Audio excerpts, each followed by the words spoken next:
Am I the meanest? Pawn's drunk. Am I the prettiest? Pawn's drunk. Am I the baddest mofo low down around this time? Pawn's drunk. Well, who am I? Pawn's drunk. Who am I? Pawn's drunk. I can't hear you. Pawn's drunk. AKA Mr. Moo. Woo, shot himself. Of Harlem.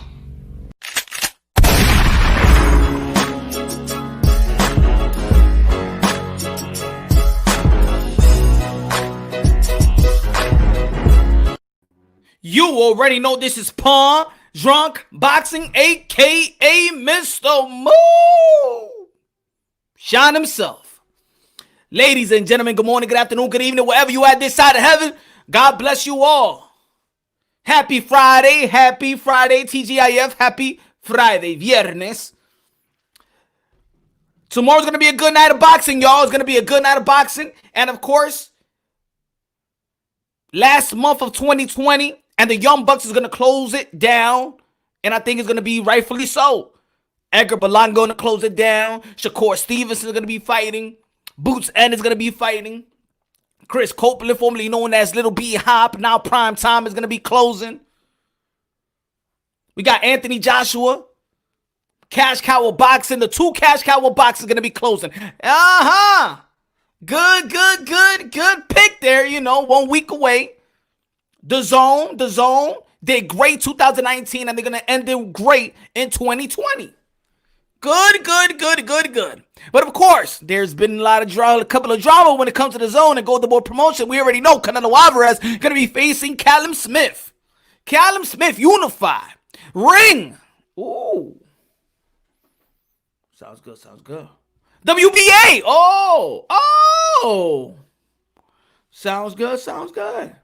And now the WBC belt is on the line, the WBC. And guys, you know that every time when there's something big, the WBC, Mauricio Sudamon, they have to put themselves there, They have to be a part of something. Even with Mike Tyson, Roy Jones Jr., I have an idea. What would be a good idea? How about we make up the bill? We make the Black Lives Matter bill. Yes. What do you think? Guys? Yes? Oh, good. Okay. Yes. Tony in the building was good, man. Good looking out, my brother. Good looking out. Tony, much respect. Punch Drunk in the chat. Smash the like button. Show the support for the damn hard work. Yes, sir. Good looking out. Tony. What's up, everybody in the comment box? Everybody that's tuning in on a Friday. The clubs is closed, the lounge is closed, and hop right on in and check out Punch Drunk Boxing, baby. Let's talk about boxing. Canelo Alvarez leaves Golden Boy Promotions. Leave Oscar de la Hoya, the man that built him to become a crossover success. Because Golden Boy Promotion turns things into gold. The last couple of cash cows of boxing. Oscar de la Hoya turns rich into wealthy. Oh yes. Turn pretty boy into money man. Oh yeah. Manny Pacquiao to rich into wealthy. Oh yeah. Canelo Alvarez into a crossover success. And he's the one that got disrespected time and time again. And we thought that Canelo Alvarez was going to be gone from the Zone. We thought that he was going to be gone from the Zone. But the Zone and Canelo plotted on your boy, huh? The Zone and Canelo plotted on Oscar de la Hoya and Golden Boy Promotion. You think they ain't see that? We saw that. All of a sudden now, Canelo Alvarez is going to have his next fight in the Zone with Callum Smith. When they said no with Callum Smith the first time when he was a Golden Boy Promotion, somebody's a liar. Somebody is lying. Somebody está hablando mentira. Who is it? Huh? Is it the Zone? Is Canelo? Who's Mr. Pinocchio? Somebody's lying. I'm a real boy. Somebody's lying. Kalua was good. Crazy was good. Ignorant boxing in the building. Was good. Crazy K Will was good. Oscar de la Fishne. Mira, más respeto a Oscar de la Hoya. Más respeto al hombre. Miguelito, Miguel, dímelo. 11 p.m. at night was good. Joshua de la Biblia was good. Angel. Calvin, what's good? Thomas, what's good? Shadow Ghost in the building was good. L-Dog in the building was good. Yeah, they played Oscar, right? They played Oscar. They played Oscar. The zone, like, we can't get a fight with. We can't get a fight. We don't know what to do. We gave this man a lot of money. He doesn't want to fight Oscar. I don't know. He's trying to take us to court, Oscar. He's trying to take us to court, and we're going to fight it. I don't know what the hell is going on with Canelo Alvarez. Oscar de la Hoya was, I don't know either, man. I thought he was friend. I thought he was my friend. I don't know, Oscar, but that's your boy. We invested in you, Oscar, because you was gonna deliver for us, Oscar? And you already know. The zone, the people was talking to Canelo like that. Come on, Oscar. Something needs to be done. They're taking us to court, Oscar. Go ahead. Go. Just find out what's going on. All right. I think he's falling for it. Okay, Canelo? Yes, he's falling for it, Canelo. So what we're going to do, you're just going to make believe that we're going to go to court. You're going to take us to court, and you're going to take Golden Boy. You got to take him to court, too. Come on. I mean, it's work for both of us. Come on, Canelo. I got it. Don't worry about it. I got it planned. I know you want to leave this promotional company. You know you don't want to give no 30, 40%, whatever you're paying Oscar de la Hoya and Golden Boy promotion for 8 more fights. Come on. Don't worry about it. It won't look sketchy. Don't worry about it, all right? Hold on. Oscar's calling me. Hold on. Oscar, I hate this fucking guy, Canelo. You kind of disrespect he's taking us to court. Well, all the money we threw on him, throw at him, we made him the biggest goddamn star. Oscar, you got to do something about it. He's taking us to goddamn court, No, I'm not going to pay Callum Smith. How dare Callum Smith? No. We wanted Triple G, and we wanted Triple G now. That's his next fight. No. God damn it, I'm throwing money away like crazy. Oscar, you told me that you was going to deliver. Oscar, all right?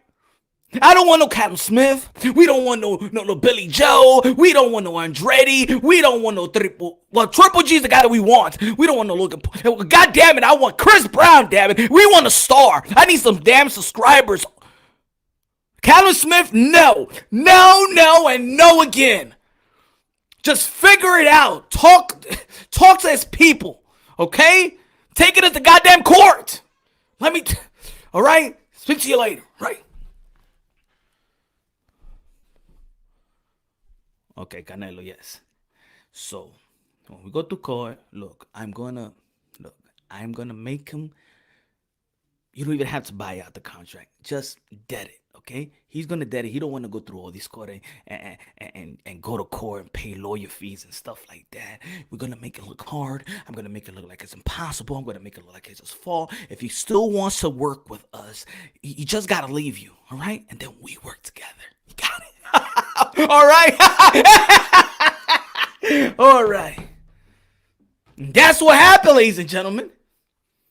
The Zone and Canelo Alvarez plotted on Oscar de la Hoya and Golden Boy Promotions. Come on, it looks fishy. All of a sudden, we got Callum Smith fighting Canelo Alvarez, you damn snake. Mira, maldito culebra usted. Culebra, you a snakey. Ya Canelo Alvarez, but very smart in your snaky ways. I don't respect him, but okay, whatever. We still gonna see Canelo Alvarez face Callum Smith.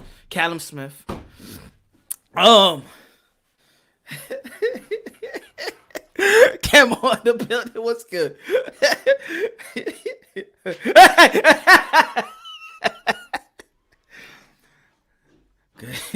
We got him. Canelo Alvarez. So that's it. We good. You're good. Now we just working with you, Canelo Alvarez. Just you. You forget about the percentage. We cut the middleman. No more Oscar for you. No more Oscar for me. Coño, yo sabéis que tú lo vienes esas de Zone. Te quiero muchos. Ahora vamos a pelear Callum Smith, ¿verdad? Yes, we're going to fight Callum Smith, right? Yes, we're going to make the fight. But it might look sketchy. Don't worry. Damn right, looks sketchy. You saw what Oscar de la Hoya said in the recent interview. It just didn't look right.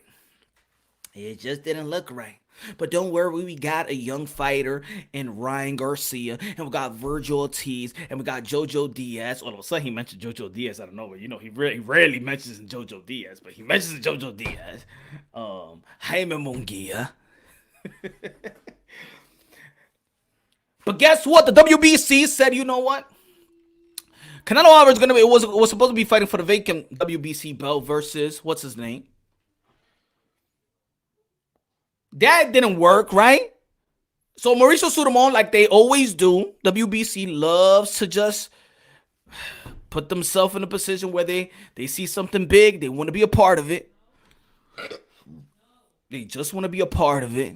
Mauricio Sudamon.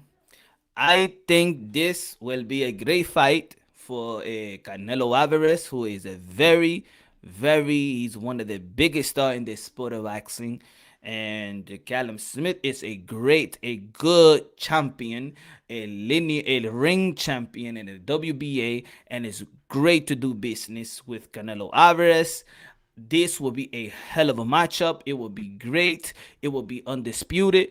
What you talking about, Mauricio Sullivan? What you talking about undisputed? Oh, I'm sorry. I'm so used to saying undisputed because Teofimo Lopez in the 135 is undisputed. And I just get carried away, you know. Sometimes I have so many belts, I don't know what belt to give, you know. So this will be a great matchup for Canelo Alvarez, who is a very president of he's a very champion. He's a very good guy, and yes, for the Mexican people, he is very nice and very good. Damn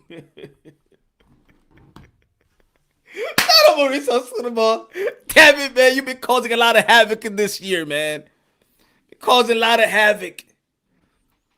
And of course, you're going to hear people, you know, you're going to see channels out there that people that don't like Canelo. You see why Canelo Alvarez is going to get his shot right now. If he was, because he's Latino.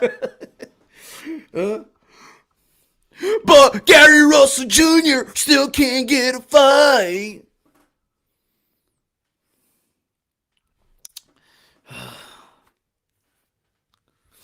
Right?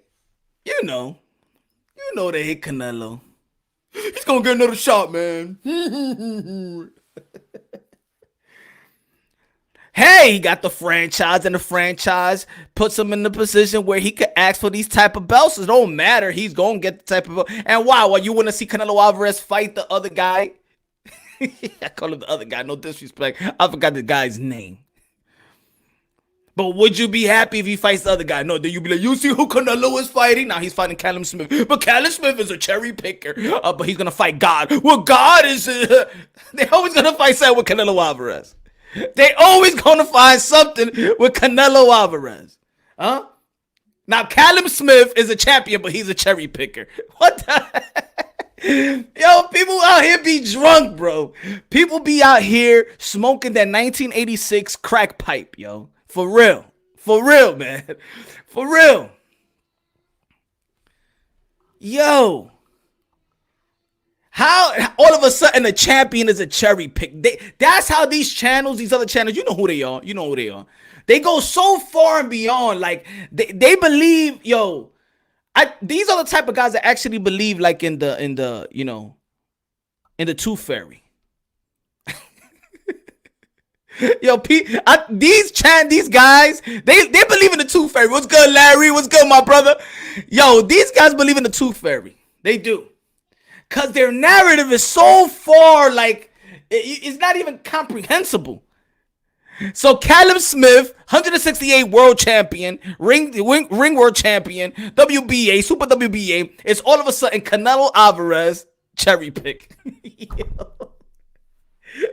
Oh, shit.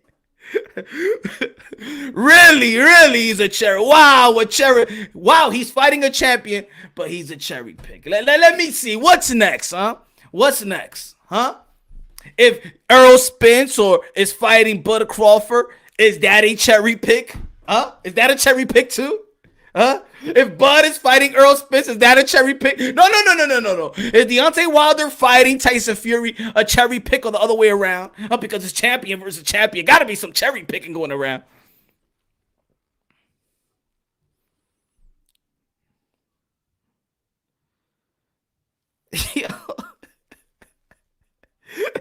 And then there's some people actually believe in it too. They believe in what they're saying. And the way they say it with the damn conviction. With the damn conviction. You know who they are. You know who they are. Well, he's a cherry picker. Canelo Alvarez. Why he's not fighting Charlo? No, right? No. Because not fighting Charlo is not a cherry pick. Canelo Alvarez could fight anybody else, but he could move it to 175, beat Kovalev. Why he move it to 175 to another division? Huh? But why he gotta fight Triple G for the second time? But why he gotta fight Callum Smith in 168? He's ducking Charlo. They really believe. They sound so convincing too, man. To people. I can't believe the people that actually eat, they so gullible. They eat all that shit up. It's true. He is a cherry pick. Yeah, man. He is, man. He is a cherry pick. Fighting champions. Fuck cherry picker. Shit. Lord. Transcendent Sports in the building was good. Subscribe to Transcendent Sports channel. Carlo. Anthony. Hoy se bebe. God, Lord. Like, all these people in it for boxing or what? Like, what is wrong, man? Like, why the narrative, though? Teofimo Lopez wins the belt too, right? Teofimo Lopez beats the guy that is perceived pound for pound, and now they say that Lomachenko was not all that. No. A bunch of them was going for Lomachenko for Teofimo Lopez, and after that, after Teofimo Lopez said what he said, come on, man, Tyson, Deontay Wilder is acting like a bee and blah blah. Oh my God, that hurt their heart. How dare he talk to our king? How dare he talk to our king like that? Teofimo Lopez, hang him now, hang him. Did you hear what he said about our king? Did you hear him say about Deontay? Did you hear him? How dare he? What do you think he is? Huh? What the fuck did he think he is? Huh? Because he won a belt? Huh? Because he beat Rich on me? That's why? Huh? He thinks he's tough? He's just a little man. Huh? You stay in your goddamn place. How dare you talk to him? How dare you rephrase it? I'm like, yo, the motherfuckers need a hug, man. Excuse my language, damn it. They need a hug, bro. I'm telling you, I think when they doing, they breaking down boxing. They breaking down boxing, and I can imagine probably their girl or their boyfriends or whatever they have. You know, it's 2020, people are crazy and stuff like that. And they just, or they even their kids, they gotta be grown kids, and they look like, Dad, like, you're lying. Why you're lying like that? That's not what you said to us before the cameras turned on. They put mute, shut the fuck up. I'm trying to create this fucking narrative. Of course I don't think Earl Spence is number one pound for pound. What the fuck you think? I'm stupid? Shut up. I gotta explain it to them. I could tell. You know kids don't lie. They be, Dad, you're lying. You don't think Earl Spence is pound for pound number one. That's not what you told us. You actually told us Canelo. Shut the fuck up. You're punished. Say Canelo when I'm live. You're supposed to say Earl Spence. You're supposed to say King Deontay Wilder. And you're supposed to say that Teofimo Lopez, is the Fortnite flipper-opper guy, is ducking Devin Haney. That's our narrative, okay? Now stick to the goddamn script. That's the narrative, guys. Tyson Fury cheated. Bud does not want to fight Errol Spence. And Teofimo Lopez, because they're mad that he called the man the P word. Called the man the P word. And now it's Teofimo Lopez is ducking Devin Haney. That's the narrative. Bravo. See how easy it is? But Dad, you ain't say that Errol Spence was number one. You actually said Canelo when we was having dinner. Shut the fuck up!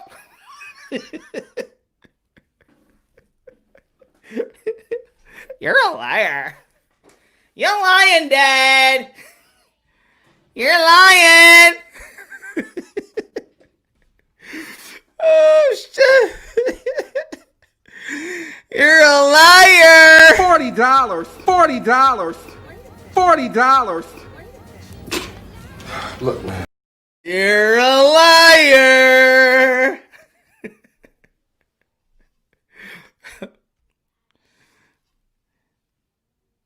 And I remember when I'm watching, I don't give a damn. I watch everybody, bro. I watch everybody.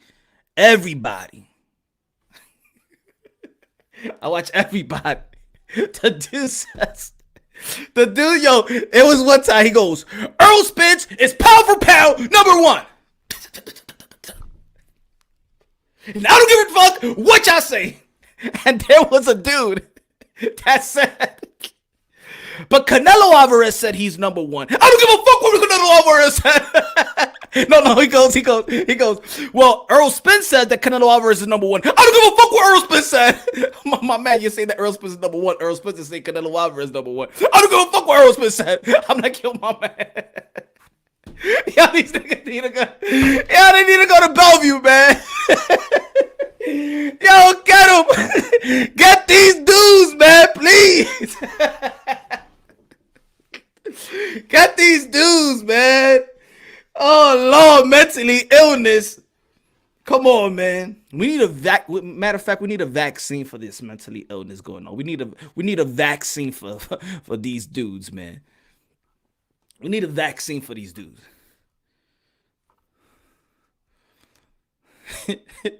It's like last time when I did it like several months ago. What was it, a month ago, something like that? And these guys keep on going. Today, oh my God. Today was that Canelo Alvarez is cherry picking, and he's not fighting a real champion, and Callum Smith.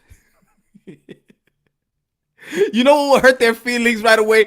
I dare you to go to one of these channels that actually says that Canelo Alvarez is not number one, and those channels that actually says that Errol Spence is number one. You just give them this. Just give them that and watch how they catch a tantrum. Just give them this. Pound for pound, who is the best fighter in the world right now? Canelo. No, he's not. No, he's not. No, he's not. It's Earl. But Earl says Canelo. It was a car crash. His mind is fucked up. He don't know what the hell he's saying. He don't know what the hell he's thinking. What is this hate with Canelo? What is it, man? What is it?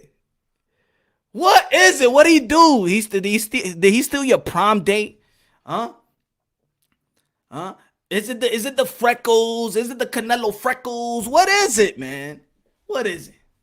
What is it? Why y'all hating Teofimo Lopez now, huh? Because he actually did something that you wish the guy that you wish could have. He did what you wish another guy would have done, huh? You wish that Tank Davis probably would have beat Lomachenko. You wish that probably Devin Haney would have fought Lomachenko and beat him, right? But it was Teofimo Lopez, the dude with probably with the soft hair that could speak Spanish or something like that. It has to be something. It has to be something. It has to be something. He hasn't fought anybody. no, but Haney has. Stupid. Yo, these guys come with they're weird, bro. Yo, they're weird, man.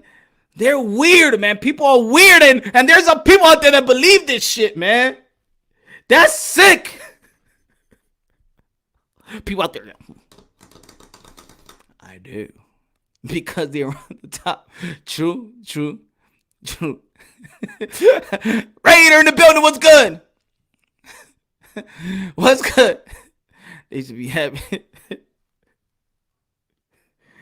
You tell him, damn, yo, you see how it went? How that Tank shit with his baby moms and the way he physically manhandled her and shit like that. Yo, but what about what Kovalev did in the airplane? Huh? Yo, but we didn't see that. We actually saw Gervonta Tank Davis. But so what? He didn't hit her. He just grabbed her.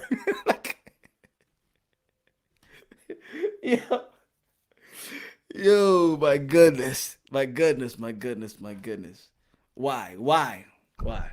I just want to know. Why? Oh, why? Why would you go that? Why would y'all steep so low? What is it? Are you getting butt wet willy or something like that? Like it's okay. Let the people know. Let the people. It doesn't. We in 2020. Like, I think, put it this way. You know what? Put it this way. If y'all actually do come out and said that y'all ass been getting wet willy or stuff like that, you know you probably get more views and stuff like that. I mean, so just come out. I'm coming out, I'm gonna let you know to let it show. Because it is, y'all get emotional, bro. Y'all get emotional if somebody say something about y'all king. Y'all get emotional. I would love to have a one-on-one conversation with anybody. I'm gonna open up the panel. I hope if y'all want to get out that bubble, you know, and explain to me why y'all feel that Canelo Alvarez is not pound for pound number one. I mean, Earl Spence even says it multiple times. In his last interview, he actually says Canelo Alvarez is number one, Chocolatito is number two. Who he said was number three? Himself, right? Then he said Clarissa Shields, and then he says Bud Crawford, right? You don't even put him himself number two or number one. He didn't even put him number two or number one. You know why they got mad at that too? Be like, Canelo and Chocolatito, fucking two Latinos. Why they have to pick two? Why Earl Spence? Damn it, man. He gotta be so fucking a sellout, man. He's a fucking sellout, but he's our champion, so we can't get on him right now. Because we invested our channel too much on him, but he's a damn sellout. Why didn't he say Jamiro Charlo is number one, and our king at least is number two, and Tank is number three?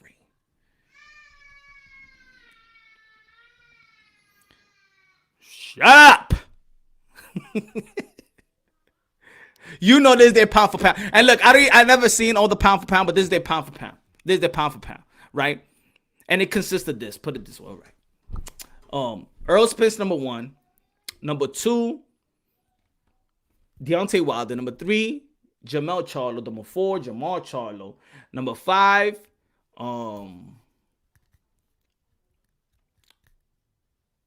Gary Russell.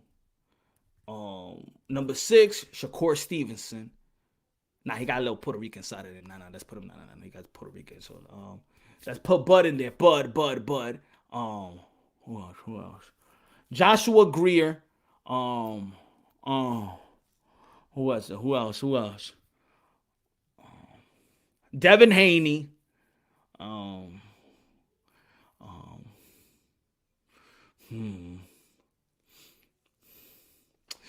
Who else? Who else they got in the pound for pound? Yeah. Clarissa Shields, you know. Keith Thurman can't be there. He's a light-skinned brother. He can't. He's half and half. He's mixed.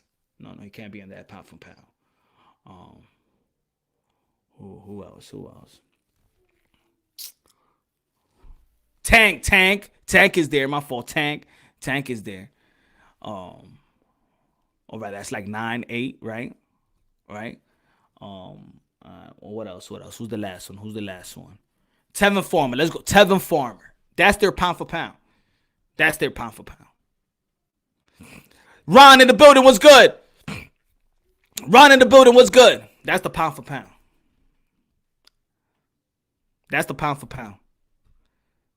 Nobody with soft hair. No. Nobody that could speak two different languages. No. Ain't nobody half and half. No got Latinos in their blood. No, nothing like that. No.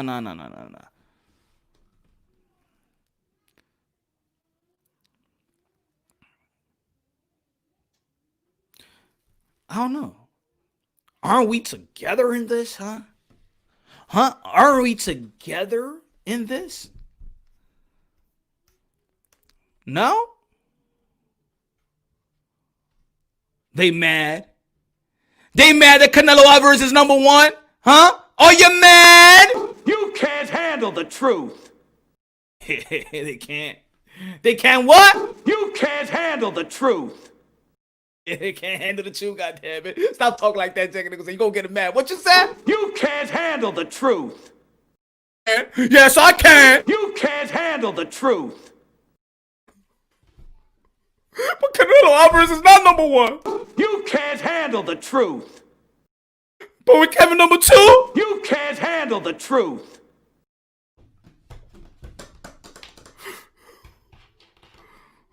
But he ate the meat. He ate the meat, though. He ate the meat, though. He ate the meat. He ate the meat.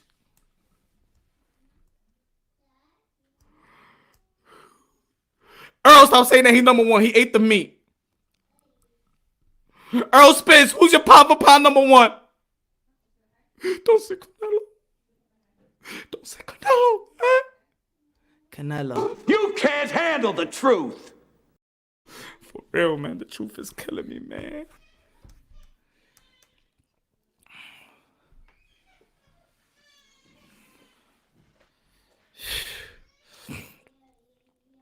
They can't handle this. This is what they can't handle. Can't nobody get this belt. WBC, they could give anybody a belt. WBA, give anybody a belt. One thing they can't give is this one. You gotta earn that one. You gotta beat the man to beat a man. Yep. Beat the man to be the man. Woo!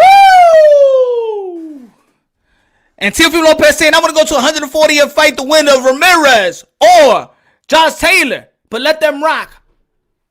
And I want to fight Camboso. Oh my God, what this guy talking about Camboso? Who's Camboso anyway? Who's Camboso? Camboso, yeah, guy Camboso probably got a better record than any of the guys in the lightweight division that you would want him to fight, right? Huh? Right? Right? What's good, Carlo? What's good? Terrence, what's good?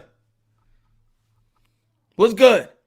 So the guy goes back to back, fighting champions. 2020 in a pandemic, right? He beats Richard Comey last year.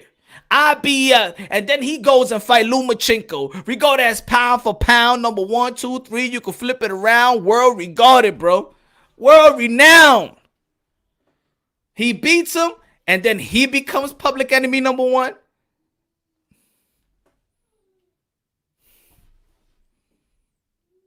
Really? He becomes your public enemy number 1. Really? That's sickening right there. In a sport, which I keep on saying, in a sport in which fans want to see the best fight the best, where we want to see guys challenge themselves, but then Teofimo Lopez does just that. He says, F it. You know what it is? This is what people are mad. Because the same people that talk shit about TEO, you should be happy what TEO did. Because the same people be dissing the WBC. I have dissed the WBC and be like, yo, my man, drop that shit. Go to the IBF route. Teofimo Lopez wants Lomachenko. He goes the IBF route. In which Devin Haney was actually ranked above him in the IBF. He stays married to the WBC, knowing the WBC is telling these youngsters that, you know what? You're not going to fight Lomachenko. So the hell with this shit. I'm going to get you, Lomachenko. I'm going to get you. I'm going the IBF route, and you in no way you're going to run away from me. And Teofimo Lopez won the IBF route. Well, y'all want to stay right here? We're gunning for the same guy. We know who we want. We know who we want. They just told us. Devin Haney, Teofimo Lopez, they looking at each other. Yo, my man, you know what they're telling us? That we can't fight him. That we're not going to be able to fight him through the WBC route. Okay. Boom, Teofimo Lopez be like, I'm going to get you around the block. You feel me? I'm going to trap you around this way. Let me go around this way. You ain't going to see me. Boom, boom. Teofimo Lopez does what he does. Gets that Lomachenko fight. Beats Lomachenko. If y'all was, because this what it is. This is what it is. You got to keep it consistent. We don't like the franchise title. We don't like the shenanigans that the WBC made. But yet, you enable the WBC just giving titles away, taking the titles away, and giving it right back. Right? It's all cool. It's all cool. When it's only when it caters to your damn argument, it's only cool. It's only cool when it caters to your damn argument. The WBC is cool when it caters to your damn argument. Because I know if it was Abdulayev that would have gotten the belt, y'all would have said something about it. Y'all would have said something about it. And probably y'all would have brought race into it too.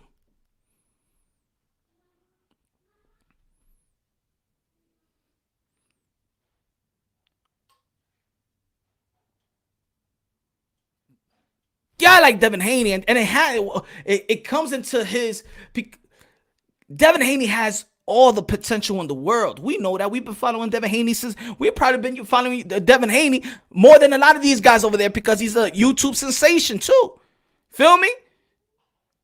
We've been seeing videos of him with the legendary fighters, right?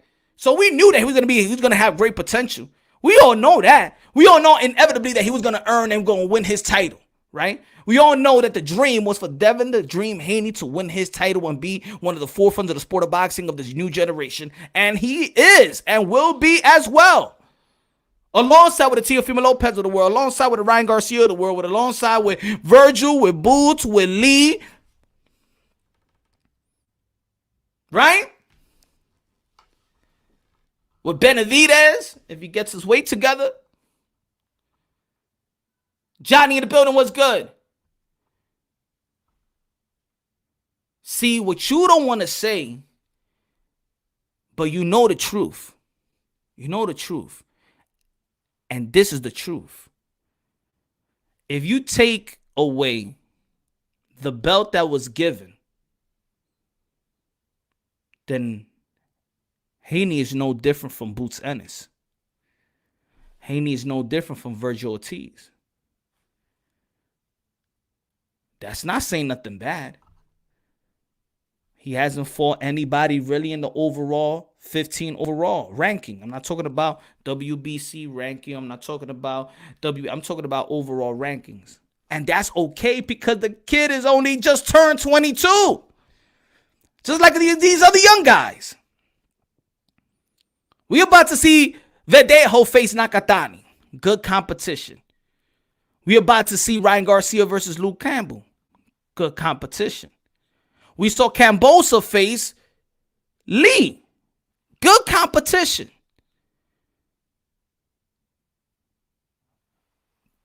Devin Haney, Gamboa, at this stage, is tailor-made for him to take him out. Great, he went 12 rounds. Great, right? But he was tailor-made for him to retire that man, give him his pink slip, give him his 401k, you're out of here. The reason why people are not calling out, because y'all just want to put this on Teofimo Lopez. But let me be real with y'all. Let me be very, very real with y'all. The reason why fighters are not calling out Devin Haney, the reason why Teofimo Lopez is not head over heels to call out Devin Haney, the reason why Ryan Garcia said that when he beats Luke Campbell, he will fight Tank Davis. Tank Davis would like to fight Ryan. Cambosa's, all the Fortuna has called out Devin Haney. But if you listen to each and every one of his contemporaries, you know why they're not head over heels? Because they just don't respect the belt that he has. Because the guy is Fimo. It's forget about what the fans think. How about you ask his contemporaries what they think? Forget about what the fans think. Forget about what me and you think. What does his contemporaries think? What did Ryan Garcia told them when they was in the both and they was in the same ring together? You a champion, I'm a champion too. What does TEO say about his belt? What does Cambosa Jr. I interviewed Cambosa Jr. He goes, man, there ain't no real belt. What did Shakur Stevens said one time when he was tweeting? I earned my belt, not like others. It's not the skills. Everybody respect his skills. What people just don't respect is how he got it. That's all. And we all know that Teofimo Lopez beat the guy that everybody was and should have been chasing in 135.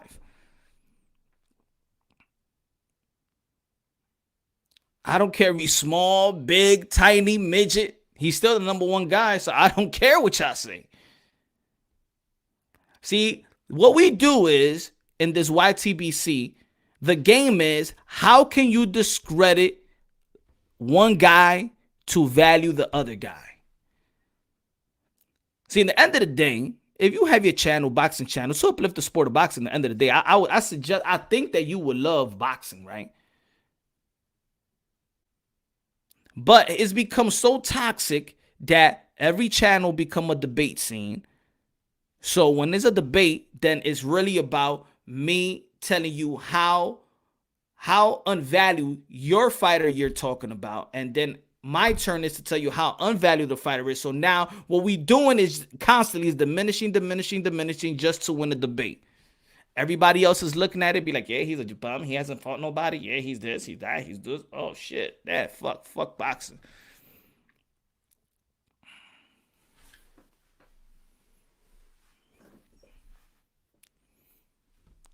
I hope you could jump in the panel, Travis. I hope you could jump in the panel when I open it up. I would like to talk. You sound stupid in what way? Or maybe he's talking to somebody else. Let me see. All right, you haven't. Oh, wait, hold on. They scared to fight Haney. Okay, so yeah, he's on that. They're scared to fight Haney. First and foremost, no fighter is scared. And first and foremost, nobody's going to be scared of a person that still goes to 12 rounds with Santiago and 12 rounds with an old man in Gamboa. Stop. Stop. Don't lie to yourself for a fighter, please. I mean, all these fighters don't need this type of scared. What is he, Kid Dynamite?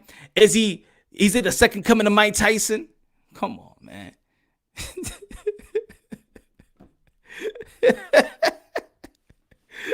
No, man, nobody gets timed out. Oh, man, nobody gets timed out. There'll be people that disagree. It's all right. Nobody going after nobody personal life or nothing like that.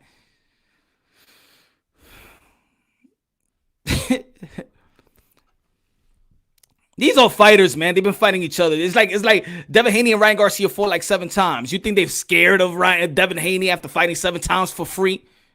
Come on, man. People that say that, man, I don't think y'all been watching boxing for too long, man. A fighter is scared, man. They fought hundreds of fights for free. They ain't scared of no man, all right? They're not scared. And when you win a respective division, another 135 is not scared of 135. All right? All right, so come on.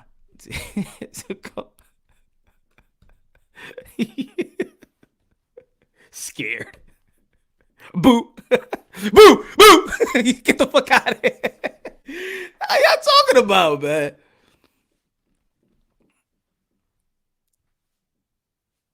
It's all right. He's a promoter. Yo, Punch, that kid wasn't talking about. He was just spamming like Kalua said. Oh, okay. I don't know. Sometimes when I'm blabbing around, I don't even send the I don't look at the comments thoroughly and shit like that. Can Pancho sing us a song? Can Pancho sing us a song? Huh? Can Pancho sing us a song, please? Y'all want to hear Pancho? Y'all want to hear Pancho for a second? So I'll get a glass of water right quick. Pancho, can you sing these beautiful people a song? Please, Pancho. Pancho, everybody say what's up to Pancho. He want to sing y'all a tune. Let me get a little drink of water right quick. Anyway, Dennis told me, Dennis let us know. Said it never means me, had him at it bone. What do you mean? We're screaming right out low.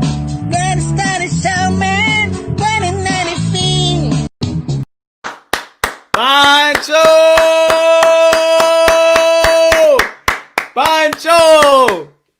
Pancho! Aplauso a Pancho! Hey! So yeah, man, and then with the Bud Crawford stuff, man, look, with the Bud Crawford and things of that nature, now they're going after Bud Crawford. They feel like Bud Crawford, the guy that's supposed to take the 40-60. At the end of the day, man, I'm not going to go into your job. Imagine me going to your job and telling you to take a pay cut, huh? How you going to look at me if I tell you, yo, take a pay cut, huh? How you going to look at me, huh? You going to look at me like you crazy. What the fuck you talking about, Punch? Me take a pay cut? How much? What? Are you going to feed my family? You going to give me money? You going to do this? You going to do that? Of course, man. It's business, man. It's business. The sport of boxing, it happens. We're not going to get all the fights that we want to see. It does happen. It does happen. I'm not even tripping about it. I only trip about it because so many people just talking so much shit about it. But I'm not even tripping about it. That fight don't happen if it don't happen. It don't happen. Good look at that high and low. Good look at that 1 foot out the door. Freedom, Pancho. That's what I'm talking about. That's what I'm talking about. Give it up to Pancho. Pancho. No, let me get a little shot. Ladies and gentlemen, I understand yesterday that I ain't show up. It's a happy hour Thursday, but you know what? We could do a happy hour Friday. We could do a happy hour Friday karaoke night with Punch Run Boxing, baby. Get in the pen. You got to sing me a damn tune. Saludos, mi gentes.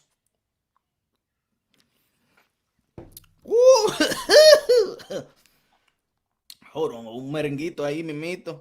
Dame busca un merenguito ahí. Ya tú sabes, tú set todo, my friend. ¿Dónde está mi merenguito? Where is? What's this? Hey, my man. What it look like?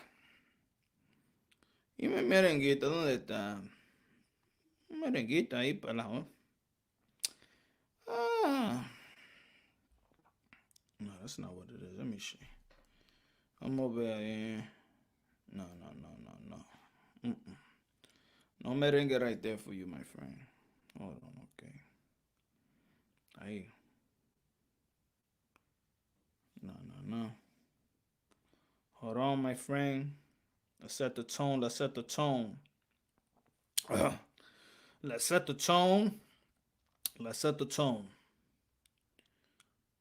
Diablo.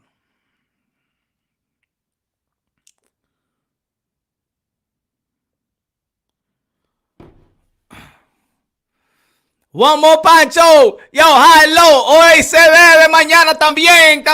Oh, se bebe, mi gente. Ay, coño. Uf. One more Pancho. I got you. Tony, one more for Pancho. Let's go. Till I look my man. Let's go, Pancho. Dennis told me. Dennis let us know. Said it never means me. Had him at it bone. What do you mean? We're screaming right out low. Dennis show me. 2090 feet. Pancho!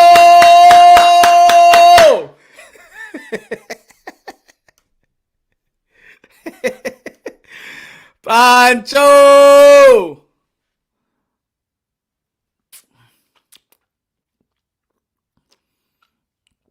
Nah, they're not Pacquiao, man.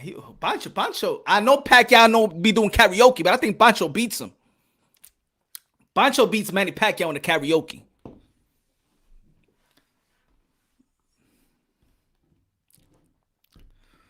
Already commercial? Not yet, Kalu. But you know what? I'm gonna put the commercial break though. But not now. Let's warm it up. Let's warm it up. You don't like to put the commercial break when it come out of nowhere, when it's getting all hectic and stuff like that. And then I push the commercial. I got you, JR in the building. Alexi, dímelo, mi hermano. What's good? Yo. So yeah, man. So everybody want to say, oh, but these.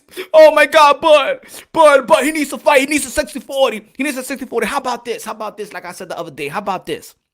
Since Bud Crawford's purse is always higher than Earl Spence. His guaranteed purse, right? Guaranteed purse right now is going to be $4.4 million, right? Whoever he fights, right? So how about y'all go 60-40 on the purse to Bud and then 60-40 on the pay-per-view buys on Spence and make it a 50-50 fight? How about that? Since the argument is that Earl Spence gain more, well, he does the pay-per-view numbers better than Bud. So, okay, on the pay-per-view side, you give him a 60-40 split to Earl Spence because he sells more on the pay-per-view side, right? But then on the guarantee side, since Bud Crawford be getting paid more, he gets paid. You give him the 60-40 on the guarantee paper. How about that? And then you make it like a little 50-50 fight. 50-50. What that sound? Well, does that sound good? What y'all think? What y'all think? Huh? The guaranteed purse, the actual purse, 60-40 Bud, and then the pay-per-view back end, 60-40 Spence. How about that? Now, they said the pay-per-view numbers is out. Good looking out, high, low. Tony in the building, good looking out. They say the pay-per-view buys is in. They saying 250, 200, 220,000, and then here comes these channels be like, it wasn't no 220,000. It wasn't no 220,000. It wasn't no 250. It was 300. Bobby is lying. Bobby Arim, he's lying. He's lying. It was 300. Who's your source? It was 300. Who's your source, though? It was 300. I don't give a damn. It was 300. I know it was 300 because last time it was 300. So right now, it got to be 300. People want more. It is 300.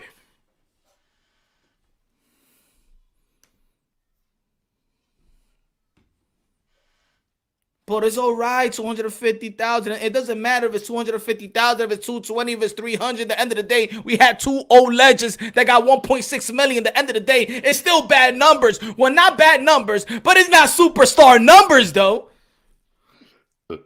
So why people arguing about, no, it's 300. They're lying. Bobby is lying. Bobby Arim, a.k.a. Dinosaur, a.k.a. Jurassic Park, a.k.a. he got 5 more years to live. He lying.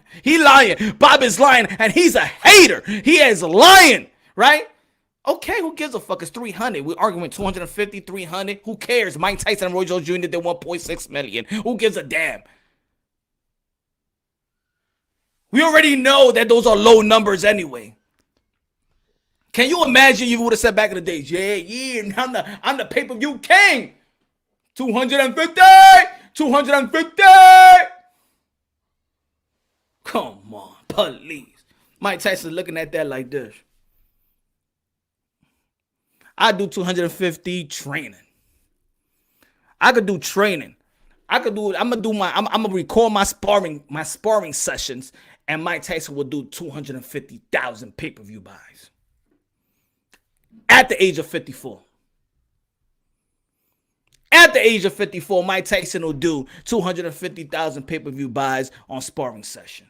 Don't even argue. As a matter of fact, I wouldn't even argue. I haven't even done a video of it. You know what? I won't do a video about it. Because what is it? 300,000, 250. What's... Is this something to actually be like, yo!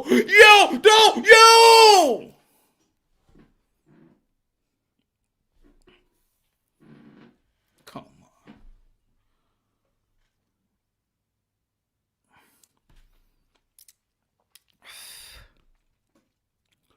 1.8 million, 250 pay-per-view buys, right?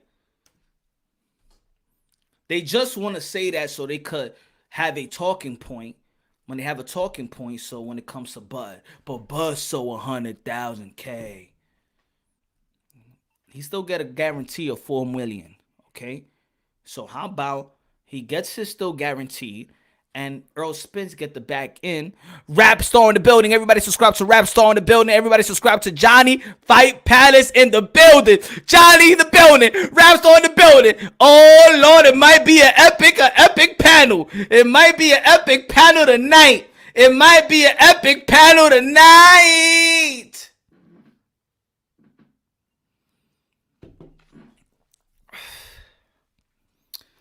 He ain't do 260. I don't think. To be honest, Khalil, I didn't even. You know what? I'm not even into the numbers because I know it's not even accurate. It's probably 182. It's probably 200. It's probably 250. I mean, it wasn't ringing bells like that for hardcore boxing fans. Yeah, it probably did more than the Tank Davis fight. How about that? It probably did more than that.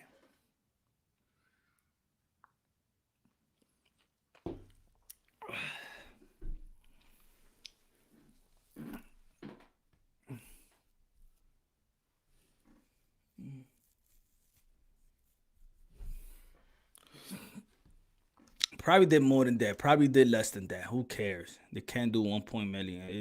It doesn't move the needle. Doesn't move the needle, guys. It doesn't move the needle. You can't beat this guy. And it's damn 54. You can't beat his numbers.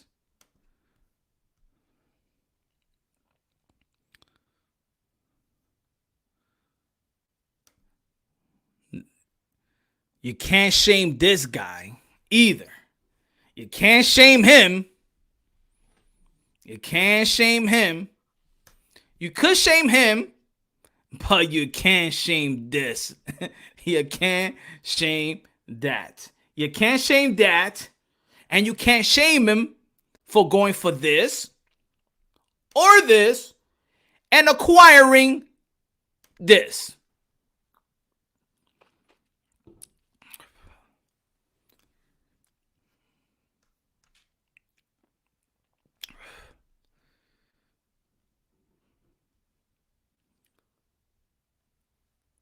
If you can't get that, then y fuera.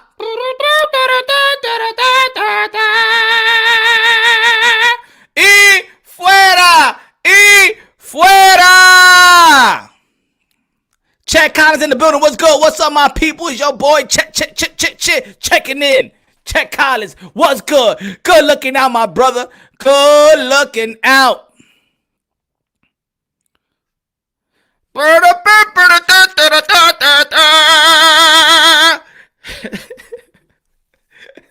Y fuera si tú crees que Aeroping es número 1 pound for pound, libra por libra. Y fuera si tú crees que Teofimo López is ducking Devin Haney. Y fuera if you think que era mentira que le dieron agua del toile a Deontay Wilder. Y fuera. Si tú crees que Floyd Mayweather es un hombre, y fuera.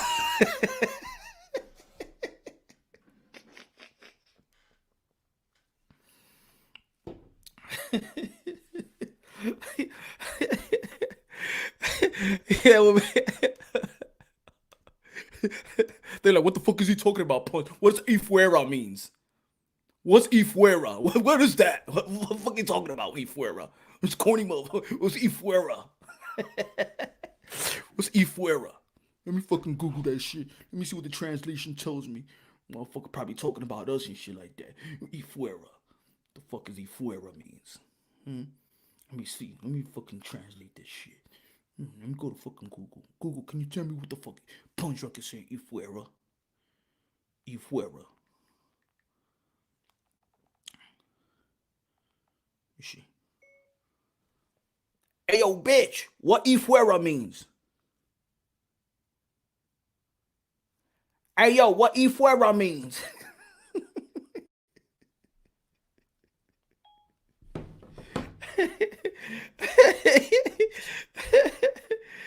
Shit.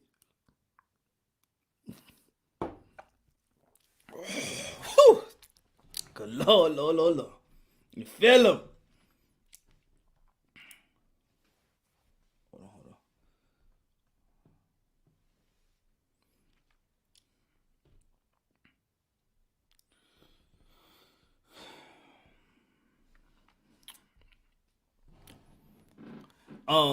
He said Haney beats El Pepe. Punch, did you Trill Bill go at Arum?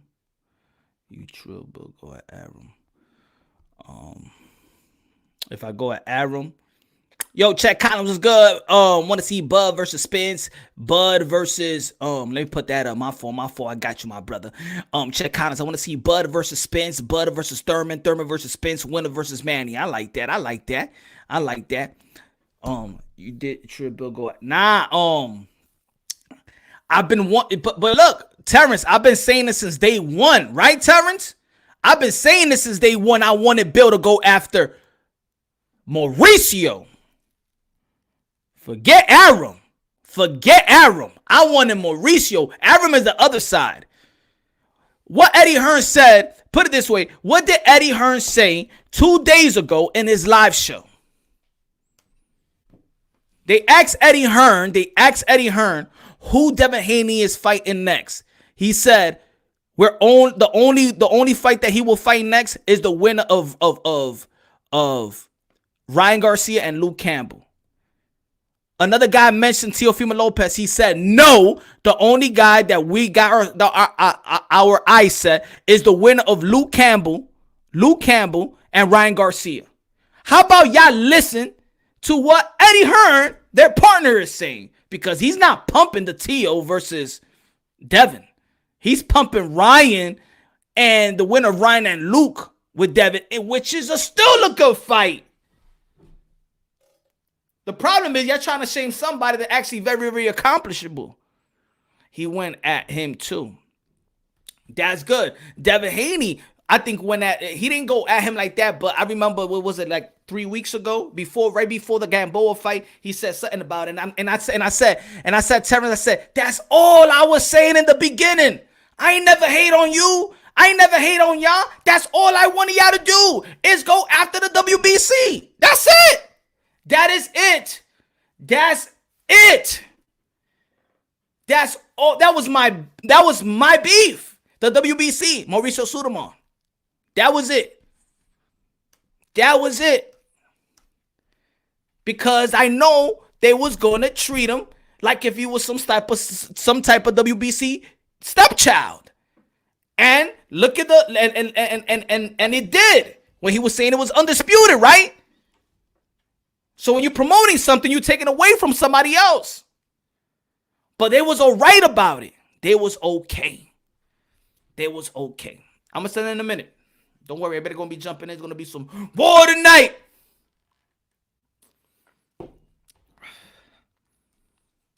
See, because in boxing, like I said 1,000 times, it's not everything about winning and losing, but it's how you win and how you lose.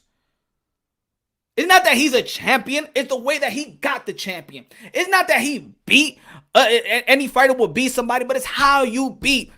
Javier Fortuna, great performance in knocking out the guy. It's how you beat them. The whole world ain't want to see Haney go 12 rounds with Gamboa. We all know that. And I know that the Haneys know that. Right? Because performances also count. You don't think that Tank Davis was getting touched up by Leo Santa Cruz? He was getting touched up. But the knockout erases everything else. We forget about everything else, right? Haney versus Shakur. That's a good fight. Shakur Stevenson, that's a good fight. Shakur Stevenson going to be fighting tomorrow as well. Shout out to Shakur Stevenson. Training well in the corner as well, being an assistant coach. That's what's up.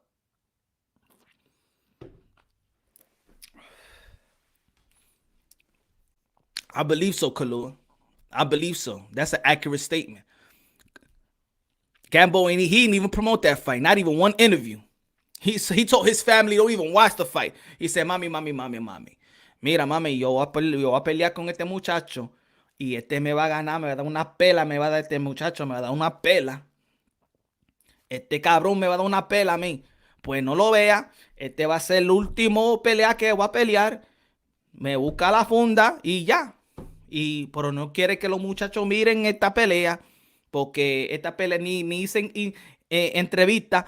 Y vamos a pelearte Devin Haney porque ese muchacho es bueno. Yo lo vi cuando era pequeño. Ese tipo me va a dar mucho y me vas a ganar. Y no quiere que ustedes prendan la televisión. Y me refiero que ustedes no tienen DAZN anyway porque yo no he pagado por el subscription por eso.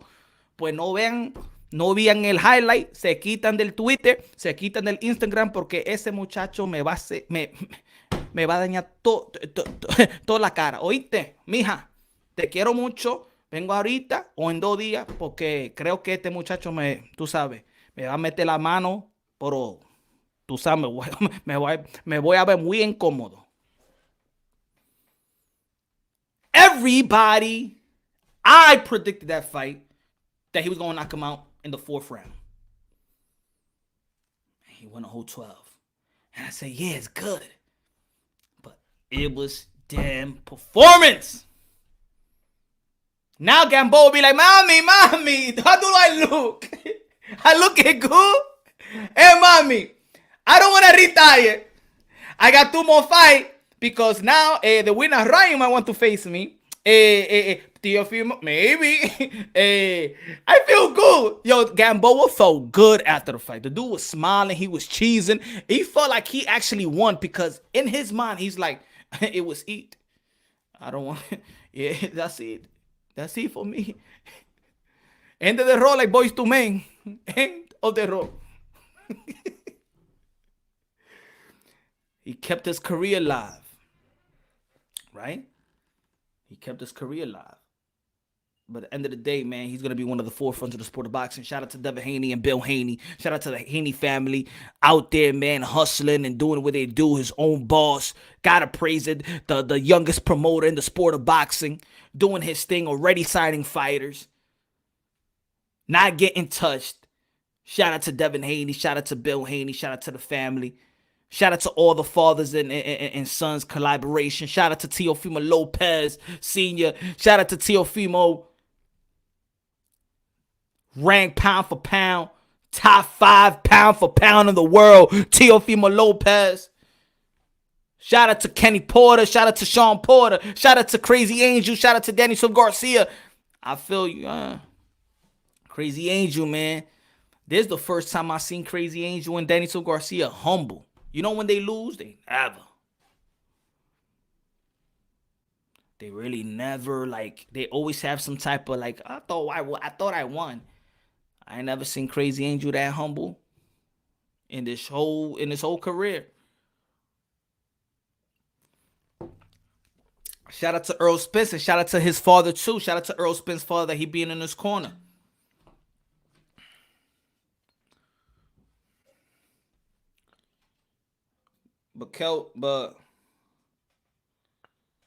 And I want to say this about Deontay Wilder. I want people to listen to me clearly. I said this on the other live show. I said this, but since it's always going to be a topic at hand. Somebody said that the trilogy was going to go TBV. Shout out to Ness and TBV, the boxing voice. Subscribe to the boxing voice, man. Shout out to De Lo Mio, yeah. Nestor Gibbs doing this thing out there. And sources says that that Wilder's going to be fighting Tyson Fury in the trilogy, right? That fight might come through fruition. I'm going to say this about Wilder, right? And I want you people to listen to me very, very clearly. I don't give a damn. You like him, you don't, you're a fan of him, or you don't. I'm going to debunk this for once and for all. I'm going to debunk this. For the people out there that says that Deontay Wilder has no technical skills, I want you to remember something. The heavyweight division was in a coma. The heavyweight division was practically dead. Let's be honest. The boxing world knows it. Boxing pugilists were saying the same thing. Legendary boxers said the same thing. And fans said the same thing. There was a time where the heavyweight division was dead. And they blamed boxing for being, for losing to the UFC or a dying sport because they feel that the heavyweight division was a division that actually keeps boxing alive. And if the heavyweight division is not alive, then boxing is dead.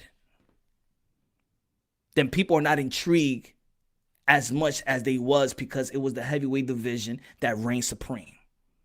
Right? Let's be real. I think we all boxing heads, we all heard the same thing. We all agree that the heavyweight division at that time, even when Klitschko was reigning, for a lot of people, Klitschko was boring. In America, push. All right, let's be fair. In America. In America,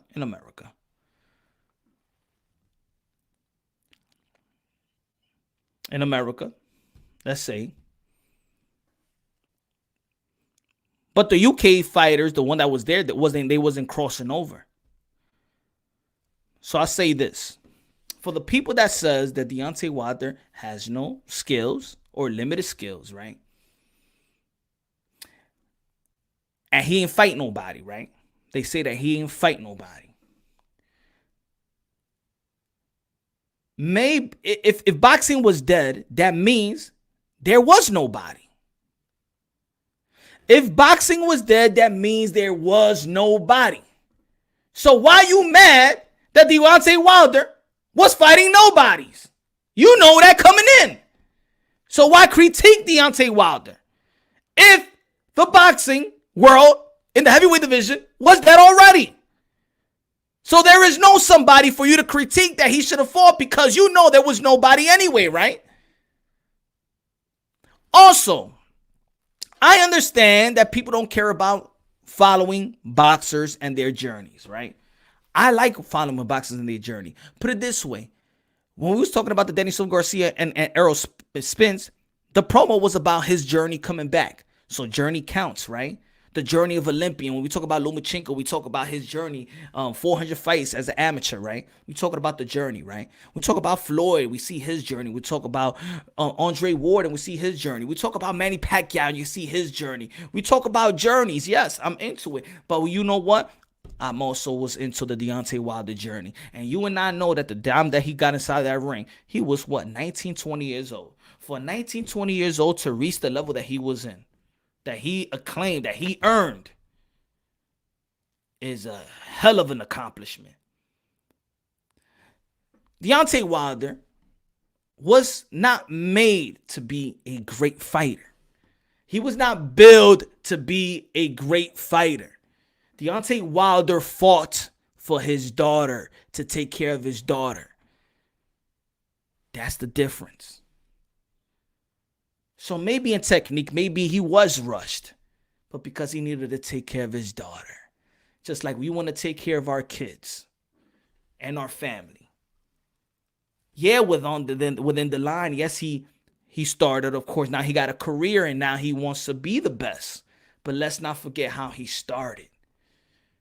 The same way Manny Pacquiao started, right? He didn't start because he wanted to be a boxing star. He started boxing and fighting because he wanted to keep his stomach full. So the technique, even Manny Pacquiao didn't come into the boxing world. There was this extraordinary technique. It took Manny Pacquiao almost to 30 years old to throw a decent jab. Because they was fighting to survive. Deontay Wilder was fighting for his daughter to survive. In this sport, boxing translates to life itself. Respect the journey so you can understand these fighters. You can understand these fighters' mishaps. You can understand the fighters' holes. These are fighters. Modern day warriors, modern day gladiators, they put their life on the line for pure entertainment. End of the day, they're going out there and putting their life on the line. They should be respected. We don't have to respect or like whatever comes out their mouth. But we got to respect the line of work. Now I'm going to open up the panels. Let's get it on. Let's get it on.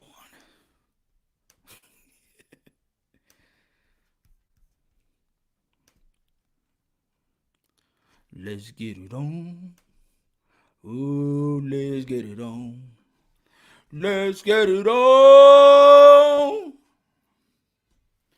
Another Pancho song, another Pancho before people start getting it on. Another Pancho, sing a song for the people that's about to get on.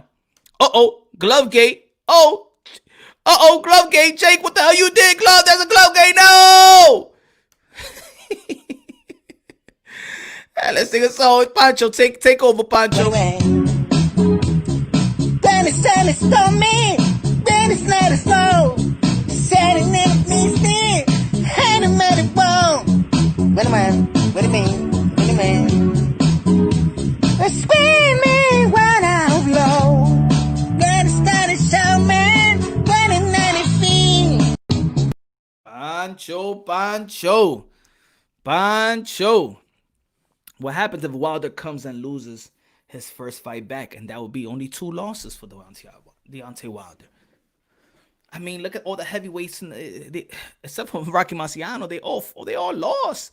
It doesn't matter. If one guy, see with Deontay Wilder, only one man beat him. And people act like it's the end of the world. Of course, you got to take into consideration. Of course, I understand and how he's going about it, right?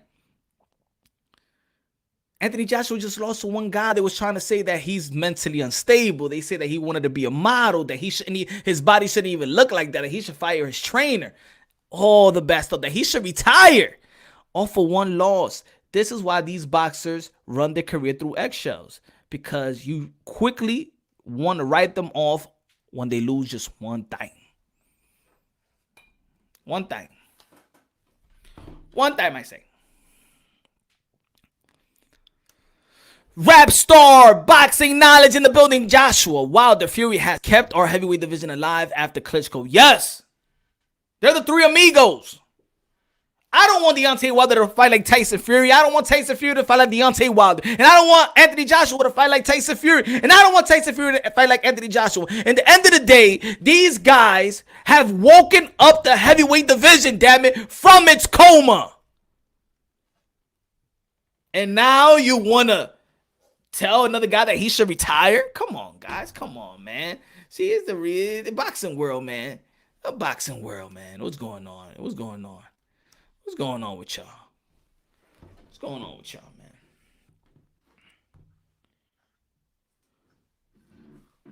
Who there? Let me put my headphones on. Hold on. Ron in the building. Hamza in the building. Yo, what's good, Ron? What's good? Chop, yo. Just coming through, yo. I holler to see what's going on. There's some great fights tomorrow, man. A lot of great fights tomorroh, bro. A lot of them. It's crazy. Yeah, man. Yo, a lot of fights. Keeps on giving. It's like Christmas, bro. The sport just keeps on giving, bro. Yep. Yeah, and the young fighters, they're gonna end 2020 good, man. You got Shakur, you got Edgar Berlanga, you got Ennis Boots Ennis. Who else? Shakur. Hold up, Boots fighting too? Yeah, Boots is fighting next week. Oh shit! Oh, I didn't even know that. Shit. Edgar and Shakur fighting tomorrow. And Brandon Lee is fighting on the 19th. Who else is fighting on I like Brandon Lee, bro. He's a good boxer. I like him, yo. I like him. And 140, I think he can make some noise. It's not as deep as it used to be, the 140. So I think unless these guys gonna come back up, but it's gonna come the guys from the 135, Teofimo Lopez, the Devin Haney goes into the 140. The 140-pound division is gonna be solid, bro. It's gonna be solid. Yeah, a lot of people don't realize like it's more than just one division. Why is Teofimo saying he'll fight Haney in 3 to 5? I can't go. Scratch.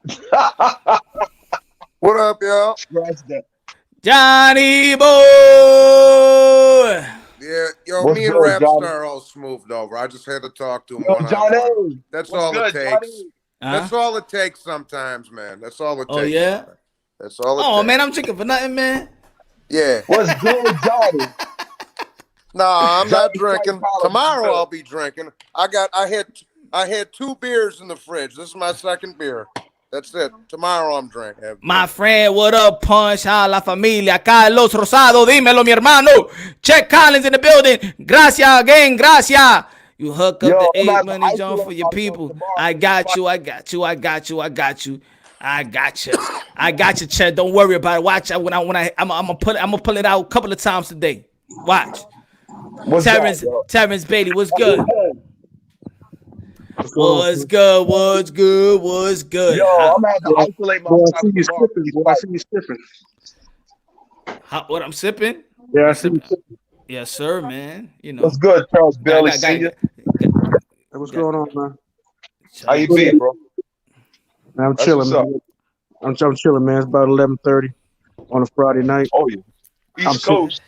I'm sitting home with the wife, not out, you know what I'm saying, doing no fuckery. It's all good.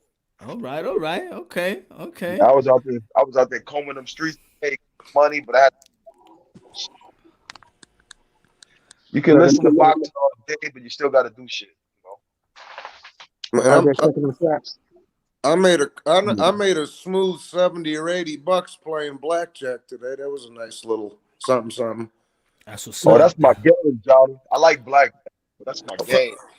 Man, I never got into gambling, man. I could never do it. I mean, I only like playing the lottery. I like the idea of winning. Yeah. I don't like the idea of giving up my paper and don't get nothing in return. Come on, dog. Nah. I did gamble. My brother took me to the slot machine once. He be like, "Yo, come with me to the gamble." I'm like, "Nah, I don't do that shit. I don't want to gamble." Man, just come, just whatever. We have dinner and he gambles, right? So he went to gamble. I said, "All right, let me put this $5, man." I put $5, man. I won $350 right quick. I said, that's all I need. No. You're supposed to leave right after you're supposed to leave. I love right there. No, I said, I'm gonna eat. I'm gonna eat. Yo, my grandmother punched my mom's mother. She's like 87 years old. She'll take the old people bus up to downtown Milwaukee and go play the slots and come up like 1,500. I'm like, Granny, what the fuck, man? You got to be taking me up there with you and shit. What the hell's man? Nah, but I do see myself. I think I'm gonna be that guy that's gonna go and play bingo. It's different for it's different for everybody. Yo, that's a good sport. Bingo's a good sport, yo. Real talk. It's different. The gambling shit's different for everybody, bro. Like like my dad used to do a little bit of the bookmaking shit. Not blah blah blah blah blah. Enough said. And my uncles and them, they'd play cards for 3 days straight, bro. When we used to have family get-togethers and shit, 2 days straight. The whole, it's different for like I already knew how to play poker and 7-card and all that by the time I hit puberty, bro. Like, it's different for everybody. Man, that was my dad's thing, man. My dad's still living. My dad did the poker thing. That's what's betting on pool. My dad was like my dad's like a pool shark. You know what I'm saying? You say bet on the pool. And then I came home from Afghanistan and I got a pool table, right? Yeah. My dad come over, he's like, oh yeah, I'm about to bust that ass, Junior. And I'm like, Dad, look, I'm gonna tell you right now, I don't know how to play pool. I'm trying to learn. He's like, what? My son don't know how to play no pool. I said, Dad, I ain't hanging no pool halls, man. I was 12 years old with a job, getting $3.10 an hour, busting suds. I was like, yeah. I was like, man, I ain't hanging no pool halls, man. As soon as I hit 17, I went in the military, man. I ain't, you know what I'm saying? I didn't have time for it. Yeah, I got a pool table, but since all this Corona stuff and man, I sold it. None of my people's. And I got a good pool table. I think 3,600. Man, look, I sold that pool table, dude. I'm about to do it. I'm thinking about. I sold that pool table. I sold that pool table to a church pastor, bro. Why would you sell your pool table, bro? Yo, I sold that pool table to a church pastor, man. And then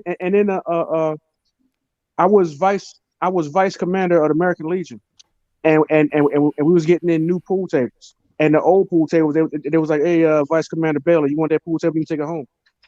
You know what I'm saying? It's the kind, you know what I'm saying? The kind of being in the American Legion. I said, man, I don't want this thing. I'm about to carry all that slate and shit like that, and I can't play pool worth a damn.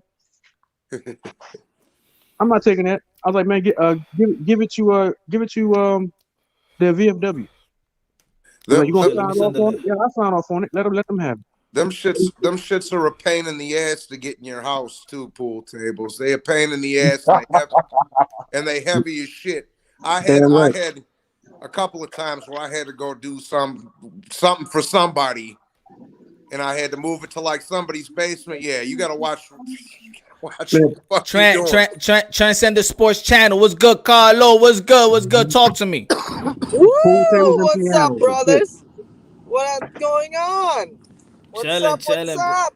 Hey, salute to the panel. Johnny. What's up, bro?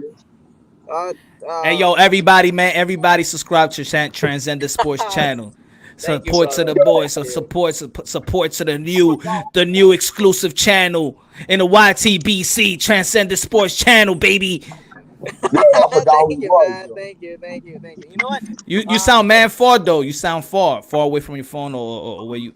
Yeah, I'm sorry, bro. Is that better? Yeah, it's better. All right. So, salute to the panel, Mr. Moonshine. Thank you for always supporting my channel, brother. I really appreciate it. Yes, sir. So I've been hearing you guys talk about pool. The Philippines, man, we're all plays pool there. You know, arguably the best pool player is Reyes. You guys know him? Nah. Baton Reyes? Come on, really? Arguably the best pool player? You're breaking up. Domino's the best pool player. Oh, really? What's his name? And his name Fats. What's his name? Fats Domino. Minnesota Fats, Ronald. Yeah, man. Oh man, he sound like he a hustler. Minnesota Fats. He sound like he a hustler. I seen fight break loose, man, for Domino's, man. Oh, yeah, I seen fights break out for Dice. That's the worst one. Oh, yeah, bro, yeah. I've seen a couple of fights break out at Dice. People be liquored up. Somebody grabbed some shit that wasn't theirs. Oh yeah. Man, look. I know a dude just a couple months ago got killed over a Dice game, and he had just done a song with Bootsy. Lil Bootsy? Yeah, Lil Bootsy. He had just done a song with Lil Bootsy. Go check Lil Bootsy's Instagram page. Go back like 2 months ago. This dude, man, they called him. We called him Wally, and he was a local artist, and he got it with Bootsy. They did a song together. And I used to always try to tell this dude, man, you got to stop wilding, man. You got to stop wilding. I was working at this spot. I had to borrow him from it. Yeah. You know what I'm saying? And so I was pulling security. I was head of security detail at this one spot. And so he was always wild. I said, look, man, you can't come back on the property no more. He was like, come on, Mr. Bell. I'm like, nah. He's like, come on, Unc. I'm like, nah, man, I can't do it, man. Yeah. He messed around, got murdered over a dice game by another dude I know. Boozie's my favorite of all time. Just about, or one of them. He's up there for me, man. Boozie's my dude. I was listening to Boozy in like 2002 for all these motherfuckers even knew who Boozy was. I swear, bro. Yo, Johnny, we then, though. Let me ask you. Let me go with the boxing. Let me go with the boxing question. Yeah. Let me go with the boxing. So, what do y'all think about? See, I feel like this, that people are trying to shame now Bud Crawford into fighting Sean Porter. Which the Sean Porter versus Bud Crawford is a good fight. I'm not saying that. What I'm saying is that they're putting it in a way that he needs to fight Sean Porter to prove that he is the guy that they say he is. But I'm saying this, when does it come in the time of boxing when a champion has to prove something to the world fighting a non-champion? Never. Well, can I go first on that one? Go ahead. All right. I think the issue with Bud, and I like Bud. I like Bud's skill set. You know what I'm saying? But I think the issue with Bud, this is my personal opinion. I think the issue with Bud is that he hasn't fought any of the top echelon fighters, and they're giving him the tag, but he hasn't fought the Danny Garcia's. Now I will say this: everybody was saying that Kell Brook was a live dog until he got beat, and then all the excuses came up. Oh, he had his eye sockets broke. He was this and that. He was shell himself. Also the kind of stuff. He shouldn't have went down from that punch. Whatever. Okay, They said that okay, so now that's the past. Now he has Sean. He has Sean as a as the number one contender, and he just said, was it today or yesterday? He said, "I dare you, Sean, to activate the mandatory." He said, "I dare you." Okay, so you got Sean, and you got Keith Thurman. Now Keith Thurman, you know what I'm saying? How about some $10 million or whatever? But nobody made a counter offer. So I mean, and then you got Bob Arum that that admittedly said that he put a stop to the Pacquiao fight because he didn't want Pacquiao to get hurt. So you can't make your bones at 147 off of Mean Machine, Jeff Horn, which Jeff Horn did not really win that fight against Pacquiao, and these other guys that he fought at 147. You know what I mean? And you just can't. So I don't think nobody's shaming him. I think well, like this, I'm not shaming him. My thing is, I know he can fight, and I want him to show everybody he can fight. And that way, when the mega fight go down, can't nobody say, well, oh, he was like Lomachenko. He was a hype job. He was this. He was that. I want him to, you know what I'm saying, get in the division, bust some heads, and make this super fight. Because right now, you can be talking that 60-40 crap when Earl is over here putting in work. But this how I feel though. There was a lot of people that was saying that when Errol Spence fought Daniel Garcia, they were saying that Daniel Garcia is a tune-up. He hasn't done nothing in the welterweight division, right? Oh, that's a lie. He got beaten. I'm just saying what they, because there's a lot of contradiction in a lot of these channels as well, because their argument, their content, sometimes they put out some information, and then they contradict themselves when they're talking about somebody else. So if Daniel Garcia hasn't beaten a legit welterweight division, they trying to stay. People were saying he was even a tune-up to Errol Spence. But he fought him though. See that's the difference. He fought him. He fought him. All I'm saying, Crawford hasn't fought him. What I'm saying is, he put himself in position as to be a champion. I don't think a champion now should look backwards to prove to him he's a champion. I think that's going backwards. You know, like let's say Demetrius Andrade. There's some people be like, well, Demetrius Andrade and Liam Smith is a good fight. No. The fight is with him and Charlo. That's the fight. That's the fight. Back up. What'd you say? The fight between Andrade and who? And there's people that's saying that let's say Demetrius Andrade hasn't fought anybody. If he fight guys like Sergey Derevchenko or Liam Smith or Liam Williams, then he's good. No. He's already a champion. A champion should already, when you're a champion, you should look to fight a champion. You know, so Demetrius Andrade versus Charlo is the fight. If none of them could get Canelo Alvarez, then they should fight each other to build their legacy instead of depending on a Canelo to build their legacy. See, it's one thing I'm liking about Errol Spence that a lot of people's not talking about. See, the thing about Errol Spence is a lot of fighters needed to fight a legendary fighter to become a pay-per-view star, to become an attraction to get all that money. Errol Spence is really building his legacy without a legend. Without fighting a legend, he's actually building his legacy without fighting legendary fighters, which is good. Not even Floyd Mayweather, he had to get that Oscar de la Hoya to become Money Man. He went from 8 million to 20, almost 30 million. Diego Corrales. Yeah, but he wasn't a legend. He wasn't a legend then. No, but he beat the boogeyman, so he put everybody on notice, and that's why he couldn't get the fight with De La Hoya as long as De La Hoya was under Bob Arum. Yo, before L Dog start talking, bro, think about it like this: who has Earl Spence really beat? Like, think about it. T. Bud could have fought Chris Algieri. You know, I look at 140 and 147 as not being far from each other. Those guys all got power. T. Bud is a solid 147-pounder fighter now, and he might not be fighting the same competition, but their skill sets are not different to me at all. Hold up. Salute to everyone on the panel, man. Salute to Transcendent Sports. Salute to Terrence Bailey Sr., Ronald Finkley, Rap Star, and shout out to Punch Drunk Man. At 140, 147, these divisions are hot right now, man. Not me. Hey, No hold on, shout out bro. for me, motherfucker.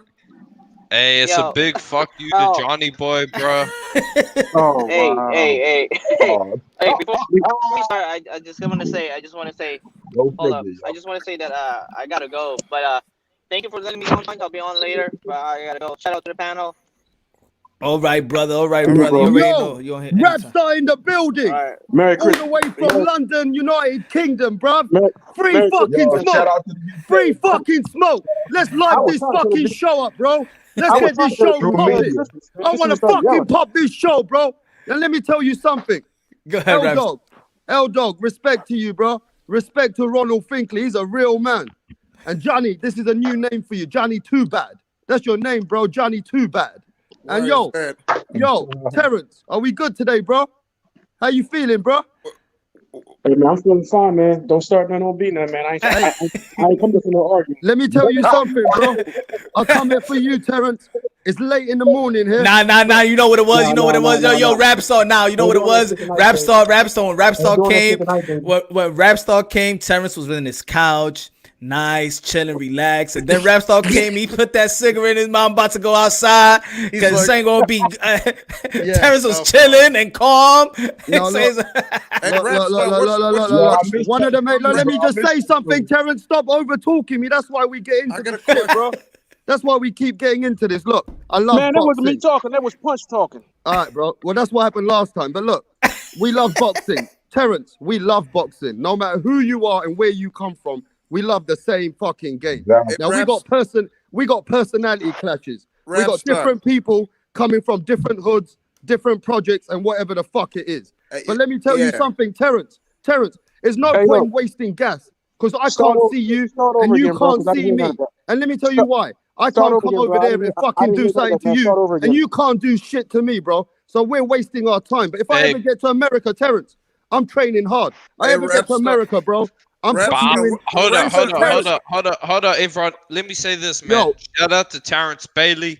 He is the 5th great-grandson of Perry Bailey and the nephew of Frederick Douglass Bailey, one of my actual historical inspirations. All right, L-Dog, stop sucking up, bro. Let's keep it real. I'm just saying, Terrence Bailey is from a bloodline of people. Terrence, Rap Star, what's my new nickname now?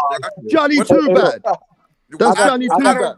I don't get it. I got family ties in London. But let me tell you what, Terrence, how much do you weigh, bro? How much do you fucking weigh, bro? How much you weigh? 225. Okay, I'm 168. Now let me tell you what, we're gonna come across. We're going to do a catch weight. I'll be in America in about 5 months. All right, Terrence? In 5 months' time. You better start training hard. And that shit, listen, Terrence, that shit that Bill Haney's giving you, you better get a lot more of that powder from him that you've been supporting him. Yeah?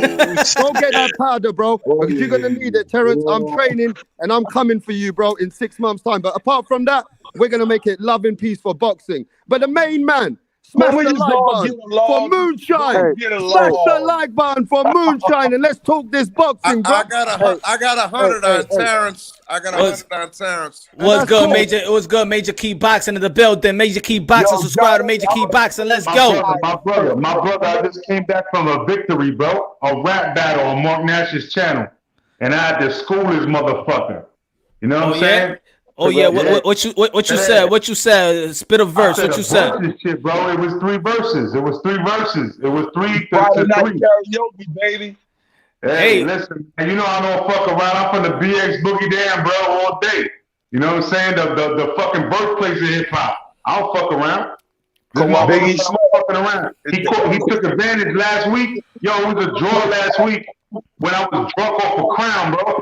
And that's one of my bars that I said today. I was like, yo, you struggle against a 40-year-old man that was drunk against Crown. Like with Crown, bro, like what the fuck are you talking about?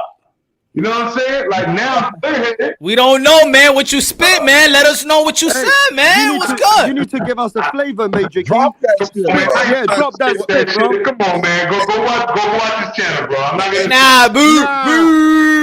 We want it live. We want it on Punchy Show right now, bro. It was like 3 rounds, bro. How you expect me to remember? Glenn, Go ahead. Hey, bro. You know what's funny, dog? Because I used to know every fucking rhyme off of every fucking song back in the day. Now when Punch be asking me to rip it, bro, I be hitting blanks. I can't do it. I intimidate y'all, huh? That's what it is. I intimidate y'all, Johnny. Yo, hey, listen, you know what I stand for you, Punch? You know what I stand for you on your live? I got friends in low places where the whiskey drowns in the beer chases my blues away. But I'll be okay. You know what I'm saying? So, yo, I got no shame in my game, bro. I fucking rap or fucking sing. I don't give a fuck. Like, but I just battled this dude that came there trolling last week for no reason. And then all of a sudden, it was a rap battle, and I didn't even know it was a rap battle. Then he was like, I was tipsy like a motherfucker. He been talking all this shit all week that he gonna kill me, he gonna body me tonight, this and that. So I was like, man, let me show up. And I fucking went there and murdered him, bro. That's what's up. Yo, L-Dog, let me ask you a question. L-Dog. Yo, why they hating on Teofimo? Speak on it. Man, Punch Drunk, you know what I'm gonna say, bro, but this gonna upset a lot of people, bro. Go ahead. Well, they're hating on Teofimo because he ain't black. Ooh. Oh, that's what you think? That's a strong statement, L-Dog. Can you elaborate on it? Yep. He has a black rivalry. It's a Hispanic versus black rivalry that is prominent in boxing. Many great fighters are either Hispanic or they're black. Like, let me just hold up, Ronald. The only great fighters are from Croatia. No, they're like a lot of great Hispanic and black fighters, okay? Look at the rivalries over the times. Pernell Whitaker, Julio Cesar Chavez. That was one fight, not a rivalry. Mexican, not Puerto Rican. Mexican. That was one fight, not a rivalry. No, but I think more broadly it's a Hispanic because Hispanic people support Hispanic fighters. No. Check this out. There is a rivalry between American Hispanics, meaning Puerto Ricans, against Mexican bred fighters. Mexicans say that Puerto Ricans talk too much, so that there's a rivalry between Puerto Rican fighters and Mexican fighters. Now when it gets down to black, now when it gets down to black, let's let him finish. When it gets down to black versus Puerto Rican, a lot of the Puerto Rican and African communities. The boxing gods. You cut out, Terrence. A lot of black folk consider Terrence, you cut off. You frozen. Oh, okay. Right. Am I good now? Yeah, you're good now. Good now. Yeah. Now you frozen again. Am I good? I can hear you, but you're frozen though. I can hear maybe you. jump off and jump back. Yeah, jump off and come back. But that's what I'll say. Send the link. It's like some free smoke. Send the link out there, bro. It's like the Hispanic versus black rivalry, and I feel like it's one of the many rivalries in boxing. And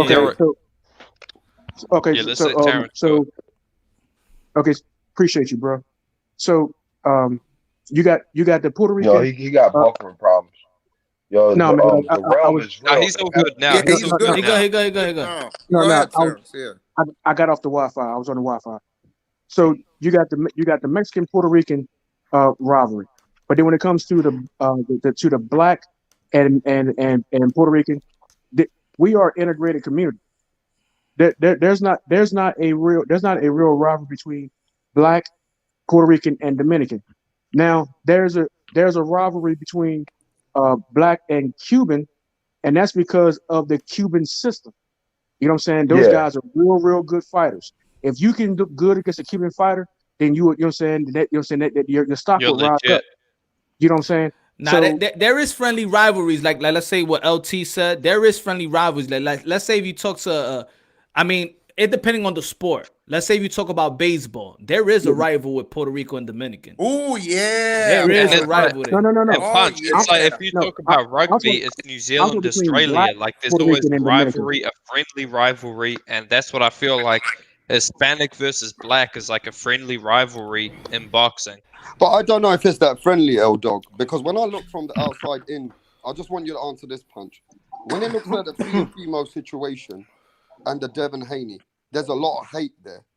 And it just seems like L-Dog's right. This whole situation with Teofimo when it comes to Haney, that's personal. No, I want Terrence to answer this, actually. The Brotherhood's not riding with a fighter who's so proven like Teofimo, who he rides for America, Terrence. He's an American. It's not. It's I don't. You know what? It's not. It's not. It's not personal. You know why? Because it's a fact. You know why it's not? Because you saw them on the channel. They was here for 3 hours. Oh, Bill. It was all respect. It was all respect for let's both. be real here, man. Yeah, they showed I think people are creating this hate. Remember, look. Oh, okay. You need to see that link. I put the link in the chat. You need to see that link. But you gotta. But it was here though. And also, okay. And it broke down afterwards too. What fighter was the first one that they was talking to one another after Teofimo Lopez won? Who he was talking to? Which one? Devin Haney. It was on the phone. You know what's funny? So they cool. They're cool. What's gonna happen is what really happened to Tyson and Lewis. Lewis been cool. Lewis and Tyson been cool since teenager, but the build up and everything made them after the fight. Can I say something? I want to say something real quick because I know Junior. One second. Jesus. Let me just I was just gonna say between the rivalries, bro. At least I don't know. I can't talk about the rest of the country, but in Chicago, there's a big rivalry between the Mexicans and the Puerto Ricans. Oh, yeah.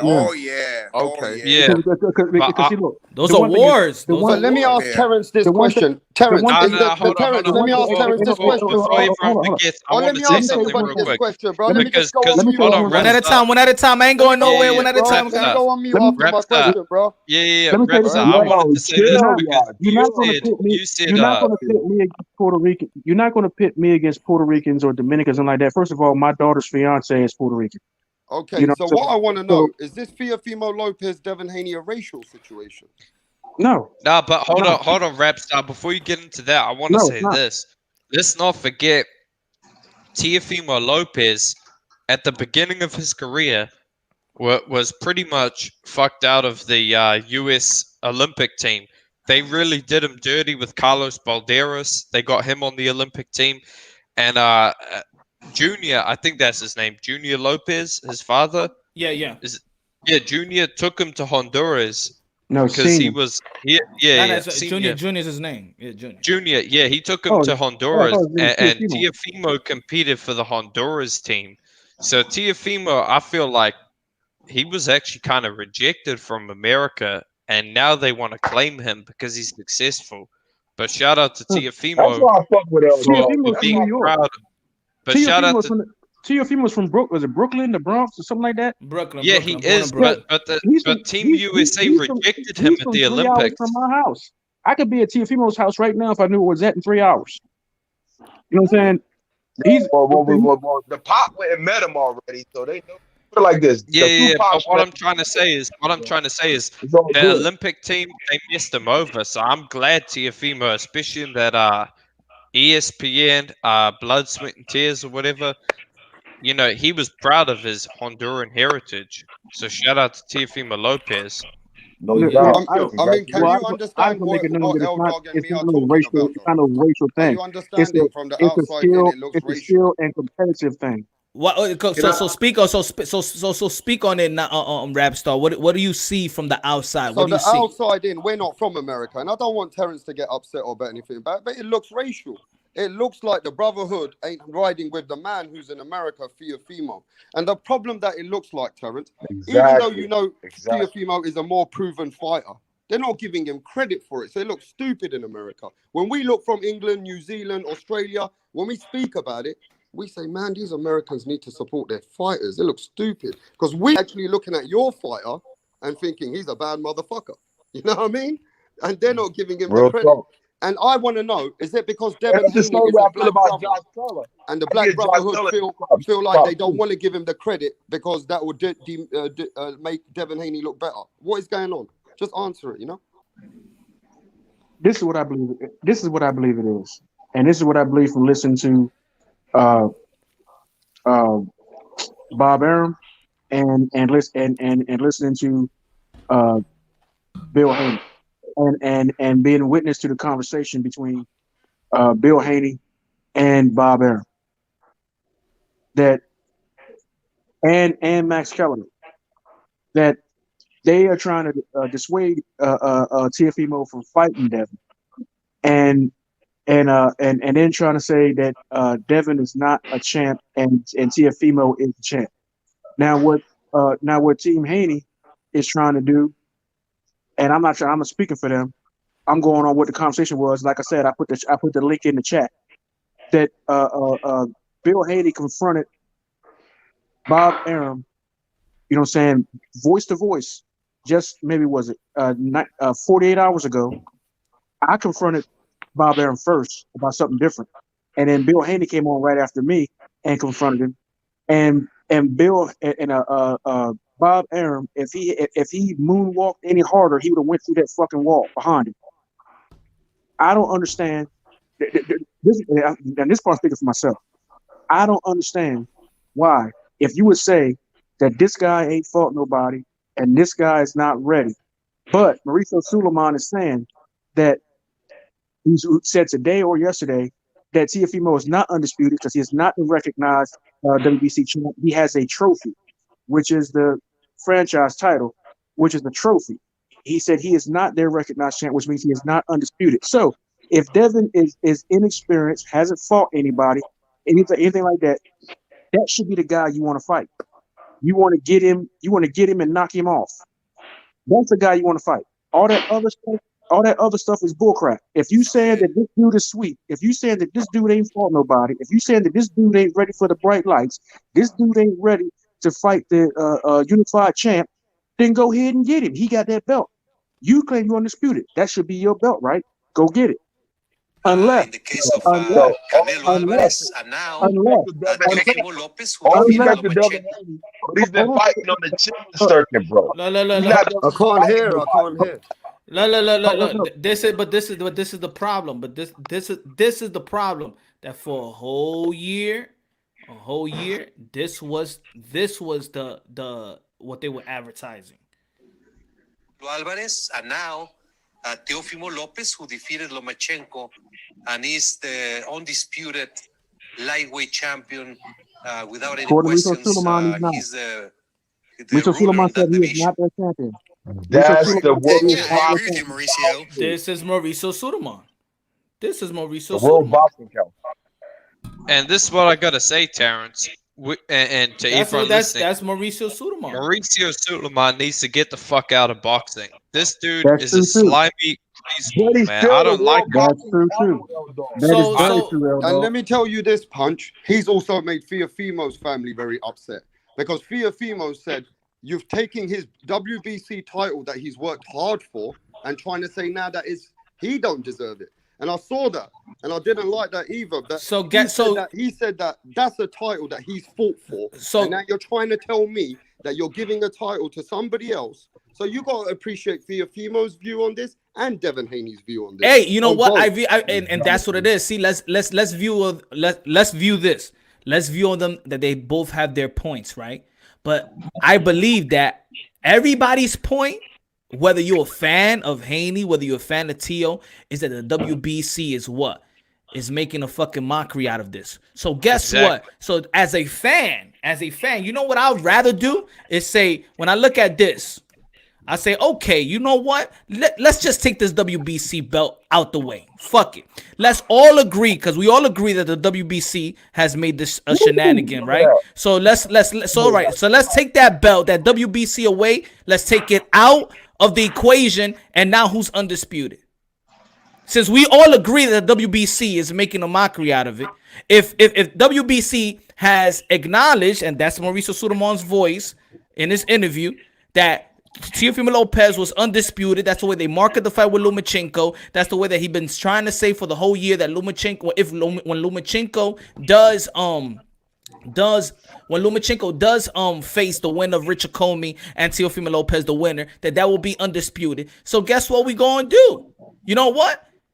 Then if it's the WBC talking bullshit, so let's exile the WBC. At the end of the day, the man has all the belts then. But we can. That's But people. But That's people can't. But people can't say, oh, the WBC is this, the WBC is that. They and then be like, but hey, Devin Haney is the champion. No. You got to keep it consistent. If the WBC is trash, if the WBC is doing a lot of shenanigans, if they miss advertising, miss marketing, who's champion or who's not, you know what? The more they do that, the more we care less about the WBC and less worry about the other belts when it comes to the 135. But you can't say that because WBC is the most prestige belt in boxing. Exactly. They water it down already. They're not the most prestige belt. They can't be. They can't be. We got Suleiman is trash. Not WBC. Mauricio Suleiman is trash. But he's a spokesperson though. That's can I say something before I leave, yo? We have to keep the integrity of the belt. We got one dude in there that's doing some BS, and just like the presidency, ain't nobody there forever. You know what I'm saying? Hopefully, when Mauricio is gone, we'll get somebody back in there that was more like his father. You know what I'm saying? It's gonna run down to his family line, bro. What's good, Major Key? What you gonna say? Yeah, no, because I'm gonna chime out real quick, man. I've been working since early in the morning, man. But I wanted to, of course, show support like always, bro. And I appreciate your panel. But yo, I want to pull this out of Terrence Bailey once more. What did you say about Puerto Ricans? You damn right? They're black, right? Your great uncle's Frederick Douglass, right? And you just said you ain't got no beef with no fucking Puerto Ricans and Dominicans, right? That's what you said, right? I said that our two communities are basically integrated. You know what I'm saying? Like exactly. I just want people to understand that coming from your stature. You just said because a lot of people don't understand that shit the same way that you were explaining it earlier. So I just wanted you to rehash that before I left because that was a beautiful statement. And maybe many people probably brushed that over, but that was a beautiful statement because people don't understand across the globe what it means to be a Puerto Rican. They don't understand, or a Dominican or Caribbean person in general, somebody from the Caribbean, how integrated we are with the black culture. See what I'm saying? And since we have a panelist on here from all across the world, I wanted you just to address that. But since you did, brother, you know what I mean? I'm gonna let you go. I gotta go, but I think you know. Hold up, brother. Hold up, brother. All right, wait. What's up? Look, I went to the Dominican Republic on my honeymoon, right? And we was going down there. I told my wife, I said, don't think you're gonna go down here and you will see some exotic looking people or whatever. I'm saying you're gonna get down here and they ain't gonna tell me and you any different than the Dominicans that's already there. We got there, we was like, dang, I feel like I'm in Baltimore. Yo, Mister. I was gonna say, let me say what's up to Mr. 2 Grammy because he hasn't said anything. What's good, Mr. 2 Grammy? What's good, my brother? How you feeling? I'm chilling. I'm doing well. Talk to me. What?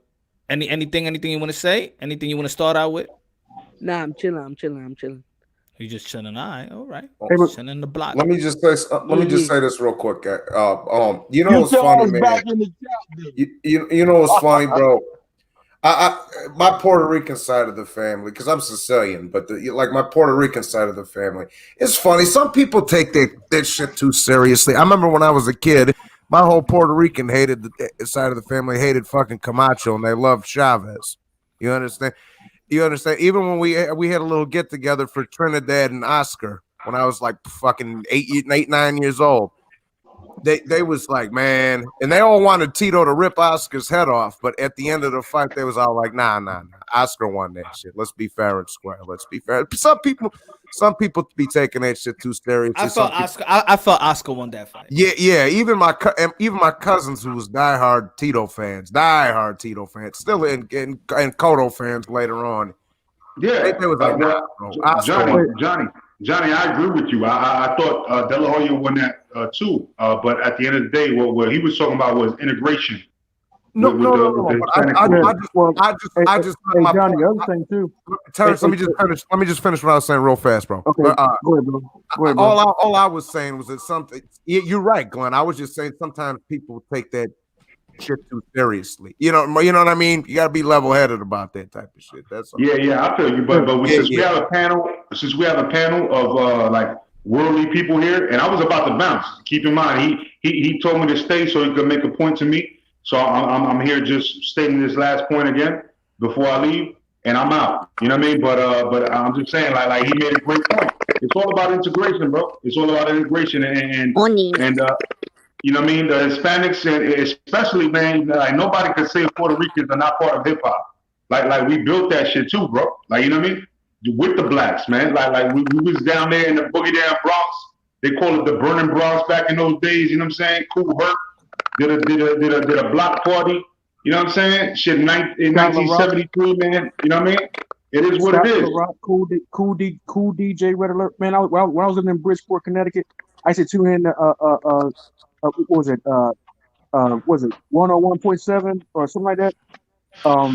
Cool DJ Red Alert on the weekend. He worked with he worked in all stations from 97 from 107. I think he stood at 107.5. That's the last. Hey, but look, Johnny.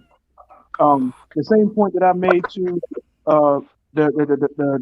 this brother that's talking. Man, your name, the Major Key. The same point I made to him. You said you got a Sicilian side of the family and you got a Puerto Rican side of the family. Is that what you said? No, he's microwaving. He's doing some noodles. Yo, shout out to Big Pun, bro. Ronald Finkley in the house, bro. Ronald Finkley, what's up? But let's not forget the Sicilians were Moorish. Yeah, well, look, no, not originally, but I'm getting to that. The Sicilians and Italians are also integrated in the African American community. We're both integrated with each other. You know the term tall, dark, and handsome.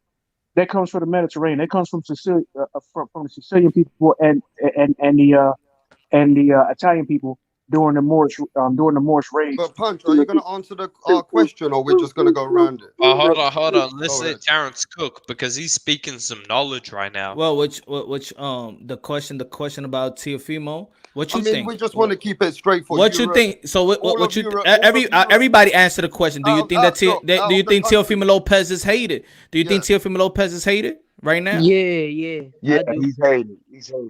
Why? Well, give us the reason why he's hated after he accomplished something great. You don't want to hear that shit. He's hated because now he's the next man up, who everybody want to clout chase behind. To me, but they don't want to do the hard lifting, which is fight the people that we want them to fight because of these networks or these promoters, bro. And I mean, like how people gonna make videos of him ducking when he just fought October 17th? Like, is he supposed to fight tomorrow? That's what they think. No, he's supposed to skip. He's supposed to be in negotiations for the fight for a true undisputed for 2021. He's not. See, that's the issue I have though. See, this is the issue I have, Terrence. That when they marketed that fight as undisputed, the Haney's ain't came out and said nothing about it. So then aftermath, when somebody accomplishes what everybody feels, with 4.2 million people that saw that fight worldwide, right? Exactly. Saw that fight as an undisputed bout. Now y'all want to come out and say it's not undisputed? Nah, y'all should have been on Mauricio Suleiman's neck since the beginning of that promotion. That was my issue. I spoke, and look, I'm the guy that perceived as the hater. I spoke on behalf of the Haney's. No, you Mauricio Suleiman, what the hell is he doing since last year?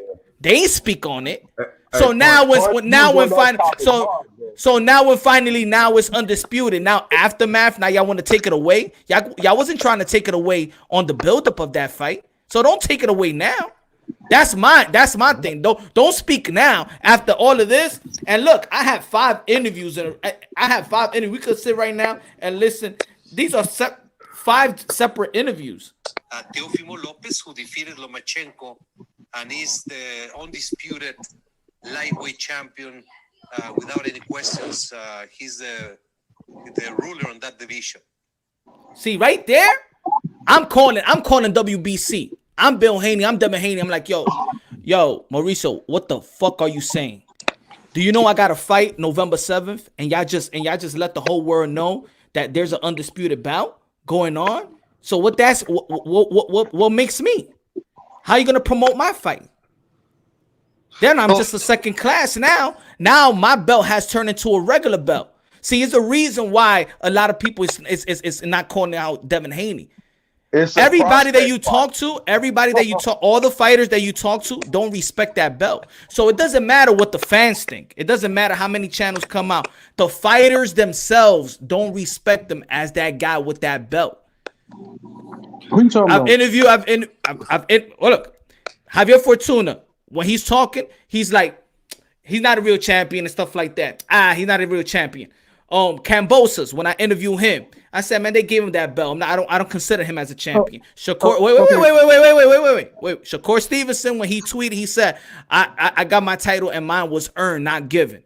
Teofimo Lopez, hold on. Teofimo Lopez. You gotta keep going, dude. You gotta keep going. But that's what I'm saying. So when people say people are not ducking, look, hold on. People are not ducking Devin Haney. The thing is, they see Devin Haney the way the WBA guys, the welterweight see Ugas as a regular champion, not the guy. See, Manny Pacquiao is the guy that they want. They want that super. They want that belt. They want the guy. They don't want Ugas because they don't consider him as the true champion.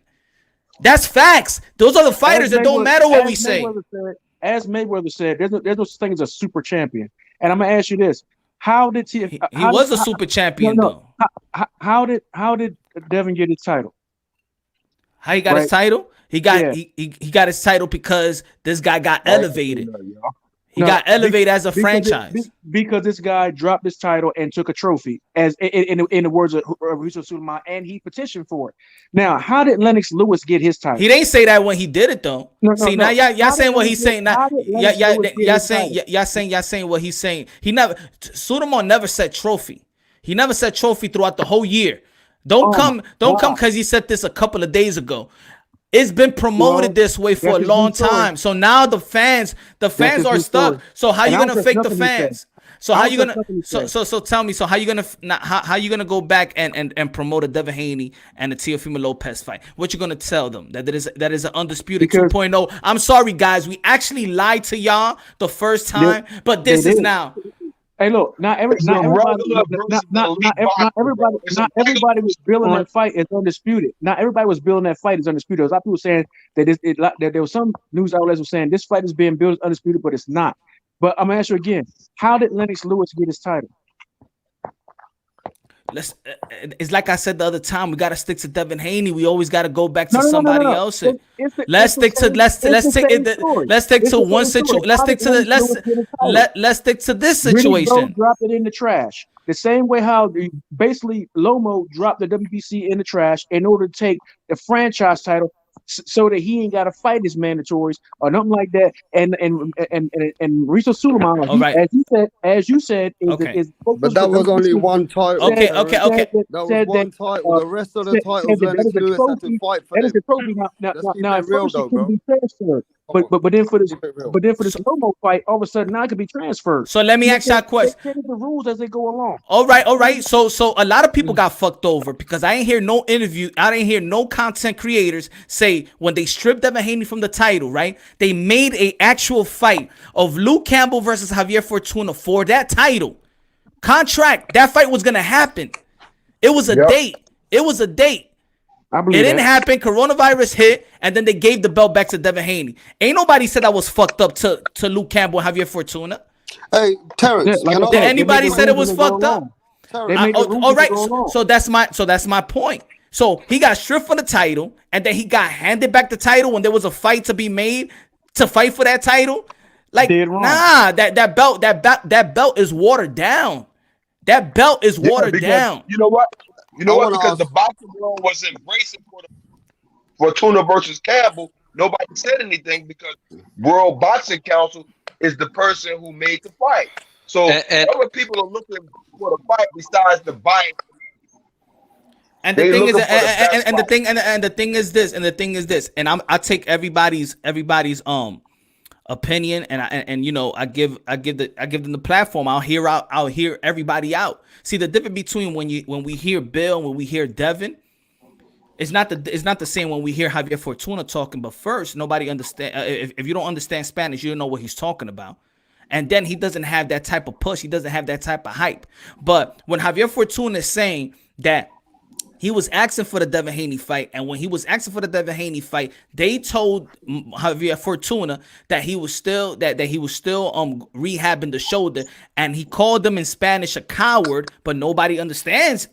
Nobody's looking at Javier Fortuna, but Javier Fortuna was saying that in Spanish, he said he's a palomo. He said he's a coward because when he said that he's not prepared to fight me, he was begging the WBC, telling the WBC that he's okay for him to get the title. So he was calling him a liar, and they was calling the Haney's a coward and a liar because when he wanted to fight Devin Haney, they said that he wasn't ready yet, that they was prepared to take a tune-up fight and stuff like that. But nobody was hearing Javier Fortuna.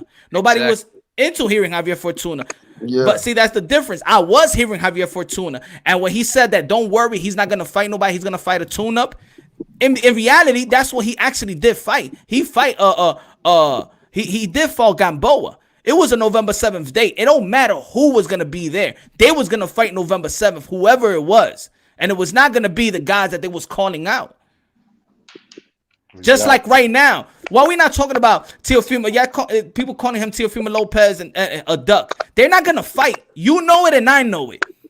That Eddie Hearn said 2 days ago in his live show, and I'm listening at 4 o'clock in the morning, they asked him and he said, no, we're not gonna. Teofimo Lopez is not gonna be next. We're only paying attention to the winner of Ryan and Luke Campbell.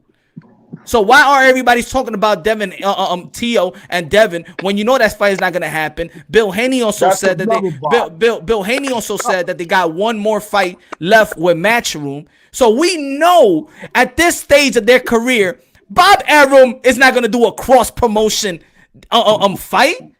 Y'all know that. Don't hook wink the people. Y'all know that. So we're blowing gas. Of course it is, but that's the thing. That's not fair. This fight, and I'm saying this fight is inevitable.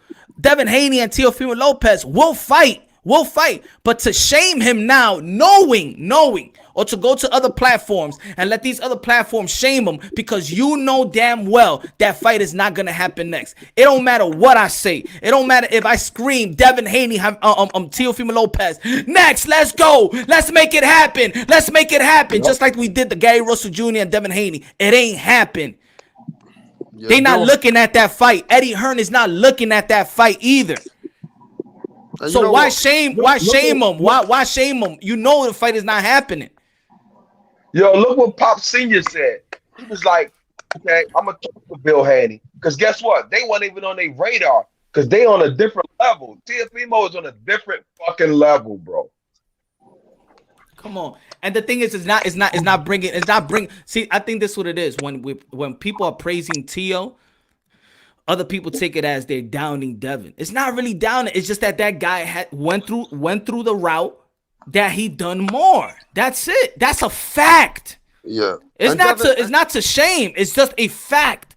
He done more. He fought Richard Comey, top five lightweight. He fought Lomachenko, the guy that they all was chasing, that Devin Haney as well was chasing. Why shame TEO? After accomplishing, why? What's the niche? Why? Why? It's catered to the fans, bro. Why? But it's like a bad cater, though. It's a bad cater. It should be like them pushing Devin to go forward and fight the people who we would want him to fight. He's just a chicklet circling fighter, bro. I like Devin Haney, bro. Don't get me wrong. I love him. But I watched this fight. I see he ain't have no power. But I respect him for his skills, bro. They listen. Look, and put it this way. When I spoke to Bill Haney, you know what I said? Bill, I hope you listening because you know I told you this. We had a conversation, right? And I said, yo, why y'all don't get Blue? Right? A week later, who'd I see on Barbershop Conversation? Bill Haney and Blue. Why does he want Blue?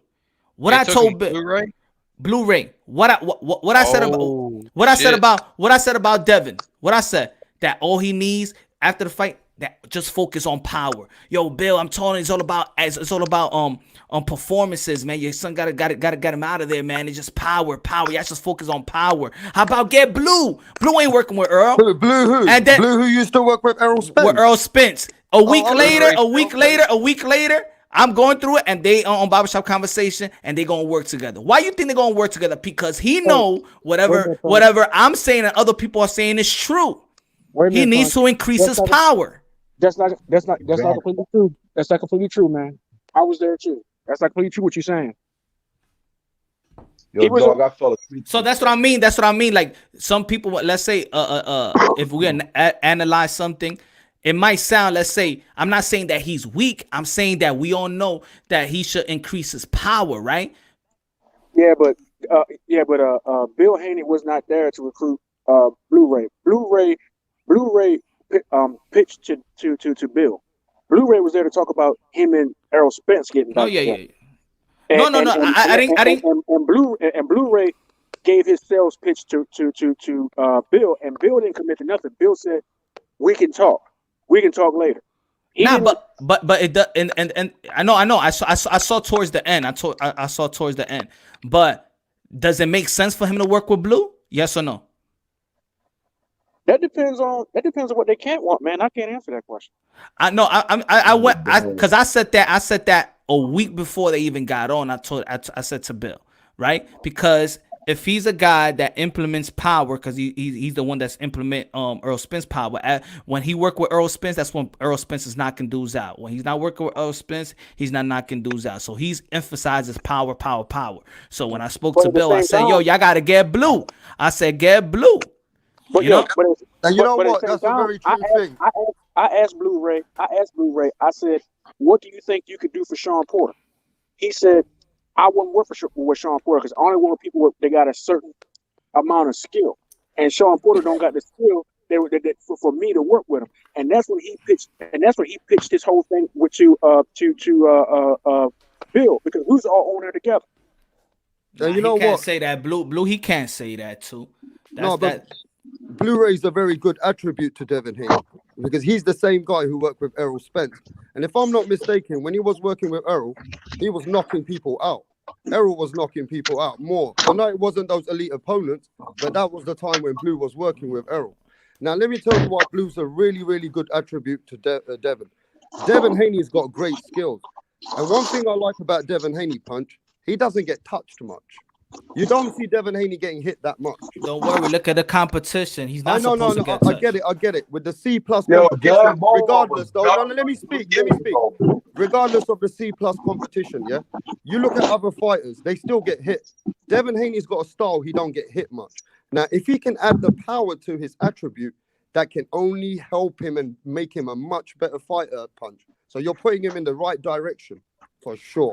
No, I feel like this is what it is with power. Look, he's hitting people with flush shots, bro, and they're not moving, bro. Exactly. And the thing is, and when I talk about, and also when I talk about strength is also about if Santiago, who's a really skinny, he look way weaker than Haney. If he could clinch him, and then Gamboa clinches him, guess what the next opponent is gonna do? They're gonna that's their game plan now. Is to crowd Devin Haney. There's gonna be another boxer that's only gonna be, you know what? I'm gonna crowd him. I'm gonna make it look ugly, and there's gonna be a fighter. Look. There's gonna be a fighter. That's gonna do what Salido did to Loma, crowd him, and make. If a dude on here saying he want to come from England to try to fight me, you believe that shit? There's a dude on here from England said he want to come over here from England in 5 months and try to fight me. Oh, Rapstar. That's Rapstar. Saying he want boxing. Yo, it's gonna be like what you talking about? What are you talking about, bro? My bad. What? Oh shit! I thought I was on mute. I'm talking to my wife. I thought I was on mute. My bad. You talking shit about Rapstar. He's angry about that, Punch. He's angry. Say you got. I'm not angry. They got you. Come on, Terrence, man. You better train hard, bro. Come on. She like baby. She like baby. I heard that man. I heard that man. You better train hard. I'm gonna inspire make Big Mama proud. Hey, look. I train any. You know, so I work out anyway, man. So that's all good. Hey, look, rap star. Baltimore's my nigga. Hey, look, rap star. Yeah, all bro. love, baby. But the last time the British came over here to try to do something, they got sent back with the little red coats with the tips in your legs. You bitch. You know what I'm Don't saying? go So, like that. Hey, don't come like that, bro. Don't come at my country, mate. Don't come at my country, me brethren. What you gonna say? What you gonna say? Mr. 2 Grammy. He's fighting or what? Like who's fighting? Who's fighting? No. No, just talking trash, man. He look. Rap star. Hey, like don't to come talk, at my man. country. Come on, Terrence. Let's keep it good, yeah? Rap star like to talk, man. So Because I got money on Terrence. That's all good, man. You better make sure you got that money. I'm anything taking that it. happened that would stop you from being able to talk. You know, like a broken jaw, broken Come on, nose. this is Thriller, man. This is exhibition, right? right? This is exhibition. Yeah, this is. You know what? Don't come at my country, Terrence. Don't let. Yo, this is paper. This is pay-per-view. We ain't gonna see it for $20 or $30. We gonna see it for $40. $40. Rockstar versus $40. Look, man. Hey, look. And highlight my picture, Punch, because you that's know what what? Terrence. Terrence, That's what I'm Terrence not is gonna lie backing, to you, bro. Terrence. Terrence I'm is not a gonna lie real to you. one, bro. Damn, bro. Yeah. He look Hercules. Hercules. Hey, Terrence. Hercules. I'm gonna tell you something, bro. I want to tell you that we gave big views to the channel. All right, bro. We had a good viewing there, mate. So don't start on my country, though. Hey, look, come on. Hey, look, bro. Oh, I didn't get Terrence. I didn't get Terrence's opinion. I get Terrence's opinion. He wasn't here on the last live show. The last live show was about if Wilder was born in the UK and Joshua was born in the UK. How would it? Would you think that Wilder will be a bigger star if he was a UK fighter? Will he be a bigger star? Will he be a big? Will he be a bigger star? Will he be supported more? I think the UK fans would have appreciated his knockout power much better. They would have appreciated. He would not have been categorized as he is right now. What about saying? You know, what I'm saying he ain't got no skill, he ain't got this, he ain't got that. They would have, you know, what I'm saying they would have appreciated his knockout power and his resilience and his toughness and everything like that. But would he be the bigger star is a question we can't answer, because had he been a British star, him and Joshua would have probably already fought. So there would have been a clear-cut winner or clear-cut lead by this point. So and if he was a Remember Joshua. No, remember Joshua is American. Remember I said if Wilder was UK and Joshua was American. Well, the roles would actually be really, really reversed, except for the fact that I think American fight fans would appreciate. I think he would have been appreciated both in the UK and the United States because American fans love a good knockout, but at the same time, American fans would have hated on him because he was a Brit. Do you think? Do y'all think that he would have got critiqued of his boxing skills in the UK, even though he's knocking everybody out the way he was knocking? Can a guy from Britain speak on that? Can I tell you? The guy from the UK speak on it. Go. Yeah, speak on it. Now, let me just tell you with what Terrence, I was going to call him Terrence Crawford there for a second. Terrence Bailey, senior or junior, we actually do agree on this. We would have loved him for his knockout power for sure. I'm telling you that. We love knockout artists, especially in England, you know. But one thing, you guys are spoiled and we're not. You have many big sports like the NBA, NFL. You have so many other big sports, right, that you guys are spoiled to. We as boxing, it's one of our 3 best sports in the world for us. But guess what? So for us, Deontay Wilder would have been a way more, how do I call it? A way more fan-friendly fighter for us in England. But guess what, rap star? Yeah, I've heard that, and I debunked that as well. I debunked that narrative that there's too much sports here, and this is why boxing is not the way it is. Nah, you know why? Because when you do put up a good fight, the whole world watches. all the celebrities will come out. They all stop and watch and watch. There's no buzz for Joshua for tomorrow's fight in the United States right now. There's I'm saying Joshua wins that. I'm saying this. The problem is not that there's a lot of sports going around. The thing is with boxing that you gotta give the fans what they want. It doesn't have to be instantly, but you gotta give the fan. You see, I'm gonna give you an example. The Canelo and Triple G wasn't overly marinated. If the Triple G and Canelo Alvarez fight was actually made at the right time and marinated good, it took its time. What was it, like a year and a half? At the least. Just like Lewis and Mike Tyson. When Lewis said, "I want to eat your I want to eat your kids or whatever," praise me to Allah. That only took 1 year and a half to make. It ain't take 3 years. It ain't take 4 years after the comment. So this is what's wrong with boxing. See, the thing is this: when the whole world stopped to see Mayweather Manny Pacquiao fight, the whole world was let down. That fight actually, a lot of people said they would never pay for another boxing fight again. That shit was a wash. I hated that fight. That's when people talk about Floyd Mayweather, Manny Pacquiao 2. I hate when I hear that shit. I never want to see them two in the ring ever again. Me either, bro. Again. Me either, bro. Let the young generation have their shine. That's what I say. Let Terrence Crawford and Errol Spence fight. Legendary status. Hey, But see, go ahead. What you think about Floyd versus Logan Paul? What you think about that? Oh, that's a great fight, man. That's a real 50-50. I think it's What you think about that? I don't like Logan it. Paul is 0-1. I don't like it. I don't like it, but I respect Logan Paul's move, because I'm a YouTuber, and guess what? If I get that fight, I'll be happy about it too. Do you think he deserves it or not? What do you think? I mean, he don't deserve it. He don't deserve it. I think there's a lot of fighters, and even matter of fact, put it this way: look at the Mike Tyson and Roy Jones. That was an exhibition, but it was against two legendary fighters that actually boxed and just. That event was good though. That event was good. Hell yeah! Now you give me Oscar De La Hoya and Floyd Mayweather 2 exhibition. Hell yeah, I'd like to see that. Also, Mayweather, bro, he's a Hall of Famer, bro. He's a legend, and it should be an honor to be in the ring with him.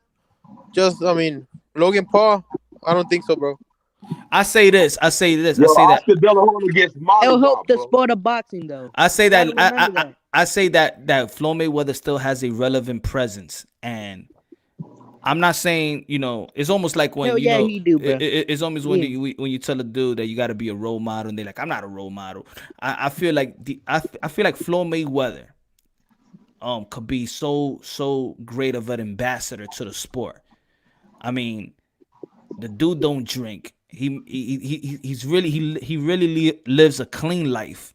Yeah. He lives a clean life. He got his money together. He never lost his money. He doesn't get in trouble other than the shit with his baby moms, but that's in-house. That's baby mom problem. And I know that a lot of people out here have baby mom problem too. So it's baby mom problem, right? But take care of his kids. Great boxer. The signs that he epitome the sweet signs up to a T. Was an Olympian, all that. The only thing is, I just feel like I feel like, because I know one of my boys that he worked with Floyd, to design, and he said, this guy gives a lot. He gives a lot. Like, he's a humanitarian. Yeah, I heard a lot of good stories about him. But I'm saying, and I understand there's athletes out there, and I know other athletes that have done a lot that they don't share it. They don't want to share it because they feel like that's the humble thing to do. But I think with Floyd, why not? Because he has a relevant voice. If I see a guy like that giving and being humanitarian, that makes other people within the culture, because people already emulate him in certain ways. So that humanitarian will be emulated, and then other people will find that as a cool thing. He's left it in print on people. And on that note, I'm gonna get out of here. Facts. And I appreciate you guys coming on tonight. Peace, Mr. Moonshine. One. Peace, Ron. Mr. Unravel Boxing Talk in the building. The man from Ireland, the myth, the legend, Mark Unravel Boxing, baby, in the panel. Talk to me, my brother. Morning. No, it's an honor to have you on the panel, brother. How you doing, Bunch? How's everybody doing? Good morning, please. It's nighttime for all of you. Doing bad. Oh, he doing bad, man. He didn't do his remote work, man. You didn't do your homework or something, man. Oh, shit. Get the smoke in the building. What's good? My fault, Mark. Talk to me, Mark. Talk to me, Mark. You got the stage right now. You got the spotlight. I just have a question. When everybody say, does this person deserve a fight with Floyd, right? In place of who, right? And then I hear like Crawford, Spence, right, etc. Now Floyd's a retired fighter. Does Floyd deserve to lose his record now that he's in retirement and he's just doing exhibitions? Yes. No. He deserves to do whatever he wants to do. Yes. If he wins, he keeps it. If he loses, fuck him. Bro, he's doing exhibitions, dude. He deserves to do whatever he wants to do. I think, but whatever he wants to do sometimes don't fit good with people. For me, I'm like, oh, come on, man. Logan Paul, you giving this guy too much limelight. But hey, it is what it is, man. It's about money. Good. It's all good. Peace, everybody. Peace. It's good. What's good? So yeah, I mean, I don't know, man. I just feel like, you know. How do you feel about Pacquiao and McGregor? Pacquiao McGregor. I mean, it's all right. It's all right. I mean, they in the position. These guys are in the position. I mean, no. To be honest, no. Manny Pacquiao is a legend. No. To be honest, if he's gonna fight McGregor, just drop the belt. Drop the WBA belt, and then you can have your fun. You know, because I mean, the 18 months is gonna be up. He's gonna have to somebody. The WBA is gonna mandate some type of fight. He got to go into negotiations by next month, no matter what. He needs to fight Errol Spence. He could fight. I mean, at this point, he could fight. He could fight, but he got to defend or just drop or drop the belt. You know what I'm saying? That's all. I mean, if you look at it, that belt been defended twice in 4 years. The WBA Super has only been defended twice in 4 years, right? Josecito Lopez, Manny Pacquiao in 4 years. Yep, that's some crazy. That's crazy. That means that in the WBA ranking, it's been held up for a while. That means ain't nobody getting a chance. That's why I'm saying they should strip Pacquiao if he doesn't fight in like 6 months' time and give it to Ugas. I say before that. I think you know why before that? They should though. Oh, they should put it for undisputed. Nah, I gotta be before that because that's 2 years now. I gotta be before that. It gotta be before that. I would like. Didn't they already say though, Punch, that like if he doesn't agree a fight by January, that they'll strip him? Yeah, because I think the rule with the super title is after 18 months. If you don't defend it, you're gonna have to go into negotiations, or they're gonna mandate an opponent that you need to fight. Yeah. So. Or they could put it for undisputed for Errol Spence and Crawford if they want to do it. I mean, is he gonna get back? Is Errol Spence gonna get back in the ring in 3 months? I don't know. To fight, I don't know. I mean, maybe, Errol Spence said he's gonna be back in the summer. Oh, that's right. Yeah, well, Pacquiao seems to be cool with that because Pacquiao was the one that sent him they're sending him an offer. So obviously Pacquiao cool with that. So they lying on Manny Pacquiao. Until listen to yo, fix your mic. Fix your mic. Errol Spence said he want to fight 2 to 3 times in 2021. Until I listen to Manny Pacquiao, because too much rule Manny Pacquiao. When I listen to Manny Pacquiao say something, or Gibbons say something like publicly, or his manager or Freddie Roach or somebody, then I'll say something about Manny Pacquiao. Because look, you had Bob Arum saying that they had a fight signed, and then you had Mikey Garcia saying he had a fight signed. So Manny Pacquiao was supposed to fight 2 guys at the same time. Somebody was lying. Yeah, well, I will say this. Earl said he want to fight 2 to 3 times in 2021. Or the fighter say that shit. You know he ain't gonna fight no 3. But he said he wants to fight in the summer. Spence could win that though. Now Hold on, he bro, now because- he could fight. He could fight. He could fight 3 fights within 12-month span. I can Hold on, understand. bro, that. because I've seen Errol Spence. I've seen Yo, what's up, bro?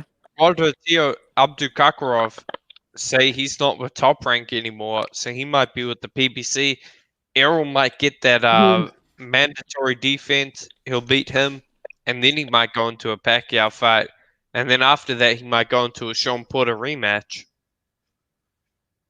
I mean, if they're gonna mandate I don't know if it's an immediate rematch with the WBC, probably. So I don't know. You know, with Abdul Kokarov, I mean, he's been a mandatory since March 2019. I don't see the outreach. Exactly. I always say that shit. He's been mandatory since March 2019. Now with the Lipinjet and Clayton, I don't know what I mean. It was a draw, so I don't know what the IBF is actually doing. But I think they still got Abdul Kokarov as the mandatory right now. But You think Spence and Crawford will fight if for now? everybody was talking about Dillian White, man, Abdul Kokarov been mandatory for a long time, bro. Man, fuck Dillian White, bro. Dillian White is a bitch, bro. Dillian White needs to fight ducking Philip Wilder. He Berkovich, and ducking that's Wilder. facts. Get the smoke. Yes, sir.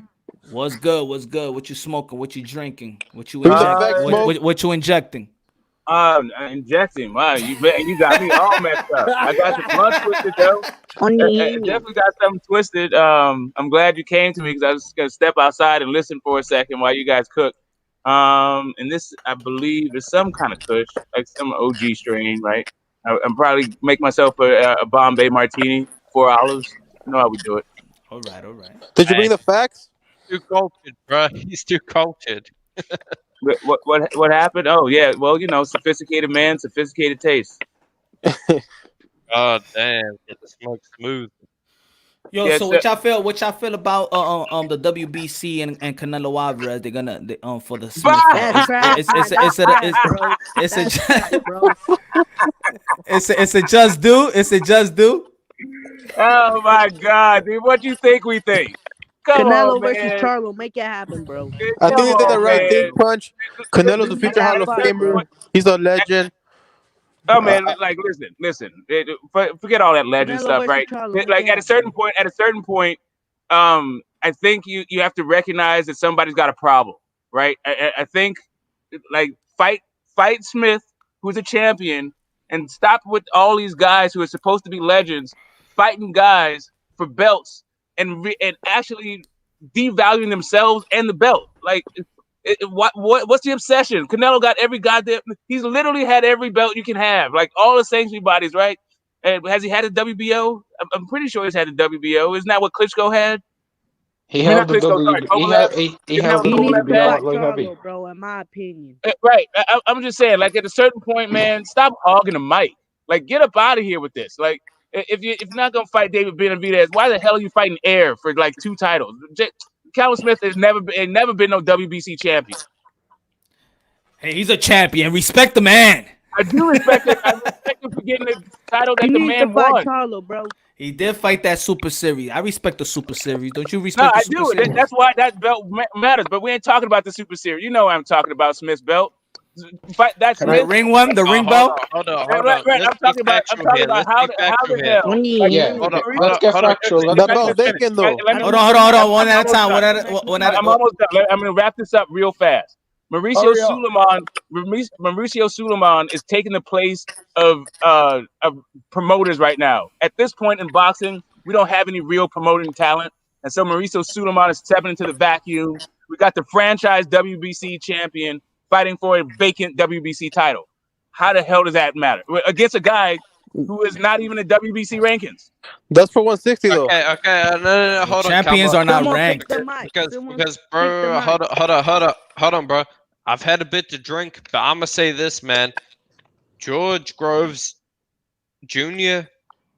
I'm gonna be honest, man. He was one of my first favorite fighters, and George Groves was shot to pieces by the time he fought Callum Smith, and that's just facts.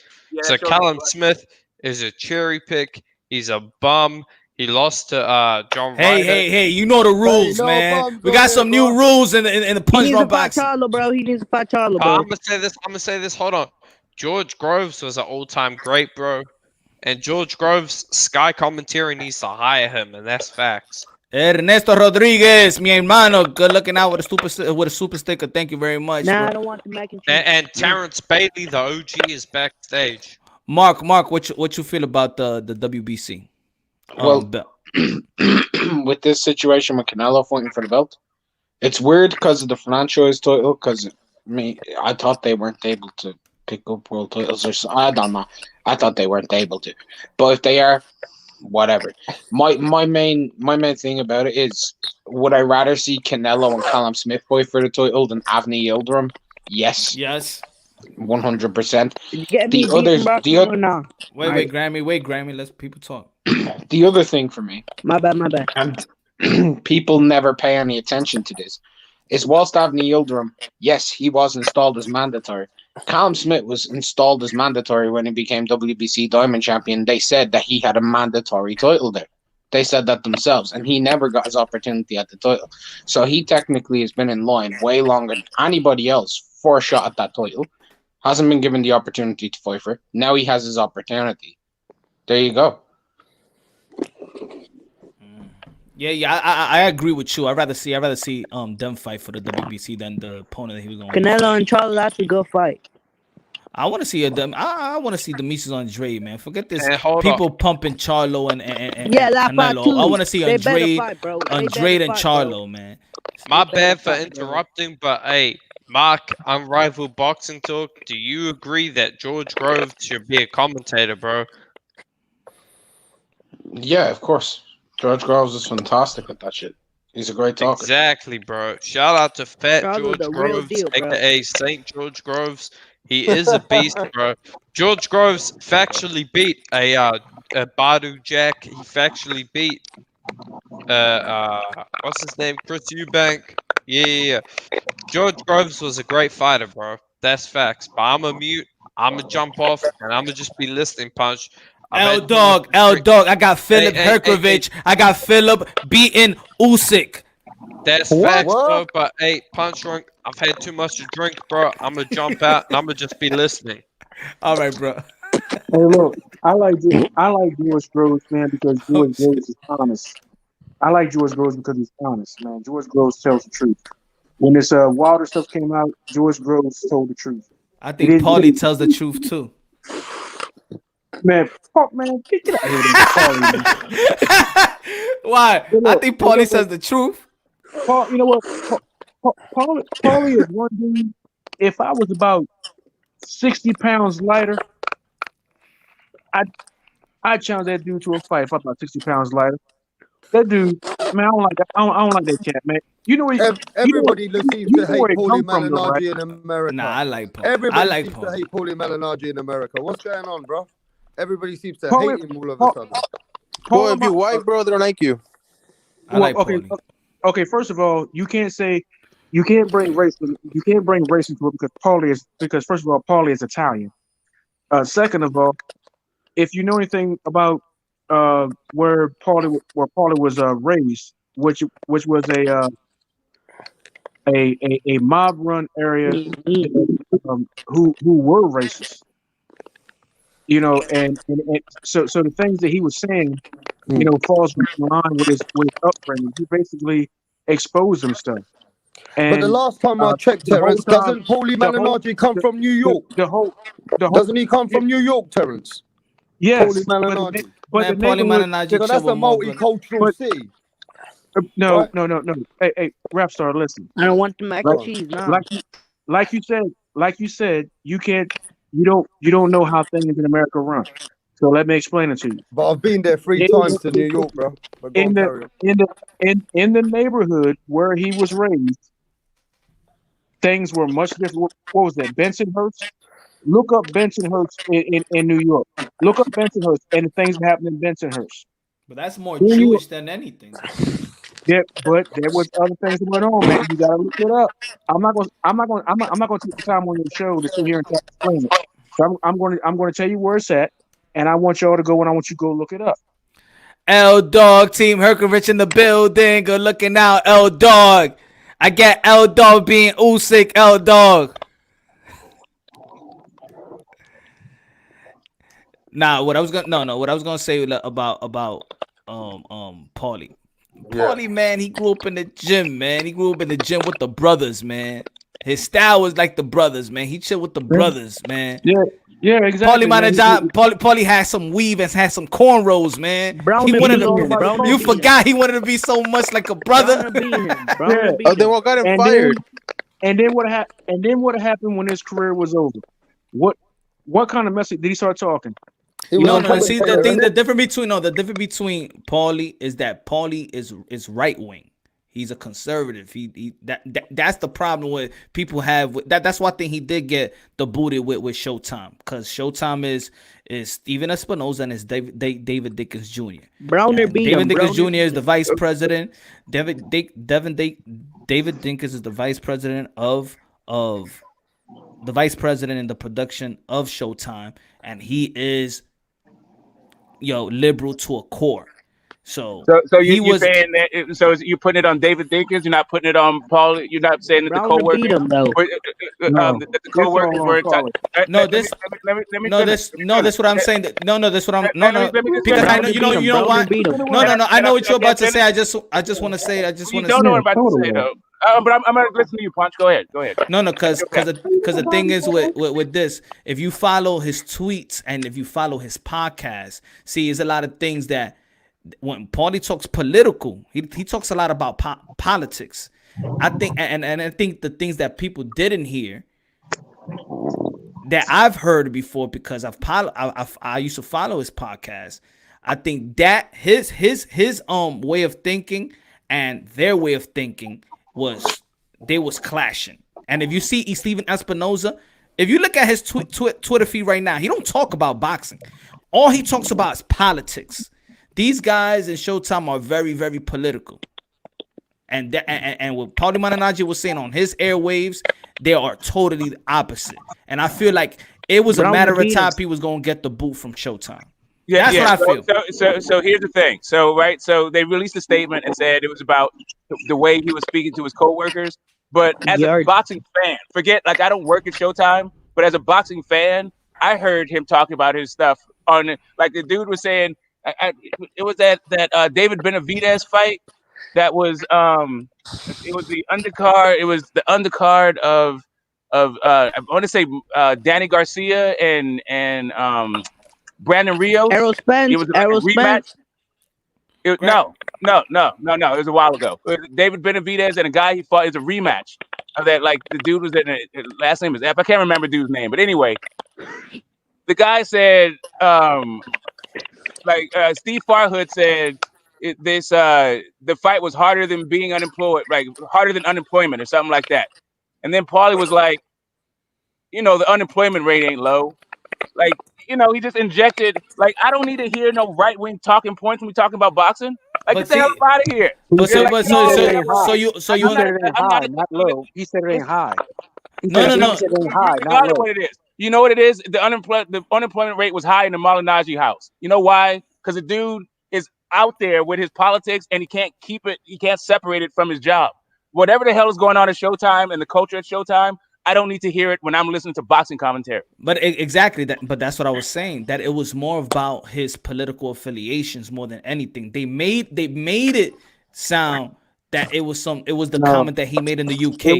It was his a political affiliation. No, it was that. It was the straw that broke the camel's back. It was the straw that broke the camel's back. Punch. It wasn't just. It was the fact that he was doing that at his job, and nobody was feeling that shit at his job. Then he's doing it on airwaves, and then all of his Twitter feed and what he said in the UK, and then you had George Floyd.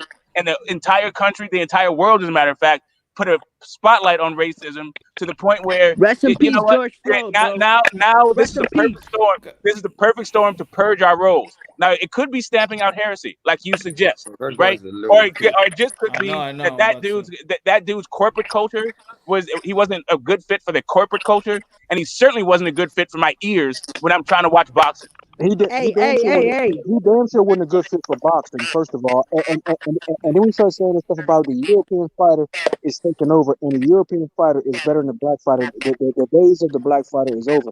And then Larry Merchant has been getting complaints for years with his racist commentary.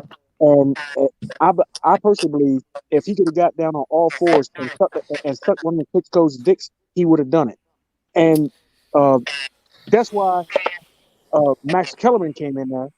You wouldn't believe the groundswell of people when Max Kellerman first hit the scene before he actually got a contract. When he first hit the scene, that everybody was like, "Yo, we like the dude." Now he's got a multi-million-dollar contract now he's a corporate man. They corrupt everybody. I mean, when it comes to how you say corporations, when it's like big corporation, then it's easy. You don't have it becomes corruption. It's because it becomes a lot of it becomes a lot of political. You know what I'm saying? But I never saw a party like that, and I think it comes from I do think it comes from a New York. Somebody got some type of like scratch or whatever.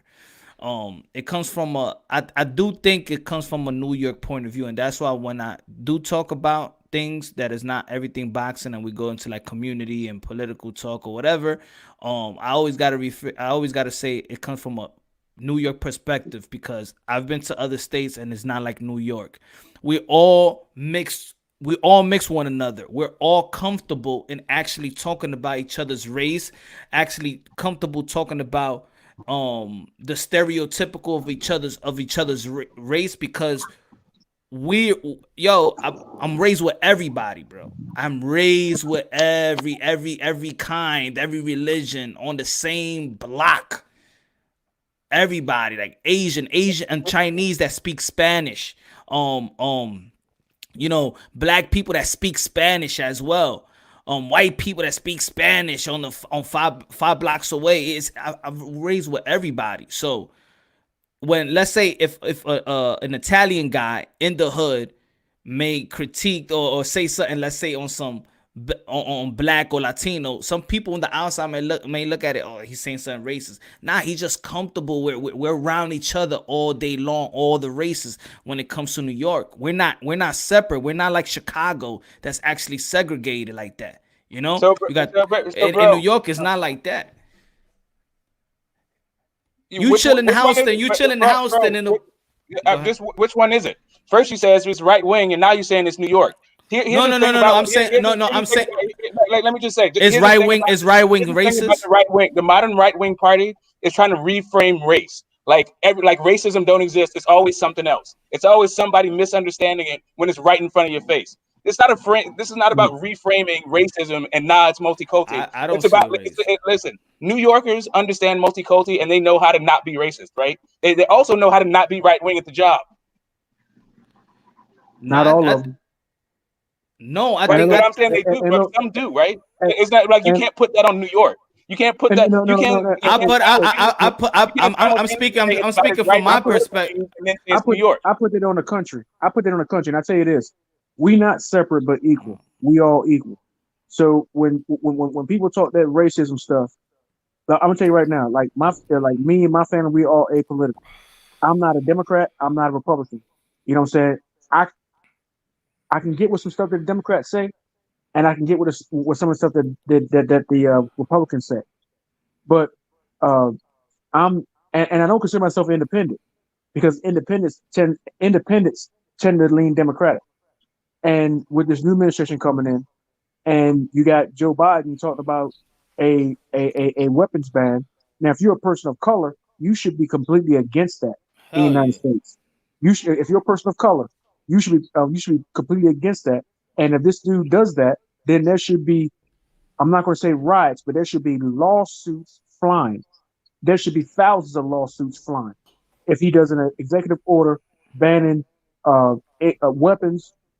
Yeah, I got you. You know what I'm saying? And magazines that have more than 10 rounds or whatever, when a lot of handguns come with more than 10 rounds, and they talk this mess about AR-15s, me tell you something. If they gave me an AR-15 when I was in Afghanistan, I would have went AWOL.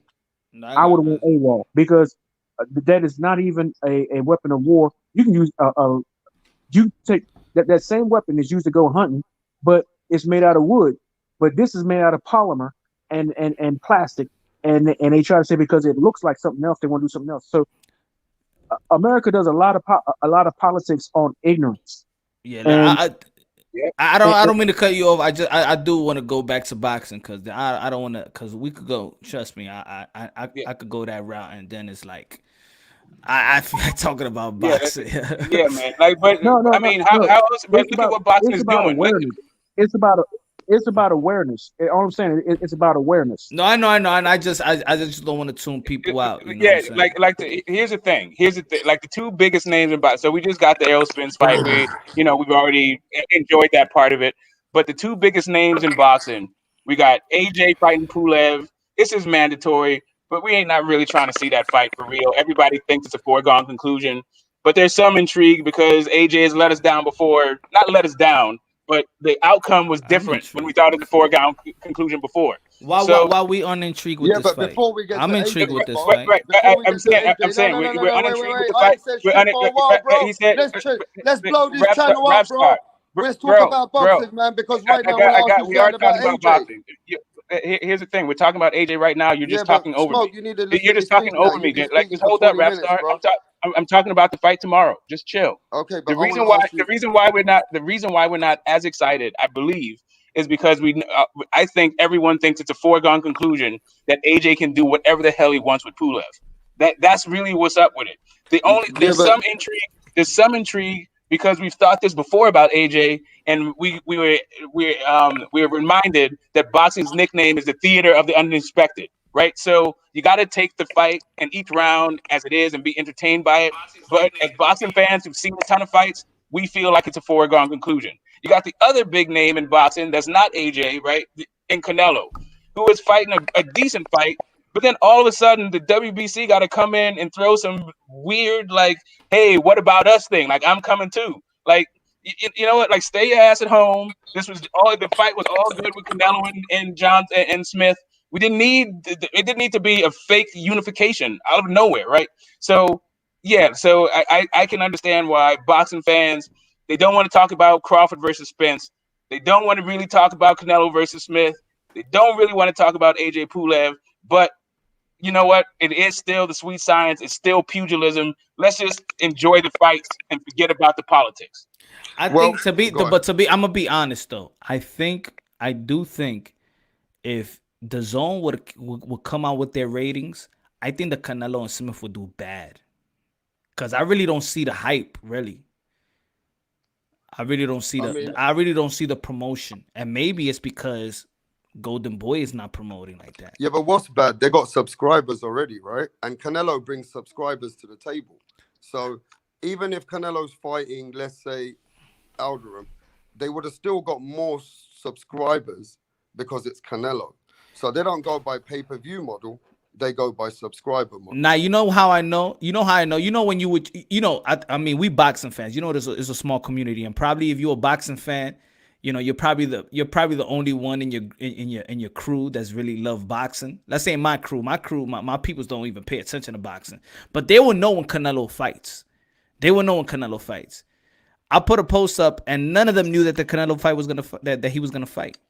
That means that there is really no promotion. They don't know. They had no idea that Canelo Alvarez is gonna fight. How much are they charging you for the prescription now for the zone? To be honest, the last time I paid was 2 years ago, and I haven't paid. I don't know. But now it's gone up, right? I'm sorry. I don't even know. I haven't paid like in 2 years, and it's been good. I still got the zone. Holy shit, man! They're giving a lot of charity out. Looks like. But look, how much does it cost now? I heard it's $20. $100 a year, or $20 a month. If you go by monthly, it's 20. But if it's a year, it's $100 a year. Well, I can tell you this: if Canelo's fighting in America, he definitely getting a few thousand subscribers extra, right? To get that $20. It doesn't have that. It doesn't have that type of buzz the way. I mean, I don't know. Is it me or yeah? I mean, we're watching this from England. Let me see, Mark. Do you sense the buzz about this Canelo fight? Like, I don't sense that buzz that it like used to have. Like, my peoples ain't even know that really don't pay attention to boxing, but they know when Canelo fighting. They had no idea that Canelo is fighting. Does it have that? The idea to me that Canelo's about to fight with 2 world titles on the line in a weight division that would legitimize him, 100% legitimize him as a 4-way world champion, because previously it was a regular title at 168. So this is fully legitimizing him. Yeah. It's essentially a unification, and nearly nobody's talking about it. It's kind of fucked up, for lack of a better term. Like, that's really weird. But is it me? Is it me, or you sense the same thing? Yeah, I don't feel no buzz from it. I don't think people are excited. So do you think that it's because it's the lack of he's not with Golden Boy no more, and there's not a machine behind him? Do you think that plays an effect? No, because that's only been like the last couple of weeks, mate. Like, true. The real reason is probably, I don't know, man. I think TV plays a very big parcel in this. I think Canelo shouldn't be on an app; he should be on a TV. There you go. So let me ask you something, Mark. I know you're in Ireland, so it's maybe different. But has the DAZN launched in the UK? And do you get it? It's launched. It's launched in Ireland too. I picked it up. I get it per month.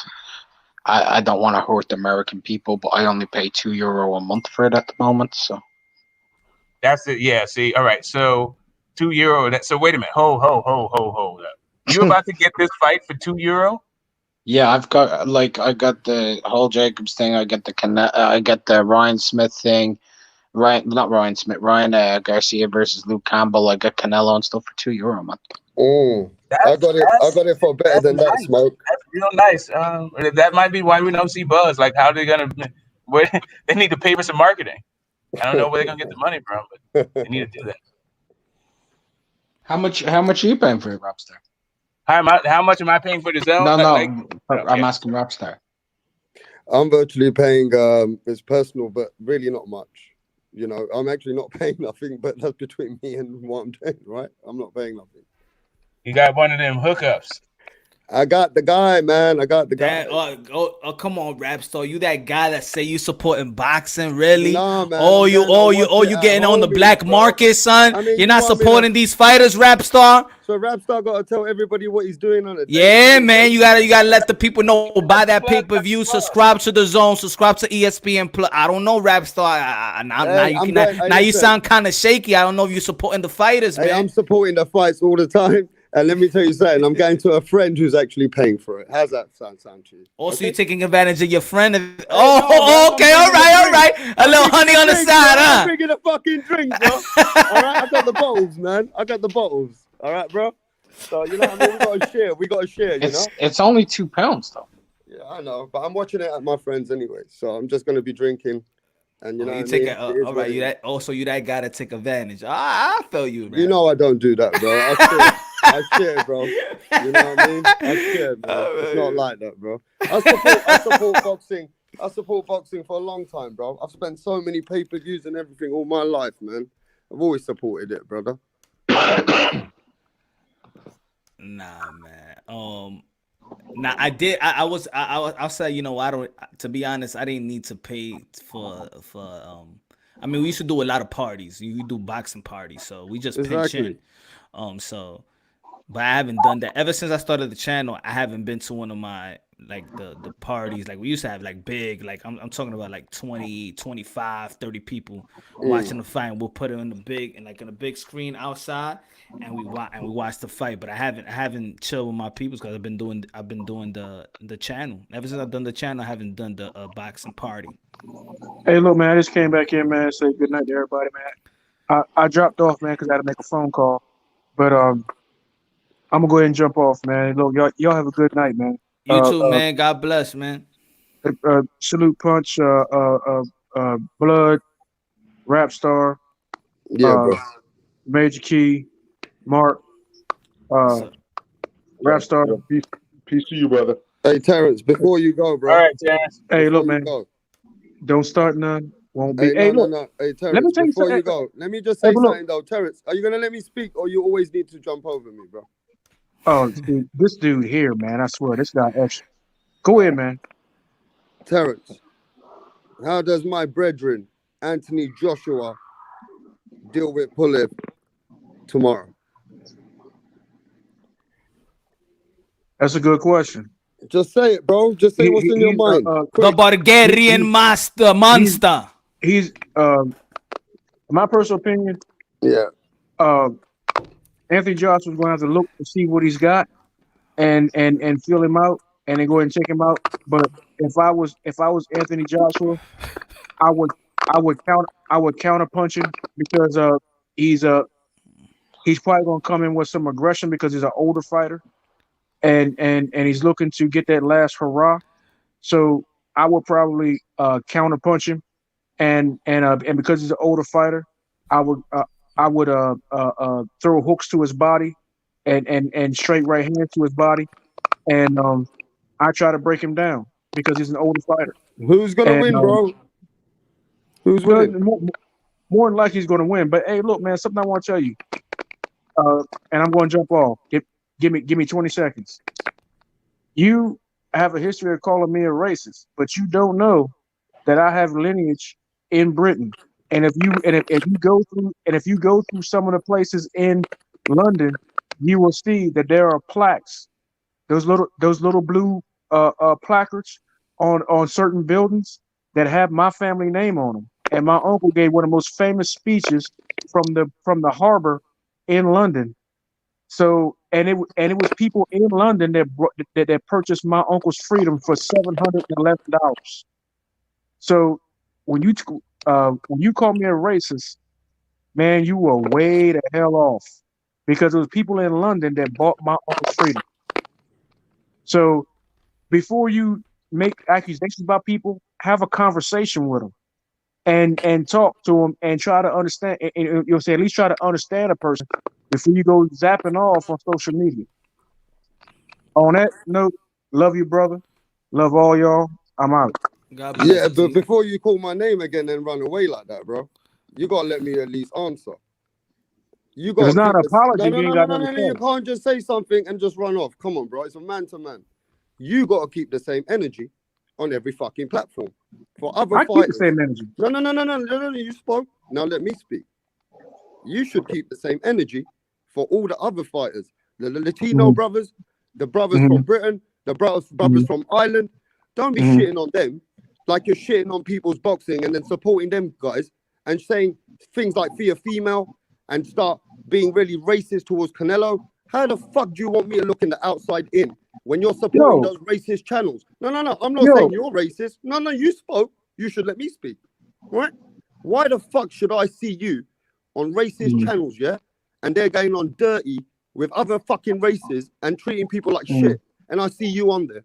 What am I supposed to think? What am I supposed to think? Clarify that for me. Okay, let me ask you this. When you see me on those channels and they start doing that crazy shit, what do you hear me say? Cut that shit out, right? I can't say I've seen that though.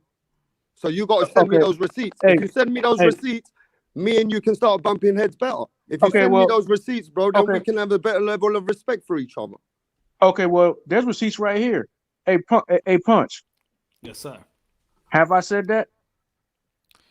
I mean, yeah, you have come and said that. I mean, I don't really check you out in the other channels. But yeah, well, I don't keep nothing racial on no type of platform. You know why?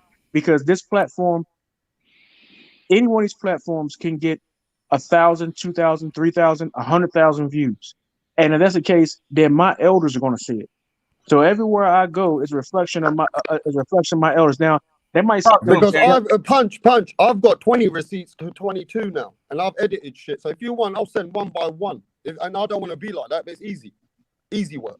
But what I'm saying to Terrence, he got to keep the same energy, and he can't support them because it looks dirty on Terrence. Now I didn't know who Terrence is, but I got a bit more level of respect for him when I've seen him on boxing channels away from that, and he's actually got some good shit that he does talk about. But seeing him on those channels made me think different of this guy.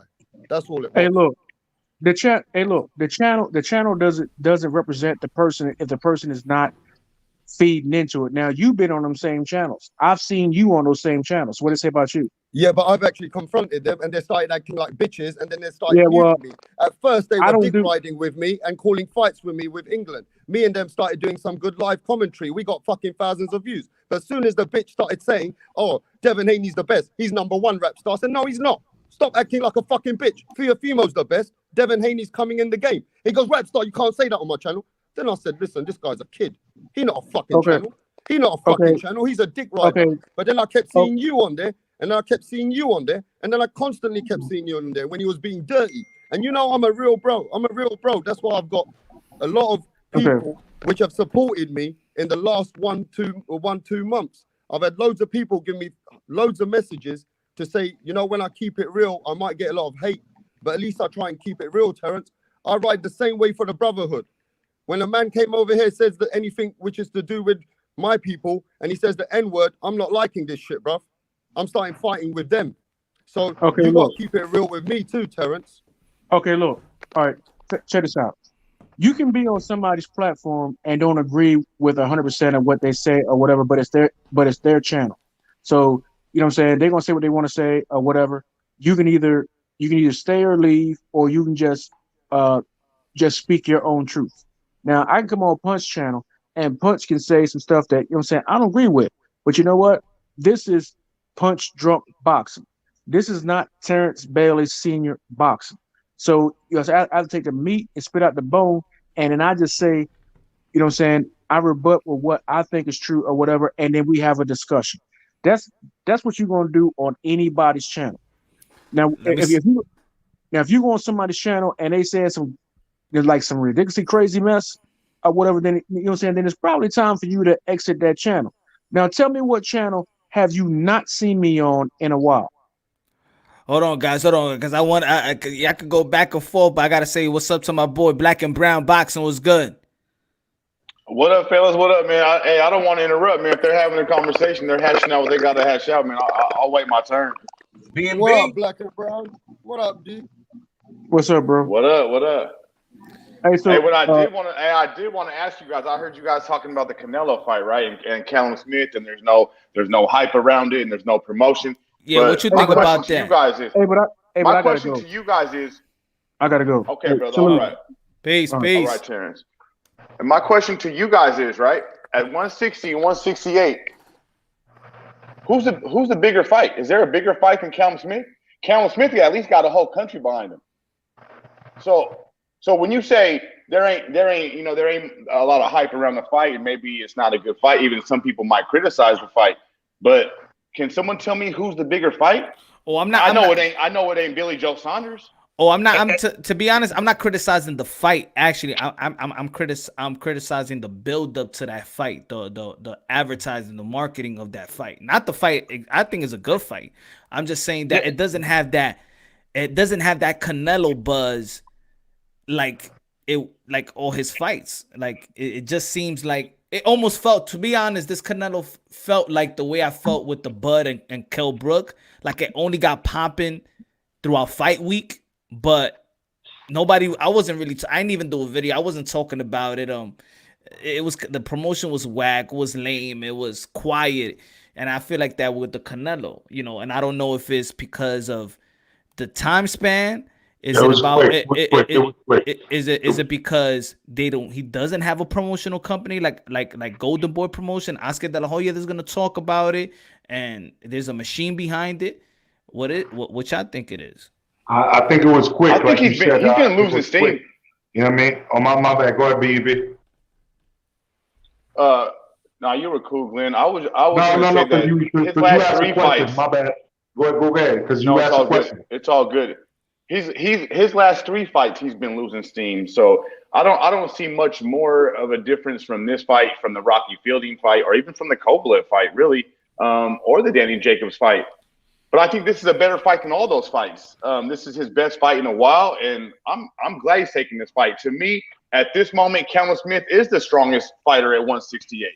So he's the most proven. He's the most dangerous. I know he didn't look good against a Ryder, right? And everybody criticized him because of John Ryder. But John Ryder was a little tough son of a bitch. And we get into this mind state where if a guy doesn't look good in his last fight, then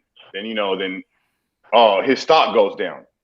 But we shouldn't really think like that, because we got to think about what John Ryder brought to the table too. Like, John Ryder's just not a slouch. He's not just a bum. He fought his ass off that night. He gave Callum Smith all he can handle. So for anybody, I know you guys didn't criticize the fight. I listened to you guys a little bit just talking about the promotion of the fight. But to anybody out there criticizing this fight or calling it a cherry picking any type of way, I think they're flat out wrong. Yeah, they're wrong. They're wrong there. You know what I don't understand is where the idea that he has a country behind him comes from. Well, do you disagree with that? What's the evidence of him having a country behind him? I mean, people in the UK talking about it. What country is behind him? Which country is behind him?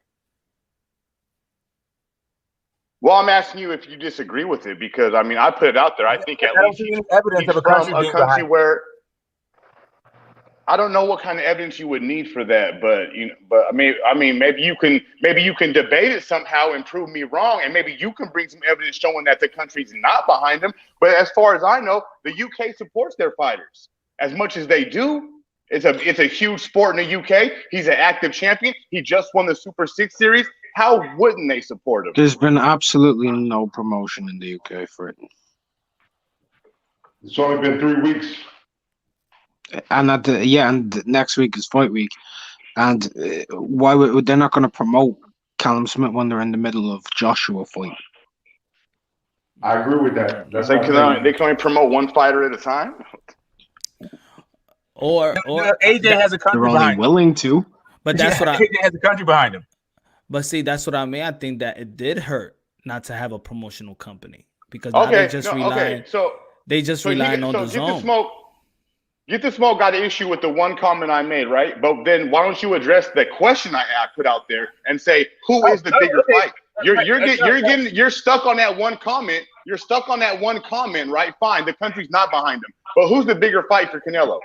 Okay, so if I didn't want to jump in and go too far because I know Glenn was waiting, right? So that was just the only thing. But as far as the 168, who's the best, they got to fight each other. Like, I'm not doing this whole like resume box rec thing. If you ain't fighting a guy, don't come asking me who's the best, the number one guy, when nobody's proven they're the best, or nobody has separated themselves to say that they are the top guy. Yeah, but you still didn't answer the question. Who's the bigger fight than Callum Smith? Who's a bigger fight? I don't know that it needs to be bigger. I think there's all parallel fights, right? I think the Callum Smith is as big a fight as Smith. The Callum Smith is as big a fight as Callum Smith. Exactly. Caleb Plant is the biggest fight as Callum Smith. And then that's when I say Callum Smith at least has a country behind him, right? Yes, and I said that there's no evidence that he has a country behind him. So let's go. Like, we're just gonna go around in circles. That's why I didn't say anything, because all I'm saying is the dude don't got a country behind him. But you did say something though. Right. But all I said is he had a country behind him. But now you want to go into whether or not it's a bigger fight. Like, there's no evidence that this is a big fight. No, bro, I started it off with asking that. You chose to stay and focus on he has a country behind him. Bro, that was my only thing. That's the only problem I had with the only real problem I had with it was the idea that he has a country behind him. Like, to say that it's a bigger fight, to say it's the best fight, to say it's the best fight or bigger fight, all that's just conjecture, right? You know what I think? I was just wondering where you got that whole idea that he had a country behind him, because I don't see it. You know what I think, guys? You know what I think, guys? That Canelo don't have another mega fight left in him. I think that's it. I think Triple G. What do you mean? I don't think there is another mega fight. I said that a year ago. What do you mean, bro? This what I mean. Until the other guys start putting in the work and then they meet Canelo, then it'll be a mega fight. But Canelo just can't be that guy and then he pick a Smith or Plant or Charlo or Andre. None of these fights are mega fights. I mean, look, we got to say this, right? That was exactly my point. Let me say this, Black and bro. Are you saying to me that any fight that Canelo's got in any of those two weights, because we're not talking about 175, are we? None of them are mega fights. None of them are mega fights. We're talking 168, right? Or 160? What are we talking about? 160 and 168. Right. So the biggest fight in those two weight divisions, if you really want to make the biggest fight, who is it if Canelo's dancing partner? Who could it be? You're saying not even Jamal Charlo? I do. On that sense, I do agree with Black and Brown. I think it will be Smith. Who? I don't. Yeah, I think the biggest fight. I think the biggest fight for Canelo possible would be David Benavidez or Jamal Charlo. Jamal Charlo is, I think, the biggest. But maybe David Benavidez. Benavidez too, because they can Canelo bring and the Charlo in Dallas is huge. That's a big fight, Punch. Jamal Charlo, Canelo Alvarez for us, for where I come from, we've been talking about that for a bit. I'm just saying. I don't know. I don't see Charlo that big yet. I don't.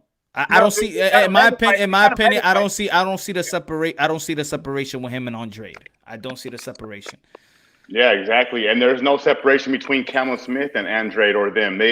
Them fighters had the same amount of fans. Is my point. That's what I'm trying to say. Is that these guys are all the same.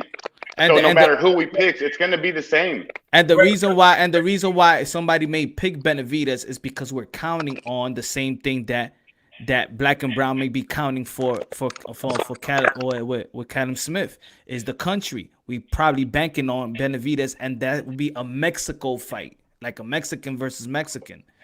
But in reality, Benavidez doesn't got all that much of fans himself. He does not. The guy with the ratings is Charlo and Canelo. Andre don't have no ratings. Smith don't have any ratings. We don't know that. We don't know that. They packed the same. They say he had four. He packed a place in Providence. It's the same shit. The same shit what Charlo's doing. The Charlo pay-per-view was like Bud Crawford's number, and that was 2 Charlos. Yeah. Right. Okay. But you're talking about pay-per-view, right? We're talking like the idea that Andre is not pay-per-view. That's first off. So even the magnitude of the fight is not the same. And I believe it is not only is it 2 guys, right? But I'm also talking about the free TV stuff where they're pulling in 2 million views, fighting the likes of like a brand fighting Korobov, right? Like Korobov is not popping in the streets like that, right? Jamel was bigger than Jamal. Jamel was bigger than Jamal. Well, I'm not sure if Jamel was bigger than Jamal on that night, but it was a good. I mean, we could go either way. That's a night that Jamel lost his title, but I don't know about being bigger. All I know is when it comes down to the ratings aspect of it, when it comes down to the brass tacks of it, the biggest fight, from what I can tell, is probably going to be, at least of the young guys. From Andrade, I haven't seen Andrade crack any kind of public interest in what the hell he's got going on in the ring, right? I think he has a couple of fans, and he can pack out his hometown in Providence, Rhode Island, right? But when it comes to same thing for Charlo, just in Texas. But Charlo doesn't just fight in Texas. Matter of fact, Charlo fights in New York, right? He don't even fight in Texas. So, but the whole thing, the difference about Charlo is Charlo has the ratings to back it up. Charlo has the pay-per-view to back it up, and Charlo is also a native son of one of the biggest, stadiums that we have. Canelo doesn't need Charlo's pay-per-view. Major Key Boxing. What do you think, Major Key Boxing?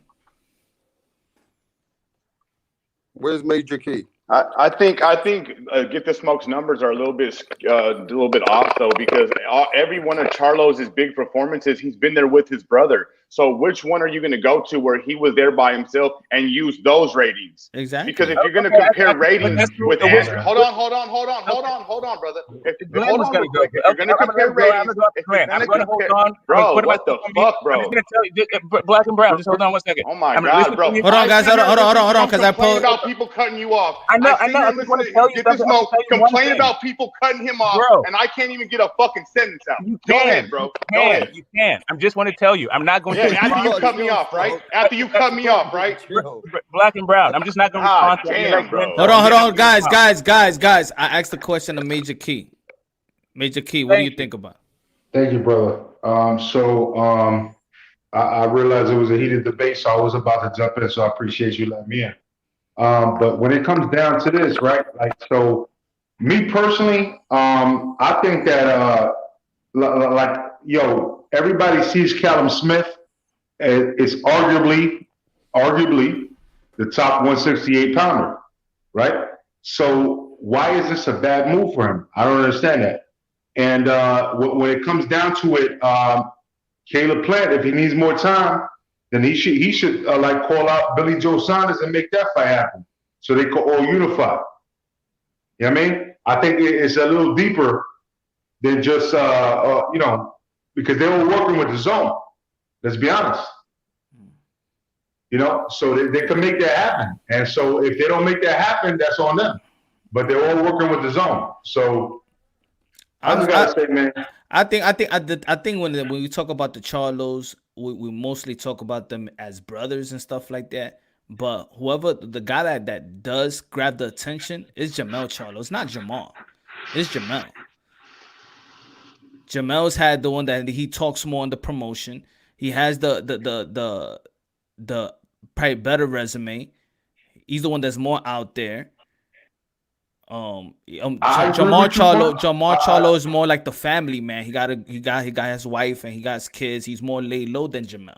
Punch, I agree with you, but the thing is that when you're thinking about Canelo, we're not thinking about Jamel or Jamal because none of them are in the 168 division. Once Jamal said he was going to go up there, let's see him go up there. If he does it, then he got to prove himself first. Because look at Daniel Jacobs. He didn't look good at all. I think what I said earlier. I think Canelo Alvarez don't got that mega fight anymore. These guys gotta create a legacy. And if we're gonna see Canelo Alvarez in a mega fight, not in a good fight, I'm talking about a mega fight where it's gonna be on some crossover, some mega fight stuff. If Charlo and Andrade fights in the middleweight division, that would be good. If Benavidez or Caden Plant fights and then fight Canelo Alvarez, then that would be a mega fight. But there is no more mega fight for Canelo Alvarez. I said that for a year, and there is no mega fight for him. So are you saying to us he's burned out his mega fight? Each other? No. From what I'm understanding, you're saying that they have to fight each other for it to be a mega fight for Canelo. Yep. No, bro. Canelo brings the numbers anyway if he fights them. I don't think it'd be much more bigger. Nah, come on, bro. Nah, why wouldn't we want to see? Let me speak, bro. That's for you as a hardcore boxing fan. That's what you want to see. So you telling me? So you telling me that you wouldn't want to see? Or put it this way, it don't even have to be. Let's say Callum Plant and a Billy Joe Saunders, and they fight, and then the winner of that they become undisputed. Like, all right, a Canelo and Callum Plant, is that a mega fight? No, it's I mean, not. it's just as big. To me, it feels like it's just as big punch. Then you want me to take this? Is it a mega fight? Is it a mega fight? But none of them are mega fights. None of them are mega fights. I can tell you what a mega fight is, though. I'll tell you what a mega fight is. If Canelo in the next couple of years wraps up all those belts at 168, and then Berlanga fights him because he's already done with his business. Yeah, exactly. You feel me? Exactly. It ain't never gonna happen, Glenn. It's never gonna happen. You already know. Though. That's the fight to happen. Nah. Shit. Berlanga I'm just saying that maybe I got pipe dreams, whatever, But I mean that for me, Berlanga got to fight. I ain't mad at you. Rounds. I don't want to put Berlanga in there. That's why I said in the next couple of years. I'm not talking about right now because he's not ready right now. I agree with you on that punch. Would you guys like to see Berlanga with Gabriel Rosado? Oh, I love that. I love that fight. Would you like to see that for Berlanga now? I would. Hell yeah, I would. Punch? Edgar Berlanga? Rosado. Who? Versus Rosado. Yeah, that's a good fight. That's a good Brooklyn fight. Berlanga versus Ryder. I'll take he Ryder. said T-Tone said Punch saying Canelo not the face of boxing is over. I'm not saying he's the face. I think that he's the face with boxing with Anthony Joshua as well. But I just think I think he burnt out his mega fight. I think his career He's done it so quick and fought these fights. Look, he's younger than Earl, younger than Bud, younger than younger than the Charlos, younger than all these guys really in their prime. But we were talking about prime guys. He's the younger guy out of that class Errol too. Spence Jr., Canelo Alvarez would be a mega fight. But he burned out. I mean, he burned the look, Danny Jacobs fight, the Triple G fight. Yeah, he had those Khan fights. He had those, he had the Trout fights. He had the Mayweather fight. Had even the fucking Chavez Jr. fight. Like he's burned out names. He burned out the names. Put it that way. Can you imagine 2022 if Errol moves up to 160 slowly? Say if he comes into 154, 160, they both have a fight. Would that be a mega fight in America? No. Is that right, Black and Brown? I don't think Canelo wants to lose that much weight to go fight at 160. Yeah, that was he's not gonna Earl fight at like 164, 165 or something like that. And also, this guy's not putting guys away. He's not putting guys away anymore, man. The last time he put away was Carlos Ocampo. He ain't put out Mikey. He ain't put out Danny, and he ain't put out Porter. He's not gonna put out these big guys. He's not gonna put these guys out. He's gonna have a tough time. And the cumulative and when he throws those punches, he throws a lot of punches, and he is subjected to get hit. And these guys put hands on him, on Porter, and Danny Swift Garcia put hands on him. Canelo Alvarez will put hands on that guy, and it's not gonna look good. On who? On Spence. Yeah, but listen, let me tell you this. If Spence has a couple of good fights of 1 year at 154, has one fight at 160, and let me tell you something. Y'all setting Spence up. No. You said mega fight. And even the chat, they reckon Spence and Canelo would be a mega fight eventually. Because let's see why. He brings Texas with him. Say if he starts cleaning up 154. And if he does clean up 154 quickly, then they'll say, okay, let's make this fight. Canelo's people are interested in this in the future. I mean, you know they need a mega fight themselves. I think you can understand that. You think that, but Canelo's right now 168. You think he's gonna come down to what to fight Spence? 160? Nah, I don't even think he's ever gonna fight back in 160. If they was, he'd go back to 160 and fight somebody. Who's gonna fight? I think Errol Spence eventually in the future is the biggest fight for Canelo. Let's see if it happens in the future. Canelo is naturally a big guy too. Thick. Pause. I mean, we saw that guy. What's his name? What's his name? Edison Lara? Yeah. He gave Canelo a good run for his money, wasn't he? Yeah, that's a while ago. Canelo Alvarez is a gym rat. He's not these guys that just stay and goes to the gym when he's contractual. I'm trying to make a mega fight. Why are you stopping my mega fight, bro? You know why? Because it's different with Canelo. Canelo is a gym rat. That's the difference. If Canelo was this guy that just takes his long breaks and only trains when he got a contractual to fight, Canelo Alvarez is a dog, man, and you could see it in the style. He gets better. He ain't no game. He's not a game. He's not a game. Canelo Alvarez is not a game, man. And he got a beard too. He got a chin too. He could take hits. Nah, man. Earl Spence is don't do it. Don't do it. If you want to cash out, all right. Okay. You think he got a chance? You think he got a chance with Canelo? Yeah, if Errol Spence beats Terence Crawford, cleans up. Let's say that fight happens. Let's just say that fight happens before he finishes off. He beats Terence Crawford. He's cleaned up anyway, right? Now the man moves up to 154. Beats people like Tony Harrison. The next guy's up there. Jamal Charlo's moving up himself if Errol's coming at 154 anyway. He'll skip 154. But no. Errol might fight one or two fights there, and then he might fight at 160, one good fight to prove he's ready for Canelo Alvarez. If he does these things and he makes mega money doing it, Canelo Alvarez is not going to leave Errol Spence. If he thinks that that's where the money is, he's going to push for that fight, and he's going to make Errol ready for that. He's the one who's going to be calling it, and he's the one who's got Errol Spence already hyped up about it because he's agreed to it. So because Canelo Alvarez is agreed to it, Errol Spence is going to do his best to try and see if he can get that in the future. What do you think, Mark? What do you think? Canelo Spence. What do you think about that? For me personally, I have no interest in it. It'll probably be big for casuals. I just don't see it happening anytime soon. I mean, Rapstar mentioned 2022. That'd be a very quick turnaround. Spence has 1 year to get up to 164 and be competitive. He's not really going to have any betting in process. It'd kind of be a whitewash for me. I think I think he'd beat him up bad. I think he'd beat him up I think he'd do damage to that man.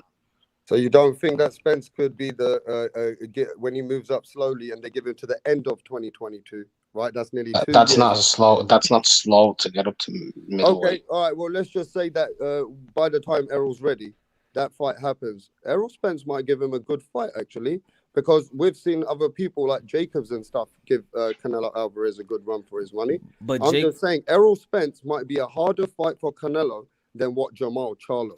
But it could be that way. Jacobs was already having problems making 160. So he just stood at 160 for that Canelo fight. I personally think Jamal Charlo would beat Errol Spence without using a power shot. I mean, I don't think so, because there's a lot of sayings in the Errol's camp that when Jamal and Errol sparred, Jamal has also admitted himself that Errol is no pushover. Like they have. That's Jamal, though. We're talking Jamal. They have very competitive sparring just with that brother of Jamal. And Errol Spence, as he grows bigger, his style is a good style anyway. And I think Errol Spence will bring a lot more strength. Look, everybody's got their opinions, yeah, but I think Errol Spence has got a lot more strength he'll gain. And I think personally, if Jamal Charlo fights Canelo Alvarez, by the time that Errol Spence gets to that weight and Canelo fights him, I think Errol Spence's fight might be harder or better than what Jamal Charles' effort would be. I just think that that's just my opinion. I feel you, my brother. Of course, I think that Errol Spence is not a freak of nature. That's one. I feel Errol Spence he's a high volume puncher, and I don't feel like his defense is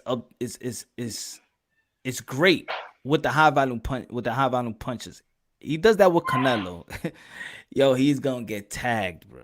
He is. I just see it. That if there's any confidence I have in breaking down the fight, that's a easy breakdown for me. So here's the thing. I completely agree with what you're saying when it comes down to mega fights for Canelo. Like the guys can fight each other and become bigger. But Errol Spence got a lot of work before that even becomes a mega fight. I think it has potential to become a mega fight, but that's probably the best shot he has. Like Canelo has another big mega fight. I don't think Triple G is it. And if I was to project the outcome of that fight right now, of course it would be an easy Canelo win, right? But that fight ain't happening right now. It's going to happen in a couple years, if it happens at all. And let's see what they look like then. I love Rapstar's idea for Errol Spence. I love Rapstar's idea for Errol Spence to move up in weight and try to compete in other weight classes, but I just don't like the idea of it ending with Canelo. For Errol Spence's career and his legacy, I can't wait till he moves up, man. I'm waiting for the day he moves up. Man, I tell you like this: if 154 of these guys could wear 8-ounce gloves, they would have moved up a long time ago. Listen, if I'm Errol Spence, I'm trying to get that Manny Pacquiao payday. I'm trying to get that undisputed accolade before I go to 154, which is basically, it's a kind of an in-between division, right? It's literally an in-between division, but whatever. But there's not a lot to be had at 154. It seems to be a stepping stone. You can get that Virgil Ortiz work in there. Maybe whoever's left that didn't move up is not able to move up.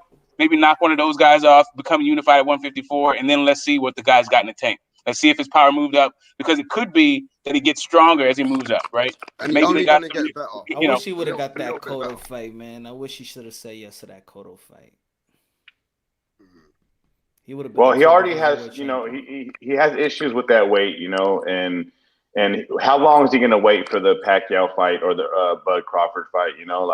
At some point, his name is bigger than that division. We can talk about, the 154 division not being a popular division, or maybe not. There might not be big money in the division, but when your name is Errol Spence or Terrence Crawford, you make the weight class. And I don't think that weight class not being a big money weight class has anything to do with it at all, man. I would love to see him in 54 just for his legacy. He moves up to a new weight division. And when you talk about legacy and when you talk about going from division to division to gaining championships, you don't talk about, oh, yeah, but this was a weak division. Nah, you talk about he gained championships in this division, this division, and this division. And it's time for Errol Spence to become a 2-division champion. He's already 31 years old. He's already 31 years old, and he's only been champion in 1 division. Like, for me, it's time. Right, so it's not an age-driven thing. I think just real fast. It's about dance partners. You can't just single-handedly just will yourself into the public's imagination. That's what Canelo is finding out right now. Even the great Canelo needs a dance partner. Hey, I put a wager up. Guys, I don't bet on boxing, but how much you want to bet that Errol Spence and Keith Thurman fights before Bud and Spence?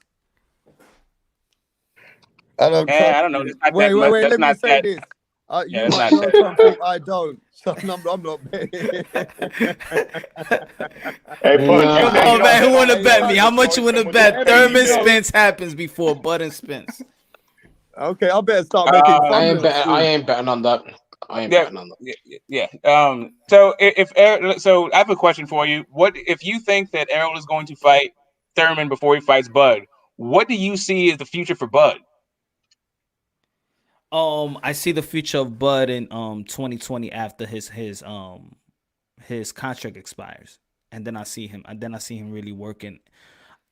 I see him working with Al, and then but with that contract, I don't think it's a great business decision for having Bob Arum and give him a cut in a pandemic as well.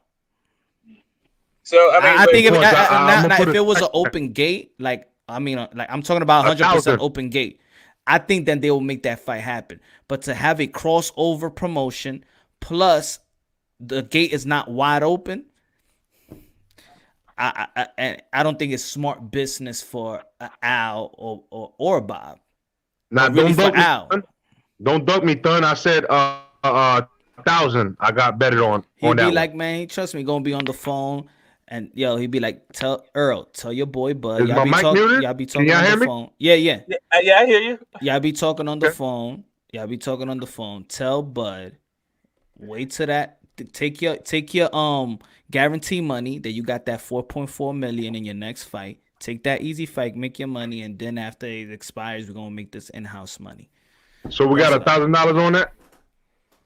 And who's that in-house fight? After you answer Glenn. If you choose to answer Glenn, he said he's your Huckleberry for that bet. Go 1,000. Go ahead. Hell so nah, I just want to see how confident you were. Hell no, I ain't fucking bet you 1,000, bro. Hell no, I ain't fucking bet no damn 1,000.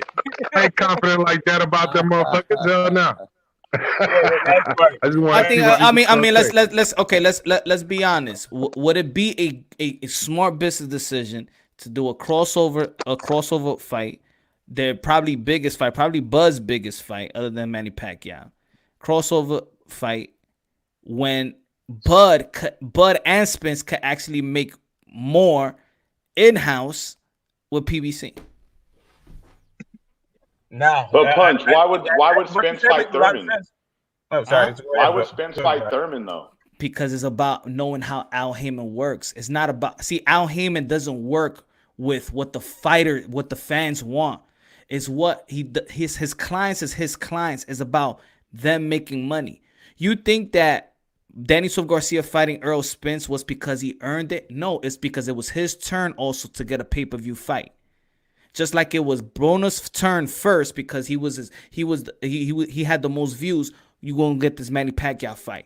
After that, Keith Thurman, because he has great views, you're gonna get that Manny Pacquiao fight. Errol Spence gave him a pay-per-view with Mikey Garcia. He works with his clients to get fights. He's not working for boxing and our satisfaction. So if he sees that I can make money with Keith Thurman and I'm his manager and advisor, I'm going to make money for Keith Thurman. That's the way I see it. It's not about that if we want to see it's a great fight. We got to look at how Al Heyman works. He looks for the benefit of his fighters. So he's going to take that big money fight away from Keith Thurman? No. He's going to wait and he's going to make that Spence and Keith Thurman, and they're going to make more money than they did the last fight. Errol Spence is going to make more money than he did with Sean and and Danny, and their numbers is always good. That's the way I see it. That's the way I see it. I don't know, but that's just my opinion. But that's the way I see it. I don't see Al Heyman working for boxing. I see Al Heyman work for his clients.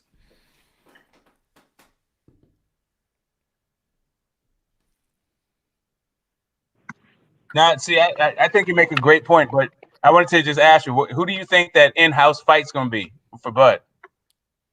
Oh, Earl Spence. Earl Spence and No, Bud. no, I'm talking about to play out the rest of his top rank contract. Oh, a top rank. I don't know. Maybe it don't have to be. Maybe put it this way. Maybe it could be a Al Heyman fighter, but not the elites. Maybe. So, I got a question.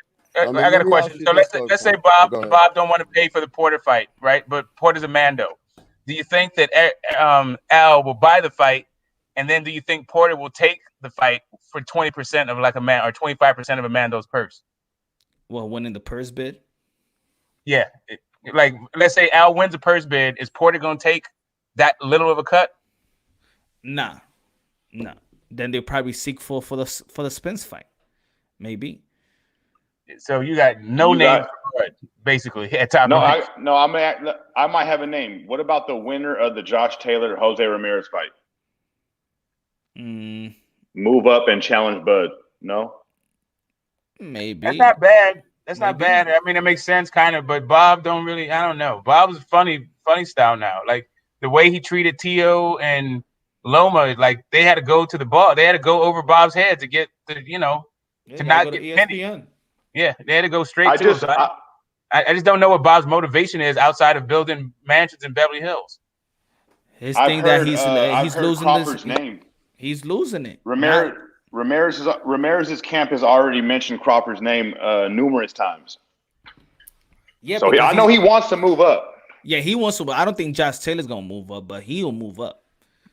Yeah, but you don't know what's gonna happen in the Josh Taylor and Ramirez fight. So at the end of the day, I know I got 500 on Ramirez, Rap Star. Peace out, Major Key. Peace out. Yeah, peace out, everyone, bro. But look, at the end of the day, Josh Taylor is a guy that could definitely stop those dreams for Ramirez to go to fight Crawford and go up. So we definitely don't know what's going to happen in that fight, and we got to keep it real because both of those are going for the undisputed. And when they both fought Victor Postol, people got mixed feelings of how Ramirez performed, but they said dominant performance came from Josh Taylor through the knockdowns, right? So what we're saying in the Ramirez and Josh Taylor fight, that could be, is there a rematch clause that nobody talks about? Is there a rematch clause in that? I don't even know if they've signed the contract for that fight yet. Because Punch, I spoke to someone, Bob don't really do rematches, right? Okay, there we go. I spoke to someone in UK, and they said you do know if Josh Taylor's going to fight Ramirez, probably going to be a rematch, Rapstar.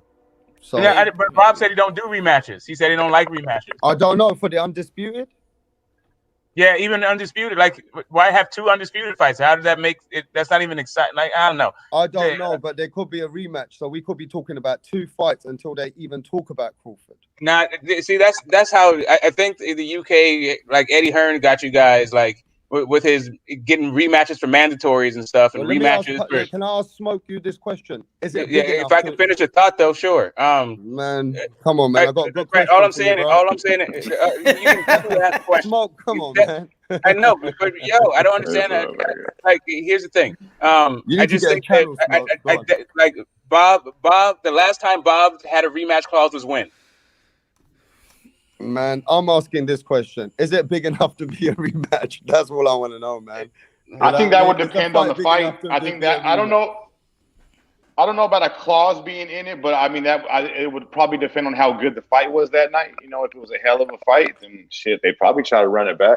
Come on, look, Punch. Every champion has rematch clause in the contract. So okay, not really. Not when you got two belts. Most championship with two belts. Loma had three. Loma had three belts. Loma thought he was better than God, didn't he? He thought a female couldn't come near him, but he got Pacquiao Horn. How about Pacquiao Horn? Personally, I don't think Loma wants to rematch. Pacquiao Thurman, that was no rematch either. No rematch. But that wasn't top rank though, right? But that wasn't for undisputed, was it? No. I mean, undisputed don't really have a rematch. Like, it's not like you guys don't want to talk about the rematch. there could be a rematch. Hold Shit, on. we got to talk about the first fight first. Forget the rematch. Yeah, see, here's the thing that all three guys fought Victor Postal, right? So you can look at all three guys, like Ramirez fought Postal, Taylor fought Postal, Terrence Crawford fought Postal. Maybe you can get something like that because they all have, so you can get the winner of that and then promote that somehow. But I don't see Bob doing a rematch, and I don't see them really taking a rematch. Is it all in Bob's power for this fight for the rematch? Don't you think Josh Taylor and Ramirez is camp and they have contracts in place which know that what's best for their fighters? Probably not. I think so. There's management teams in between will make sure that there's something benefits their fighters. Look, is Terrence Crawford, Josh Taylor, and Terrence Crawford Ramirez the next biggest fight for Terrence Crawford? Is that what it is? But that's what I was thinking. Yeah. When Get the Smoke asked that question, that's what popped in my head is the winner of that fight in house. Yeah, I can understand Bob. Talking about it too, right? Okay, so I can understand Bob trying to wait 11 months to get these two to fight, and the winner of that to then go up and make that fight with Crawford, right? It seems like Bob seems like he's trying to supplant, or he's trying to show legacy or the glory of the fight and trying to make that into money, because it seems like his energy for promotion and his ideas, his imagination, like trying to push the promotional envelope just isn't there anymore. So now it's all just whether or not it's unifications and all that, and that's all there is to it, right? So I don't know. It's hard to say. It's hard for me to see. I think probably the winner of Josh Taylor moves up and fights Bud, which is within 11 months. Bud. Within 11 months. Now there's about 10 and a half months left on the Bud's contract. So Josh Taylor Ramirez has to be made.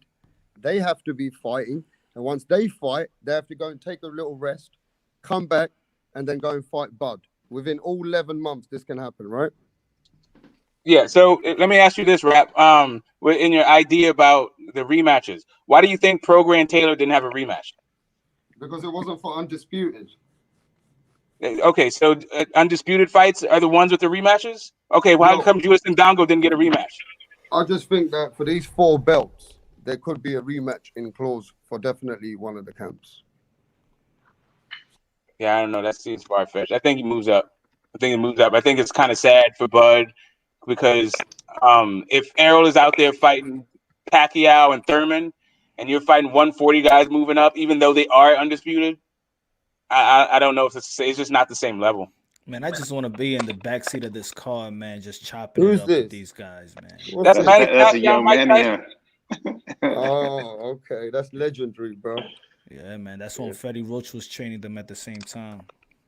That's legendary, bro. I wish I could be in that back car too. That means my time machine's working. So what's the biggest fights for us now in 2021? Josh Taylor Ramirez. Anything else made? Ryan Garcia and Luke Campbell? Well, I think who's going to be fighting in January? Callum Plant is going to fight on the 30th, I believe, in January. I hope maybe I was hoping that they was gonna fight on the same card. Thurman's comeback with Callum Plant, and probably they can make I know mid-January is gonna be Broner. It was supposed to be Broner and Regis Prograis. I think that we have a good chance of maybe the heavyweight undisputed in 2021. I think we have a good chance of Spence Pacquiao 2021. And I don't know which fights would be bigger than those two, right? I don't know what Canelo could do. He could probably do something. But he's already going to be big. I don't know. I think that those two fights will probably overshadow anything Canelo could do. I'll tell you what fight we're excited for, Punch, before you carry on, is we don't talk about it much. It's coming up soon.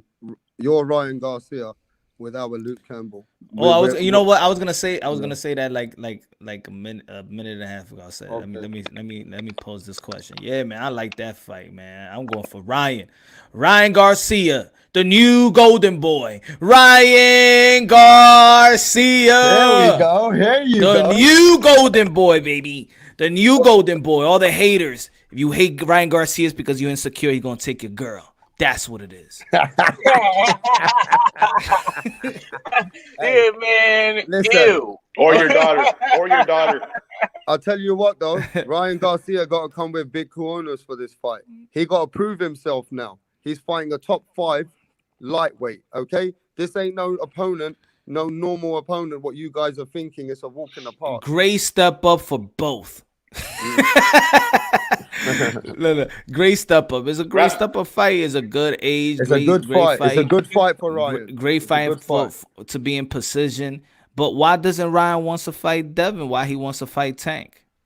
I mean, at the end of the day, though, you got to appreciate that Ryan's stepping up. He's fighting a top 5 fighter, and a proven fighter that he's at least can fight, and he's Olympian. What we got to see in Ryan is how does he, if he wins, and how he wins. And if he wins in a very good fashion, I'll tell you this right now, people might start changing their list in the lightweight scene, bro. If Ryan knocks out Luke Campbell, he ain't doing that, bro. If he knocks him out, don't put that much pressure on him, bro. Second round, rap star. It's a unanimous decision maximum, bro. Second round, rap star. Or it'll be black and brown. I like you, bro. You know me and you got the same energy, bro. You know we like it, yeah. So we know we keep it real. Yeah. If the second round goes, make sure your channel's live and you got some. You know what I mean? Johnny. Rapstar, how much we John got on Boxing, salute to your punch drunk. I'm sipping on stuff that burns your chest while listening to the fire live. Good looking out, man. Me too, man. Let's take a shot. Let's take a shot, John Boxing, right now. Let's take a shot, baby. Let's take a shot. Can I ask I got a quick question for the panel while Punch is pulling his shot. If Luke Campbell beats Ryan Garcia, will that be his best win? Say it again. If Luke Campbell beats Ryan Garcia, will that be his best win? I don't know. It might. I mean, name wise, because of the probably height, but probably not. Hey, look. Well, yeah, because he is top. They got him top 5 in the rankings. Hey, some of your chat is saying, "Hey, rap star, are you still going crazy about the words bum and all that? Because they saw me on another platform getting mad at this, right? And I do go mad about it. Good looking now. I appreciate that, John Boxing. Pound for pound, the best. Yeah, amazing. No, I think it will. I think it will. How much we got on that fight?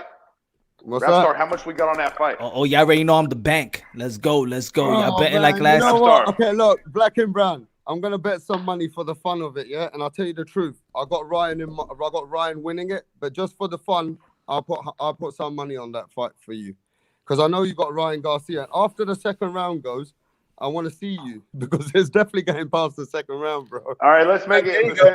Since you pick Ryan, let's make it fun. Since you picking Ryan, let's make it a little bit fun. Yo, rap star, I got it. Let's make it. Go ahead, Punch. Go ahead. Oh, I was gonna say, rap star, I got a good fight for you. Conor Ben versus Devin Haney. Conor Ben versus Devin Haney. Rap star, what you feel about that? Oh, that's a good fight. You know why that fight can't happen, bro? Because they DAZN. What you mean it can't happen? That's an easy fight to make it happen. It can't happen because they're different weights. So what? Devin Haney ain't gonna step up 2 weights. Leave my man alone. He got him fighting welterweights now. That fight not gonna happen. But that C Ben is for. I'm so glad you reminded. I'm sorry. My fault. Conor Ben is for Josh Kelly. My fault. No. Actually, I'm so glad he reminded me. I'm so lazy. I put Conor Ben's tag on Rapstar's thing today to say I'm gonna talk about him, and here I am being so lazy that you reminded me. So thank you. Boo. Now you gotta change. You gotta change. Hey. No. Now you gotta change it. Now you gotta change it Before I leave the show, I was gonna talk about him, but now you started. Now you gotta change it to Campbell Hatton. Nah, bro. There's a reason. Oh no. You are very, very. Hey, listen. Punch has been watching everything in boxing. If he knows Campbell Hatton, I got Campbell Hatton signed the Matchroom Boxing. You for that. No, but let me tell you something, bro. Conor Ben, there's an inside talk going on right now. If Kelly doesn't want to step up, everybody, he wants an international fight, and he wants a fight with somebody serious now in the top 10 rankings. So don't be surprised if you see Conor Ben coming in from London announcing a good fight at some point in 2021. Let's go. Right there. Cinnamon Savage. Josh Kelly versus Ben. I got Josh Kelly. Who y'all got? What? I got Josh Kelly. I got Ben beating Josh Kelly. I got Ben beating Josh Kelly. Conor Ben, being way too physical. So this will be a good fight if it's half and half here. I just wanted to start waking me up, man. Don't do that. Josh Kelly, the pretty boy. The pretty boy, Josh Kelly. Yeah, nah, them pretty boys don't want nothing to do with them physical. Josh Kelly. Yo, imagine Josh Kelly's scared of Conor Ben mentally already. I'm telling you why. Because Conor Ben's been calling that boy out for the last 2 years, even when he was something black and brown. Even before that draw, Conor Ben went on stage and said, "Give me this boy." Before the draw, before they started, that was when they were saying he was one of the best. Yeah, I go to Josh Kelly and I go to Josh Kelly and Ryan Garcia fight. See a lot of pennies over there. I see. All right, well, I got Conor Ben definitely beating Josh Kelly, and I've got in Ryan Garcia, Luke Campbell. I got Ryan. So you telling me that Conor Ben got more skills than Josh Kelly? No, Josh Kelly's skillful, but he's not as strong as Conor Ben, and he ain't mentally as strong as him now, because that shit's hurt him. I live in the hype. You live in the hype with Conor Ben. He's hyping you up, man. Hey, no, man. Listen, Conor Ben's the real deal, bro. He hit this. Yo, he hit on Formella with everything in the kitchen sink, bro. Yeah, but so did Sean Porter, and he's a young boy. Nah. Sean Porter was actually boxing. I didn't think he was trying to knock him out. Yeah, but Conor Ben's shots were heavier than Sean Porter. Conor Ben had Formella hurt in that fight. He said it himself. Hey, it's Gambosos and Conor. Punch just trying to give me a hard Ben. time, bro. What you doing, bro? Punch. Conor Ben's the real deal, man. I'm telling you, bro. Josh Kelly's gonna. Hey, is Gambosos and Conor Ben are they similar? Similar style of fighters? Yeah, but Cambosa's no. Cambosa's is fast, man. No. Cambosa's a lightweight, and no, they should only be what? Oh, they're 2 weights. Okay. One's a welterweight. Conor Ben's a welterweight.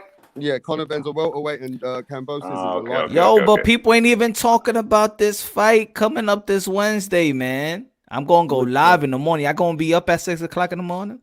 For which you got a Wednesday fight? Tim Tszyu. Oh man, I didn't even know he was fighting. I had no clue he was fighting. He's fighting versus Morgan versus a guy versus Morgan. You needed to have L-Dog in here for that one. Well, come on then, hardcore fans. Did you watch the Wednesday morning? Did you watch the fight today, hardcore fans? Did you watch it today?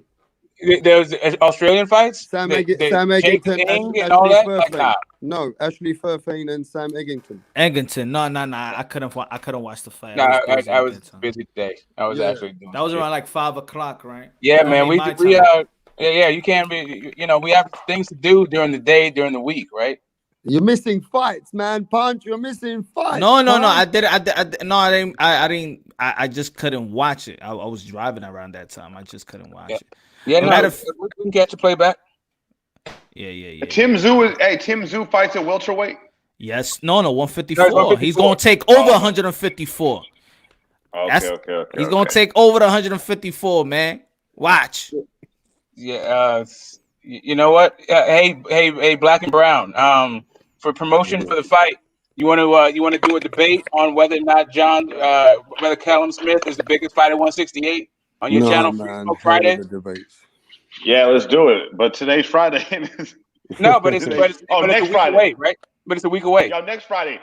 Yeah, let's do it. Let's do it. That's what's up. So right now we're just getting ready for tomorrow, isn't it? I mean, today for you guys as well, right? Yeah, today. What am I talking about? We're getting ready for today. It's a big day, man. It's a big fucking day, man. Okay, Anthony Joshua, my brethren from London, my brethren, he gonna win this fight, and hopefully he stop Pulev. Manny Pacquiao, Manny Pacquiao's son look like he got some naps, man. He wanted. Is that what you're watching? Yeah. Nah, I just see the. Hey, do you think Manny Pacquiao look at his son sometimes and go like, "Man, you're spoiled"? Hey, do you know who I would love to pull up on this stream? I would love for someone like Paulie Malignaggi to come and pull up on the stream and see. I was trying to get him. I was trying to get him that time when I did the podcast, man, because they gave me props for the podcast. Yeah, Smoke. They gave me props, son. Who did? Get some loudmouth on the stream, man. Paulie's a loudmouth, bro. Oh, Paulie? Liven up the stream. Yeah, Paulie needs to do something, man. Like that guy, his fall is just. That's still my best podcast. Like That's the. I don't know if y'all listen to my podcast. I know you had one. Yeah. This. I'm gonna put it right Upload here. the videos, man. Upload it on your thing so we can. Yeah, sometimes we forget. The Smelly Soul podcast. It's almost the same shit I be talking. Like, let's say when I do a video, but then I make it like 40 an hour. I haven't posted. I think the last one I posted was, I think 3 days ago. Yeah, man. I need a co-host, man. I'm looking for a co-host, man. Get a chick. Rap star. Nah, man. I got my own things too much. This is. Oh, what you trying to say? You want to collab? Hey, no, or you gonna pull what's his name? What's his name? A showbiz on me? No, my brother. Listen, Punch, you are very, very true. That's why Smoke don't have a fucking channel. This is hard work. You have to dedicate hours of content and don't make sure you're up to date with content and make sure you make time for this shit. You know, girlfriends get very mad and it's not an easy situation, this job. Girlfriends get mad. Girlfriends shouldn't get mad when they know you're putting in the work, man. They supposed to be proud. Go ahead, talk to them, baby. Go ahead. You better let them know this grind ain't easy, bro. Because when I come home, my wife say, "Mr. Moonshine." That's what she said. No, but it's a grind, isn't it? Even my 3-year-old now he started saying, "Moonshine, moonshine." You got to howl at the moon, huh? Nah, right now with my 3-year-old, I'm teaching him to say, now if he says daddy, I'll be like, yes, sir. And I say, okay, then he go, yes, sir. What was you having in mind? We need to get some chicks involved. I'll tell you why we need a woman involved. Lisa Bell, the queen. No. So let me tell Smoke and Black and Brown and Moonshine this on your channel. The reason why we need a woman on board for media, and at least she can adapt to it and come, and we can even help them.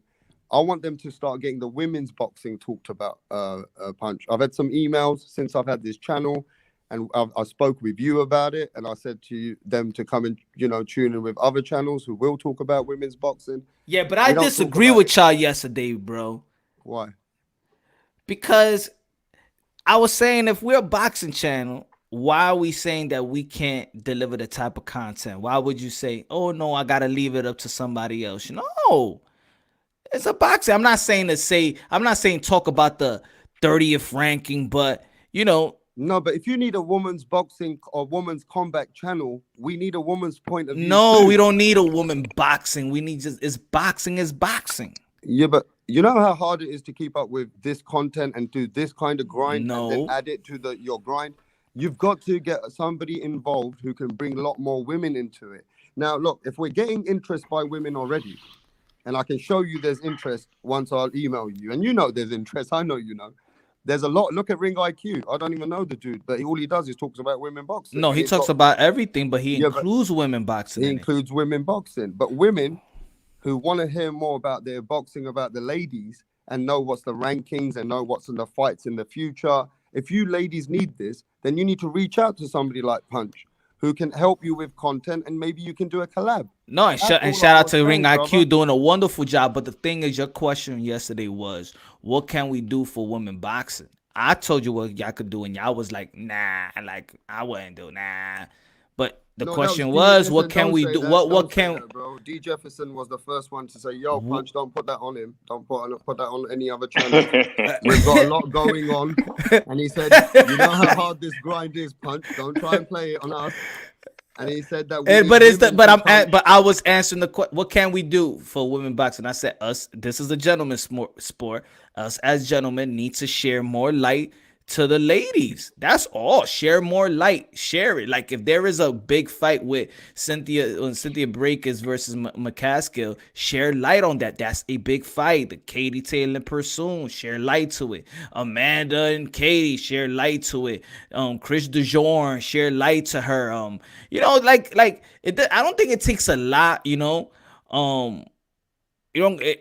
Okay, I have never heard us talk about Clarissa Shields for more than 10 seconds. And was that a big story in boxing? It's a big story right now. So why wouldn't we talk about it, including myself? Because Clarissa Shields is the woman who's trying to go into crossover. No, she's crossovering because we're failing her as the boxing fan. Well, then we're failing her. We letting our women leave us. They're leaving us, man. They're leaving us. That's like in a relationship. They're leaving us. And they say, we don't care. You don't care about me. And I'm out of here. And they leaving us. Don't leave, man. baby. Don't leave, baby. Think about it. But think about it. Look. Think about it. 2 pound for pound, top 5 women needs to go and leave to MMA. Amanda Serrano, Clarissa Shields. But these are our pound for pounds. Top 5. And let me say one more thing. Let me say the people who are supporting women MMA, it's not just women. Exactly. So Rapstar, you were saying that we need to get more women in, and women need to start their channel so they can talk about women's boxing. But it could be us men that could be fans of the women's sport. It doesn't have to be women. I think us as men, we need to be more open to it, because once I open my eyes to it, bro, why should you entertained. And then I started doing my research, and I started finding these new fighters. And then DAZN showed me what's her name, Franchon Dazern. Yeah, bro, her last 2 fights were so fucking exciting. So if some of us boxing fans, men or women, if all we do is we just give it a chance and we open up to it, we will love it, because it's so fucking exciting. I think that us as men, we just turn it off so quick, and we're closed-minded to it. Okay, put it this way, right? They say, remember yesterday we was talking about having time or stuff like that. If we could take time to do a video about another boxing YouTuber that you may have beef with or something like that, then you have time for women boxing. Come on. Facts. That's bro. Facts, I waste so much time on this motherfucker fighting with trolls. I waste so much time on YouTube fighting with trolls. I could be dedicating that time to women's boxing, bro. So yeah, you're right about that. So I'm opposite to Black and Brown. I don't make no time for the trolls. The trolls are making videos of me. So I'm trying to get my own grind going on, bro. And I'm actually shit. The main thing is though, the funny thing is with me, Punch, they've helped me grow probably overnight. But we need trolls, and you know, sometimes even if they think they're helping themselves, they're actually not. Yeah, we need trolls, but we need our women too, and they need us. Now, now what we should do is, I said if we had women who want to reach out and help, we can grow their channels, because a woman's perspective. And they look good too. These are cute women too. Yeah, like this is like some it's not like butchy chicks. These chicks are cute. Estrada? Sanisa Estrada? You see her? The only one that I'm not gonna be pumping is Jimenez.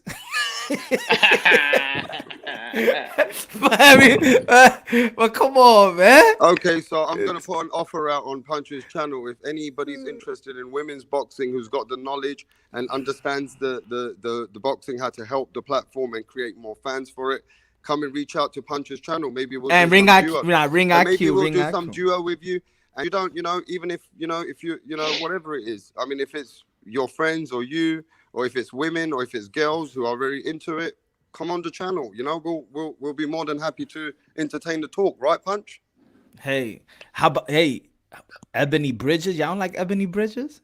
Yeah, she's fine, bro. I mean, but we want to talk about the boxing. We want to keep it to the boxing. Yo, you know how all right, put it this way, men. At least, okay, if you don't want to follow the women boxing, just envision like this: that you have these 2 girls in the ring, and they're fighting for you, and you're letting whoever wins gets a date with me. Like, you just watching them, like, yeah, fight for me. Yeah, hit her. Yeah.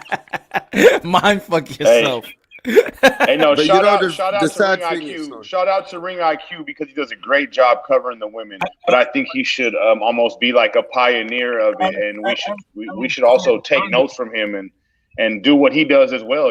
Cover the sport as well. Just because he does it doesn't mean we can't do it. The problem is, I'm going to speak some facts right now, Black and Brown, and I'm just going to keep it real with you, right? When you got a channel and you got to grind and you got to get some views and you got to speak about content, it's so unfortunate for the media platforms right now in the top 10 of talking top 10 topics. It's not the fucking women. But here's the thing. But I just want to keep it real. I mean, if you want me to talk about it, I'd like to talk to you about it. But here's the thing. I don't know how you guys hung out with, how much time you spent with boxers, or like guys who really take it serious, or just fighters who really take it serious. But they're throwing punches the whole time. Like my homies, like, they'll say what's up to you and hit you with a floating rib shot, like just straight up. Like this, that's how they say hello. That's how they say goodbye. That's what they're doing all day, every day. Now, when you're talking about going out on a date with a female boxer, you might get your ass whooped when you open the door. I'm just saying, they're the most sensitive ones. What's all that got to do? They're the most sensitive ones because they go into thinking that they're gonna they're the one that's the most sensitive. They're the softest ones, man. Yeah, okay. I mean, it's a very, very good topic, yeah, but it's a sad topic. It's a very sad topic where women's boxing is within all media. There's there's not even more than 5% covering women's boxing in their platforms, and don't blame us. Go blame the corporations and the corporates and the foundation. Don't blame anybody else. Yeah, exactly. Let's see them as fighters. Let's not look at them as like sex objects, right? But if you want to look at them as sex objects, I'm not mad at you. I'm just think it'd be weird. I'd like to know what it's like to slap box with your partner. That's all. Punch Drunker trying to sell him. Punch Drunker trying to sell him, boy. Hey, what's up, gentlemen? How y'all doing? What's good? Amanda Serrano, pound for pound, knockout queen of boxing. Let me step up in here about women's boxing and boxing. To me, there is no separation. Boxing is boxing. Exactly. It shouldn't be women's boxing, men's boxing. Boxing is boxing. Mm-hmm. I mean, just like this thing y'all do with podcasts, a lot of people throw at me, well, you don't even really watch boxing. Yes, so what? Because everybody has a niche that they want to do. So when you talk about I'm just going to focus on the women's boxing. I don't see where the separation comes in, because if a fighter is good, a fighter is good. It doesn't matter what the sex of the fighter is. That makes no sense to me. We all want to see good fights. Why should we separate it by saying, well, I can't watch this because it's women's boxing? That makes absolutely no sense to me. Women's boxing and men's fights could be on the same card. Yeah. And there's a lot of whack men's fights too. Oh yeah, yeah. Because years ago, hold up a second. Years ago, I'm talking about maybe 20 plus years ago, when I first, really got it. Well, 30 got into boxing, and they started talking about women's boxing. I'm like, nah, I ain't into that. Women shouldn't be boxing. Then I started watching the females, and they started slowly coming to the gym, and I started watching people like the coal miner's daughter and other people. And they put out some effort. They put out some passion. And that's what I want to see. Like right now, when it comes to so-called current affairs in boxing, I can care less, except for the fighters that actually grab my interest. Because the fact is, a whole lot of the fights that we want to see are not happening. So why would someone like me care when I'm a diehard fan if you're just not fighting? Flip over to the female side. They get fights made. I'm actually watching because I know the fight's going to be good, and they're going to put out that passion. And that's what I want to see as a boxing fan. Passion and good fights. I don't give a damn whether you're a man or a woman or whatever. But that's beautiful what you said. Well said, brother. That's beautiful what you said. But guess what? 90% of the boxing public don't think like you. And that's where it's suffering. Well, we got to make them think like that, rap. Yeah. So we got to make them think like that. Beautiful story, it doesn't make no fucking help with nothing right now, because nobody thinks like that in the boxing world. Like right now. That's because I don't have a podcast. I haven't started anything. It takes one person to say something. The women have the same problem the men have: dance partners. The only thing about the men is that there's more of them, so you can get more dance partners and you get some parity. Like the difference in skill level between Clarissa Shields and people in their weight class, there's just no dance partner for her. So you can even like the UFC having the same rules, right? There's the same amount of rounds and all that stuff. And it makes it a little bit more compelling to watch the women in that setting. I'm not sure if changing it to 3 rounds would help. I think that it is better if they could just have a more, just better fighters, like just a lot more, and not even necessarily better, just a lot more of them at the same level, right? I agree with Heather. I agree with Heather Hardy, because that's what I used to say too. I agree with Heather Hardy on the interview with Ring IQ when she was saying where they place the women. Like you shouldn't place them like 5th. And where there's nobody in the stadium yet. If you place them, even if you're gonna have a co-main event, right? I will place the girl, that great fight, on the co-main event before the main event, because there'll be people sitting in their seats, and regardless, if the people are still gonna go sit in their seat because they know the next fight is the main event. But then you have these girls, and 9 out of 10 times, man, These girls are throwing blows, man. This action packed. Now, the only thing with women with boxing with the ladies is we don't see a lot of knockouts, except for Amanda Serrano, the pound for pound queen of boxing. Yeah, nobody's ever spoke like a woman like that. I've never seen nobody spoke with that energy like you did in any fucking platform for a woman. And Clarissa Shields, beautiful woman, leaving us because we're not paying we're not giving her the time and need that she deserves. You know? Yeah, man, the last Clarissa Shields fights I saw, I gotta say I was impressed as hell. Like, she might not be able to, like, she's not stopping people out there, but those skills are still. Cecilia Breakers losing to McCaskill. She lost with grace, the way everybody should take their loss. Let me answer in your heart. Whoops. Let me answer your Trump that. Let me answer your question, bro. Send that tape to Trump. All right, would you pay for a pay-per-view for a woman? Yes. Hell yeah. Amanda Serrano, Katie Taylor. Don't lie, Punch. Be honest. Let me say Come this. on, Punch. man. Be honest. Let me say this real quick. Let me say this when it comes to what Smoke said about finding dance partners. Let me say this, right? When it comes to boxing, there is that side of it that's a business, right? You come in as a fighter and you should have the understanding that you're the business, right? If you have a promoter, it's their job to actually promote the fight. If you could make Tyson Peter McNeely a super fight, then guess what? You could make any fight a super fight. It's all in how you market it. It's just marketing, man. It's not that there's a lack of dance partners. It's just that there's a lack of creative minds. Exactly. I said that before. I said no damn lack of dance partners. The lack of creative minds. All right. Let's get into it. But I've got something to put people straight here. We're being passionate for the women, but majority men don't want to see that fucking sport. That's the truth. What do you mean that effing sport? That is boxing. Rapstar, what are you saying, Rapstar? Rapstar, what are you saying? Don't watch women fight, bro. That's the problem. You don't watch women's boxing. They're sleeping on them. They're sleeping on this shit. You call it sleeping on them. What I want to hear is this imagination, this so talented promoter that's able to put on crappy fights that everybody wants to watch because of the promotion. Which His name was Don King. His name was Don King. You can love him or hate him, but his name was Don King. Don King put on the best cards, period. Don King wasn't putting no trash out there. But look, we're talking about women's fighting here, right? Absolutely didn't put on the best cards, Smoke. Did not put on the best cards. Women's boxing is going to suffer if they're going to rely on the men. What do you mean? I say because they need, if you want to hire people that's genuinely love the sport. There's a lot of dinosaurs in the sport of boxing that they don't want to promote anymore. They just want to be investors. They're not promoting anymore. Hire people to promote the fighter or the event that loves that. Look, if you hire a guy, let's say like a Ring IQ. And the promotional team or whatever, he's gonna promote it good. These guys don't want to promote anymore.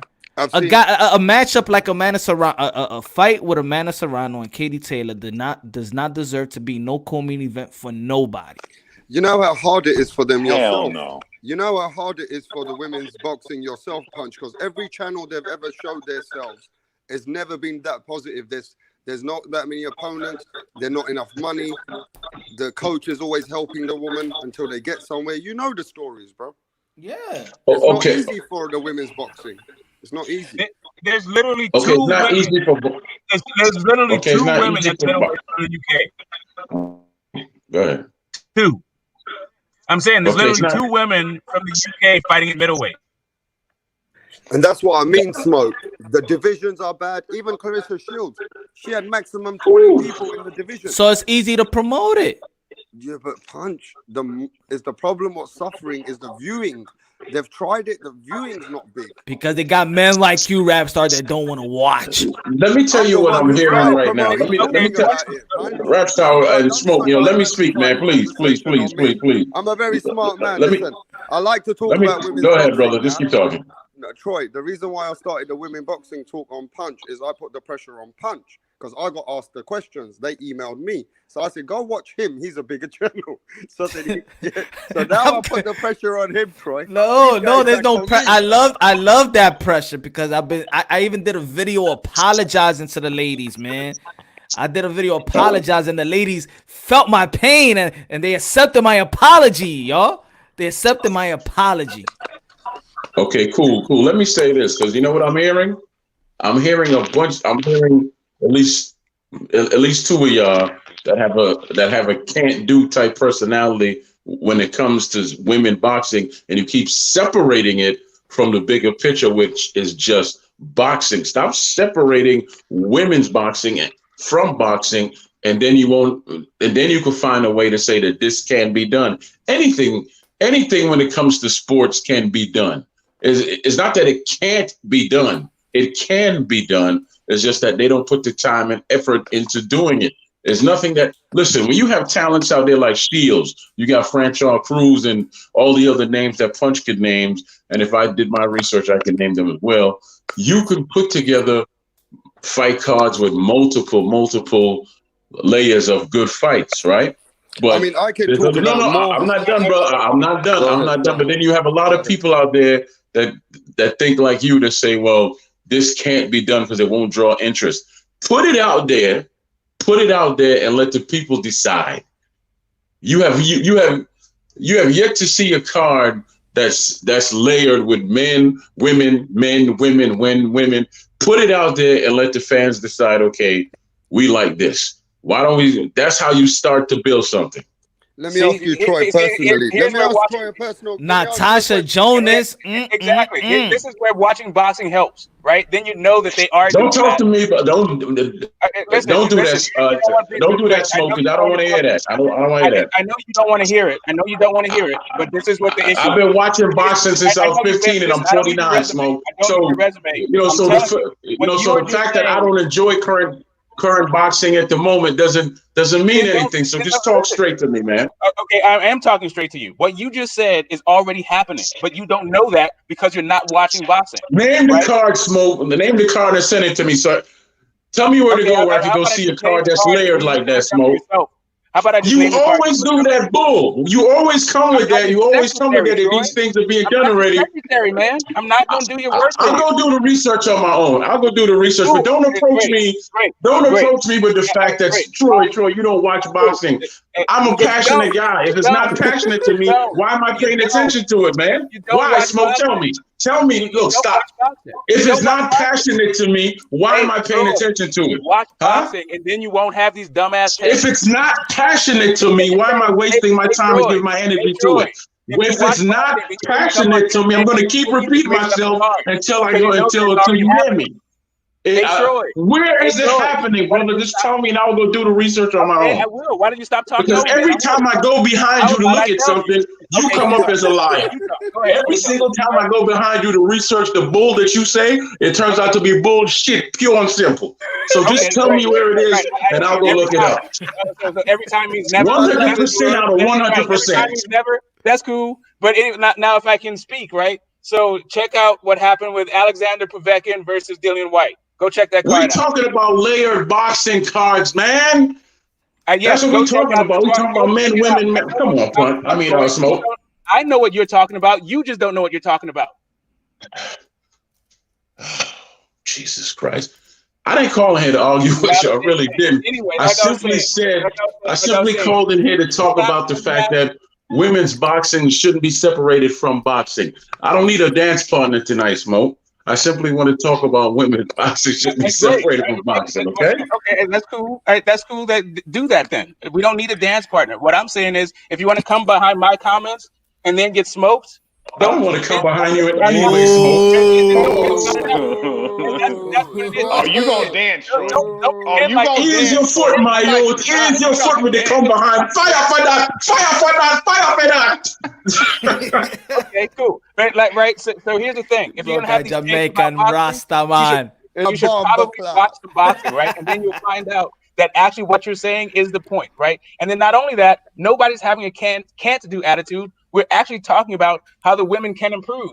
and we're pointing out what the problem is right now. So when you have women who are like, when you have a big boxing country like the UK, and all they have is 2 fighters in an entire division, right? And one fighter's had 9 fights, the other fighters had 15 fights. What the fuck are you talking about when it comes down to they don't be dance partners? When did that ever happen? Now you're telling me that Don King put on trash cards. Dude, I don't know when the hell you stopped watching boxing. Maybe JFK was still alive, but a lot has changed since you watched boxing last, apparently. Ooh, wow, Smoke, you got real. I'm glad you got that off. You need a hug now, man? You sound real upset, bro. You sound very upset, bro. I need a drink of water. Give me a minute, man, because you made me, you made me dehydrated, man. I'm sorry. I don't even get off like that. I hear you. So stop trying. Stop trying me. You're not ever going to win this. I never tried you. You said you always come with the same message. You need to watch boxing. I need to watch. I've been watching boxing for years. I need to watch boxing for years. I've been watching it for years, but if I'm not enjoying something, why am I gonna keep watching it, Punch? I watch what I enjoy. I bet you that president ain't alive anymore. Punch. Hey Troy, I went live. Punch. All right, back to women boxing. Yeah, back to women boxing. I went live for the first time in March. Hey, I went live for the first time in March, right? First time I ever went live. Smoke hit my leak and bodied me. Hey Troy, keep on trying, brother. Keep on trying. If you don't get him, keep trying, brother. Yeah. Hey. Okay. I hear you. Smoke been bodying me for the last 8 months, bro. Anyway, let me tell you this. Smoke been bodying me for the last 8 months, bro. Keep coming at him. Fuck it. All right. Yeah, you see my point. I'm focusing on boxing. He's focusing on some victory he wants over me because obviously, I'm a superior man to him. So, having a victory over me makes him feel a certain way. Okay? That's cool, Smoke. Thank you for telling me that I'm a superior man over you. Thank you. Hey, Troy. Maybe focus on boxing and not about my can't do mentality or anybody on this channel. Maybe you should focus on the things that you do and stop focusing on me, okay? Smoke. Thank you. Why don't you focus on boxing? Why don't you just do that and stop coming? Why do I need to focus on all of boxing when all of boxing doesn't even focus on itself, Smoke? Tell me something, Smoke. Tell me something, Smoke. If I just said to you, okay, we ain't gonna do this. That's what you focused on. Some bullshit. You can't handle the truth. Woo! Oh man, I'm feeling like I'm in church. Let me say amen.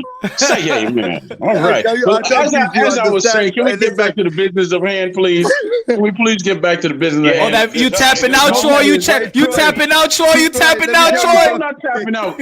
Hell no, I'm not tapping out, bro. I'm trying to make a valid point. I'm trying to make a valid point, and Smoke is trying to, Smoke is trying to do something, I guess, for himself because he needs a dance partner like me to make himself feel good. I understand I'm superior, man. I understand that, Smoke. I understand when you think of me at night too, Smoke. You close your eyes and say, I want to be like Troy. Troy's smooth. Troy's smooth. He handles himself like he's a chess master. He's damn sure smooth. And I wish I was as pretty as him. I wish I was. Okay, Smoke, I understand all that. But let me tell you something.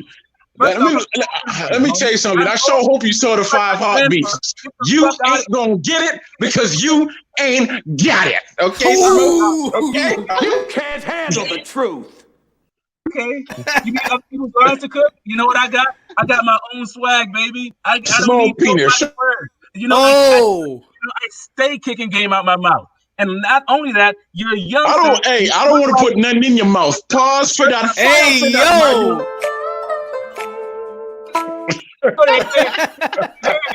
Thank you. What I'm saying, Mr. OG, what I'm saying to you is, if you want to start talking about this boxing and start coming behind me, contradicting what the fuck. Hey, behind you? Yeah. Just tell me I'm come behind the money. He's watch some boxing. Watch the fight, and then tell us about dance partners. Bonte boy.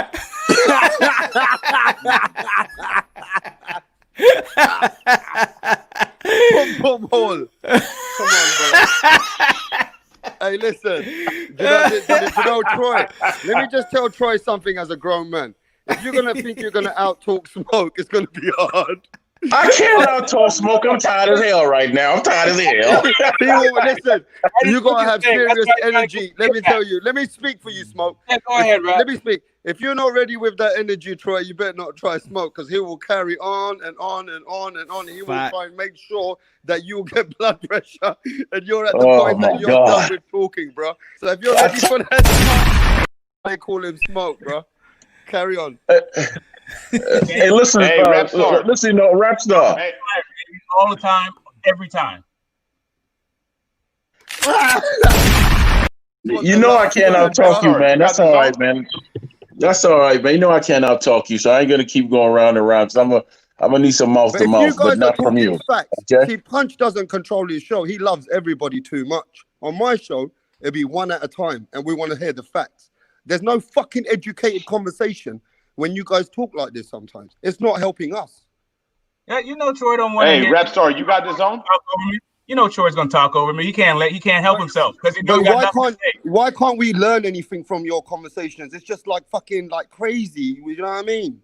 We gotta get the good conversations going. But on my platform, you'd have to just, you know what I mean? Like I said, Punch loves everyone. I don't need to mute grown men. They know how to talk. Yeah, I get it. He's talking over everybody all the time too. So that's real rich coming from this guy. But whatever. No, but look, that's what you're gonna say to me, bro. See, I'm trying to make it so it's one at a time so we can learn something out of this, bro. But you trying to talk always last like you got something wrong with you, bro. Come on. We know what it is, Smoke. We let you carry on. Hey, do not protect your behavior under me. Yeah, Smoke, you ain't even got a channel, bro. You need to get your own channel.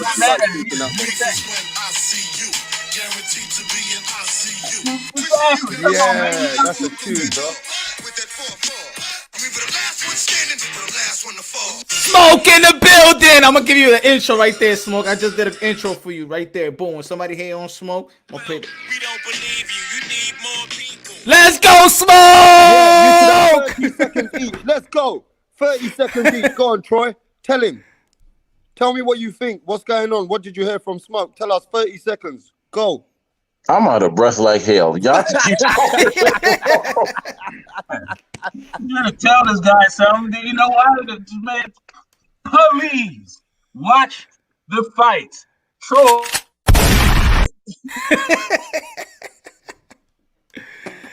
Oh man. Man, crazy, man, crazy. Commercial break, y'all. Commercial break. We got a commercial break. Y'all want to come? Run the commercial. Run the commercial, and let's get back to women's boxing. Now y'all are disrespect. This your bitch H Bummy. Missing goes on. Y'all already know, bro. Before going live, bro, I like getting my ass touched, ass licked, ass fucked. You know, I'm LDBC's fuckboy, bro. I'm LDBC's fuckboy, bro. I'm H Bummy. H Bummy, baby. You already know who got next. Snatch me up, Fred. Who got next? It's your turn. It's your turn. I got my ass cheeks spread out, bro. Y'all already know, man. Let me take this do-rag off, bro. Let me brush the waves, bro, and then stick this comb on my ass, bro. That's what I do. That's actually Smoke's boxing right there. You know that Smoke's alter ego. Notice you never see Smoke and H Money in the same place at the same time. This is an open platform. Just like you don't watch invited, bro. This is an open platform. Everybody can come. No big deal. Free Smoke. Yeah, I was on a panel with H Money yesterday, but you weren't around. Hey, let me ask Rapstar a question. Rapstar, you got the zone? No, but I got. Rapstar, you watch the zone? I can watch it through an app. Yeah. Yeah. How long have you had it? Like the zone? Yeah. You just say you don't pay for it. No. I don't have the zone, bro. Oh, okay. Well, for the last 2 years, the zone has been putting on so much women's boxing. If you want my opinion, the zone has been great for women's boxing because for the last 2 years, they've showcased Katie Taylor, Franchon DeZern, Sanisa Estrada, Amanda Serrano. All these women have fought numerous times on the zone over the last 22 months. So the zone don't you guys have the zone in America, don't you? You have the zone in America, right? Yeah, we've had it here since we've had it here already 2 years already. Yeah, but they ain't doing shit for That's me. the whole reason I know about all these women. Black and brown. These are the reason I know about these women because I watch them on the zone. Yeah, but black and brown, that's not doing real shit for boxing. When when these big news for women, when there's something going on, nobody's hardly covering it, bro. The sport is like. Yes, it is. They covering it. See, come on, Rap. You just don't. It's on the zone. Yeah, man. I mean, yeah, but it's only a few fighters. Like Smoke said. No. Let me get him started off. He just told you there's only 2-3 fighters in each division. Some of them have got 10 fighters, 6 fighters. This sport is suffering through different academics of the sport. We're not talking about the 1-2 fights on DAZN. That's not going to help overnight to build this sport. It's not. Media. It was last month. It's the media. My mind is telling me no. 2 months ago, there was undisputed match on the But zone. my body, undisputed. My body's telling me yes, baby. Okay, let me ask you this, Black and Brown. Let me ask you a factual question as a brother. If you carry on talking about women's boxing, watch your viewership just go, not even what it was, maybe what it was. Oh, I got a Rap Star. My channel is so small, brother. I don't even but come I'm saying on if YouTube you're really okay, for my channel. now think out the box. Somebody's worked hard for, let's say, maybe 2 years, got 3,000 subscribers, 4,000, building up. You now make him dedicate those 2 days he gives to the people, one of those days to women.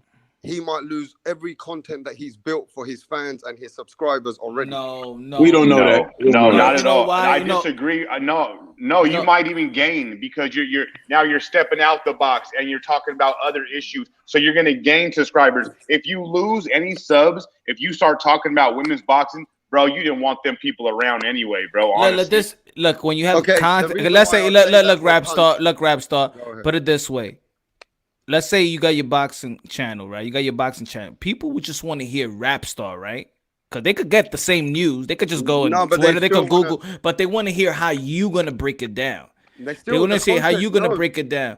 And put it, for example, because if I think like that, then I wouldn't do the interview with Malik Montgomery, which is he's a 5-0 pro, you know?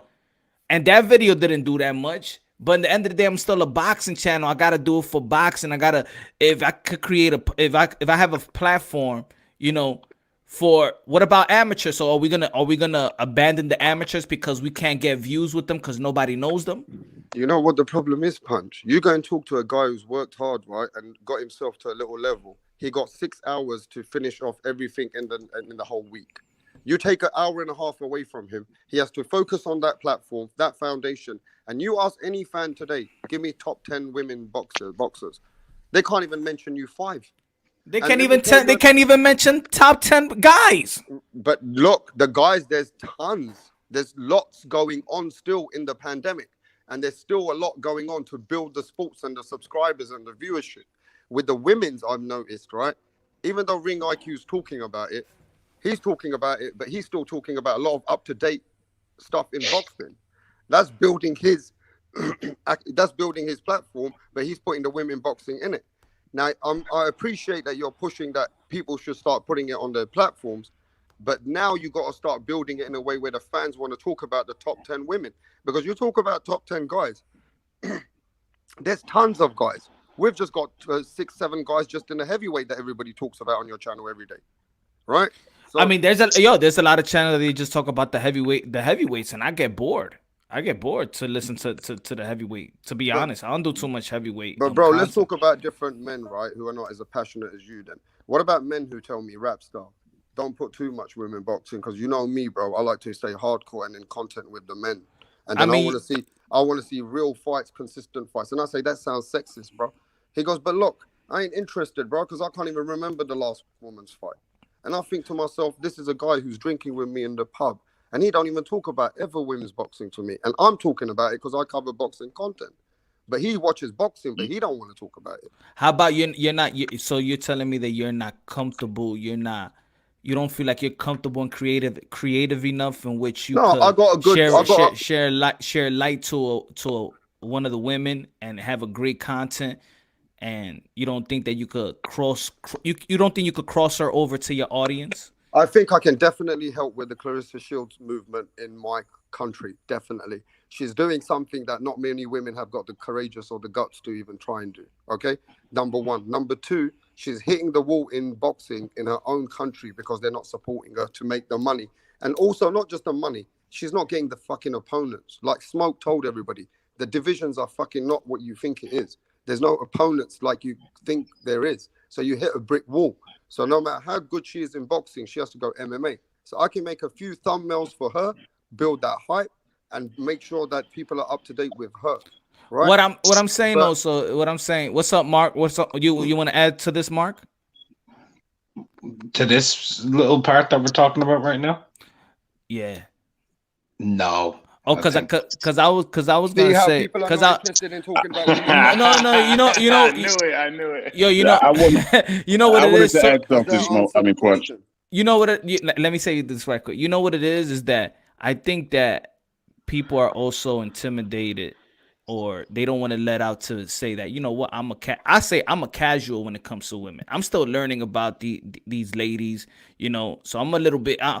I'm a little casual, but I could still break it down in a casual way. I could still share light to the girls that I know, you know, and still say. I think that there's a lot of people that don't. When's the last time you did a live women's fight? The last interview I had with a live watching fight, so the fans can see you score the fight and explain the fight down. When's the last fight I did? I wanted to thank brother over here, Black and Brown, because when he spoke about women's boxing, he gave you a point of reference as to where he saw those fights, and he rattled off some names. So now someone like me or someone who's interested could say, okay, I go get the zone and I could backtrack on the zone. I don't know too much about the zone. You know, can you watch the old fights on the zone too? Yeah. There's a couple of fights. You can watch Floyd Mayweather fight. And that's all I was asking when I say to people, don't just say, well, it can't work. Give a point of reference, give some facts. Don't just say, well, you need to go do your research. You haven't watched boxing since Nixon. I'm only 40 now. I don't know what the brother talking about. But you put it this way, Troy, you know Cecilia Breakers? Huh? You know Cecilia Breakers? I can honestly tell you that I've heard the name. I've never seen her fight. I've heard the name. Watch the fight with Cecilia Breakers and McCaskill, and then also watch the ending and look at how she took her loss. And then then you know what the statement that I made. I said that every fighter should take that loss like her. Right. And also, Taylor versus Parsoon, part 1. Sorry, Mark, go ahead. I think there's a better fight than Taylor Parsoon part 1.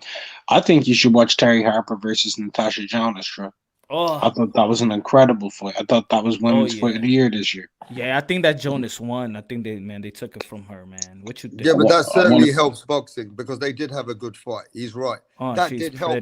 That boxing match that bring a lot more fans to women's boxing. I just gotta be real. Like these boxers, they pretty too. Like it's not like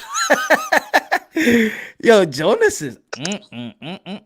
Looks sell too. You know what? Looks and skills sell too. Punch. So you know it all works out. It all works together, man. It's all how you market it. But I'll definitely go look them up because I'm just interested in good fights. I don't care if they're wearing sports bras or whatever. I'm just interested in good fights. Period. I'm a passionate guy. If I feel passionate about something and I see the athletes themselves being passionate, then I'm drawn to that. I'm not just going to waste my time and give all my time to something just to say that I'm a fan. That makes no sense to me.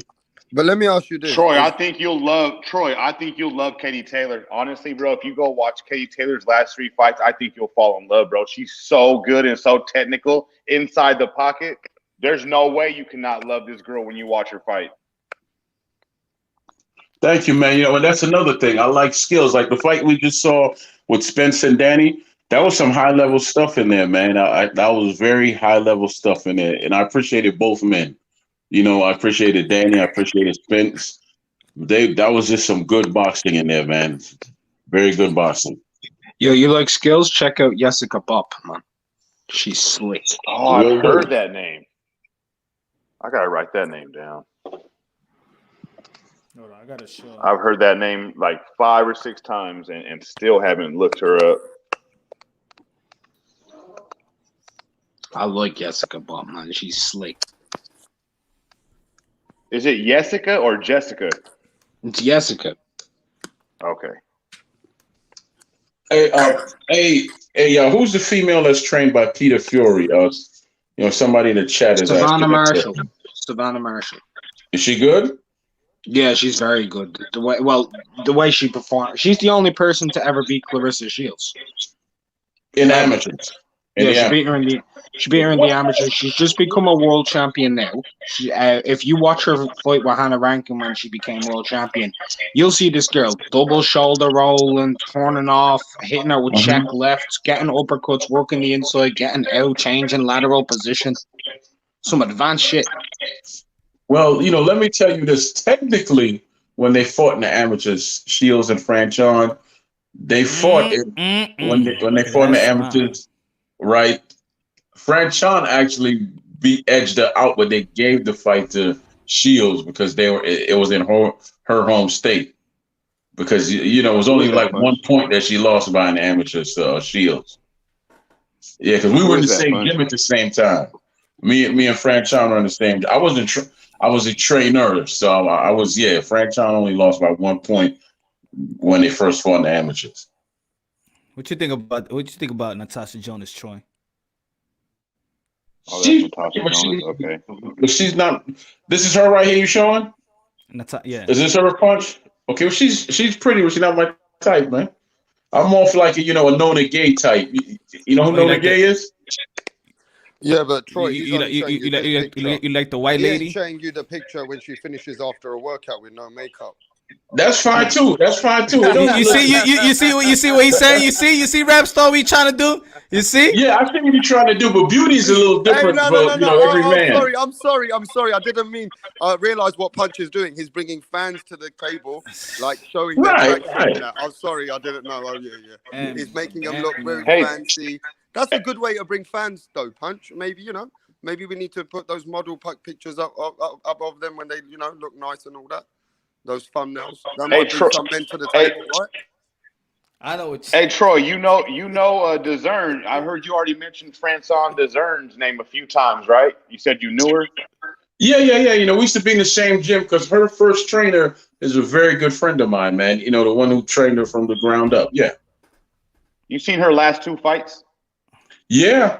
So they took the wig off. Very, very entertaining woman to watch, bro. She is very Can I tell you entertaining something, to watch. brother?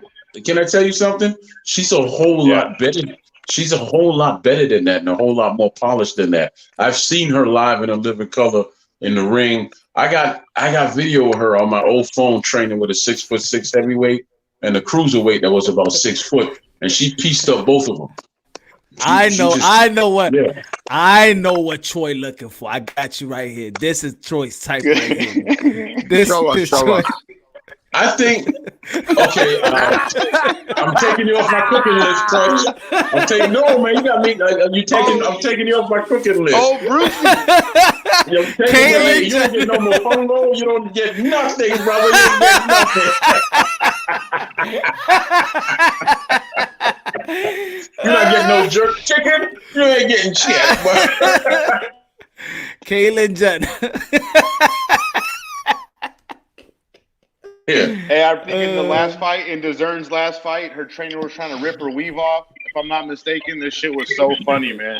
I think 2 fights in a row. She's had. You want this, or you want you want the fight? That's the coach from out of DC from the Headbangers gym. Yeah, very passionate brother. When I talk about passionate, that's him. But he's really down to earth. But he'll just speak his mind. I really like the energy because I met him a couple of times and his energy is real positive. Very positive brother, man. But Franchon Cruz, the one you see it now, I'm telling you as a fact, she's a much better fighter than what you see it now. If she was to come back to the gym that she started with, and I'm not trying to knock the brother in DC, but if she comes back to her first trainer, you're going to see the best of Franchon Cruz. I'm telling you, she's a much better fighter than what she's showing you. Okay, we haven't seen anyone as passionate as you about women's boxing. Now that you preached all that shit, bro, you better get a channel. We want to support you. You better get a women's boxing channel. We're gonna come and support you, Troy. What you think? What y'all think? Do attitude, baby. What y'all think if Bud Crawford gets a new promoter and his name is George Washington Duke? And if he refuses, then you gotta insult him. You gotta dog him. You gotta humiliate him. You gotta do whatever you got to do to get him into that ring. But that's what you got to do. Yeah. He need that. What you gonna do? Sue me?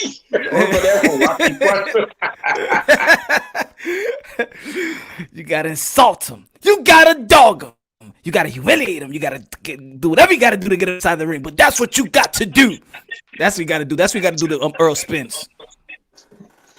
Tell you the truth, man. Boxing is really not as difficult as what people make it. There's too much politics in there, too much nonsense that people focus on instead of fighting.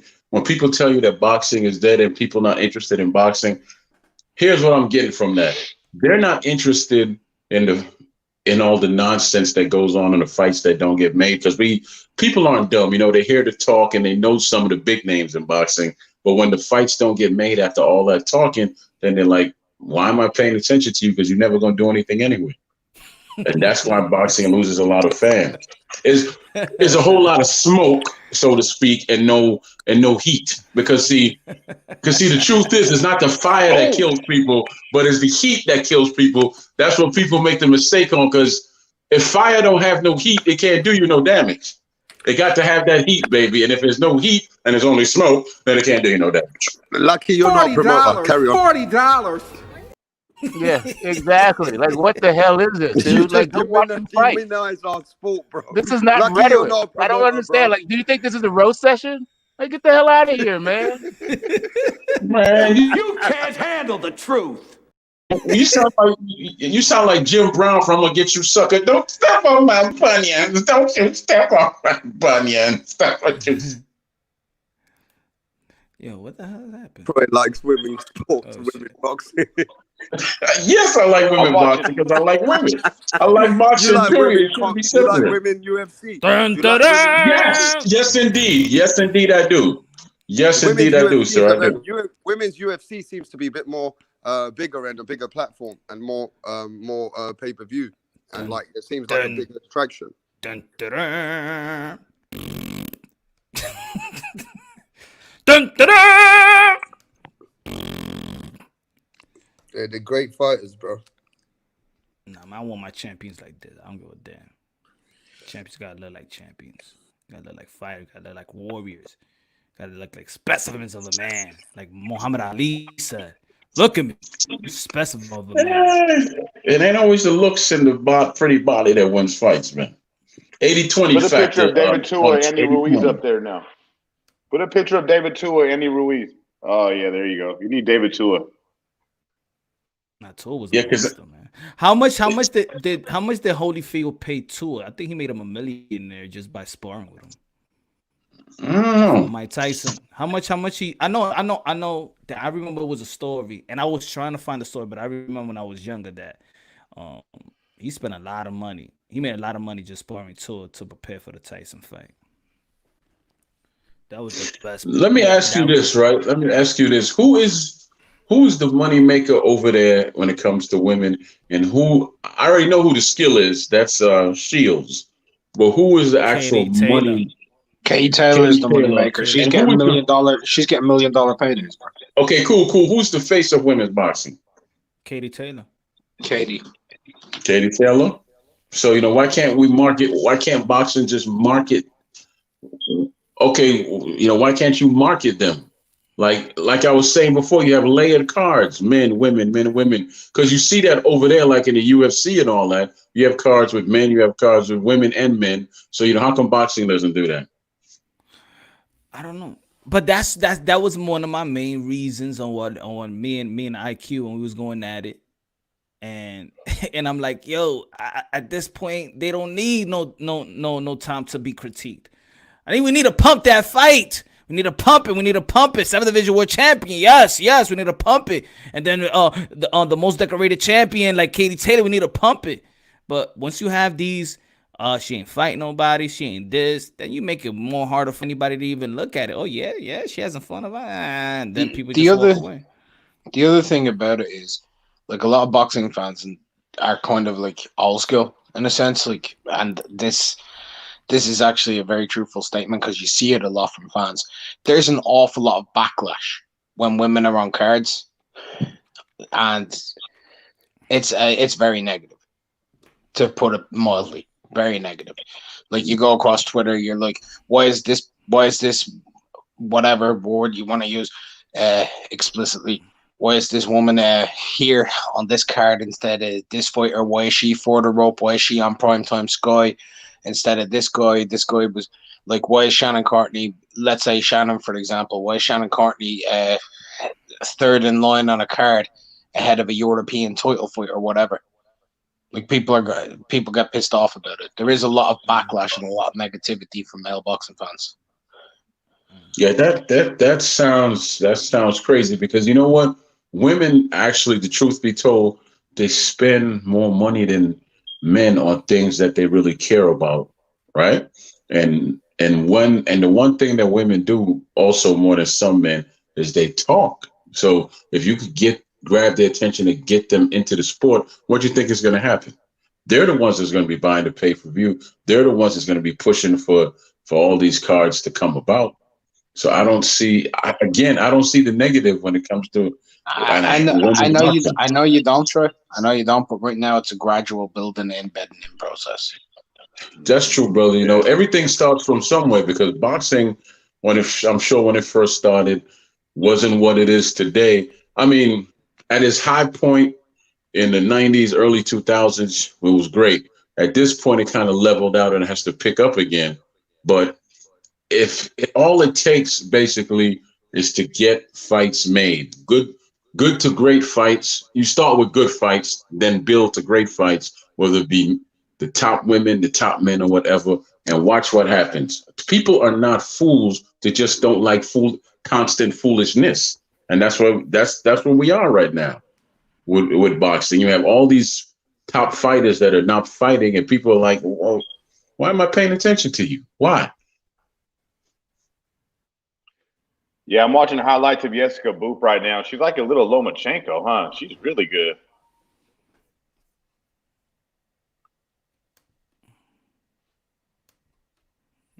Who are you watching, Black and Brown? Oh, Jessica Boop, the one you told me about? Yeah, she's slick, bro. She's slick. I like what she does. She's like a little baby Lomachenko. How much does she weigh? Like 110, 115? Yeah, around there. I think she's a light flight. I think she's 108. Yeah, they're little, but she's nice. But she's slick, bro. It's like watching for me, it's more like watching a baby Estrada in the ring rather than Loma. Yeah, but see, conversations like this, look at for me, I just learn about Jessica Boop and I type her name in and I'm watching highlights and I see how good she is, you know. So anybody in the chat, anybody listening, they can also type these names in. The names that we were speaking about, Cecilia and Jessica McCaskill, you know, any of these names, Franchon DeZern, type these names in, man, and go watch their highlight reels and you'll be impressed. You'll like what you see, I promise you. If you like boxing, you'll like what you see. Yeah. Breakus is an ATG of women's boxing. Punch, where'd you kidnap that white baby from, Punch? That's my son, man. Beautiful kid, man. Beautiful kid. He'll be up in 2 hours. The devastation in Punch's voice. The devastation. Realizing that he's exhausted now and he's gonna be awake for 2 more hours and then he's got to deal with a kid waking up. Nah, oh man. I feel sorry for anybody wanting to take care of him. I say that. You should get him into some modeling, Punch. You got him doing any little modeling for clothing or whatever. Oh, I don't, man. That dude's he moves around a lot, man. That's okay. Matter of fact, you should see if you get a contract with some with a boxing glove. Well, not even a glove company, but just an equipment company, you know, and you could have him put on the gloves and all of that, mess around. And yeah, I'll be doing with him. I'll be doing with him now, and my oldest son too. Yeah. Hey, hold on, bro. Can you believe this shit, man? The clubs wouldn't even let me in, man. What the fuck is up with that? Hell, dog in the house. Put up your real face again, L Dog. Put up your real face again for me, L Dog. You know that picture you had up? You said that was you. Hey, give me your cornbread, Troy. You out your damn mind. Start part 2 of your killing spree on his ass.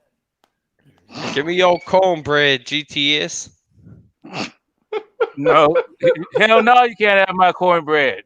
And if you try to come and take my cornbread, I'm gonna start part 2 of my killing spree on your ass.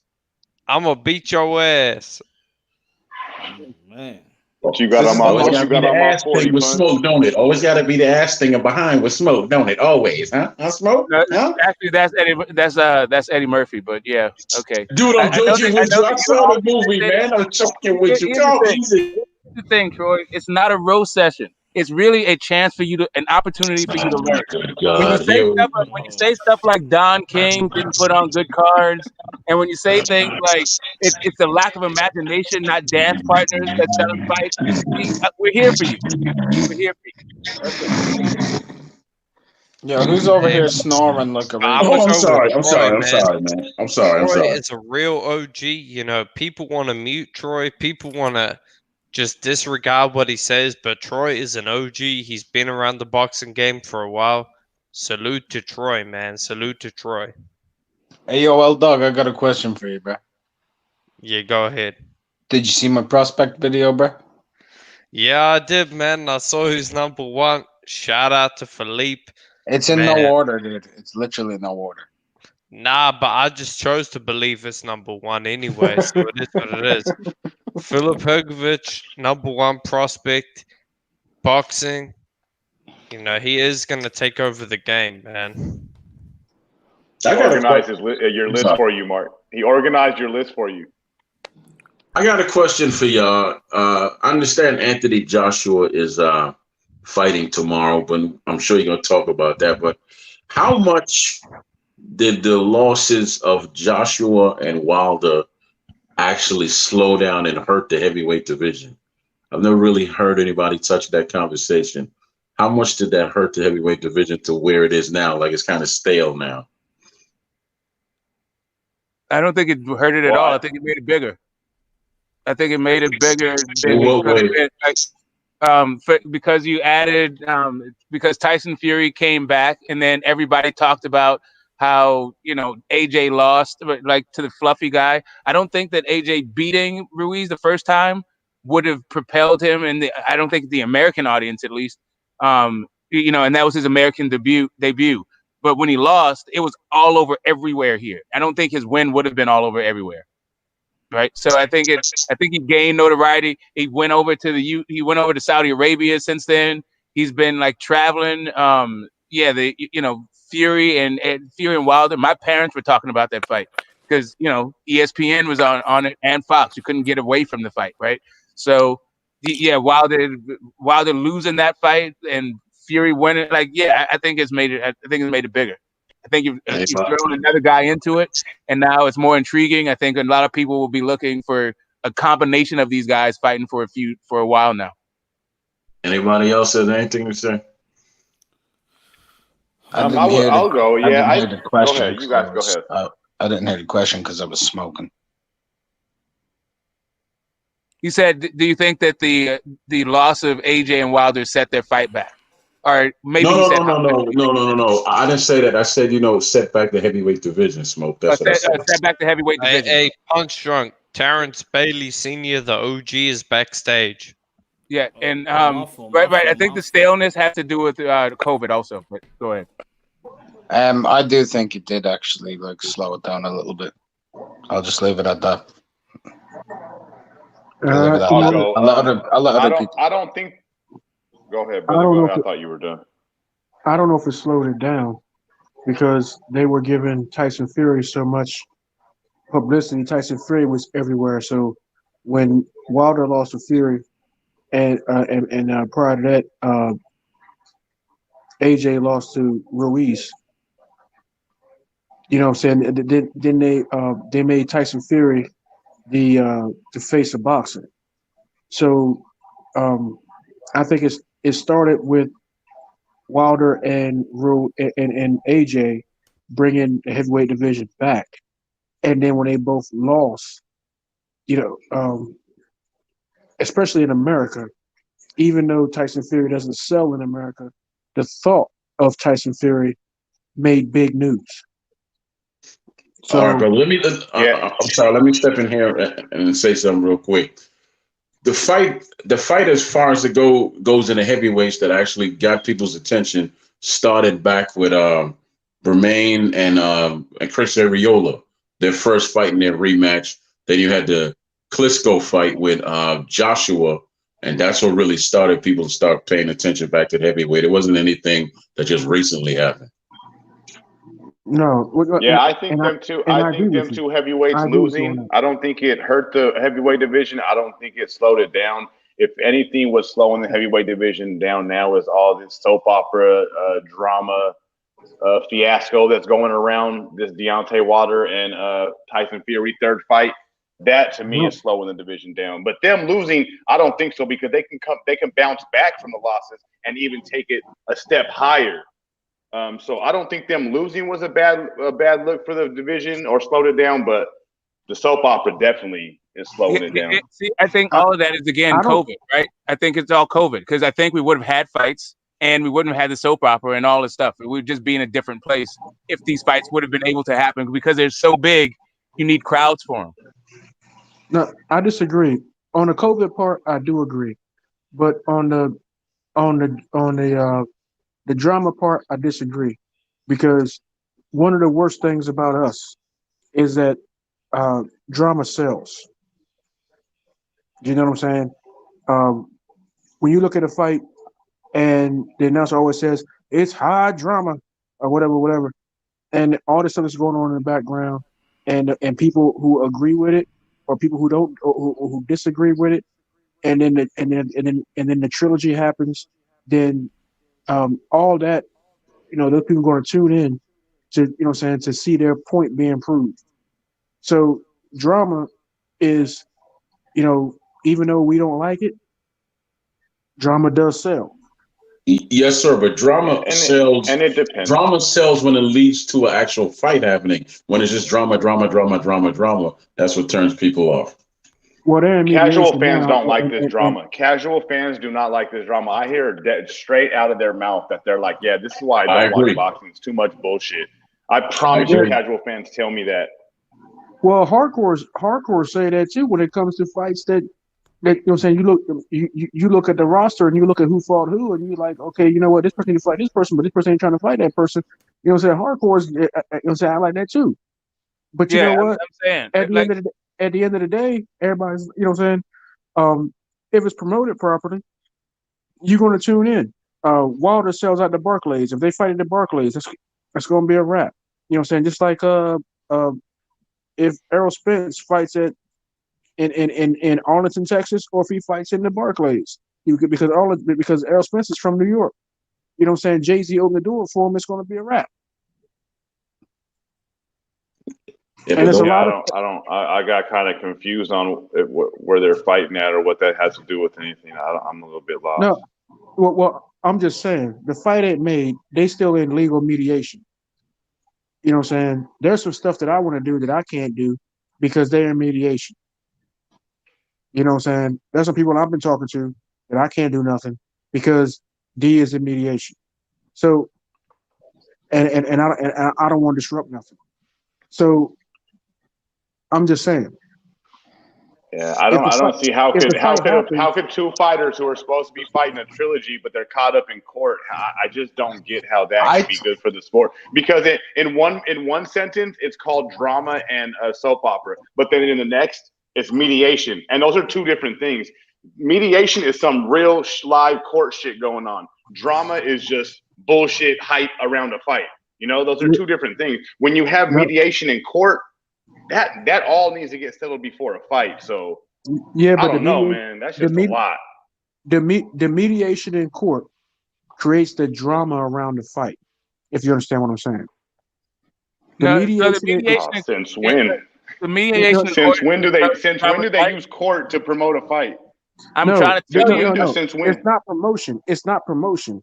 It's in order to make the fight happen because one person's trying to run away from the fight, the other person's trying to make the fight happen. So I'm trying to and the whole thing with the mediation and it being public, that it being public, so that the fans, hardcores and casuals, they know about it. So that creates the drama of what's going to happen for the mediation. Is the fight going to happen? And if the fight happens, and people are like, okay, well, I want to see Wilder prove that he is what he is. I want to see, others are going to say, I want to see if Fury can prove that the gloves wasn't, saying that the gloves were manipulated. He can do this, that, and third. So that's the drama. So okay, before we get off on like, I'm sorry.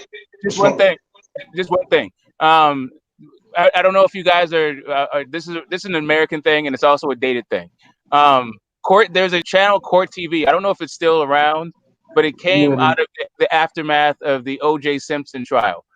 Troy earlier was talking about people having imagination. If there's some young promoter who's coming up through the ranks, you could actually promote putting the civil suit after the fight on Court TV or some other TV channel, right? Okay, listen. I guess you could, because you could put anything on TV. But if you want some of our boxers, their court battles being laid out on national TV, I don't want to see that, bro. Do any of us want to see our fighters, our boxers in court together? Like, no. Who wants to see that, bro? Nobody wants to see that, and that's not good for the sport. And that's not good for the sport. Everybody said they want to see the evidence. What I'm saying is, after the fight, after they do the mediation and they have their trilogy, have that court case so everybody can see what the hell's up. I'm telling you, it'll be must-see TV.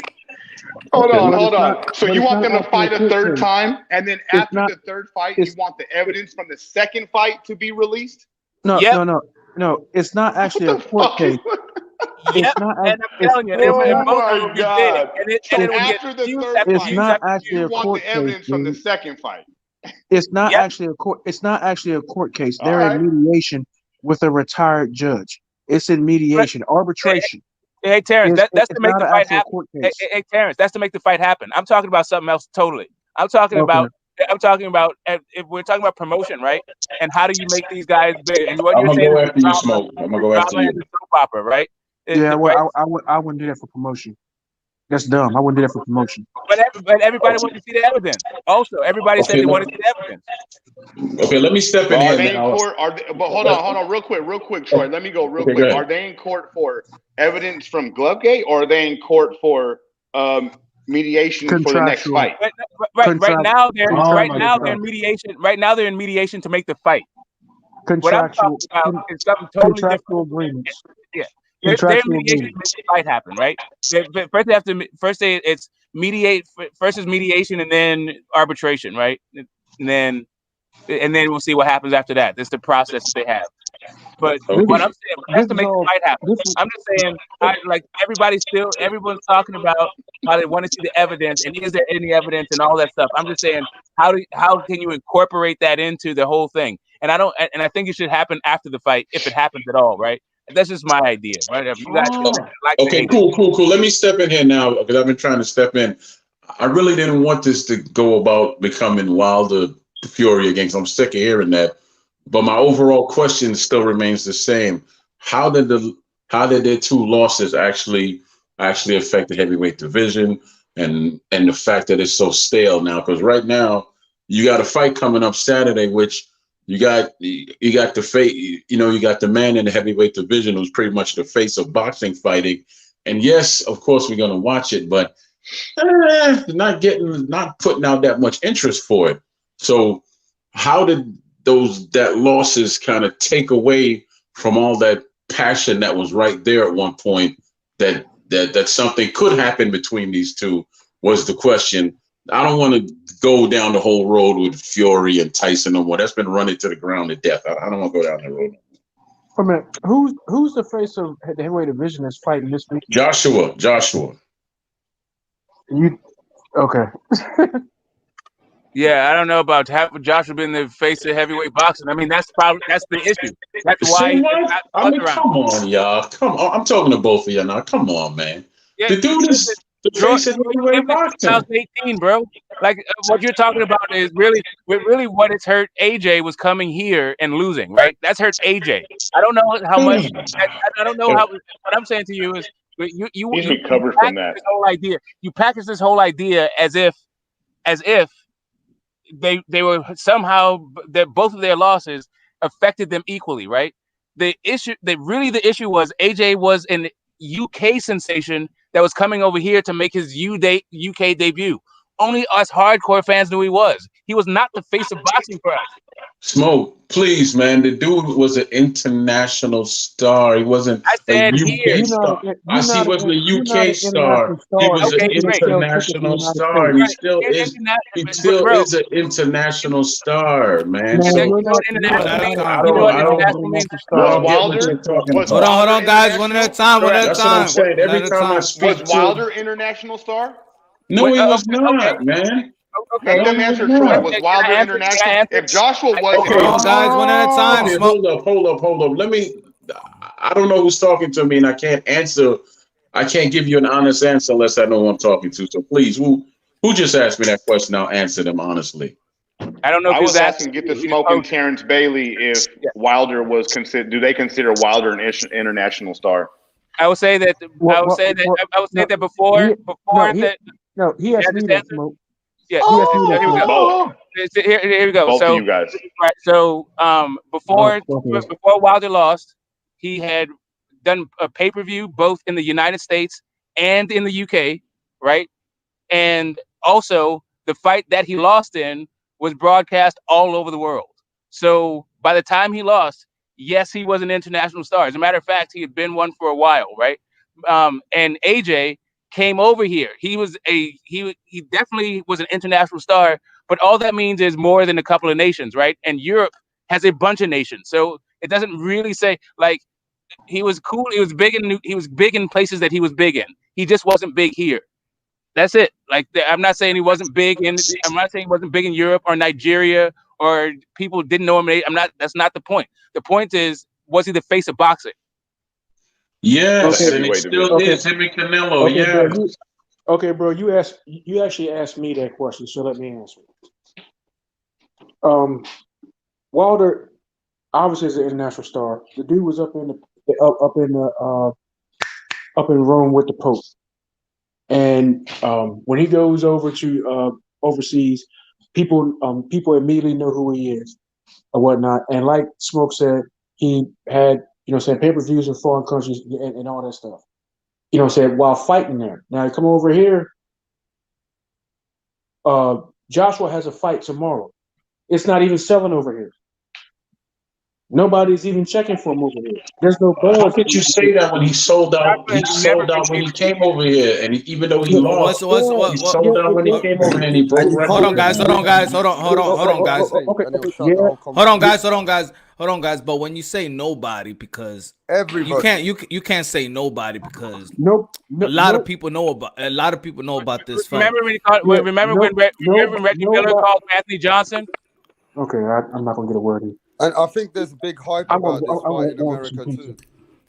Remember when Reggie Miller called him Anthony Johnson? See, here's the thing. AJ, can anyone tell me when AJ was pay-per-view in the United States? Fucking channel, bro. Go ahead. Can anyone say? But people in New York, man. I've been in New York when people look at Deontay Wilder, they didn't know if it was LeBron James. Right, I'm saying, for a long time they didn't know who Deontay Wilder was. I'm sure that's true. I'm sure that's true. But we're saying, did people know him by the time he lost? Right? It wasn't. Was there a time when they didn't know Deontay Wilder? What I'm saying is, people still outside of the boxing community don't know who the hell Anthony Joshua is, and that's just the truth of the matter, right? That's an absolute lie. That's an absolute lie. Okay, that's what I'm saying to you. Can you please tell me which fight was pay-per-view in the United States that Anthony Joshua did? Why does everything revolve around pay-per-view? I'm telling you, everything doesn't revolve around pay-per-view. It's just the boxing is. That is actually where the stars go. There is no stars in boxing that haven't done a pay-per-view. As a matter of fact, even Terrence Crawford done a pay-per-view. Yeah, but adding subscribe to the zone. You know what? Go ahead, Mark. Go ahead, Mark. Go ahead, Mark. It's Tank Davis pay-per-view, bro. Yes, Tank Davis Look. done a pay-per-view. Let me go. Let me go. Hold on. Let Mark go. He hasn't spoken. Go ahead. I haven't spoken in like 50 minutes. But anyway, smoke.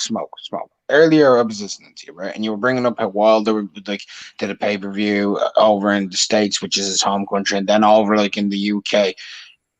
You know that they didn't even break 70,000 pay-per-view boys in the UK, right? Which fight? Neither fight. Fury Wilder. Neither fight did it more than 70K? No, because it has to be officially released by BT if it does over 70,000 for tax purposes. Oh, if so it does you're less, telling it me doesn't have to be officially Tyson released. Fury rematch did not do 70K in the UK.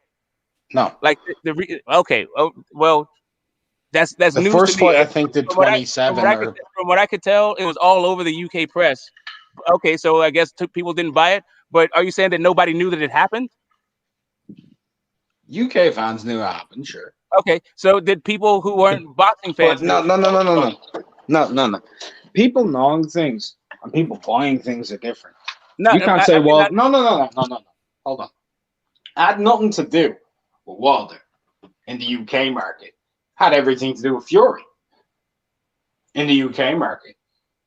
Fury, when he fought Tom Schwartz, wasn't on pay-per-view in the US. When he fought Wilder, it was because he was fighting an American. Right? When Luis Ortiz was fighting certain fighters in the US, he wasn't on pay-per-view until he fought who? Wilder. You know what else? AJ, sure, he fought Andy Ruiz on a non-pay-per-view platform. Other than that, he hasn't been on pay-per-view hours in the United States. All of your arguments are flawed to hell. Okay, all right. So actually, none of them are because we're talking about the face of box. I think we're drawing different conclusions, right? So when he said the face of boxing, I said that they did pay-per-views, right? Now you're talking about the success of the pay-per-views as if the pay-per-view didn't happen, right? So the issue, right? So since instead of talking about the numbers the pay-per-view did, let's talk about the popularity of the guy. Because this who's the face of boxing to you, Smoke? Right? Then you got to talk about Who's the views. face of boxing Then you to you, got to talk Smoke? about views and not pay-per-views. No, okay. You know what, Smoke, you're right. Let's talk about the popularity of the guy. Punch Drunk, can you do me a favor, please? Can you bring up Deontay Wilder's Instagram page, please, and tell me how many followers? I'm talking about the people in the UK outside of boxing fans know about the Tyson Fury Wilder fight. Who is the face of boxing to you, Smoke? Okay, who's the face of boxing to me? To me, Yes, Muhammad Smoke. Ali. To me, current Smoke. Stop it. Current is 2020. Current. Right now, maybe Tyson Fury. 2.7 million followers. Tyson Fury. I don't know. I don't know.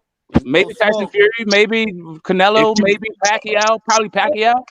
Okay, well, if you don't know who the face of boxing is, how could you say that Anthony Joshua is not into boxing? Because I just named a bunch of people bigger than Anthony Joshua. That's why. Who are those bunch of people? Yeah, Pacquiao. Give us a bunch of people. Pacquiao, Canelo, Tyson Fury. What do you want from me? Who else? I don't really. Three people. Who at else? this point, I just want you to be quiet, man. That's all I want. So is the face of boxing like a three-headed man or something? Like what are you guys talking about? Yeah, but you just mentioned 3 fighters because you know okay, the fourth one. Right. So do I need more than 3? Well, that's what you're the saying, fourth one. Smoke. Wait, You're the one that mentioned 3 names. I know the 4th or 5th one's going to be Anthony Joshua. Definitely top 5. Well, so then how can you just say he's not the face of boxing, bro? Because I just named 3 people that should be the face of boxing over him. Man, that doesn't justify what you said. I think I think the face of boxing. Then how's Anthony Joshua? I think Anthony Joshua is the face of boxing right now. And that's from the man on the panel. Now, what do you want to hear, Smoke? I think that everybody has the right to their opinion. Yeah, but Smoke, you make these accurate, like the way you say it, people, and the people listen to it. We have to put it straight so that you know if what you're saying is wrong, bro. It's not none of us are wrong. It's all of our opinions. I can give you actually numbers to tell you why I think my opinion is more valid than yours, but that don't mean that it's more valid than yours. It's all of our opinions. Okay, well, please give the numbers, Smoke. Go ahead and give the numbers, Smoke. Go ahead. For Manny Pacquiao? Okay, for Manny Pacquiao. Why is Manny Pacquiao the face of boxing? Do you really need for me to break this down for you guys, or can we just move on? We all know that, but Anthony Yes, Joshua, yes, we can move on. We definitely can. Like, for real. It was the face of the heavyweight division was the original statement, though. No, he said the Thank face you of very boxing. much. Thank you so much. It just got away from that. That's not what he said. He said the face of boxing, and then he changed. I promise you, he said the face of the heavyweight division. And I promise you, that's what he said. Originally, he said the face of the heavyweight division. I got it. Dude. Originally, that's what he said. If that's what he said, then I don't know how we got here. And why we did all of this stuff instead of just said he said face of boxing. Because actually, what I'll he tell said. you how we got here, man. If you just catch your breath, want you to do Smoke right now. We just want you to say yes, Anthony Joshua is the face of boxing, and you were wrong. That's it. I know you do. I know you do. But the problem is, I don't think Manny Pacquiao is not the face of boxing. Okay. So let's stick to the heavyweight division, though. Is he the face of the heavyweight division? No, there's 3 guys in the heavyweight division that are super popular all over the world. I don't know who are those 3 guys, Punch. I mean, Smoke. Okay, I'm sorry. Lord, who are those 3 guys? For real? Let's move on. God damn. No, Punch. You know, who are the 3 heavyweights that are more popular than Anthony Joshua? Go ahead. I didn't say that somebody was more popular. I said that they all have reached the same pinnacle of popularity. Who are the 3 guys that are on the same level? That's what I'm asking you. Who do you think? No, come on, Punch, man. Please just answer the question straight. Smoke. I'm Punch. He's Smoke. Yeah, I'm sorry. I'll tell you what it is. It's F.A. Jogba, it's Philippe Hergovich, and Daniel Dubois. Those are the 3 faces of the heavyweight boxing. Mute his I don't mic. think Tyson Fury is more popular than either Deontay Wilder or Anthony Joshua outside the ring. Who's the most popular welterweight other than Manny Pacquiao? Errol Spence. Who has the most views? Manny Pacquiao. No? I said other than Manny Pacquiao. Oh, Views in their fights. After Manny Pacquiao. Keith Thurman. Keith Thurman. Technically, it's Adrian Broner. If we really want to get into it. When he's fighting at welterweight. Well, the last career views. Yeah, if you want to put career views, yeah. But I know that he had the best before the Teofimo Lopez Lomachenko. He had the best number, and that's with fighting Josecito Lopez. That's true. That's actually true. But I just want to ask Smoke a few questions, right? Go ahead, bro. Smoke. I just want you to give me direct answers. I don't want you to put like ifs go or ahead. Go ahead. If you pose them yes or no, I'll answer them yes or no. I won't. I'm not doing a yes or no. I'm asking for a name in each of these. So, in terms of pay-per-views sold worldwide, right? Mm-hmm. Who has sold the most pay-per-view worldwide in the heavyweight division? Nobody will ever know that unless you are part of the actual broadcasting. Like there are no reported numbers, but who knows what the pay-per-view numbers aren't. Let's go by reported numbers. Reported. Official report. And now there is no official report. There's just guys saying shit, right? There is on some of Joshua's fights. Official reports. Anthony Joshua worldwide. I don't know where you get those official reports from, but okay. Well, just alone in the UK from Sky Box Office, Sky Box Office released the official numbers to the tax office of 1.62 million for Andy Ruiz. Okay, and that was for how much? And that pay-per-view cost how much? £25. Okay, so that's what, like 30-something bucks? 30-something US? About that. All right, so that's about $30 million, something like that. No, not really. I'll tell you. I'll tell you what it is right now. I'll tell you what it is right now. If you could hold on a second. I knew you'd do this. I'm trying to get a number, right? Because you said 1.2. Okay, that's how many people look. 1.6 million, and that's just in the UK. That's just in the UK. In New Zealand, I think they reported that 310,000 boys as well, something like that. But, in other places, there was 200s and 150,000s, like in Germany and everything. So, but 1.6 million, right? So we get 25 GBP to USD, yeah? So that would be $33 times 1.6 million. Is that Ruiz 1 or Ruiz 2? Ruiz 2. Okay. All right. Nice. Now, in terms of reports, who's done the most viewing figures in terms of reports? Viewing figures In terms of reports, I mean, from a single fight, it's probably I would put just the night of the fight was fucking Wilder Brazil. I think I like how many? 30 million. It's 30 million on what? On over the social media platforms. Like it was a 90-second fight, so it went over every single platform and was getting 10 million. Like CBS put it on and got 10 million like the next day. I mean, the viewing figures for the fight that night was like a little under 1 million, right? And then the thing just went viral because of the knockout.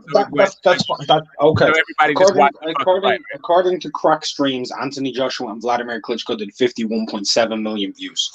Right. So So that's Crack Streams, right? So that's illegal views, but still views. I didn't even go into the illegal views part of it, right? I was just talking about the rebroadcast of the fights, right? The illegal views are also like astronomical. But right? you went into rebroadcast. I was talking about I was talking about actual live views, though. That's the thing. I'm talking right. live views. I got you.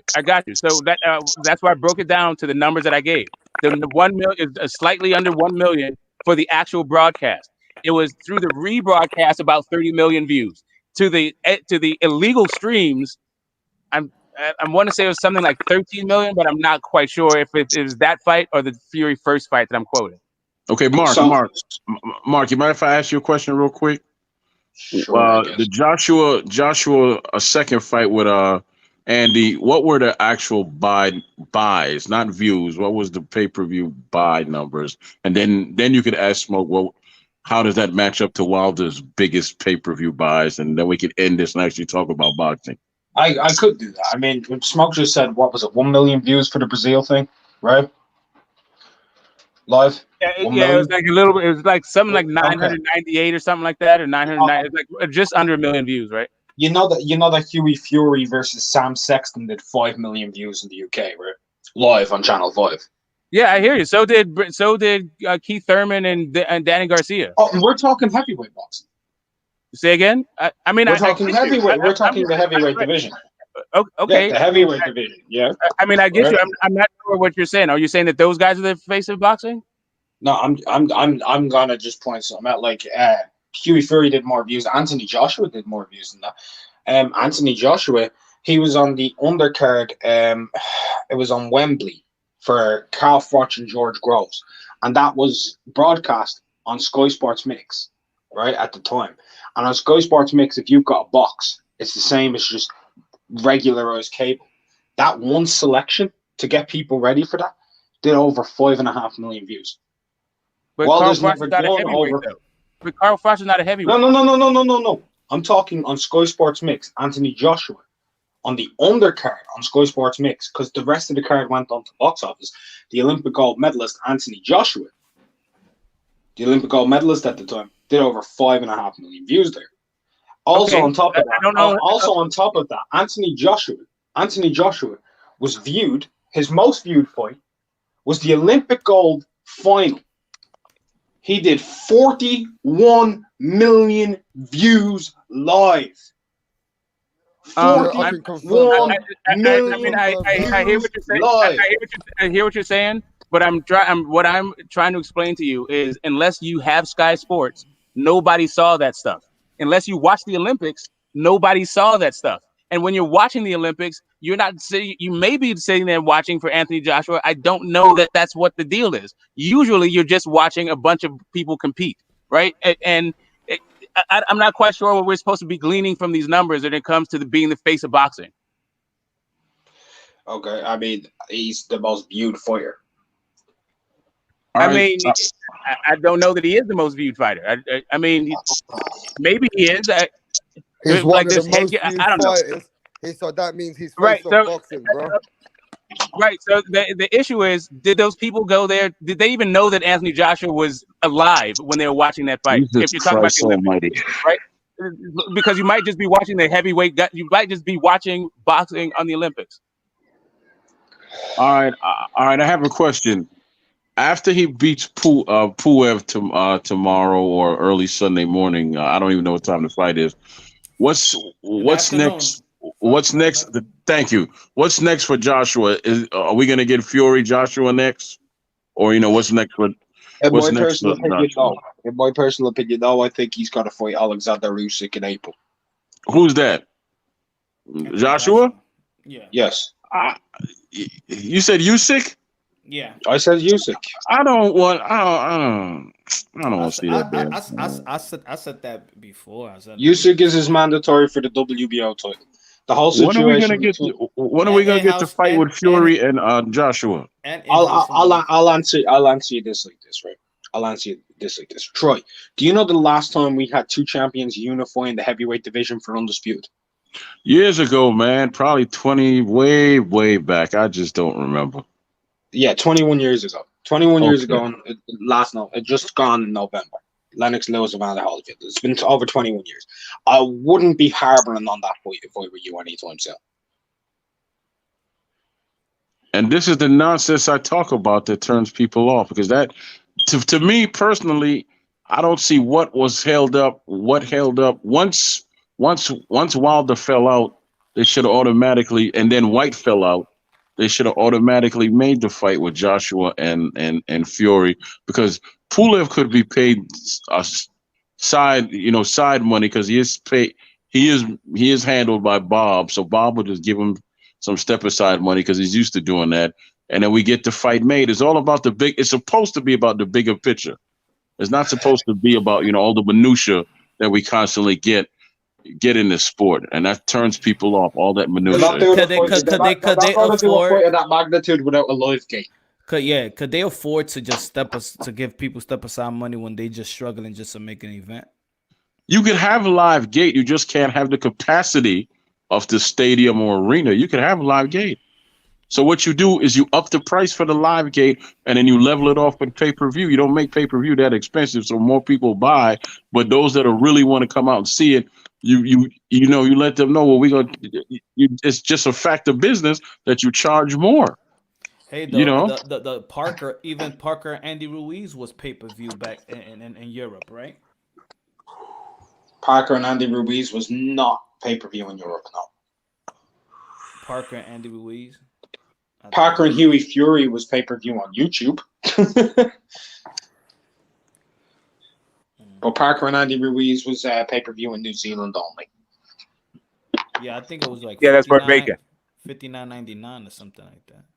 $59.99 on Foxtel, I believe. I wouldn't know. You'd be better asking someone like Boxing Squared that question. He'd be able to tell you the answer to that. Or El Dogito. Maybe El Dog, yeah.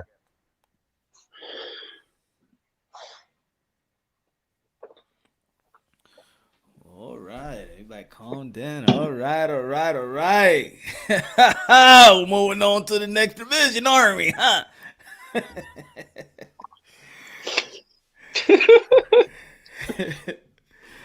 Yeah, man. Everybody get a glass of water. I'm gonna get myself another one, baby. Another one of them punch drunks. Fuck the water, man. I just had my breakfast, bro. Yeah, but to be honest, I'm just like the Tyson Fury and the Anthony Joshua. I look at the bud and the spins. Like I don't really care if it does happen or not. I don't really care, to be honest. At this point, but why would you say that? I would like to watch it, but it's just certain fights that I wish it happened. I wish it happened like when dudes is in there. Well, I'm not gonna say that Bud Crawford is not in his prime. I'm not gonna. I mean, it's not even hyping me up.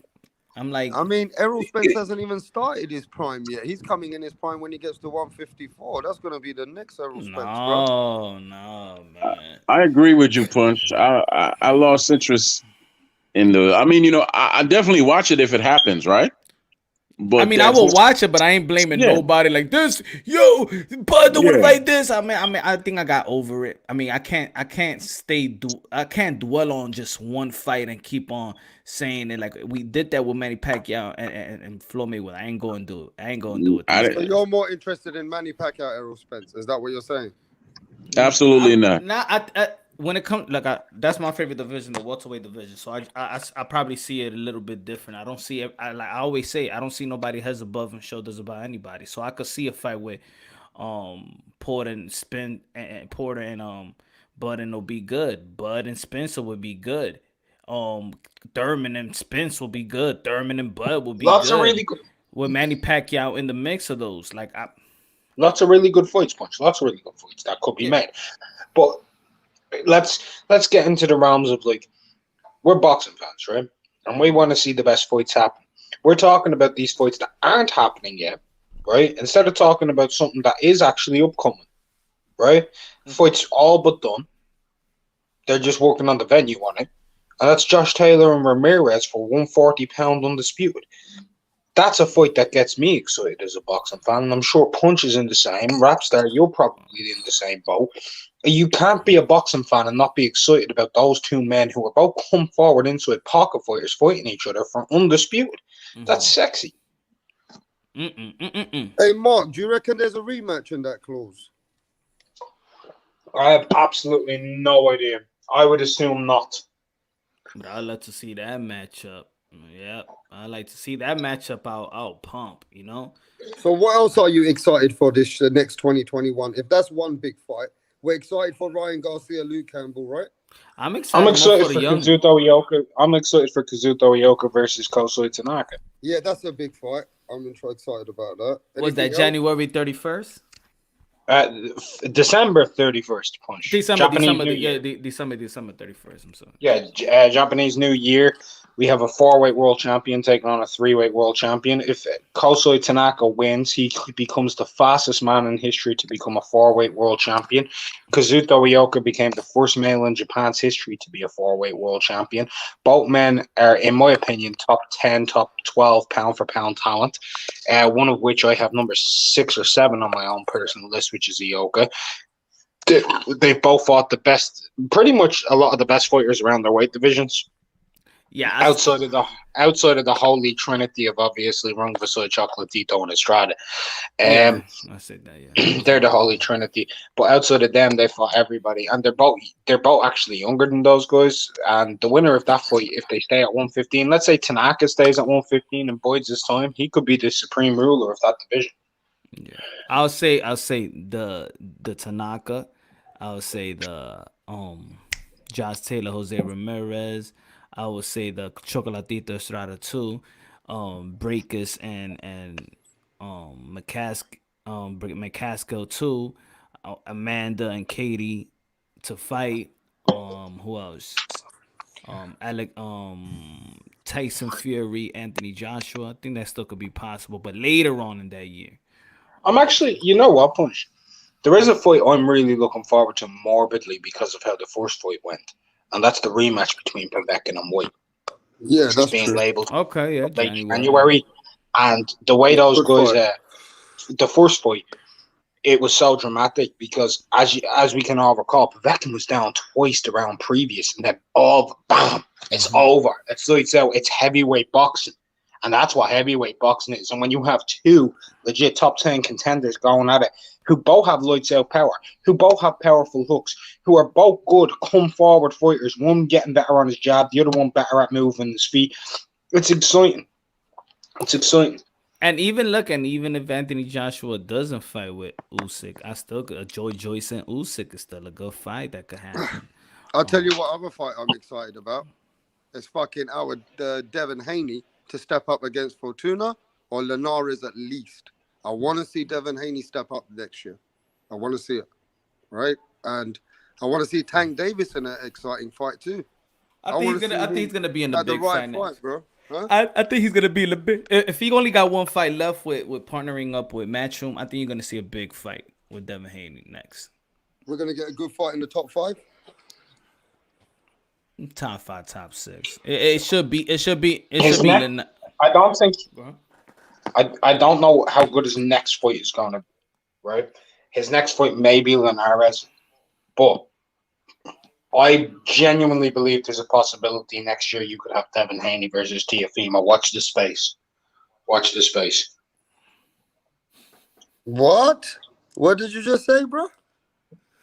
Watch the space. Punch knows what I'm talking about too.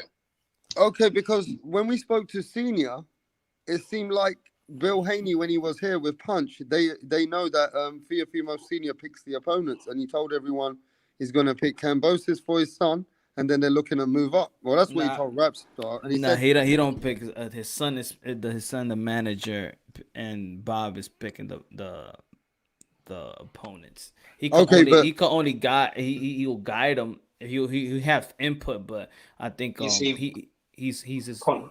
But Punch, did he not hint? Didn't Teofimo Senior hint in front of everyone, in front of Bill Haney, that you guys, why don't you guys meet us at 140? Did he not say that? He hinted at it, but he also said after the fight with Lomachenko, they're moving up anyway, and now they're fighting Kambosos.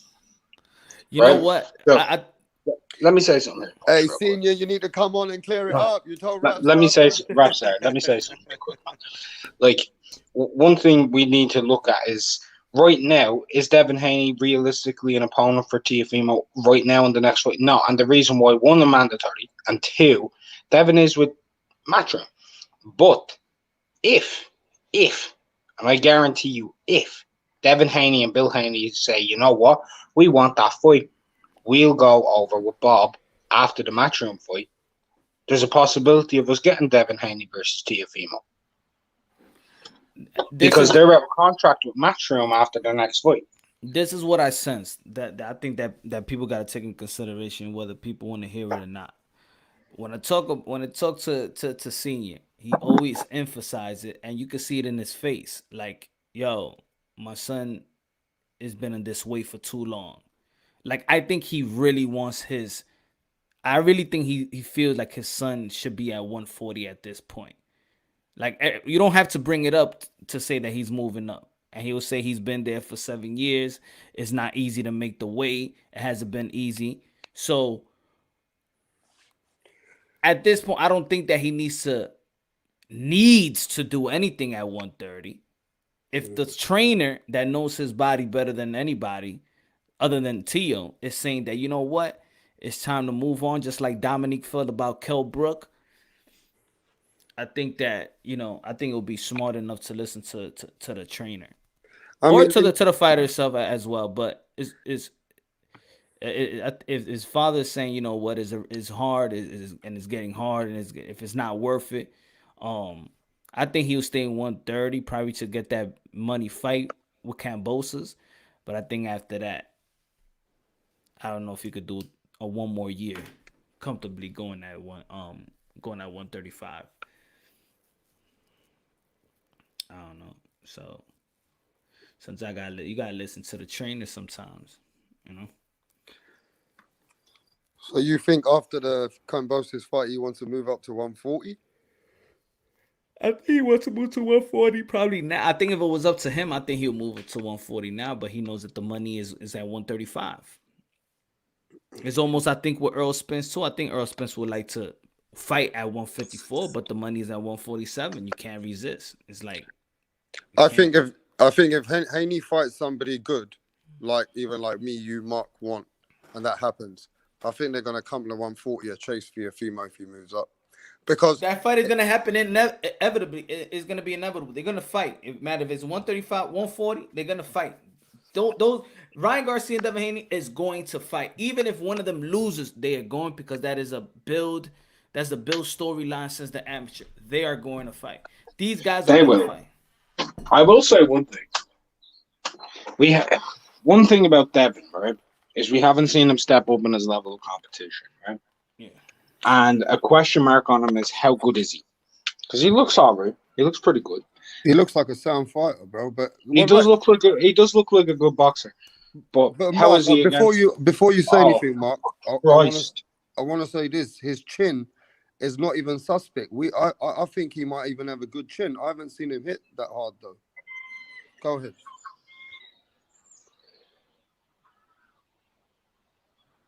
Are you there?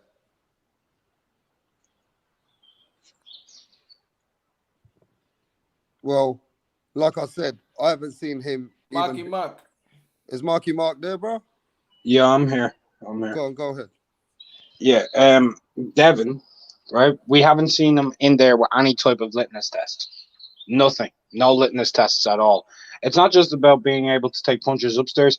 It's also about if he takes punches downstairs, or how his defense is going to hold up against guys who have better punch placement or better timing than the level of opposition he's been fighting.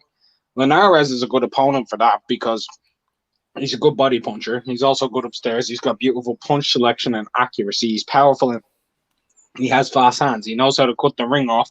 So he's a true litmus test for the kid, right? He's also very young. If Devin gets through that, that's fantastic, you know? But there's the other chance of, and people don't look at it, yeah, he's winning fights, but Linares would beat those guys too. I think with He'd probably knock out most of them. Yeah, I think with Haney, I think it's performance, man. I think I want him to have knockout TKO performances. I think these performances it does a disservice to the hype around them. It doesn't. It's too much, and it's a lot of hype. It's a lot of hype, and I think it's unnecessary. But it is what it is. But say if he wins 9 rounds against Linares, doesn't that make him a dominant fighter, which shows that he can at least win rounds consistently in the fight? No, that's good. I mean, it's good, but there's certain fights and there's certain times when performances count. You know, TEO going 12 with Loma is good because it's Loma. TEO going 12 with Nakatani, nobody was liking it, right? It depends on your opponent. It depends on also the timing. That's when we spoke to Bill, and I'm like, yo, but you got Javante Tank Davis this week. 2 weeks is your son, and 2 weeks after that is going to be Ryan. People going to look at performances. Whoever has the best performances, I told them straight back, whoever has the best performances, that's who the people is going to call for whoever wants, who should be next for TEO. Everybody was just thinking about Tank's uppercut, right? And now we waiting on Ryan Garcia. Ryan Garcia fights and you know, stops Luke. People. That's a big statement. That's a big statement if he stops Luke Campbell. It's gonna be big statement. People are gonna be like Ryan, TEO, Ryan, and Tank. But Haney, they're just gonna look at it. Oh, he went 12 with Santiago. He's not. Yo, it wasn't a good I think look. people they'll punch. I do think people will push for Ryan versus Devin if Devin doesn't foot. Because one of the main reasons is both on the same platform, and secondly, it would be the interim champion. I also think, Punch, the Americans are underestimating Luke in knowing that Luke knows how to survive in rounds. He showed it against Loma, and he showed it against Linares. So for you guys, a lot of people coming on your panel making a statement, even Black and Brown said it's going to be a knockout within 3 rounds. I think that's a bit harsh on Luke Campbell, bro. That's just me being straight. I see as a 50-50 fight, but I'm going. But I see as a 50-50 fight, but I'm going for Ryan. But I could see how Luke could win this fight too. Has the money team worked with Golden Boy yet? Yeah, for the Canelo fight against himself. Yeah, exactly. Sure. Exactly. So I'm like, this whole idea of Ryan Tank doesn't really like. Is Floyd talking about Ryan Tank? If Floyd's interested in it, the fight would happen. Right. I'm not really hearing anything out of the money team talking about. Right. I mean, I understand that maybe the fighters have said something about it, but we know that there's a disconnect between what the fighters say and their promotional outfit. Floyd don't run this company. He don't care about. All right. I mean, I could say, you know, we can talk about nostrils too, but I'm just saying the suits who make the fights, who are always there to speak for them. They're not saying it. You know, I'm not hearing Luke Campbell's name being mentioned. I think that I don't even know, man. It's like, look at the discussion I had with I don't know if y'all follow me on Twitter, but the discussion I had with Ellerby. Like, he's not about like great fights. He's just about making him a star. A star. He's the biggest star. It's not about building him up to be a great fighter. I never hear them say we're building him to be a great fighter and a legendary fighter and nothing like that. They never talk about Tank like that. They just want him to be a star and Well, put butts in the seats. He does say, he even says Tank's the pound for pound fighter. He says Tank's the number one pound for pound Tank. fighter. They just gonna juice Tank out for whatever he got, and then whatever skill set he got or whatever, and then just throw him out for good. Well, he got to fight somebody serious now, innit? At least. I mean, he got to fight someone close to his own weight, don't he? And all right, so I just wanted to throw that out there. So we get back to Haney. Is it the panels, the esteemed panels estimation that Devin Haney's skills are overhyped at this point? Yeah, that's what the estimations are.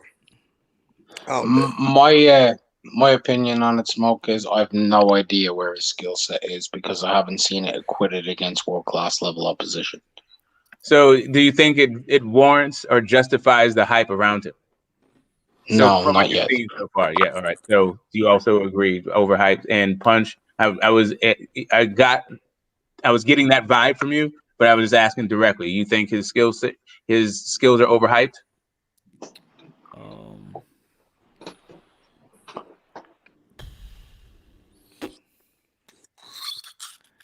I'm not gonna say they overhyped. I'm gonna say they hyped. Yeah, I think the man's got some. He's got a rough hill to climb, right? Being a champ it's one thing if he didn't have a belt. It's another thing altogether if you have a belt. He needs. Then he's a prospect without the belt. Well, he's a developing fighter with the belt, right? So, but the thing is, the division's not that stacked. So. It's pretty stacked. Say again?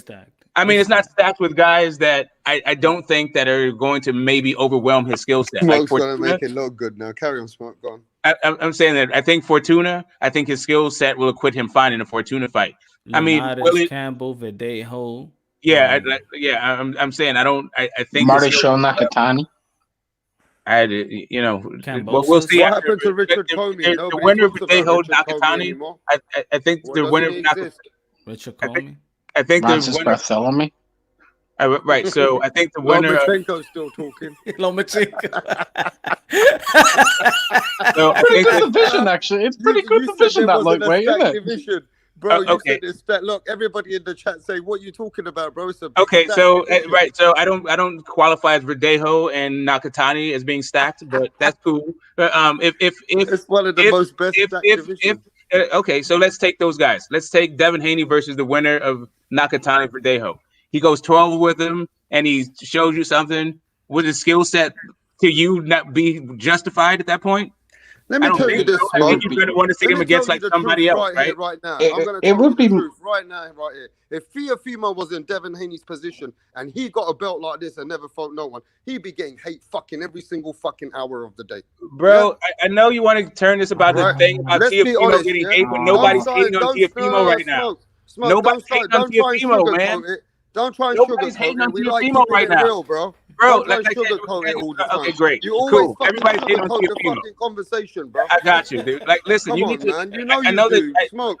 You know you smoke. You I'm sugarcoat trying a to lot of tell you. shit, man. Oh, God You work damn. in a candy shop, bro. Okay, yeah, sure. That's what I do. I work in a candy shop. You know what I'm saying, Smoke? As a grown man, yeah? You always sugarcoat the fucking facts. Okay, It's not all nice. right, dude. Oh my God, we love dude. Devin Haney. We are Okay. boxing fans, Right, but he ain't proven, bro. God. He ain't proven. Anyway, that Smoke, shit. what was Are your you question, man? Smoke, what was your question?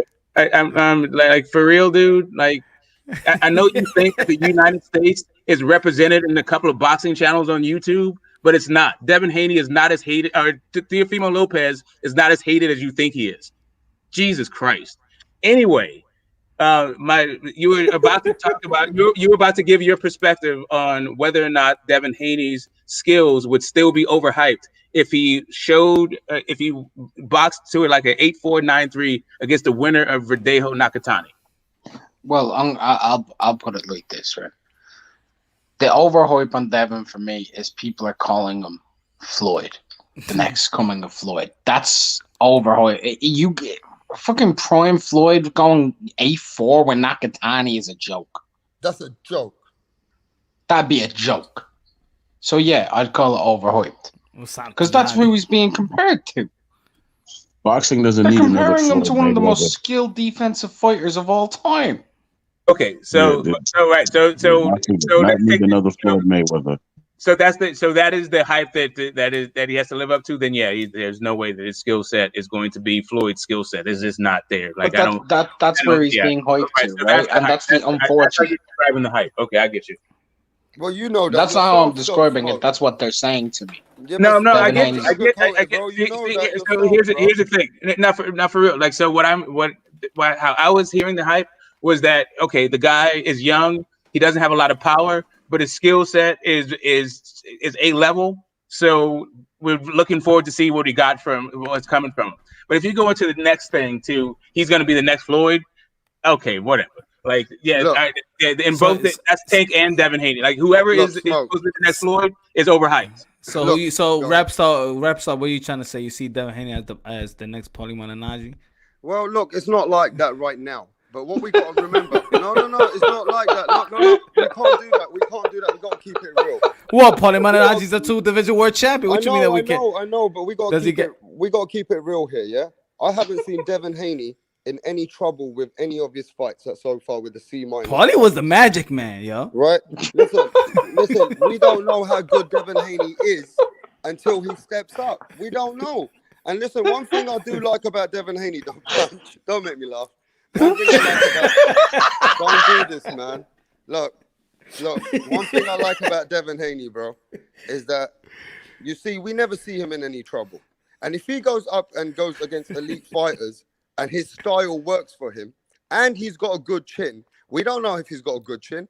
If he has a good chin and he can take some of the shots, what people got out there for him, like Teofimo or a Ryan Garcia, or even a Lomachenko, we don't know what Devin Haney can bring to these fighters. We can't write him off right now. I'm just saying, but why go to that level? Like, why say Floyd? Like, at least can you say Zab Judah? Can you say, right?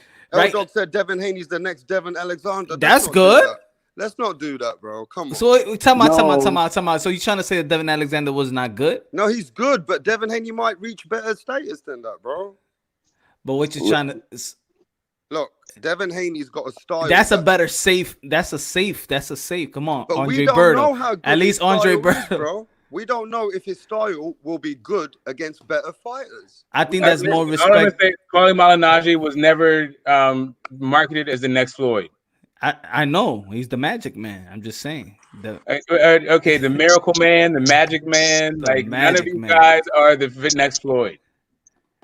What do you think about? What do you think, Mark? What do you think about Paulie Malignaggi's skills? I mean, look at my profile picture, bro. Huh? Look at my profile picture, bro. Yeah, no, listen. I'm gonna tell you,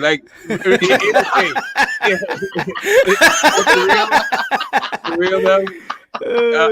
That's your New York brother, man. Ricky Hatton. I told you he was with the brothers, man. I told you, man. No, he was that Benhurst guy. He wanted to be like Benhurst is Jews, man. What you talking about? He wasn't chilling with no damn Jews, man. He was chilling with the brothers, man. He said, "Let me get some bread."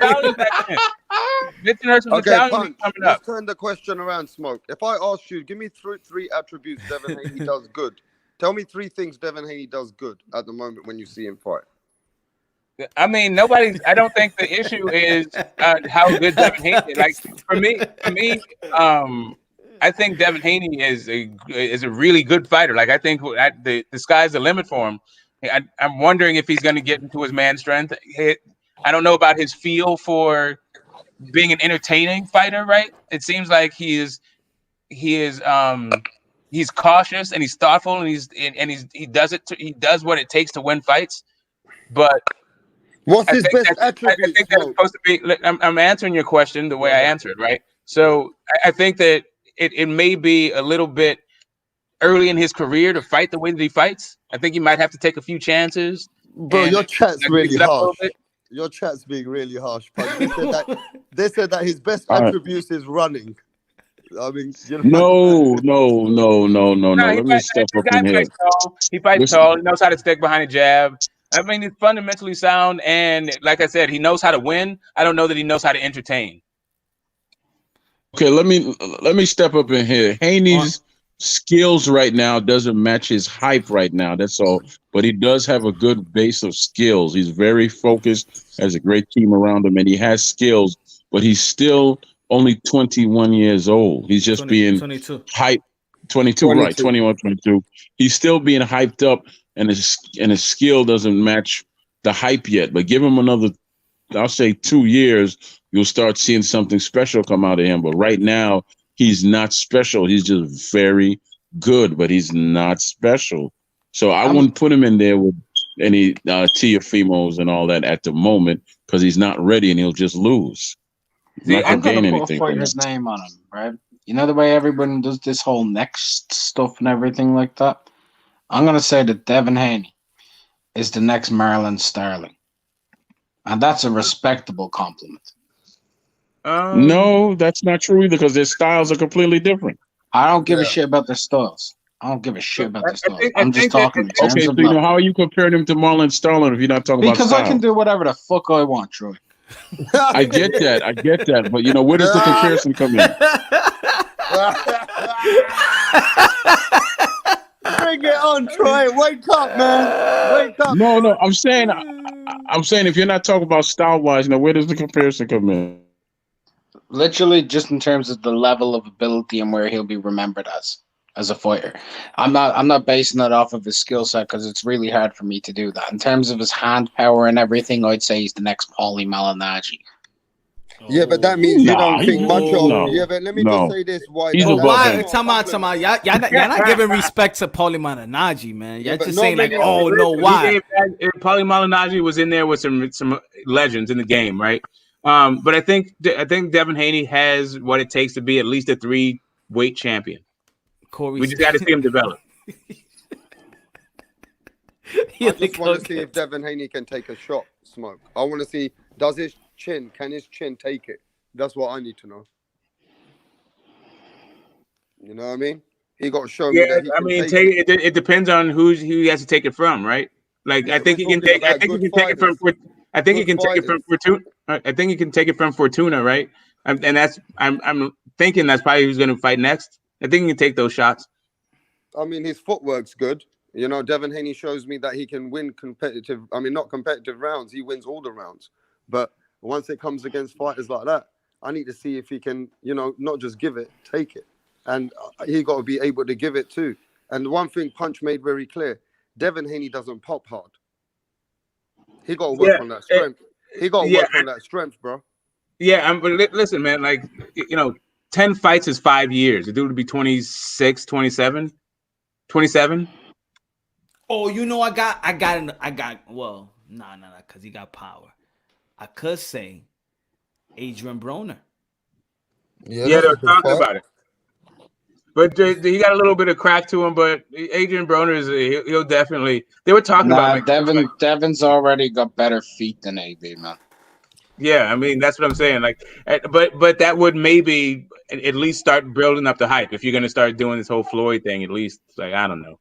I'm not sure his skill set will ever be.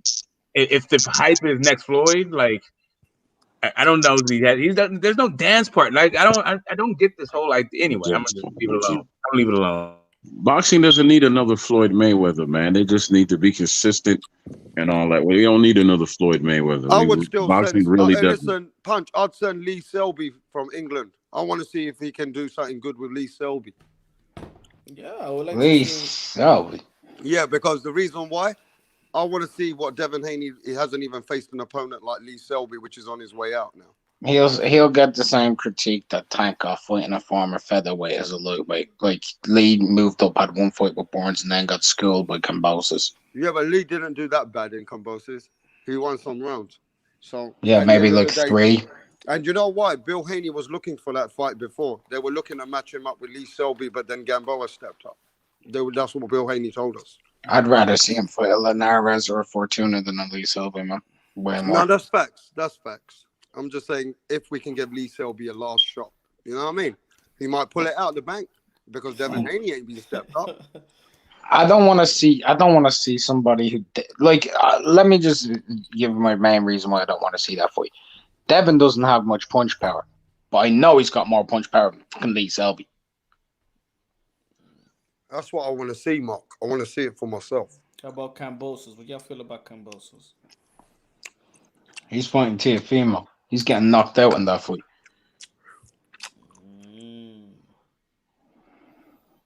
What about his skill set? What you think about his skill set? It's okay. He's got a really good work rate.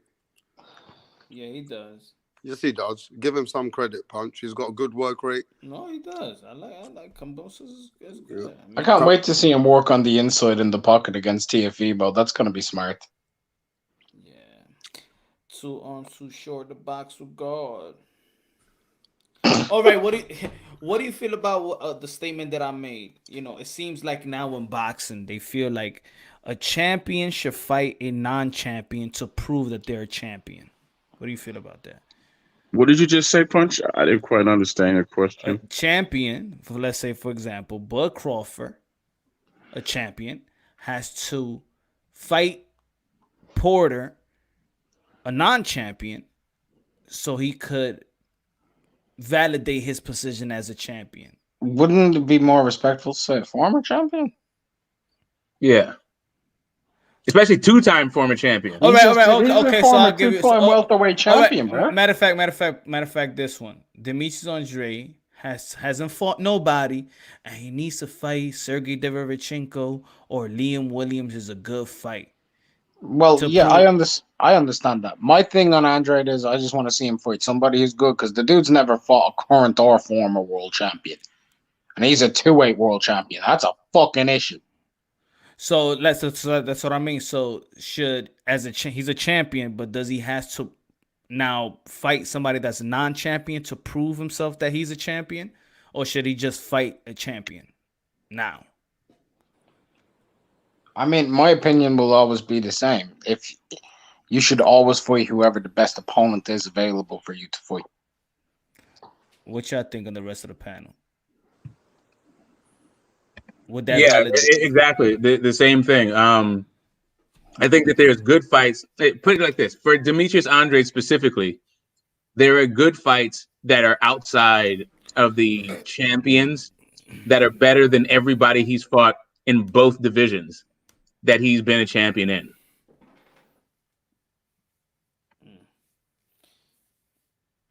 I don't know. I got mixed emotions about that. I think maybe if he was younger. If he was younger, but at 33 years old, man, go fight a champion. Like, well, what are you gonna prove right now? Yeah, I mean, he has fought a former champion in Brook.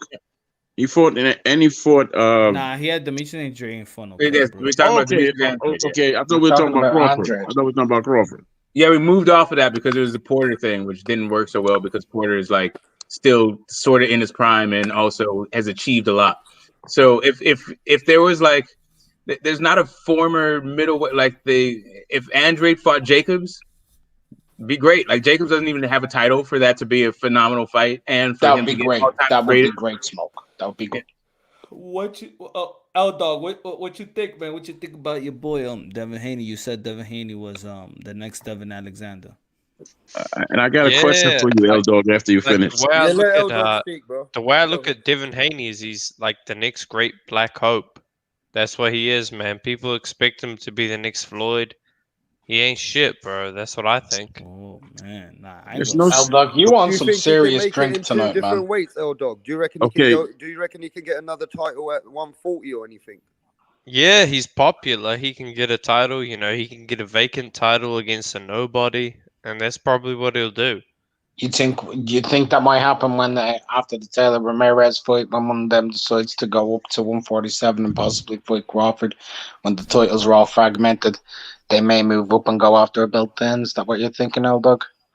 That's what I think, TEO. That's what I think all these 135 cats will do. Taylor Ramirez will fight. Taylor will win. He'll move up to fight Crawford. They'll rob Crawford. Taylor will win. And TEO and Haney and whatever will fight for a vacant title. They'll get it, and they'll unify in a big fight. Why? I'm sorry. I'm right now dumbfounded as to why Mauricio Suleiman put that vacant title on the line. Like, what in the like? Was he just afraid that Canelo was moving on without him? Like, why is this WBC belt on the line? Man, Canelo's the type to get a belt and drop it anyway. So I wouldn't know why. I'll tell you what, Smoke. Yeah, I'll tell you why he did this, because there is more money, right? You want to be dumbfounded, right? Mauricio is a snake, right? We all know this. We all know he's a snake.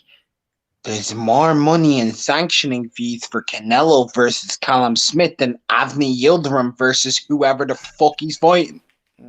So do you think that Canelo's already fighting for a belt? Do you think Canelo is like, yeah, I'm willing to come off some more money to fight nobody, like for the same fight, just throw some belts on him? Yes, he can, because he'll do it because he can then call himself not just like a 4-weight world champion, but I think 150 he was unified at 154, wasn't he? 160. He'd be able to call himself a 3-weight unified world champion. Oh my God, dude, I can't deal with this. Canelo Alvarez, #1 pound for pound dude in the sport of boxing, baby. Yeah. Off of Rocky Fielding and Callum Smith. Hey, Rocky Fielding was top 5 in the rankings, okay? Actually, no. You see, Smoke. You see, even with the Rocky Fielding shit, right? That fight becomes null and void with Callum Smith alone, because the Callum Smith fight legitimizes him as a 4-weight world champion because of the super belt, and 2, that one fight alone is a unified world title fight. No, read and weep, baby. Deal with it, Canelo. #1 pound for pound, baby. I'm just saying, I just got tired. Like the conversations I'm about to have with Canelo fans for like the next forever. Like they're still trying to tell me how Rocky Fielding was a good fight. Now this will be his 2 fights at 168. Will be Rocky Fielding and Callum Smith. And Callum Smith, baby, a champion. I'm not mad at Callum Smith. Yo, you're disrespecting that man, bro. He's had 3 fights in this weight division. Yo, Earl Spence. Tell it like it is, Earl. Earl. Pound for pound, who is the best fighter in the world right now?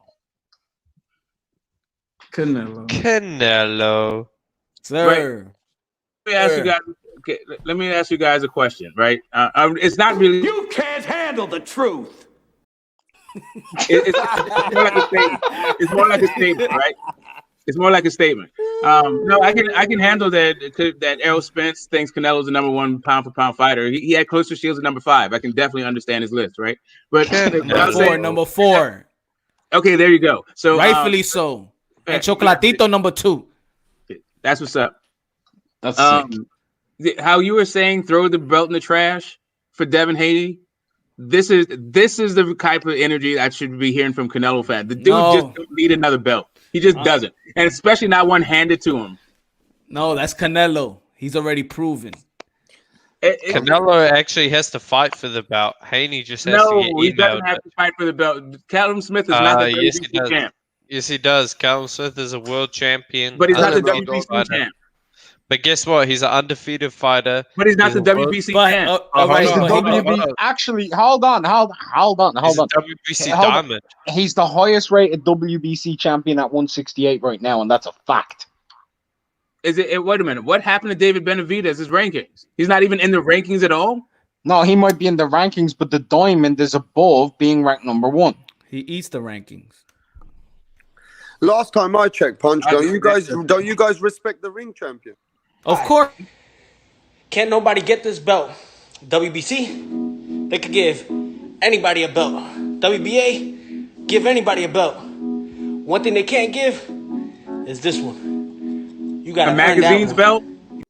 Oh yeah, you heard the king. Got an Air Magazine belt. Like that belt is yo. You heard the king.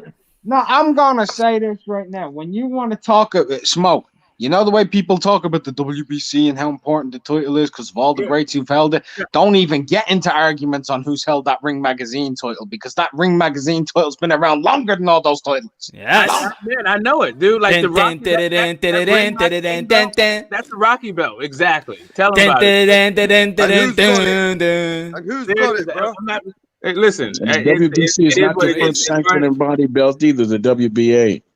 Man, Apollo Creed is better than all these dudes. Apollo And he Listen, kept his money. It is older you know than the what? WBA. I know exactly. I'm gonna just start living in the future. I'm gonna start talking about the all-time great Bridgerweight champs and the IBO being the most prestigious belt and going. That's what I'm gonna do. I'm gonna just start living 30 years in the future. It's time for America. It's time for America to pay respect to the Commonwealth belt. It's time. And nobody can tell me why the WBC is so great. Why is it so great?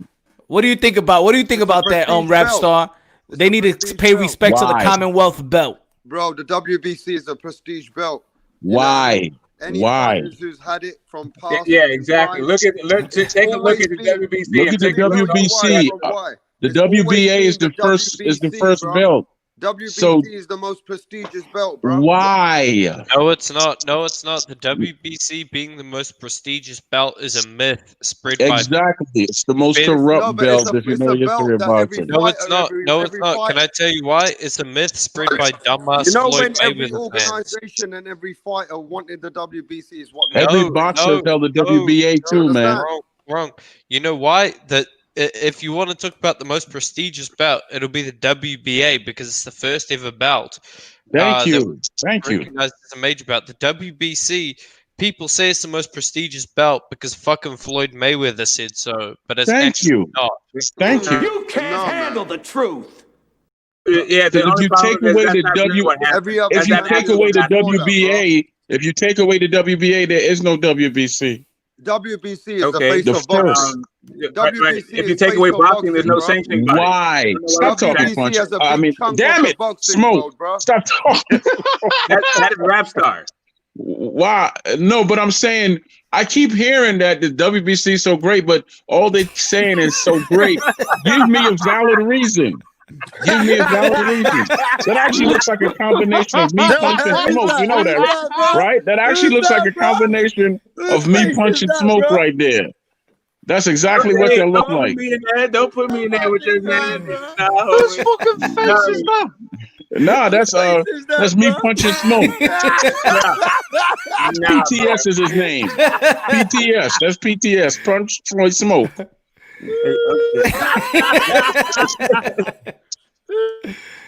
Man, look, so I said it, guys. So it's a combination. That's the Bruce Lee of boxing. When it went astray, when the WBC and the WBA flipped up, is when Muhammad Ali retired. Everybody's asking who that is, bro. That's the most hated man in America. That's the most hated man in America, according to Rapstar. Who's that guy, bro? Who was that guy? Jefe. Oh shit! Show that picture again, bro, because people think they know him. They're gonna mention his name. If you know this guy, yeah, tell us where That's he's not at, El bro. Jefe. Stop it, man. Those eyebrows are on fleek, fam. Those eyebrows on fleek. Look at them things, man. Look at those eyebrows. Vote for me! Vote for me!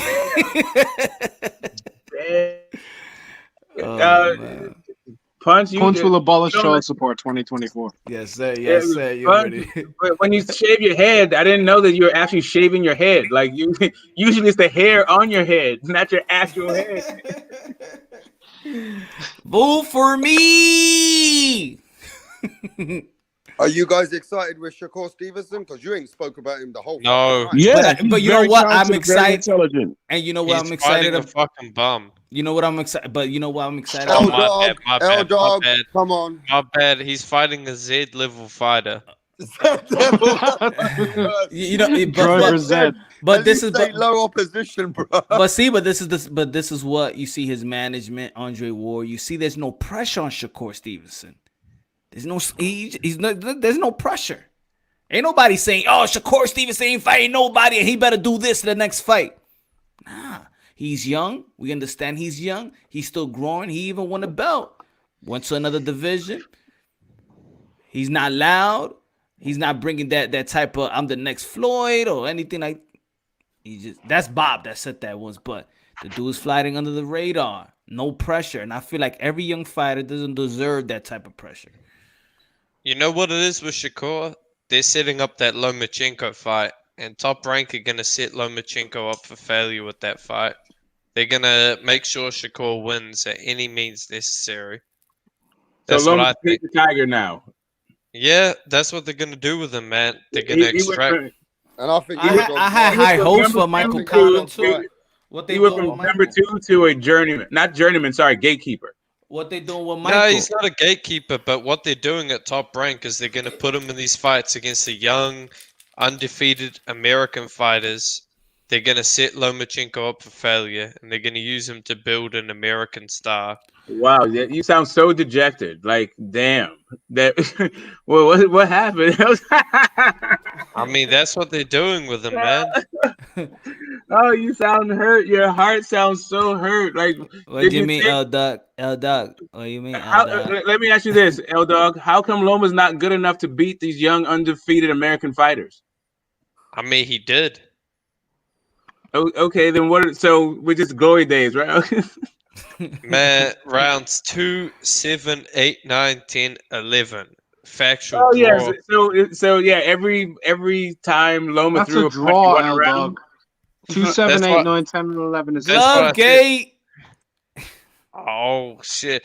But I'm not getting into that, man. You know, with TEO, listen, with TEO, it was a draw, Jake right? Paul smoked that dude, bro. With TEO, I scored it a draw, but if anyone won, it was TEO.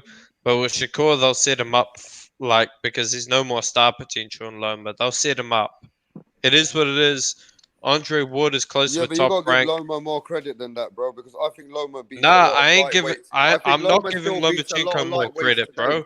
Lomachenko is gonna beat him, but they're not gonna give him the victory. That's just how it is for a lot of Eastern European fighters. This is world's smallest violin. Man, get the hell out of here. If the dude's not good Bruh, enough to actually win the fight, stop Kovalev, crying.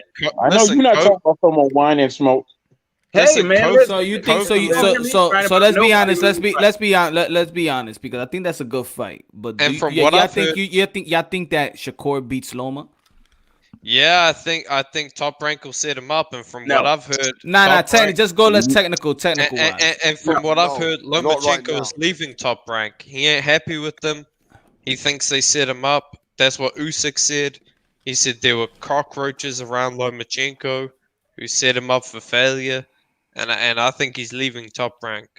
And I think it's a good move. Hey, where's he And gonna where's go? he gonna go? He's gonna go to, yeah, Where's he is he going? gonna go to Sauerland? PBC or somewhere. What in the hell is You think PBC gonna do with Loma? You think Shakur Stevenson beats Loma? Everybody on the panel? No, Yeah, let me speak I now, think bro. so. Let me speak now. I think people are really not giving Loma the credit what he deserves. The man lost against female Lopez, and all of a sudden everyone can beat him. That's full of shit, bro. Because right now, Lomachenko can come against any lightweight right now, and probably show us that he still wins and dominates that fight. It's just female Lopez might be just that extra special that they're not going to give him that credit right now. I don't think that he will freeze versus Shakur Stevenson. That's what I'm thinking. No, not Hey, because it's listen. too early for Shakur. It's too early right now. Professional boxing, beating a fighter and getting the decision are two different things in professional boxing. I'll go a step further then. I think Lomachenko would knock out Shakur Stevenson. Nah, there's no way Top It's Rank too will let early that for happen. Shakur Stevenson. It's He's too not gonna early, knock him Eldo. out, but he could outbox him. That I'm telling you guys, man, Top Rank will not let it happen. They're not going to lose money on Shakur. They're going to use Loma to build Shakur. That's what they'll do. When, in 7 years? No, in 2 years' time. Shakur can lose 9 rounds to 3, 10 rounds to 2. He'll still win on the He'll get scorecard. stopped. He'll get stopped. Nah, I don't think they'll let it happen. Why we so stuck on if a fighter loses one time? Like if he loses to what I'm saying, Lomachenko, Coach. like Yes. it's like we're saving everybody. Like yes, if he loses to Loma in a good fight, I mean, Sean Porter gets more fans losing than when he wins. But here's the thing with Top Rank. They jerk off Shakur Stevenson every single opportunity they get. Every single top-ranked card you hear, and Shakur Stevenson is the greatest fighter since Muhammad Ali. He has better defense than Floyd, according to CompuBox, and that's Mark I have never Kriegel. heard that. I've never That's heard Mark that. Kriegel. That's Mark Kriegel. You Never listen to heard him. that. And then Andre Ward says, oh, yeah, and I agree. Shakur Stevenson is a phenomenal fighter.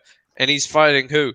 Fucking Taka Khan or whatever. Like some Well, I don't descendant think he of Genghis broadcasts. Khan. I don't think he broadcasts his fights anymore. Ward, because he manages him. But surely you guys have heard that, man. The commentary is I've awful heard when it. it comes to I've Shakur. I heard that. When Shakur was in the week, in the corner of Joshua Greer, and Shakur gave him advice, and Joshua Greer really got his ass whooped by that Puerto Rican. They were like, oh, and look at Shakur, wise beyond his years, giving advice to the Joshua Greer, and he got his ass kicked, bro. Where did that advice get him? That advice got him a fucking robbery draw. To be honest, I know people want Tank to fight a guy his own size, but I still want to see a Tank versus Gary Russell Jr. I still would love to see. Nah, I want to see Tank versus Loma. Fuck Loma, Gary Russell, I think Loma outboxes him though. That's exactly why I want to see it, man. Fuck a Tank versus Gary. I want to see you don't Tank even versus. realize this L-Dog. Loma probably beats Devin Haney, no problem. I'm telling you, Rapstar. I think Loma beats everybody. Rapstar, there's a thing called A-side in boxing, bro, and they won't let Loma win because he's old, he's Eastern European, and he doesn't have much financial potential. Who wins, Rolly or Haney? Haney. Yeah, Haney. Brody can't fight. So I think that Haney and Loma would still be a good fight. I would pick Loma to win, but I would still like to see the fight because Did you I just think say Haney has a shot. smoke? Did you just say that you would pick Loma to win? Yeah, I think Loma. That from what I just saw, like Loma. What I just witnessed was Loma getting tagged a bunch to the body by a power guy, right? I think that Devin Haney, like I'm not sure what Devin Haney could do to get Loma going backwards, and that's what I think you need to do to beat Loma. Like, but maybe he could come up with a different way. I think it'd be a good nice fight. That you kept it real and you didn't sugarcoat it. So yeah, carry on, bro. Yeah, man. Listen, just because you have some weird prejudices going on in your head that you think everybody is doing one way and this other way, that's just you. That was the first time I seen you. That's you, right? I get you. Here's the thing. No, that's just you tripping, dude. Like nobody hates fucking Teofimo. I'm trying to make it exciting, man. I'm giving you props, straight up. man, Like let me tell you something. Let me fuck's tell you sake. something. Like why you over giving here you trying credit, to divide man. fans? Why you trying to over here trying to divide You fan can't bases? even take credit, bro. What's wrong Okay, with great. you? Okay, let you talk. All right, so cool. So while you're over here trying to divide fan bases, I've been a Teofimo fan. The only reason I thought that Teofimo was going to lose that fight was because I thought the moment was going to be too big for him. Not that he couldn't outbox Loma, not that he couldn't knock Loma out, not that he didn't have a myriad of ways to beat Loma. I've been on Teofimo. I just thought, man, this is a big fight. He's had a lot. He's had to do a lot to promote the fight. And so maybe the moment was going to be too big. And he performed beautifully, magnificently. It had nothing to do with no Eastern European bias or against an American fighter. None of that crazy shit that you want to talk about. What it was the number 2 pound for pound, maybe number 1 pound for pound, maybe number 3 pound for pound, getting shown the fuck up. That's what it was. Anyway, so if I could talk about the Haney fight, I would like to see Haney versus Loma. Those guys have been talking about it. They seem like they have a blueprint for it. Just like Teofimo Sr. said he could see it. I'd like to see if shit, that's fucking funny. I'd like to see if I can't do it. I'd like to see if the Haneys also have an answer. And since these guys love belts so much, go and get Devin Haney's.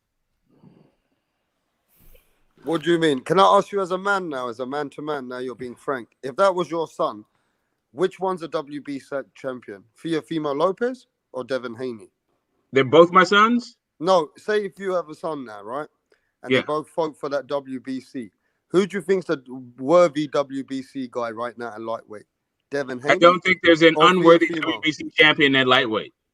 What? But I don't think there's an unworthy WBC champion at lightweight. I think that Teofimo is the man to beat, but I think Devin So Haney actually has the belt. So in your heart, who's the WBC champion worthy? Who's the one who went and proved that he's a WBC champion?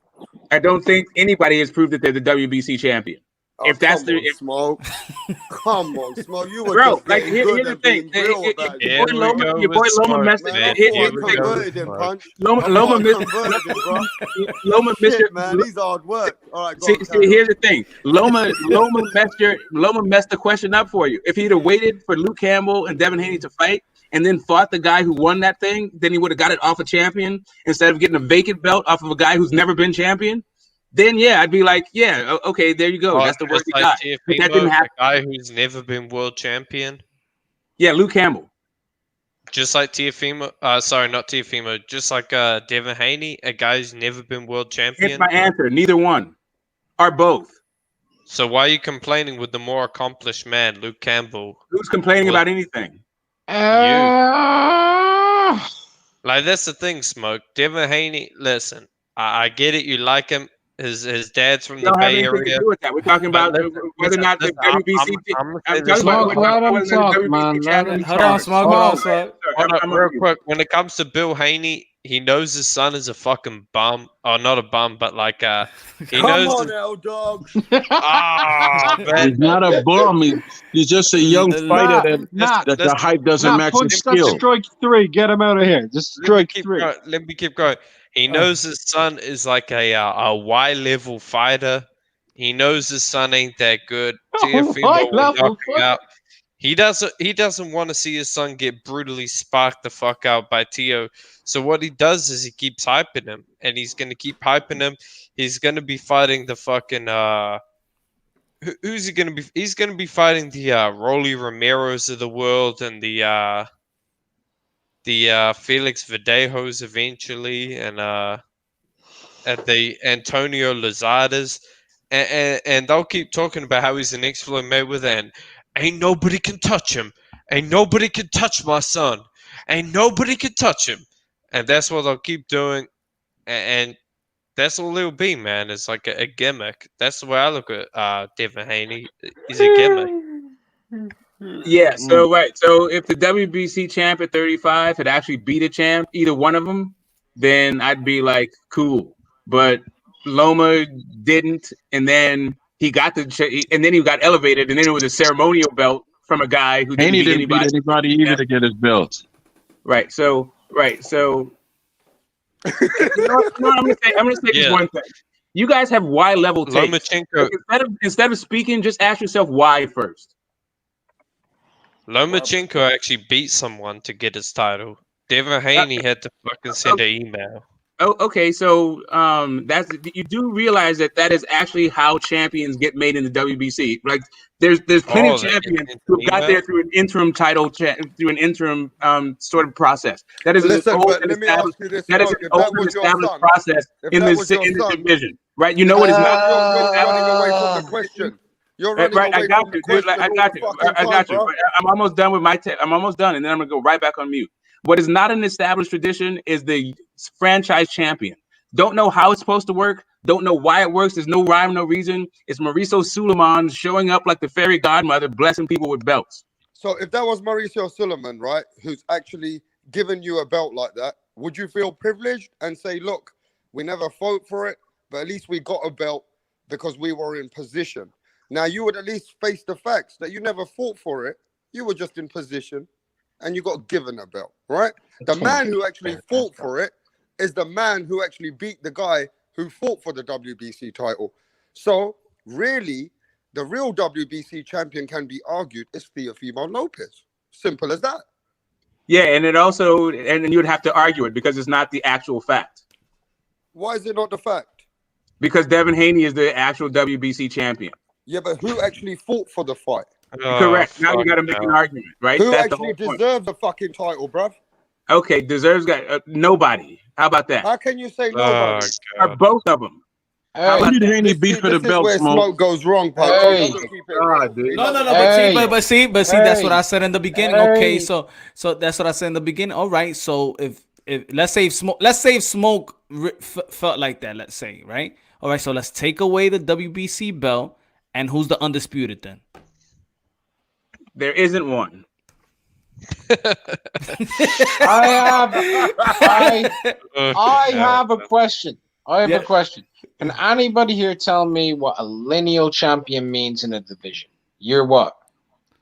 Means nothing. The best of the best. Who beat the man. It means you were the man. It means you were the man. Now, Troy, you can give me all of your type of weird ass fucking shenanigans. Nothing. I don't give a fuck. Hold on. It means you trained at. It means you trained at Umar. Nah, he said Troy, L dog. That's actually me. Yeah. He said me. I'm Troy though, bro. It means you trained. It means you trained at Umar boxing. No hooks before books. Shut up. Thank you. Now I can talk. Thank you very much. Okay. It means that that's a nice verbal title, but it doesn't mean anything overall. No. That's what it means. Lineal belt's probably the most lineal title means that you're a real boxing fan. If you are following the lineal title, it means you really are following it, right? That's it. Well, why did everybody run away from that I'm question, just bro? saying that Teofimo is the lineal lightweight champion of the world. The lineal. That's what it is. He's lineal. Right. Cool. He is lineal. He established a new lineal line. Damn right. A new lineal line? Hey, but, hold on. He's the man. Hear he. Kiss thy feet. I say, kiss thy feet. Okay, hold on, guys. Let me follow the lineal title. Like, how? I actually don't even know what the lineal is at lightweight. Oh my! That's a good question. Let me follow that up. But let's be real. Let's be real here, man. Mega Mind, fucking Titan, and old head Fanny Nanny. They think that Devin Haney, the next coming of Floyd Mayweather, was the second best lightweight, not Lomachenko. So I mean, he obviously can't be lineal. No. Because that's not how lineal's decided. It's not based off of what fucking fan bags and shite bag and crap bag and Megamind think. It's based off of the consensus rankings of media. That's where lineal comes from. And then when the number one, that's how it's reestablished. That's what it was designed on. And anyone who wants to go and argue with it, go look up the original fucking blueprint of it written out by Nat Fleischer, who created the lineal line. He created it. That's where it comes from. It all started with him, right? We good? Grand. With no. It all started with who? I'm sorry. I didn't hear what you said. It all started with who? Nat Fleischer. In 1922, he created the lineal line. That's fantastic. Right? He's the one who created it. It was originally designed to be able, because this was before you could have a number one ranked guy when the NSAC and the NBA were coming around. So this was your way of identifying who the number one champion was, because there was no belts, because they came out in the 20s as well. So that was the way of designing who the actual world champion was and the man who beat the man. That was the original process of it, right? That's where we go from with this. It's all quite simple.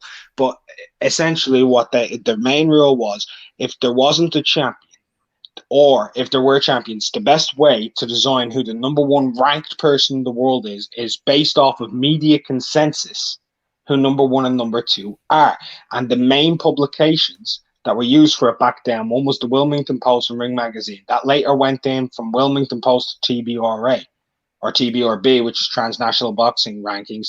Boxing Monthly was also a part of that. Cyberzone Boxing and Ring Magazine, who all had Teofimo number 2 and Lomachenko ranked number 1 in the division, which meant when they fought, that was for lineal. The issue, though, that you skipped the sanctioning bodies coming into play and the undisputed guy being lineal has never had anything to do with sanctioning bodies. Shut the fuck up. Remember? You're not on lineal with me. Don't try. Okay, fine. Don't try, Smoke. You'll be out with your depth on this one. You can listen. You can roast me afterwards. Let me make my absurd points that you can actually roast afterwards. There you go. So now. What you just described was the genesis of it, but there was something happened between then and now, and that was the advent of these sanctioning bodies having undisputed champions, and the provision that if a lineal champion retired without anybody beating him, a new lineage was established when there was an undisputed fight. That's incorrect. Yes, you're 2-0 today, Smoke. Wasn't Crawford lineal at 135? He wasn't let's pull it undisputed. up. Let's pull it up. Because I'm not. It's incorrect because no. Let me tell you why it's incorrect. Because you're saying that the genesis of when sanctioning bodies came in, lineal was created, right, when the NBA and the NSAC were already in existence. And the NBA became the WBA, right? I am. Those bodies got absorbed. The WBA had rules that switched. The WBC had rules. Like, we don't need to go into the whole history of the sanctioning bodies in order. You can't handle the truth. Okay. All right. So how about this? How about I post? How about I post my source? Right? How about I post my source so we don't think that I come up with something, right? About to tell us we don't that have to. fucking Wilder was lineal. Smoke, gang, smoke. Hey, Troy, Smoke is about to tell us that Deontay Wilder was lineal when he beat fucking Luis Ortiz. Deontay Wilder's never been lineal. I mean, do you guys want to keep piling on? I mean, so do you admit I don't now? mind all we want you to craziness, do is right? admit. I have no problem showing my Be a research, man, bro. right? Be a man and tell the truth to the whole world. Is Devin Haney a WBC champion or is Teofimo Lopez, bro? Hey, Smoke. Don't take answer the fucking question, bro. I'm going to answer the question by going to the WBC website. You can't handle the truth. Yep, let's see if you can handle the truth. Let's go to the WBC website. No, don't talk that Let's go to that. shit, bro. No, just share my screen. Don't talk that childish shit, bro. I don't work at the WBC, you need to go bro. to the candy shop. No, really, you just need to stop trying to push narratives for your guy. That's it. Just There's no you can't narrative, have bro. I love boxing, but let's be honest, cool. bro. Then stop acting like bro. Devin Haney's Let's not be this. honest, man. Just stop. I am being honest. I am being honest. Don't accuse me of being dishonest. How about that? Okay, so Devin Haney is the multi-millionaire daddy's I already boy answered the champion question a of the world. gazillion times in a gazillion ways. My answer is not going to change.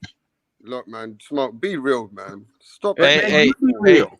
Go to WBC.com. See who the lightweight champions are. Shout out to Devin Haney. Shout out to Devin Haney, the multi-millionaire daddy's boy champion of the world.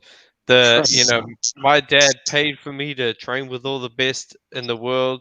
Shout out to Devin Haney, man. Yeah, guys, I'm not trying to be funny around. Smoke, what's your source on what you're saying, real quick, because I want to have a shower. Cool. I'll do that. I'll do that while you guys keep chopping it up.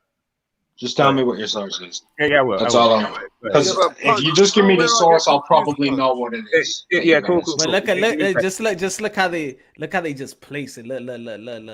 Hold on. Here we go. Another one of Smoke's sources. Look. Hey, Troy. Look at IBF, TEO. Look at WBC. They got T on top of Devin. TEO. Hey, Troy, did you take? See what I mean? Hey, hold on. Punch, can you do me a favor? Can you go to Fight News rankings? Fight News rankings. Hold on, man. Was that Devin Haney as the champion? Hold on, man. Devin Haney and Teofimo Lopez. Hey, hold on, everyone. Punch, you got a super chat from Boxing Monk of Gods, man. He's donating that Hrvatska kuna. Shout out to you, man. Boxing Monk. Punch, Teofimo don't have the WBF. He is not yet undisputed. Punch, God bless you and your family, everybody on the stream. Thank you, Boxing Monk. Thank you, my brother. I appreciate that, my brother. Yeah, you've been grinding today. You definitely appreciate that, bro. Thank you. You're grinding with your boy. Y'all grinding with me, man. For sure. But no, man. But Punch, you got to keep it real. How can people, just because of a website, and they know that the man didn't take the fight, and he hasn't had that fight, and you're making him in that status? Come on, bro. People know. Yeah, but don't you think you've took away everything for what Theo? All right. Let's just listen to what the WBC has to say. Man, fuck that. Talking. Let's see the sugar daddy has to say. Sugar daddy, the WBC.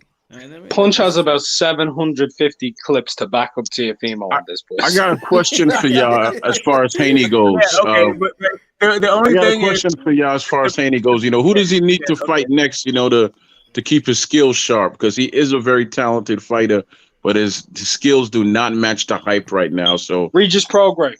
So who should the next step? That's a big step, isn't it? That's a very big step. Man, I mean, hey, hold on a second. Hold on a second. He's a world champion in Regis, ain't fam? You might as well fight him. Yeah, you know what? I'm gonna say that as well. Regis I'm gonna say go ahead and take that chance. Sure. Because you know what, Haney should fight someone his own size, aka a Regis Prograis, a Josh Taylor, a Jose Ramirez. See how well it works out for him. I had a Haney fan tell me he outboxes Jaime Munguia at 160. So let's see it. Yeah, that's a great idea. This is what he should do. That's a good fight. That's a good fight. From lightweight, one little move up for Regis Prograis. Then after Regis Prograis, what he should do is he should have a catch weight in the 154-pound division, maybe at about 150 pounds, maybe fight Michel Sorro. And then after the Michel Sorro fight, he should go up and he should just be Jaime Munguia because he's that fucking good. I want to see him fight Jaime next. Canelo Alvarez, and now Jaime should be the next fight for him. Hey, let me hear I this. think that'll be a good fight. Hey, Troy, Man, fuck Jaime. Why not just go for Beterbiev straight off the bat? Okay, listen. Can you play that again, Punch, so everyone's quiet? I want the WBC Sugar Daddy to explain to us who's. Yo, I'll be back, gents. I'm gonna have a chat. Canelo Alvarez, and now Teofimo Lopez, who defeated Lomachenko, and is the undisputed lightweight champion without any questions. He's the ruler on that division. Fact. Right. And yeah, I agree with you, Mauricio. He is the undisputed champion. I'm glad you said that. But this is a tremendous unification for the undisputed reign in the lightweight division. And if Teofimo Lopez defeats Lomachenko, he will be recognized also as franchise that has been voted by the WBC. He will be the supreme champion of the division, and whoever wins is just, without a doubt, the best lightweight in the world. And we're very excited. We are just supportive of this great match.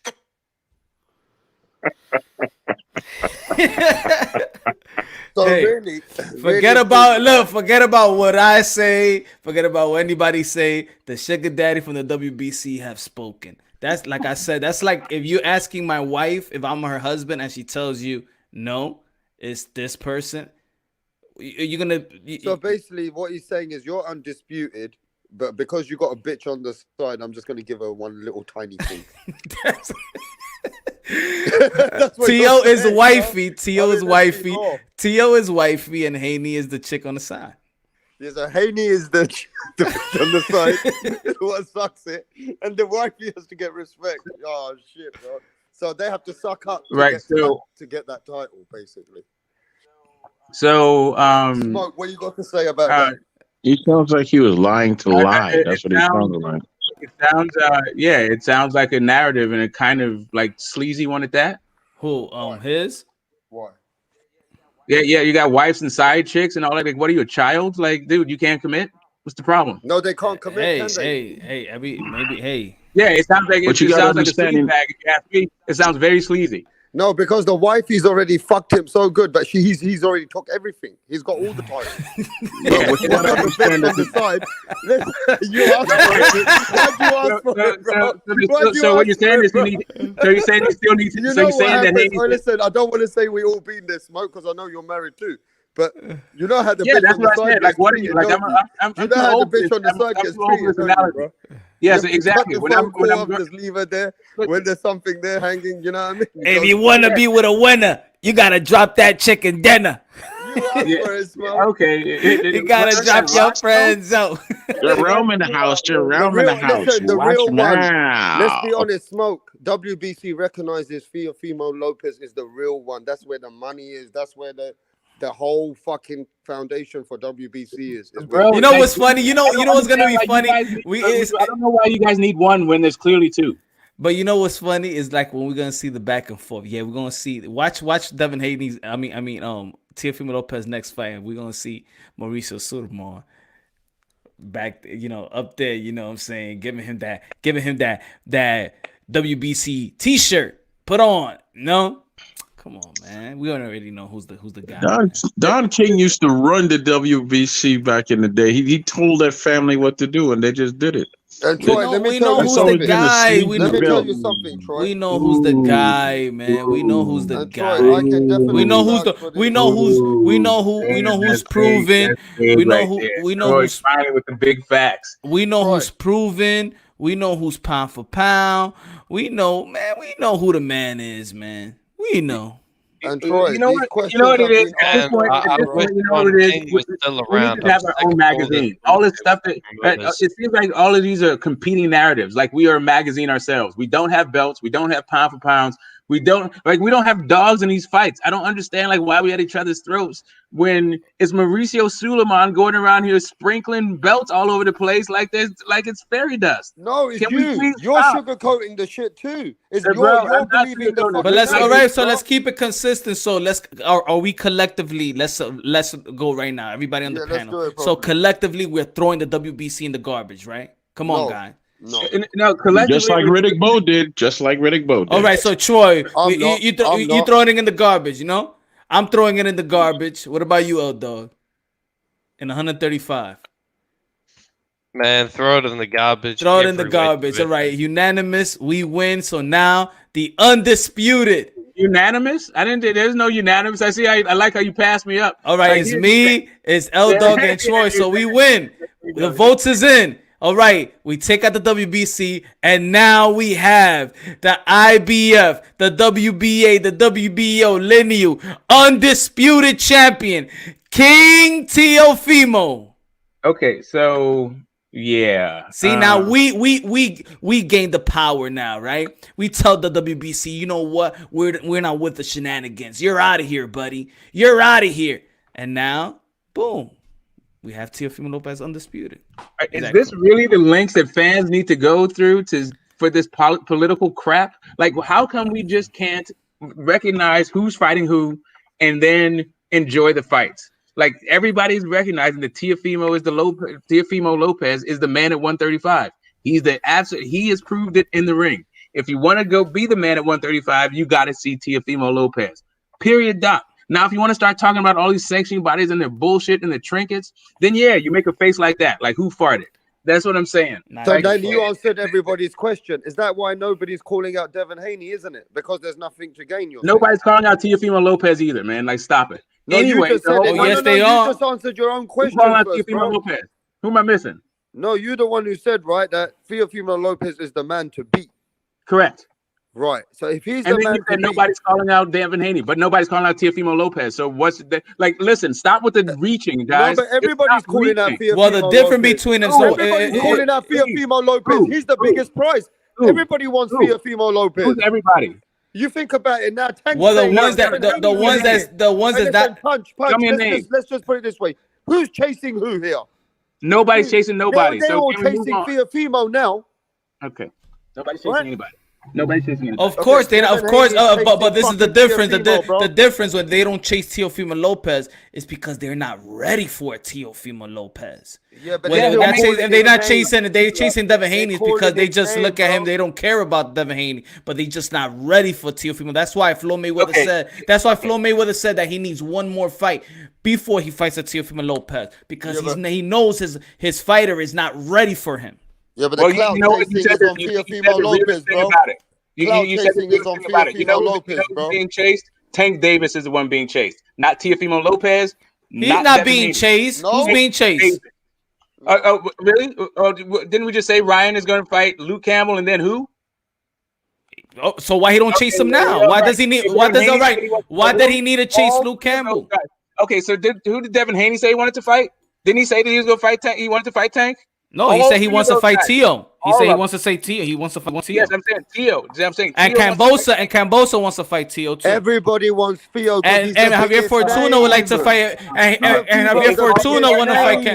And Felix Verdejo yesterday said that he wants to fight Tio. And Nakatani wants a rematch with Tio. Everybody wants Tio. Everybody wants to be an undisputed. Okay, everybody wants Tio, huh? Okay. Exactly, Keep telling us that. You guys have weird analogies. No. You have the weird analogy, buddy.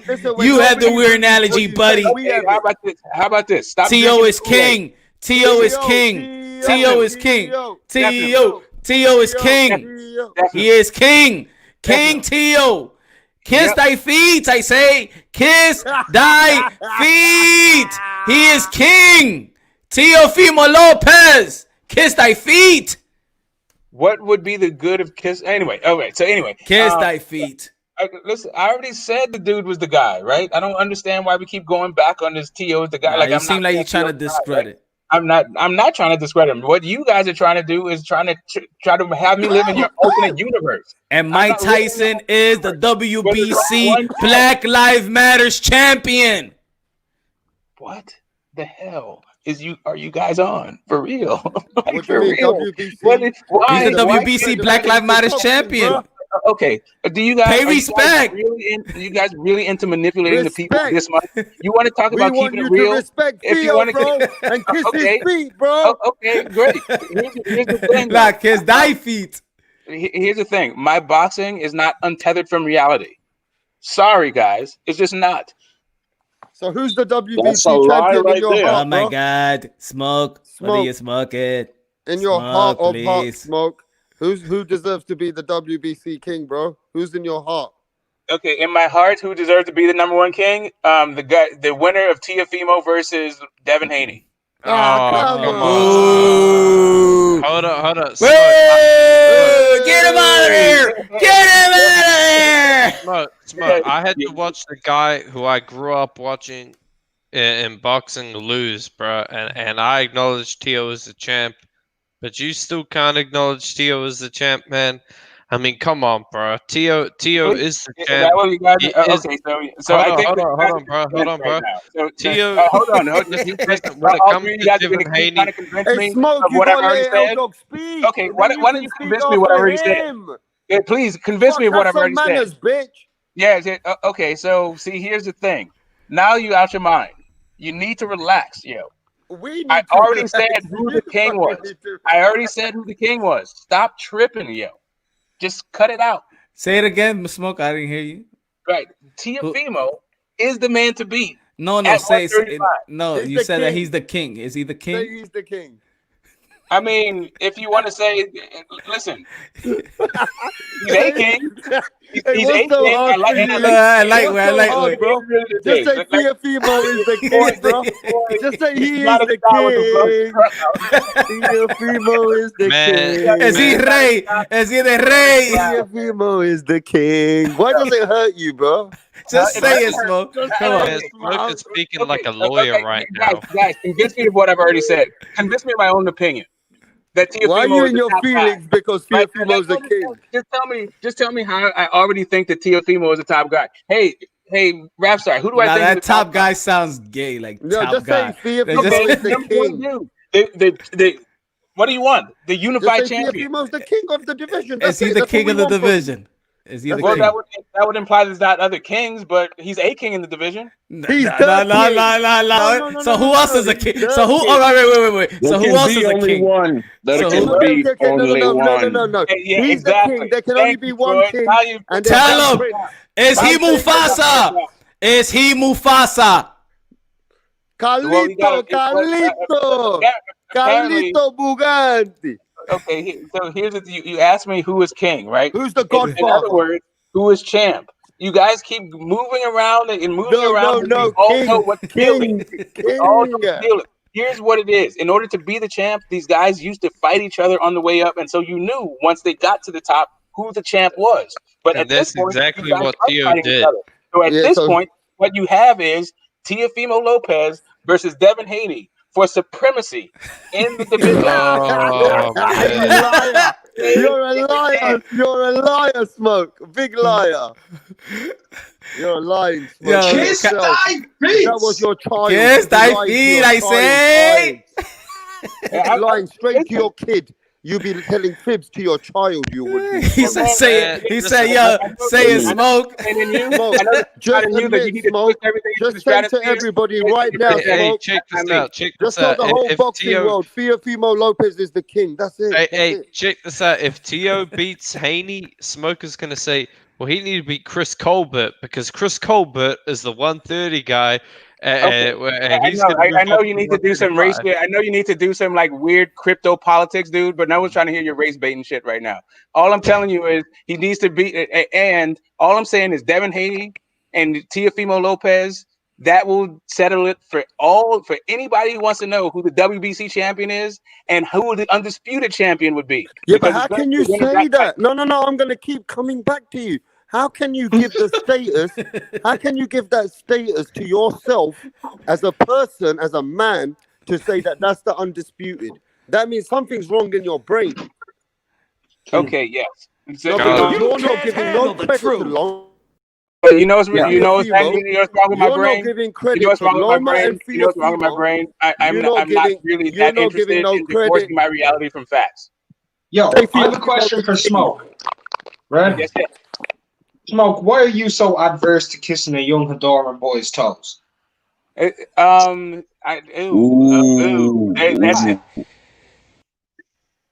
a multifaceted question, but let's suffice it to say, I'm okay, well, lick your lips and answer the question. Any person's toes that are probably not in my family, period. Kiss thy feet. But Smoke. This is a member of your family. This is a member of your boxing family. This is the king of your lightweight division. Your Highness. This is your number one lightweight champion. Damn it, throw the rose petals. Can I give you? Listen, I can definitely bow to the king. Right? Yes. Let me tell you something, Smoke. When he turns around to you and he says, "Kiss thy feet," do you know what you say to him? You say, "I'll do whatever it is that you like." Right now, we're coming to America. Oh wow. Okay, this is Buck like a dog. What you guys think about life? Is this really what you guys come up with? Big dog. Woof. Woof. Woof. Hop on one leg. Yeah. Make a noise like a orangutan. Man, get the Smoke support these. Can I ask a real question to Smoke, please? Go give Devin Haney some. I think we've been asking a real question to Smoke, All right, please. let's go, Troy. What's happening? Who is the fighter at 135 that actually beat someone for the WBC belt? Go Answer ahead. that question, bro. Who is the fighter that beat somebody for the WBC belt? That would be let's see. That would be Lomachenko. Right, so that would make him the real champion, correct? Nope, because he vacated it. No, he got elevated. No, he didn't vacate. He was elevated above it. Yes. Okay. That's what you see in the rankings. That's what you see Teofimo Lopez above. Listen, I love your verbiage. I love your language that you put around it. But the whole point of it is he wasn't the champion. Whatever they did to him, they removed his championship status. Okay, Smoke, though, the fact remains is that he fought a fight to win that belt. What came afterwards wasn't part of my question. My simple question was, who between these two fighters, Teofimo and Haney, which one of them fought for the belt? Hey, Troy. I don't know if you're a stroke victim, but I already answered your question, and then you went on to conclude some more bullshit. Actually, I am a stroke. Actually, I've had strokes before. Thank you. Like then you'll hear me say one more time that yes, he fought somebody for it, and then he vacated it. He was elevated. Okay. The second part of what you said had nothing to do with what I asked you. That's my point. The second part of what I asked you had nothing to do with what I asked you. I'm sorry, dude. Why the WBC gave him 2 belts? Why the WBC gave him 2 belts? Okay, really? Is that what we're doing? Because he's twice as good as the regular champion. That's why. Is that what we're doing? Like, why the WBC does what it does? Mark says it's for Nah, the we money. ain't doing that. You know, you Mark did that says because it's you for the brought up cash. the subject matter trying to prove your point. I'm not bringing up nothing. You asked me a question. You didn't No, like how that went for you. Everybody's asking me questions, but they don't like how these questions are ending up for them. So now they're just trying to get me to what? You already answered the question. You said that Teofimo fought somebody, so that makes him a champion. There's no need to. Okay, so There's no due to need to that keep running position, on the subject okay, matter so anymore, Smoke, is it? due to that position of elevation where we ended up, who deserves the WBC from the fight that they had? Holy shit! Like really? Or do you think you're gonna brainwash You me? know the Like, fight is this that how you actual took place. really You're Give already me the fight brainwashed. that You actual can't. fucking took place. How you gonna did Devin brainwash? Haney Brainwash. fight? Who did Devin Haney fight? Santiago. What was his name? Punch. No, that's who. No, he fought Abdullayev for the interim Yeah, where was champion. that guy ranked, bro? Hold on. Is this the same Just tell me the Abdullayev? rankings, bro. Hold on. He Is was this Tell ranked me where number the 4 in fucking the guy was ranked, WBC. bro. He was ranked number hold on. 4 in the WBC. Hold on, Efron. Is this So the same you're telling me that Abdullayev? fucking deserves the title? Go and No. smoke your fucking crack, Hold on. Smoke.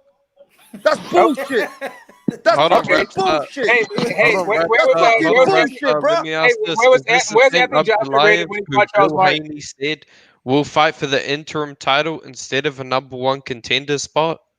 Is this the same Abdullayev who they agreed not to fight for, a mandatory, and they said, "Hey, look, we'll just take the interim title." Their petition for that. What happened? What are you talking about? Anyway. Yeah, let's just move on. Good lord. Yeah. I'll just ask. We will never move on. I We will will just- never move on.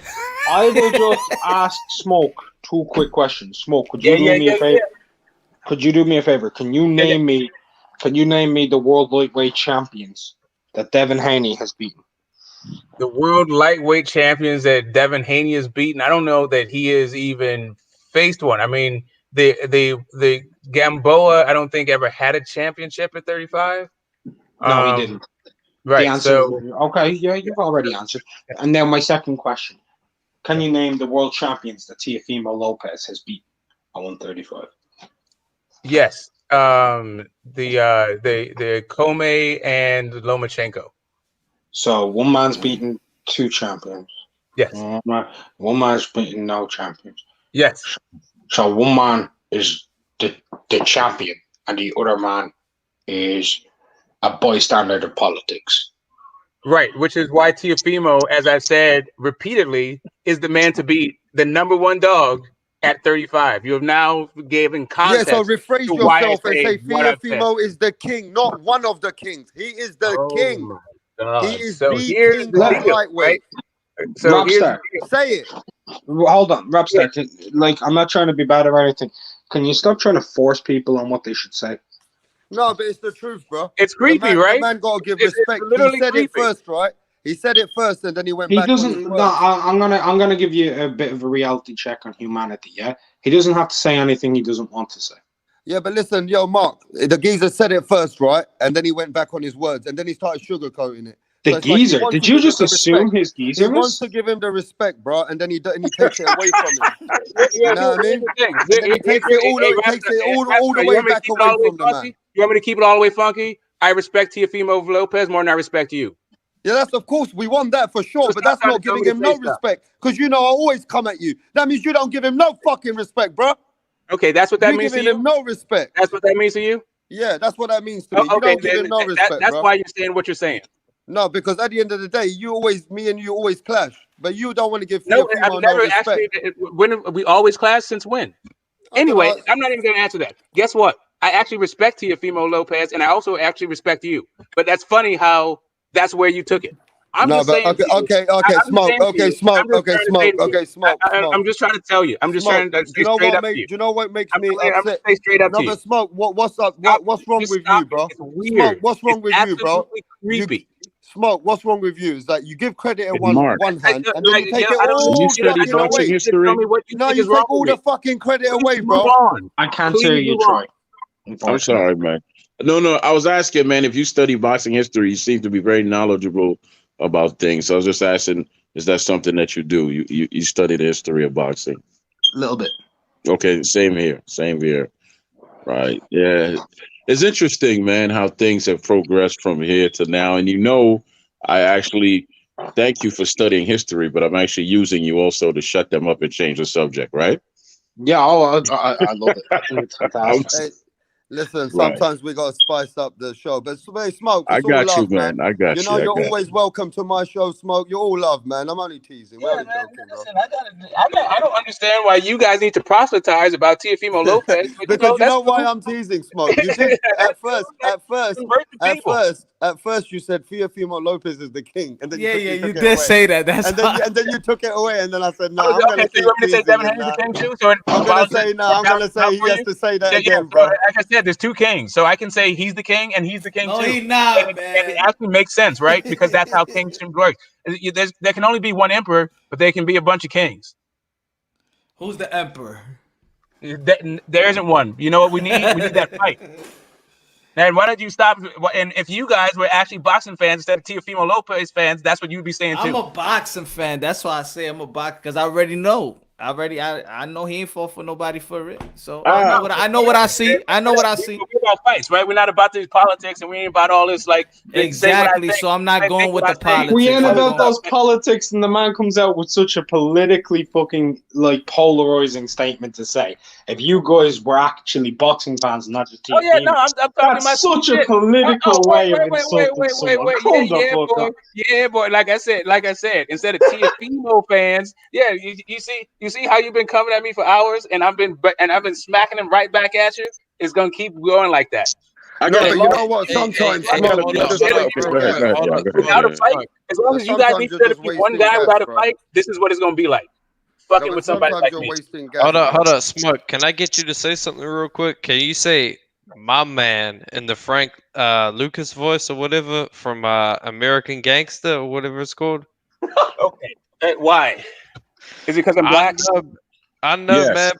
Because That's literally it. Yeah. When I watched the movie the other day, bro, like that's what I was thinking of. I was thinking, like, damn, this guy sounds like Get the Smoke. That's Denzel Washington, man. He sounds nothing like Smoke does. Nothing. In the movie, he kind of does. Let's be honest. You know what? Why Devin Haney is the champion right now? He got given a belt. But why? Because he was in a position. Why? And he Money. Nope. No. I'll give you the reason why. One word is easy. His crusty ass dad requested it. No, don't say that, L-Dog. Don't be like that. No. Bill No, was a great that's, man. that's what Johnny Boy calls got a him, lot man. of time for Crusty Bill. beard. Coronavirus. Why you That's say that, two bro? words. That's the reason why he got his actually belt. one word. It's actually one word. So what makes you say Corona. that the virus or the pandemic was the reason? Because that's what gave them time so he could petition to get his belt back. If it wasn't for Corona, Fortuna and Campbell would have fought for that belt, and he would. That's true. That's true. Yeah, what's with this recess bullshit? Because I've seen is Rodriguez still fighting for the WBC title this weekend or next weekend? This guy No. Nonito Donaire tested positive. So No, hold on. Can I speak for a second on this? Yes, sir. Nonito, only a couple of hours ago, while you were in your stream, put up a test result. He got a secondary test done, and it tested negative, and he's ready to go. He still wants to fight, so he's hoping that the WBC will allow the fight to still happen because he tested negative. You know, there's a couple of people that happened to one of my friends. Yeah, he tested. They say he tested positive, and then a day later, he was negative. This guy posted that shit too. What's his name? Fight Hub guy, Marcos. Marcos Villegas. Yeah, he posted Jamal that Gilroy yesterday. as well. But everything's gonna start getting better because the vaccine's coming out now. Man, I don't know about that. But the They're gonna be vaccine's a coming war. out It's gonna be a war with me, man. I mean, It's the gonna be a war. vaccine. What are you gonna do with your children, bro? When everybody They're not going. They're not gonna get no vaccine. Well, then the school's gonna be employing the vaccine. We going to court. Hey, listen, man. I haven't taken no vaccine since 9th grade. Neither have I. Facts, bro. And if I had kids, bro, my kids ain't taking that shit. Why they taking something that is 95%? Yeah, but can you afford to have them private, like private tutored or to study at home. Anybody could have it. Look what we're doing now. See, they expose themselves. They make it hard that you can't homeschool your kids, but it's very, very easy to homeschool your kids. It's very simple, actually. Very simple.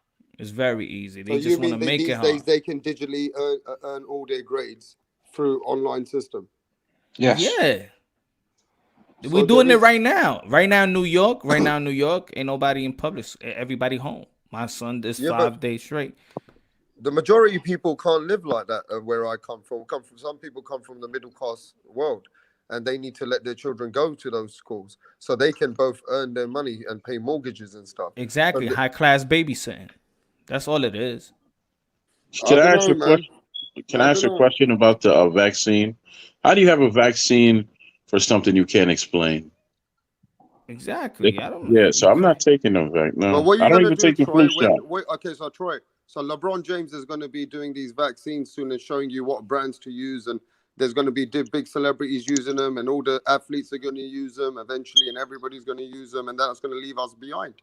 So how we need this vaccine if China got better without the vaccine? They're using the vaccine too. What are you talking about? They got Hey, vaccines but coming out. listen, hold on, Rapstar. I When? don't need an athlete to tell me what's good for me, man. I'll Exactly. make my own decisions. Yeah, but you know, they're not like I don't you. give People a look fuck up if to those people, LeBron bro. James. I never look up to no athlete. Thank you very Exactly. much. Like no athlete is my fucking god or my parent or Okay, whatever. so what about when the I like their work and I like their dedication to their craft, but no, but what I'm saying is media will show you that you need vaccine eventually. I already Bruh, had media tells me- coronavirus and I survived it. Media, I tell- survived it. media tells me that if I cut my fucking dick off and replace it with a vagina, I'll get like a National Peace Prize or whatever. Hey, what I'm saying is, Okay, then. you're funny as fuck, yo, dog. I ain't gonna do it, somewhere but else, that's bro. what they you'll have tell to me, You change- got a bro. conversation somewhere else. I But guess you what have I'm to change that L dog to something else, then, won't you? No, but If you what I'm do saying, that, Yeah, Troy, man. yeah. Troy, I a have to lot be of like people, Ella Senorita. don't have the option not to take the vaccine. They will take it. no, they're gonna try to they trying to make it like it's on some mandatory stuff. But you're I'm gonna not run. taking it. I am not Yeah, taking it. yeah. I already had coronavirus. I don't need to take it, right? Yeah, I but don't they need to said the take it. second time you get the virus could be worse than the first time, Troy. Okay, then I'd rather die a free man than live as a slave. That's fine. Yeah, but What about that's your children, Troy? Troy, what about your children? Oh What my about God. him? What about him? You don't know if that vaccine is gonna kill them, the children. Yeah, but what about the elderly? Every 80-year-old plus All person right. is vulnerable. They're very vulnerable if they don't take it. Right. So I'm gonna say something. Let's see. Rapstar, have you ever heard of a company called AstraZeneca? No, bro. They're one of the leading manufacturers of the vaccines at the moment. They're originally a European-based company. They actually have something in there called ChAd-OX1. I want you to research what ChAd-OX1 is, right? They're practicing eugenics with this vaccine. Do you know what eugenics is?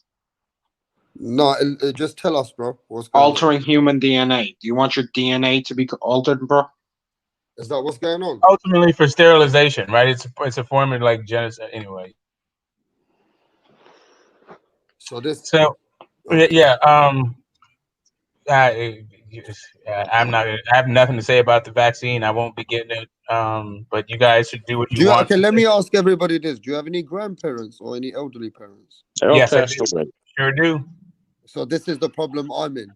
I have an elderly parent who they're very vulnerable. They got diabetes and stuff like that, and they're looking to take the vaccine because they don't want to be vulnerable to the situation. And and I know, this whole pandemic has hurt the elderly more than anyone else. So my both of my parents are still with me. Thank with me for now, and I'm very grateful for that. But both of them have health issues, and they will be getting the vaccine. I'm certain of it as soon as they're able. I won't be getting it. My children won't be getting it. My wife won't be getting it, but my parents definitely will be. There you go. So elderly And will be. that's same with me. Like, listen, man, my grandparents are gonna die soon anyway. If they want to get it, go ahead. They can get it. But me personally, I'm gonna wait on this. Hey, listen, man, death is just a part of the game, man. Everyone's gonna die, bad, but that's the thing. Like, if you're gonna die soon, get the fucking vaccine. See how it works out for you. I got my soup and my rum. I'll be just fine. I don't need no vaccine. Okay, do you know that when we were young, right, they used to give people tetanus shots? Did you guys in America get tetanus shots or flu? We didn't know no better Flu back shots. then, so yes. Yeah, we So had to and all that stuff, but that thing's been wore off, and we didn't find that out until September 11th. So when they can I started ask talking you about. this? Can I ask you this? How come, after all those shots, a lot of people got measles and chicken pox, and there was always these other things occurring after vaccines that we want Because not really. That's how That's inoculation how a works. vaccine works. It's inoculation, and it's introducing the disease in small doses to build up your immune system. Exactly. That's what a vaccine is. Like, for example, like when you take the flu shot, you get a small level of flu. To help boost your immune system towards it. Popstar. I don't know, man. I got two little kids, bro. I got to think about this shit, and I got elderly people in another household, so I got to think about because the elderly people. Well, the best piece of advice I can give you, right, when it comes to any of the vaccines, this is just my own opinion. Whenever you see whichever one that they're recommending for you, have a look at the packet. Ask them to give you the packet, the label. Research all of the ingredients inside of it. Then research what those words mean. Just do your own research. Don't listen to BBC. Don't listen to Radio 1. Don't listen to Joe Biden. Don't listen to Donald Trump. Don't listen to me. Don't listen to anybody. Just research what those things are. That's the best thing that you can do instead of just being like, oh, well, Jeremy Clarkson said it's good. You know what I mean? Yeah, and that's facts. Like, don't listen to all these famous people, man. Like, that say like, "Oh, I took the vaccine." Yada yada yada. These people are paid, bro. You know how like, man, you know how like famous people they get paid to like on Instagram to advertise shit. That's how this vaccine is, bro. They're gonna pay all these famous people to advertise it. Like, yo, I took the vaccine. And then people are gonna think like, oh well, this person who I look up to took it, so I may as well. Well, that's what I was saying earlier. Hold on. I don't. I mean, me personally, I've never been one to be moved by anybody's fame or stardom. I've always had my own mind. I don't need anybody to convince me of anything. I'll make my own mistakes. I have my own successes. I don't need your help. That's the way I look at life. Yeah, but our life agree, has changed. Troy. Our life has totally changed now. Our life was never the same life it was 2019, Troy. I have to go to supermarkets nowadays, and I have to always put the mask on. I have to use the sanitizer when I come out. When I go to the pharmaceutical to get medicine for the family, I have to use this or they don't let me in. It's like they've got us used to living in such a way of fear. Sociable and socialism life is just not what it was. Do you know what I mean? And we've got used to this new way of life. Well, I got a question. I've always wondered about this. Like, you see the referee in the ring with the mask, but you don't see the fighters with the mask. So how does that, I mean, you could get tested for it, still get sick tomorrow. So shouldn't the fighters wear the mask too? How are they going to breathe, bro, properly? Hey, make a way. Make a way. Don't they make the mask with filters? Can't you wear a mask with a filter? Won't that help you? That actually doesn't help me because of my situation. It gives me a headache, but I'm sure they have. Yeah. I think they test you the night before you have the fight, and then they take you straight in and you have the fight. And also, to be fair, like, Troy, those filters do have like plastic cylinders and stuff like that. They're like, oh, I know. So, right. So imagine a fighter. He takes a deep breath in, deal punches right on that filter, and it goes right into his mouth. Well, that's dangerous. Well, That's no, dangerous. I was just trying to make a point that you got, the point is that they can't explain this thing. If you talk to one doctor, he'll probably give you some type of explanation. You talk to another one, he'll give you something else. I talked to an expert during a Zoom they had down here with some politician, and he really couldn't break it down for me. So break what down, Troy? What are you trying to say? They couldn't break down the illness for me and how it affects. What do you mean that they've said it's come from snakes and bats in overseas in China? I actually never heard that. I've never heard that part of it. You the first person that said that. You know, Rapstar, I've heard from so many different forms of media that this could have come from bats or snakes, pangolins. Do y'all remember the pangolin one? Do you know what else I heard? I heard that the very first discovery of it wasn't even in China. It was in Barcelona and Spain in the sewers and the manure pipes. Right? Huh? That was reported over in Spain that there was actually COVID before it was even reported in China. So there's a lot of different media stuff going all around the world. Nobody knows what happened. Everybody has a theory of where it came from. They've said it could have come from bats. It could have come from fucking anything. Coronaviruses have been around for as long as we know. They've been around forever. This is just one version of it. There's hundreds and hundreds of different types. There's even more than one coronavirus circulating now, because in Denmark there's a mutation for minks. Right. That's hence the designation 19, right? It's just one of the strains. Yeah, but the truth is, we're not even getting all the reported other deaths. All we ever fucking hear about, everyone, is our corona deaths. This person died of corona. We don't hear the other deaths anymore. And how do you prove all those deaths? And We get the numbers, but can you prove those deaths? In the beginning, Troy, these people which That were dying. that is a very fair thing, but I'll be perfectly honest, right? Normally every year I don't hear reports of people dying of cancer on the news. You get what I mean? Absolutely. What I want to know is why are flu deaths down 98%?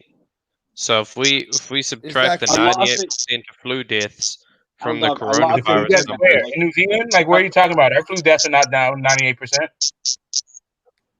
Worldwide. It's definitely a wide. You know what I respect? You know what I respect though, because you know what, when people always talking about the COVID-19 coronavirus, and we're talking it about, we're talking raw about it. Some people don't believe, like it probably man-made or whatever. They set the whole world up or whatever. But then here comes somebody with but I had it and it was like a sad story, and then everybody got to be humble. It can't. But when Troy, when you said it, it's the first time when somebody says that they had it, but still on some, man, they ain't gonna stop me or whatever. But every time I'll be in a conversation, then here comes one person. Well, my mother had it, my grandma, and it's serious. So you guys and then I gotta, all right. Let me just keep my comment to myself because. Hey, that happened to me because someone who I knew had it, bro, and they said it fucked them up, and I was just standing there pretending to give a shit. Yeah, but it got so bad I at can't one lie, time. man. I was pretending to feel sorry for them, but in reality, I was like, man, come on. Yeah, but you know what? Let me tell you what was weird, though, Punch. I prefer drunk L-Dog. That's what I was saying, man. I was just standing there like, come on, man. Stop trying to make me feel bad for you. I don't give a shit. But on a serious note, I don't mean to blow it off. I just don't linger on things. I had it from December to February, and that was the worst 90 days of my life, man. It was terrible. What symptoms did you have? Oh, okay. I had every single thing that comes with it. I had the chills. I had the sweats. One night, it was terrible, man. I had so much fluid in my body. I really felt like I was going to die and all that. It was terrible. How do you think you caught it? How do I honestly think I fought it? I don't know. I just think that's the grace of God. I don't have a medical answer for it. I just think it's the grace of God, and I'm here, and that's it. I don't ever want to have it again. Troy, hold on. From December to February, Troy? Yes, sir. For December to February. You were the first case in the United States. No, man. It was people before me that had it. No. You just didn't hear about it, just like you didn't hear about me. No. Because if you look at the newspaper, it came out way before Kobe Bryant. It came out around the same time Kobe Bryant died in a helicopter. Yeah, it was before that. Because they was talking about it in November here for the first time, really. Yeah, but was that like cases in the US or from China? No, that was here. This thing's been around for years. Yeah, before the lockdown happened, the middle of February, I lost my sister-in-law to a weird viral infection. It was, she just dropped, and that was right before a week and a half before the lockdown. They weren't testing. A lot of people in the beginning, Punch, lost a lot of people. Even on Facebook, I lost a couple of people. But what's weird, Punch, is looking outside coming in, they really did shake up the community. They said this was going to be the worst thing that some people would have seen in mankind. It came to the point that they were putting military on the fucking road, they said. And it was like they shaked up so many people. It was really like, because I wasn't in between the old people and that, I was feeling bad for the old people, man. They looked like they were dying everywhere they fucking were going to go. You know what I mean? They made this shit look bad. Man, you guys are making me feel like a piece of shit. I can't handle this. The only thing that really, the only thing to me that messed up the virus is, people weren't talking to each other before. Everybody was on social media. Not people lost the skills of how to communicate. And now it's even worse. Now it's even worse. Now you know I think what it Elder feels bad, bro. Elder feels fucking bad. Oh shit, bro. No, well, my son's grandmother, she passed away, right? And they said it was coronavirus. The autopsy came and it was painkillers. My friend's father died, and they said it was coronavirus, and then they said it was diabetes. I mean, a couple weeks later, it was like the people that I know that they passed away, turned out that it wasn't coronavirus, but they was diagnosed with the coronavirus, and they say it was coronavirus, and then found out later on that it wasn't. So I think that's something's going on. You know what the deal is? Like it's a situation where it's just I don't know if you guys were around for the AIDS deal, but a bunch of people like for the beginning of it. What do you mean you don't know what we were around? I'm just saying I don't know like what well, I know Troy was, but I don't know how old you are, Rap. I'm born in '80, so I knew. No, you don't know what the hell I'm talking about. So anyway, yeah, I do know. I heard about the AIDS thing. Because you're not gonna hear what I'm saying. Like, here's the deal: when they first started dropping, like they were getting diagnosed with pneumonia and stuff like that, because what it was doing was weakening the immune system to the point where pneumonia would kill you. It all boils down to, population control, if you ask me. I just think it boils down to population control, and that's what this is all about. Once you pull back the curtain, you'll find that out. Yeah, you know how vital it was getting, Troy? People started saying, well, if it's the old people, they started becoming selfish as society. They started saying, well, if it's the old people, at least it's not us. But then when they start showing them, no, it can affect anybody, then it was like, okay, we got to watch out now. But really and truly, I think they just panicked everyone through media, because it was really going to affect the elderly generation, right? No, but I think this is the reason why, now I'm going to switch it back to boxing, that the big fight should be getting made real fast because of the virus, because we don't know what's going to happen with the virus. Or it's going to mutate and become something else. Y'all should get the big fights made. So somebody need to go talk to Al Spencer's people, Crawford's people, and anybody else's big fight you want to see, and say, look, we don't know what's going to happen with this virus, man. Let's get this money while we can. What do you mean they don't know what's going to happen? They got vaccines coming out. Vaccines coming out, but things always mutate. They're spending things always mutate. Huh? Things always mutate, and like the flu is never the flu. Every year they say it's something else. It's the flu, but it's a different strain of the flu. So you never know. So what do you mean? This is something they're preparing us for something worse than this? Do you think that it will open up again? How long do you think it's gonna everything up like normal again, or you think that a new norm is gonna come to whatever you think is a new norm, that's it, the way that we was living before is no more? I'll give you my answer, right? I'll give you my answer very simply. Welcome to welcome to globalism. Welcome to communism. Enjoy your stay. Damn it, we need Trump back. Damn it, we need Trump. Don't you ever say that again, bro. You will be banned from the We need Trump. The Latino community, the boxing community, and all communities all over the world. Troy, you don't get it. He's got punch drunk boxing on that hat, but that's a MAGA red hat if ever I fucking saw one. That's the exact Let's same make shade boxing of red. great again. Get out of here. Same shade of red as MAGA. Man, Mr. Captain Orange, Mr. Captain Orange, I'm here for you, man. They cheated us. Okay. Yeah, okay.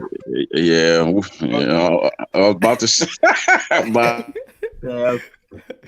Dude, what happened to Giuliani? Giuliani just went downhill fast. Giuliani was never uphill, man. I'm from New York. So Giuliani was never uphill. Giuliani was the man. I lived in Giuliani's New York, right? Giuliani cleaned this He was the man to you? He was the man to you? Giuliani cleaned this shit up. He was not the man to me. But when 9/11 happened, first off, when he was mayor, he did some like kind of messed up stuff. And I wasn't like 42nd Street and like Midtown was all messed up. And he sold it out to Disney, and now it's all shopping centers. I mean, I have mixed emotions about that. But after 9/11, once the Saudi prince came over, tried to tell us how we need to conduct ourselves and put a check, and he like rejected the check. I don't know if he threw it in his face, but in my mind, he crumbled up the check and he threw it, ripped it up, crumbled it up, and threw it in the guy's face. I don't know really what happened, but after that, he was like America's mayor until he went like kind of I don't know, just like that weird uncle that's uncomfortable. Yo, you this is how this is how I drive in the city, and I'm like this, no lie. I'm like yo, it looks nothing the same. It's like Repo downward to the New York like state of mind. Like those are the two quintessential New Yorkers, Donald Trump and Rudy Giuliani. You don't get any more New York than that. What? May I ask you a question? Yeah, well, let me ask this though. No, let me just ask him this question real quick. What did Giuliani do besides stay calm and do his job? That was so great. I mean, what did he do during 9/11? You know about the RICO Act? If you know about the RICO Act, the reason why you know about the RICO Act is because Rudy Giuliani used it. I said 9/11. 9/11. What did he do at 9/11 that was so great besides stay calm and do his job? Oh, no. Well, I mean, his job, it depends on how you do your job. It's not that you do your job, right? That, like I said, when that Saudi Arabian guy came in and tried to give us some money and said, like, how we need to start cleaning up our house and do our business, he told dude that he didn't need his money, that we're good. And that was the kind of message that America wanted to hear. It was that. And then, I don't know if you remember that Yankee game where George Bush came out and threw the first pitch. Like, New York was sitting, like, the entire country was just down in the dumps because of what happened in New York. Like the Pentagon thing, people were like, that was a little bit less covered, but people were definitely on the devastation that was the World Trade Center, right? So people needed a pickup. As a matter of fact, for boxing fans, that's exactly what the Bernard Hopkins Felix Trinidad fight was. It was us getting back to normal after the tragedy, right? So, I'm sorry, Smoke. I asked you what Giuliani did, not what boxing did. I think you have a problem with like remembering. No, Smoke. I didn't. What did you say he did? What did you say he did? Because you said rewind. Catch on the playback. I already said it twice. No, you said come on. That's getting boring. I don't want to talk about no Giuliani. I don't want to talk about it either. But Smoke never answers a question straight. That's what I'm saying. He goes on these tangents. Saudi Arabian Prince. Do you not remember this? Saudi Arabian Prince? Arabian like Arabian day. Hey man, listen. You guys live in New York, right? I live in New York, my friend. No, I used to live in New York. I don't live there no more. Born and raised. I love New York, bro. When I came over there to watch some fights at the Madison Square Gardens, man. Nice, man. Really. Were you in the theater or in the real arena? Who you watch? In the arena, innit? I went to watch Cotto. Miguel Cotto. You went to see women boxing. No, oh man, yeah. I went to watch some of the women box. You know, I would love to see that Madison Square Garden in the big room. New York was a lot of fun for us. When we went over to New York, we enjoyed it, man. My first fight was Trinidad versus Roy Jones Jr. I was there for that fight. Okay, so what is the New York Madison Square Gardens open now? Are people going in there? I said, is the Madison Square Gardens open for fights now? No. Okay, well, I got a question for you when it comes to boxing. Vegas or MSG? Where would you rather go watch a fight live? Is that for everybody? Yes, everybody. MSG. Without any Sorry. question in my mind, just as someone who loves boxing, loves history, it'd be MSG. That to me, like from what I've seen, all the shit through the years, that's Mecca, bro. But if I could pick any venue in the world to attend the fight, if there was like a mega fight, be Yankee Stadium. And you know the feeling is, Troy, for us when we come from England, go to MSG, right? They show you these pictures of Ali and this and that. They vote there. There's that goosebumps you get when you get and sit down and watch the fight. You know what I mean? It's like, you know, the greats were here. I feel like, yo, you know what? I feel like that's why I want that video game, man. I want that boxing game again. Because I feel like, yo, if I had the power and had the money to create a fighter and just manage him and tell him how to talk, I think I could create that fighter. And if he got the skills, you know, that freak, he got to be like a freak too. Freak of nature. But I want to create a fighter that could actually pack a stadium like Yankee Stadium. Yeah, but Punch, is there a next boxing game out right now? What's the next boxing game out now for gamers? Man, they are actually bringing one out, but I can't think of the name of it. It's currently in development. I can't wait to get everybody's name tag so I can beat the fuck out of you from home. Oh shit! I think if that game comes out, I probably won't do that much live. Hey, listen. No. I will be doing live coming, because Mark? I don't know when it's coming, mate. Like I'll send like a link to Punch and he can tell you. I'll send it to you later, Punch. All right. Because I'm not going to. But there is one coming out. I think it'll be mid to late next year. It'll be coming out again, which is pretty good. It's in development. Some good fighters. But I will, Punch, you will be doing live streams. You know why? We'll all be on live streams playing against each other, fucking doing live stream parties, fucking boxing the shit out of shit, man. Yeah, I'm gonna knock Smoke out first. That's the first person I'm knocking out on the boxing game is Smoke. No, but Troy, I'm knocking him out. I'm knocking him out. 7-8 years ago, when the first game came out, when I used to go online live, and I got so good at being Mike Tyson or Lennox Lewis in it, I used to jab the fuck off of people from different parts of the world. But now, this live stream has made excitement. We can play each other online live and just be on live. Hey, Mark. Yes, sir. Yeah, you know, you got me excited. I did some research. So we got Joe Lewis and where is it? Joe Lewis Smelling 2. That was Yankee Stadium. Yes, sir. That was Yankee Stadium. Then you got Sugar Ray Robinson versus Joey Maxim. That was Yankee Stadium. Mm-hmm. And I'm pretty sure Ali fought. Did he fight the third fight with Norton in Yankee Stadium or no? Was that someplace else? I'm not 100% sure. You know what you're gonna make me do after this live is watch some old boxing flicks. Okay, I want to talk about this stadium. Hold on. I want to do a little thing. Before I turn the live off, I want to create a boxer right now, man. If that's okay with y'all. Yeah. Yeah. All right. Who has the best jab ever? Larry Holmes. No. Wait. It gotta be majority, and then we're gonna create. Is this heavyweight? You're building a heavyweight? Whatever it turns out, we'll see. Best jab. In my opinion, Larry Holmes. Larry Holmes. Larry Holmes. Yeah, forget it. Yeah, let's go with that. Let's roll with that one. Best right hand, straight right. It's a good question. Sonny Liston. No. I like the Motor City Cobra. Tommy Hearns. There you go. I agree with Smoke. Hell just froze over. Tommy Hearns. I agree with the straight right. I do. I was thinking between a couple, but Tommy, yeah. Tommy, go on.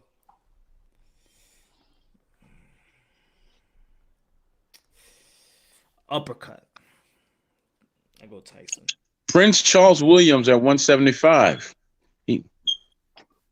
Mike Tyson. Smoke. Yeah, I want to get Mike Tyson's punch in there. Go on. You know what? Mike Tyson did have that body shot uppercut, but Tyson.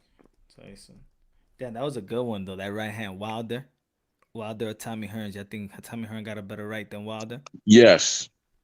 Yeah, he sets it up more, right? He can set it up better. He can walk you onto it. He can do any number of things. He can, he's very versatile. It's with one of that the right most hand. perfect. It's one of the most perfect punches. That straight right from Tommy Hearns in boxing history. It's perfect. You know what?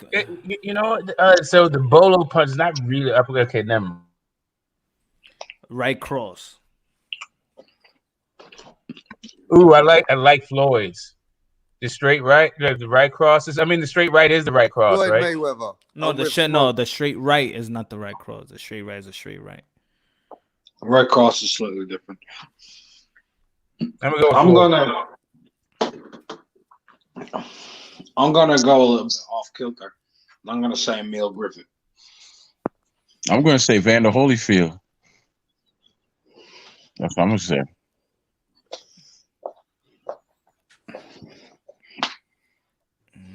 I'll say right cross. Because remember, he had that lean back thing. And if you missed it, he'll come right back with that right cross. Boom. Talking about Holyfield. That was the same as Emil Griffith, man. Okay, well, I got to give it to Mr. Griffin. He came first. No, I'll go with Holyfield. I'm going with Holyfield. Yeah, Holyfield. Right, it'll go to Holyfield. 3 people said it. I can't wait till you get to the body shots. Left hook. Julian Jackson. It's a toss-up between Joe Louis and Joe Frazier because Joe Louis threw us like a 6-inch left hook, and he would knock you dead or blind with it. See, I was saving Joe for the right. I was saving Joe for the right hook. You see, the reason, right? Look, I can give another person who people won't give credit. If you just want to go and look up a 3-minute highlight reel of his left hook, we can leave it there. Bob Foster. Bob Foster had a hell of a left hook. He was more known for his right hand, though. No. 65% of his knockouts came off with the left hook, Troy. Who am I thinking about at 175 then that fought Frazier? He moved up to fight Frazier. That's Bob Foster. That's what I'm thinking about. He had a hell of a right hand, didn't he? He did, but he also had his left hook was his money punch. He was just so powerful it didn't matter. But his left hook, like, mate, when you have that high of a knockout percentage ratio. Okay, yes. Because he's the one that beat Tiger. What the hell's his name? Tiger who? They showed his punch in slow mo. I mean, I like Julian Jackson, to be honest. Okay. Julian Jackson is one. Foster. Yeah, Julian Jackson. Julian Jackson now was a real. His power was a gift from God. You can't teach that. But there was only one person who knew how to deal with that. Smoking Joe also. That was Gerald McKellen. Yeah. Well, to me, it's Joe Louis and Joe Frazier when it comes to the left hooks. I'm sticking with those two. Joe Frazier or even Julian Jackson. Smoking Joe. That's me. Smoking Joe. Smoking Joe. Got I'm sticking with Bob. I like Bob Foster too, though. That's the and gotta pick one. I would go with Smoking Joe. You know what it is with me, Punt? Julian Jackson. He had such a left hook. He ended a lot of people's career with that left hook. I'll go with Foster. Man, is that a tie then? Nah, it's 3. It's because you picked Foster. I got Foster, and Rapstar got Foster. I never said Foster. You said Julian Jackson. You said Julian Jackson. I said Julian Jackson. Oh, you say Julian. Oh, so we go with I said Julian Jackson. So it's a tie. I guess you're going with Frazier then, because I'm not gonna move. I'm not. Who picked Frazier? Who picked Frazier? You and Smoke picked Frazier. Smoke. Yeah. But Bob Foster's nice. Like, I wouldn't be mad at either one, really. I wouldn't be mad at none of them, but you know. Smoke, who you got? Say it right away. Who you got? Smoking Joe. Troy? I got Joe, both of them. All right, so it's up to you. Because I got Foster, Mark got Foster. Who you got? Okay, I'm gonna be straight, but I don't want to break the ice. Break the ice first. I don't want to. I'm gonna tell you what. I'm gonna change my mind. I'm gonna go with Joe Frazier. Can I ask an honest question though? Have you ever seen Bob Foster's left hook, Rapstar? That's just an honest I question. get it, but right now I just feel like I want to go with Joe Frazier because, you know what I mean? At the end of the day, that's my choice. I don't want you to change it. But look, Bob Foster was one of the best ever. I'm not saying not. He ain't got the best left hook, but we're just going with Frazier, man. I want to put Frazier in his computer game, bro. You got Frazier, you got Tyson. You've got some. I mean, this geezer's making a Hall of Fame fighter. What's he doing? Don't worry about it. I don't want to fuck with this fighter, bro. The body shot questions. Come on with it. Now I'm waiting for some other shit. Come on, Punch. Give us What some about more. footwork? Punch, footwork. Wait, hold on. We're gonna get there. Body. Roberto Duran. What do you mean body? Do you mean body punches, or are you talking this is the physique of our fighter? Oh no, body punches. Yeah. Roberto Duran. Oh, don't do it, Troy. Don't do it yet. I know what you're gonna say. Okay. Shadow. Yeah, I'm reading his Shadow. I don't think people. I didn't have Tito Trinidad. Right. So who do you have a Punch? Body. Woo. Damn. I like Mike Tyson's body. You've already got him in there. Hey, we trying to build the perfect fighter here, man. We're trying to build the perfect fighter here. All right. We're gonna get Duran in the game, bro. Hold on. Duran could end up in there for other reasons, but I think maybe Troy will be in there with me. I think this is where he's gonna go. The legendary, the underrated Mike McCallum. He was the body snatcher. Yeah, the body snatcher, and he was the most ducked guy too. So he doesn't have the resume, but that dude was truly ducked. Duran could end up in there for. But Duran for me, I want him in there. Maybe. That the body snatcher is nice, man. Because I was thinking of shots like the shot that came to mind first is James Toney on that year off. But James Toney wasn't really that prolific. He could throw a good shot. How is it? I mean, I can't. Yeah, Mike McCallum. I can't really argue with that. Who you got, Troy? Mike McCallum too. Mike, the body snatcher McCallum, my countryman. Now let me break it down to you. He wasn't just a body puncher. He was the Picasso of body punching. He could do so many things, with either hand. And that stuff you see that James Toney do, James Toney spoke it out his own mouth. He learned those things by fighting Mike McCallum. He spoke that out his own mouth. To this day, he'll tell you that's his toughest fight. To this day.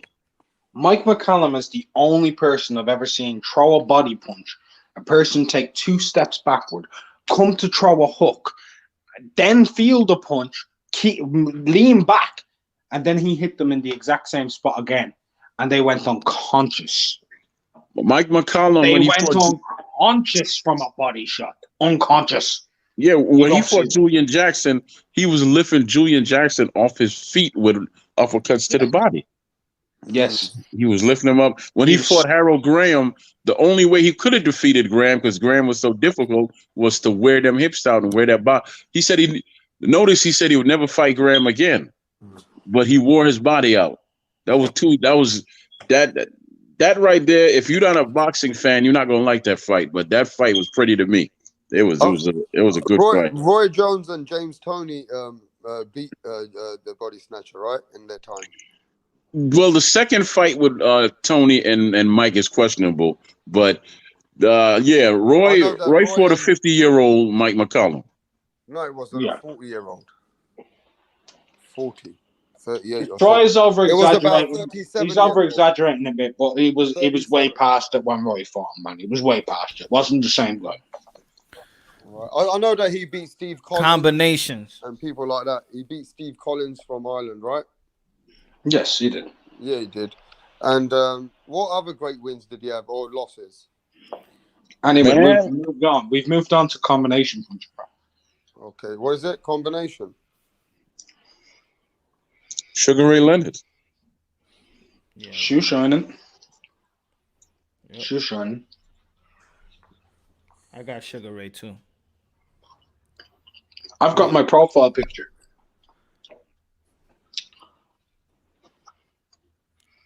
Who's that? Ishmael Laguna. Ishmael Laguna? Mm-hmm. Great fighter, never gets any credit. Who you got, Smoke? Who you got, Rap? Give me about 10 more seconds. Google? No, fuck the Google. It's my head. I mean, I'm just trying to compare who I can put against Sugar Ray Leonard right now. You guys have put one of the greatest ever in the I'm combination. sorry, my computer shut down for a second. I missed the entire thing. What are we doing? What do Who we have get? you got for who have you got for combination punching, Smoke? Oh, combinations. Ooh, man, I like me a young Floyd with them combinations. But also, yeah, I also like Even TEO Trinidad for me in his time. Yeah, he had some. But you know what? Oscar was good, but he was more of a volume guy. Oscar De La Hoya had good combinations for There's- sure. Punch. You know, yeah. Smoke. Yeah, go ahead. We already have 2 votes for Sugar Ray Leonard. Yeah, Sugar Ray is. Who have you got, Mark? Sugar Ray's Ishmael Laguna. Ishmael Laguna did. I'm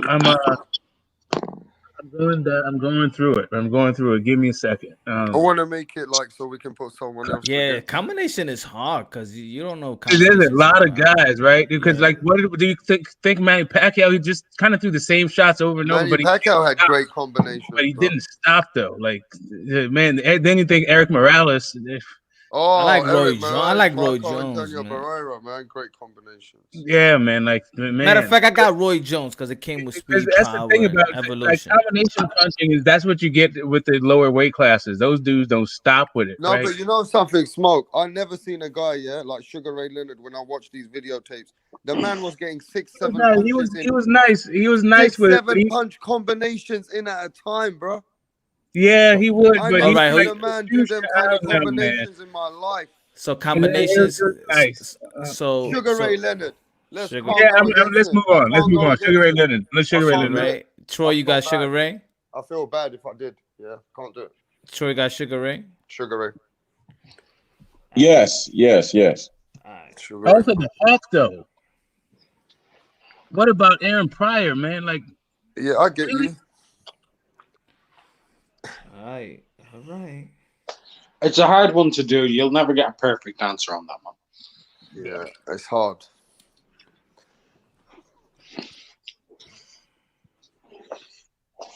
Defense. Mayweather. Pretty boy Floyd, especially. all day. I want Mayweather in that defense shit. I don't want ever be any better defense for me. I just want Floyd. Right. So he's saying Floyd. I'm gonna go with someone who's been mentioned a couple of times so far, but hasn't gotten any nominations, and that's James Toney. Man, Floyd for me, bro. Yeah, see, James Toney is fucking get punch behind drunk, that bro. stuff, like- Smoke. James Toney's punch drunk because Floyd's another level of fucking. Listen, Floyd's not. What was the question, man? I was doing something. Here's the difference. What's your best defense, bro? Here's the I'm with difference Floyd between Mayweather. here's the difference between Sweet Pea and James Toney and Floyd. Sweet Pea and James Toney could stand right in front of you and make you miss. Like just stand right there, never move anywhere, just move around the pocket and make you But miss. they used to get more touch than Floyd did. They get more touch than Floyd I'm did. going with. I don't Floyd know. had a man. better I'm going with defense Pernell than Whitaker. both of them, bro. Sweet Pea did For not me. get touched in there. You're tripping. You're Troy. out your damn mind. Troy, I've who you seen. got? Pernell Whitaker. Okay. Yeah, I Pernell got Sweet Whitaker Pea, made Oscar De La Hoya miss a 5-punch combination. Maybe 6 or 7. Yeah, but Floyd bring the shoulder roll, Smoke. But James Floyd Toney, bring the shoulder roll in the game, bro. Come on. he didn't bring it to the game, but he did make it flashy. He made it better. Come on. entertaining with it. He made it better. He didn't make it better either because James Toney was doing it way before him. And so was Mike McCollum and a lot of other They're fighters. different. Listen. Hold on for a sec before people start getting into arguments about it. There are different kinds of shoulder rolls. James Toney was an in-pocket defense fighter. Floyd was a range fighter who would do 2 or 3 punches off the shoulder roll. Toney would get rid of 8. I mean, if you want to talk about best shoulder rolls or defense fighters, fuck it, Charlie Borley. There you go. Charlie, see, that's the thing. That's of all time, right? But there's not much. We have way more footage, right? But the stuff that we have seen from Charlie is simply amazing, and everybody gets it from him. Unbelievable. It's unfucking believable when you watch what Charlie Borley did. But he's literally the best defensive fighter that's ever in my book, who's ever lived, right? Who are you going with, Punch? I'm going with Sweet Pea just because I haven't. Okay, well then Sweet But what's Pea his wins name anyway. again? No matter how much I talk, Because after this, I'm actually going to look at Oh, that's Charlie Burley. That's Charlie Burley. Burley. I'll go Charlie Burley. Black Borders roll, baby.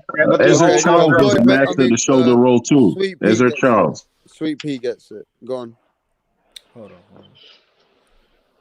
Now this is gonna be not for the young fighters of this generation. Endurance. Evander, real deal, Holyfield. No, man. Let's get Floyd's endurance when he was Pretty Boy.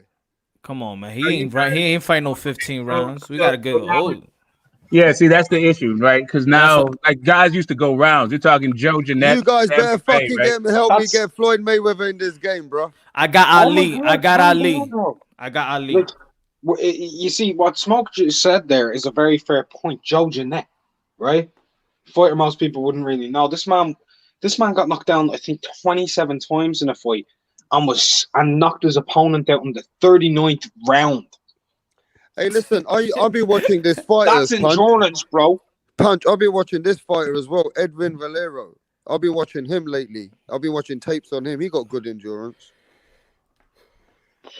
But matter of fact, I'll leave this for because I don't go way. Do you know who actually did have great endurance but didn't get the credit because he throws so many punches as well? Joe Calzaghe. Yeah, he got. Mickey Ward was another one. That had the great endurance. Mickey Ward. He was a 10-round fighter for the most of his career, though. Yeah. I'm gonna go with Ali. Ali he used legs and all that stuff. He used everything and kept throwing. But there's a lot of clinching that Ali did too. Towards Ali the got end. huffy and puffy. Ali was huffing and puffing a lot in the late rounds of some of those fights. But he was also 15 rounds, so it's kind of hard to give it to a 12-round guy. Yeah, that's what I'm saying. That's why I said this is not for this generation. Because Troy mentioned somebody earlier, right? Who was actually amazing for stamina in his prime, right? And he mentioned him with the shoulder roll. Was Ezra Charles? He had great endurance. Yes, he did. So who y'all got? I got Evander Holyfield. That footwork. Nah, man. Evander, who you got, Rapstar? Come back to me at the end, bro. Who you got, Mark?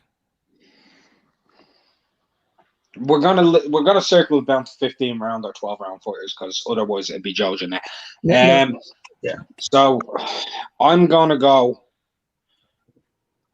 I don't know. Let me think for a second because there's a few. Let me think. Again, I like because you got Sugar Ray Leonard done already. I like Sugar Ray Leonard in his prime, right? But you've already done him. What about Roberto Duran when he was at lightweight? When he was in his lightweight prime?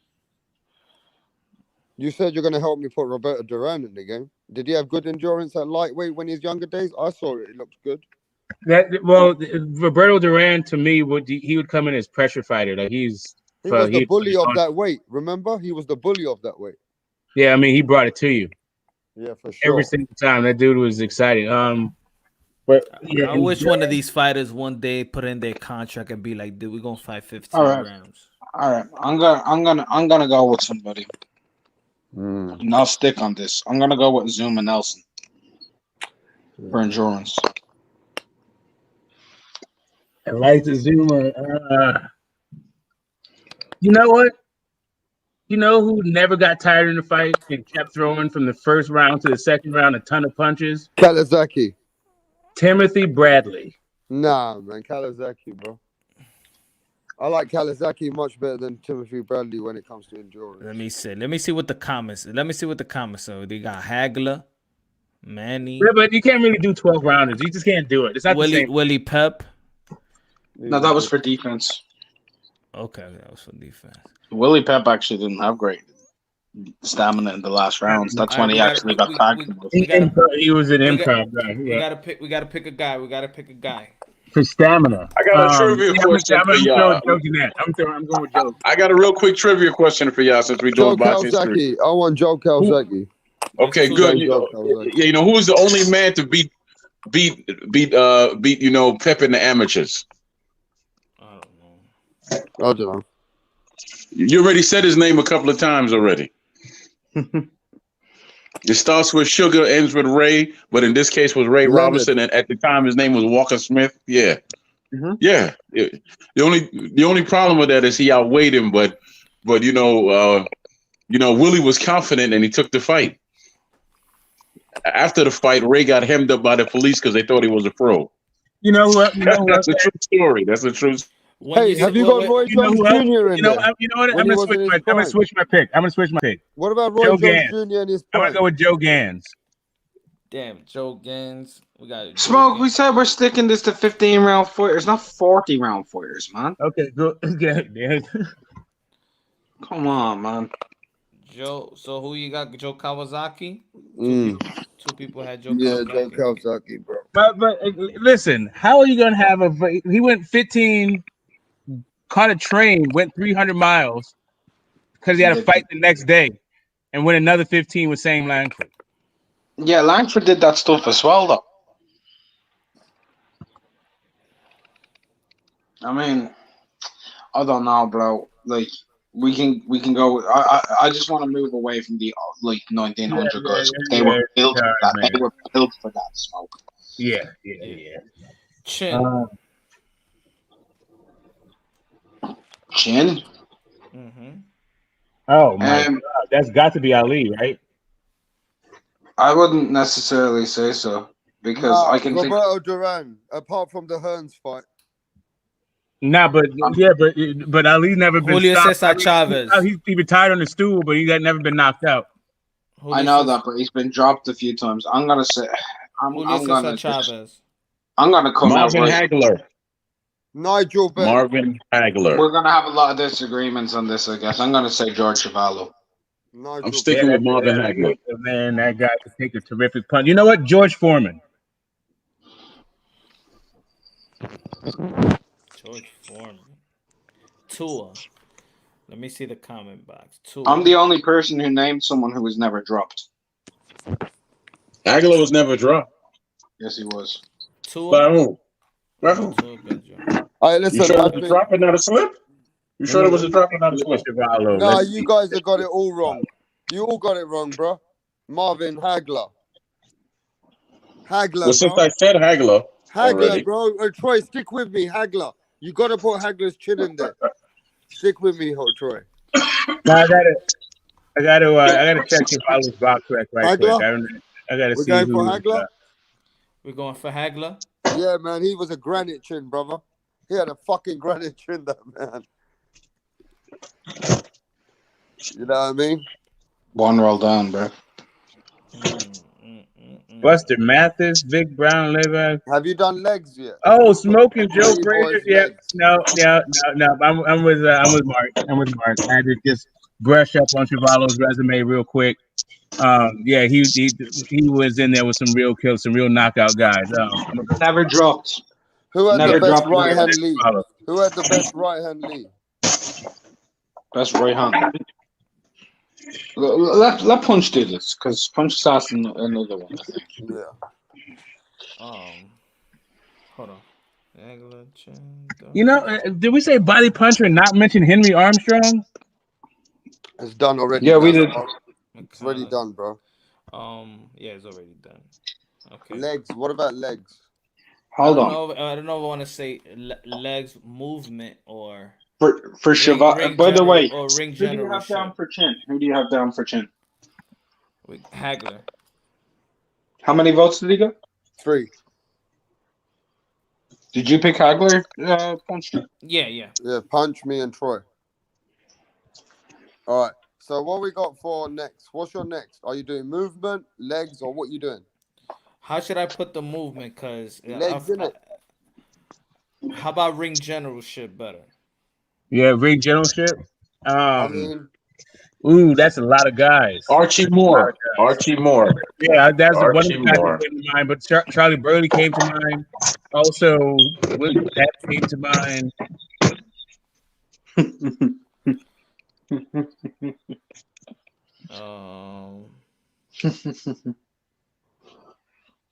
You know what? I'm gonna give this one to Floyd. Yeah, let's go for it. I would give it to Archie Moore. I would give it Floyd to Archie Moore, Mayweather. but y'all would No, give no, it to no. Floyd. Yeah, Yeah. I like the Floyd Cobra a little bit Mayweather, better bro. than Floyd for this one. I gotta be honest with you. Like So that leaves me as the deciding vote. Yeah. So I have to pick between the old mongoose and Floyd Mayweather. the footwork. Archie Moore, bro. Yeah. So who picked Archie Moore? Mark? Me, Troy, and Smoke. Yeah. Archie Moore. Archie. That's an old guy's name, man. I haven't seen nobody named their kid. No, I mean, I want Floyd Mayweather, bro. Archibald. Fuck that shit, bro. I'll rap star. Arthur Come on, also man. was Archie, right? No, man, Mark Building a just saying machine, shit. man. We building a machine. Archie Moore's ring generalship was literally his best quality. Yeah, but Archie Moore lost, bro. I want Floyd Mayweather kind of ring generalship, bro. Yeah, let's start talking about Archie Moore. Archie Moore beat more top 10 rated fighters than Floyd had fights by nearly double the amount. Yeah, man, the guy, his career is tragic. We don't need to go in like why. I'll leave it, man. But look, at the end of the day, bro, let's keep it you guys pushing. need His to ring put generalship. Floyd in this game, bro. He's one of the best Yeah, ever, but bro. Floyd was in his bag. See, that's the thing. Why don't you give Floyd the pretty boy legs when he had the legs? Give him legs. See, if we did something like hand speed, then we can start talking. Even I don't even know, man. See, I like Floyd's combos more than mostly when he was Pretty Boy, more than anything Yeah. else about him, We're right? talking about pretty boy, bro. Right. What's next, Punch? Who's this fighter's trainer? Trainer. Okay. Oh, Eddie Fudge.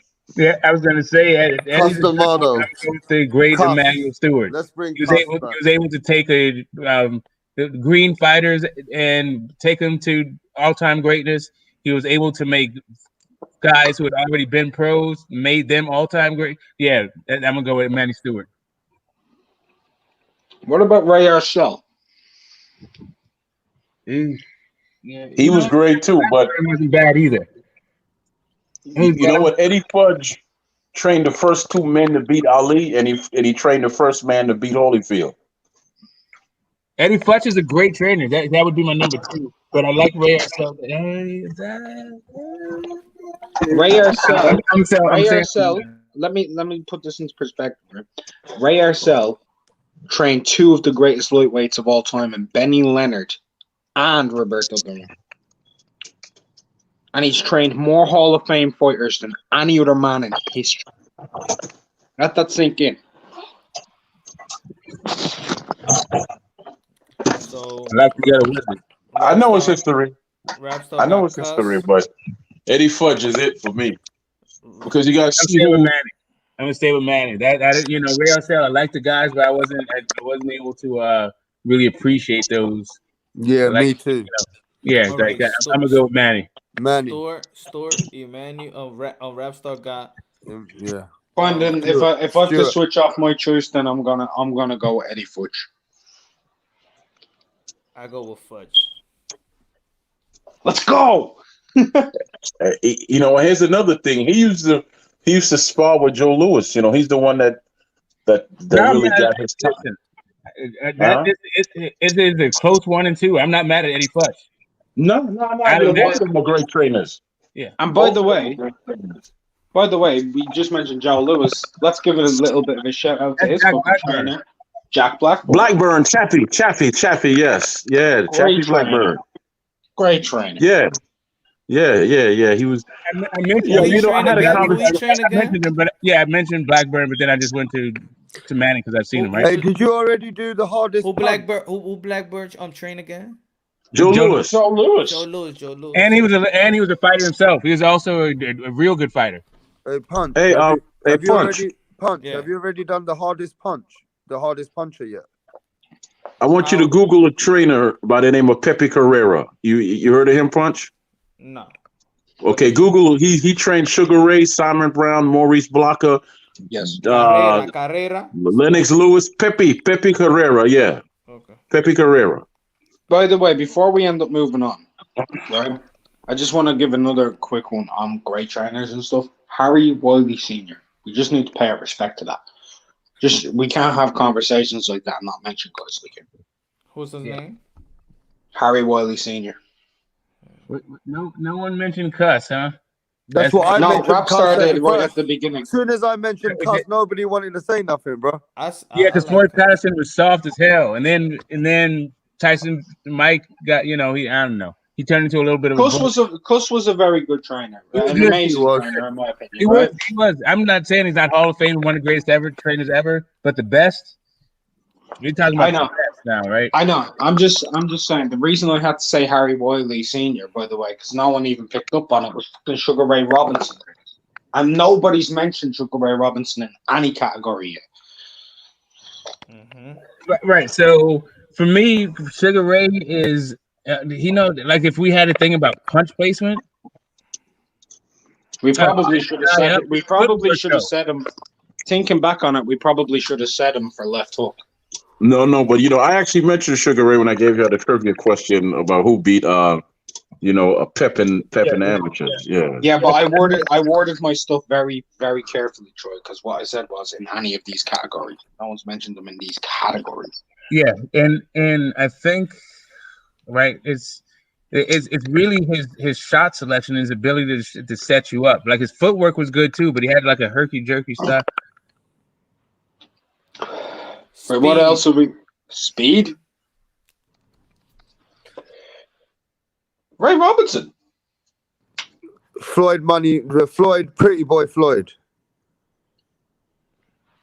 Floyd's fast as hell, but Ray I think was probably Pretty faster. boy Floyd. Meldrick Taylor. He wasn't bad. And Oh. we all got different. We all got different. We got to go to Pretty the boy comments. Floyd, bro. Everybody in the comments, what y'all got? Pretty boy Floyd, bro. Yeah. What's the comments? Yeah, give us some. Help us out. Comments, help us out. Pretty boy Floyd or Sugar Ray Robinson? Cinnamon said Roy. I got Roy. Amir Khan. Amir Khan is fast. Amir Khan does have fast fucking hands. He does. That's what made him who he is. He was a 2-weight world champion. Best uppercuts. Yeah, but he's that faster than no damn Floyd. Come on, man. Do you know who might be faster? Something. Amir Khan would have probably beaten your favorite fighter, Devin Haney, in their time. In their age. Anyway, hold on. Hold on. Do you know something who might have actually been faster than Pretty Boy, and he doesn't get much credit for just pure hand speed? Honest to God, Gary Russell Jr. Gary Russell. Hand speed is freakish. Yeah. That his hand speed was giving Loma some issues. It didn't give Loma hardly any issues, bro. Stop chatting shit, bro. Fucking sweet shop candy shit, bro. I got to. Loma fucked Gary Russell up after the third fight, bro. We talking about speed. Hey, Rapstar, relax. We talking about speed here.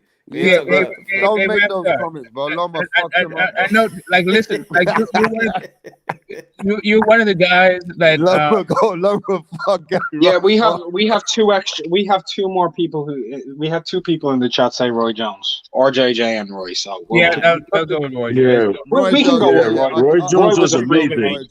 I can go. Roy Jones was amazing, but I got to stick with Meldrick Taylor, man. Roy Jones was amazing, though. Power. I've never seen anything like that. If you say athleticism, then that's power, Jones, right? Did you say power, bro? Power. Ernie Shavers. Ernie Shavers. Me and Rapstar are in agreement on this. Ernie fucking Shavers. Ernie fucking Shavers, bro. I must say, yes, Ernie Shavers was the hardest puncher ever in boxing, but Julian Jackson could put you to sleep with one punch. He didn't just hurt you; he put you to sleep with one punch. That's true. That's true. But don't forget the Ernie Shavers. One punch could sleep any person. Well, Ernie Shavers also, I tell you what I like about him. He never said he was the hardest puncher in boxing. Ali said it. Foreman said it because they sparred they did some sparring behind closed doors. Who else said it? Kenny Norton said it. Larry Holmes said it. A lot of great fighters said it. Everybody who fought him said he was the hardest puncher they ever faced. Yeah. So that's where I'll go with Ernie. Yep.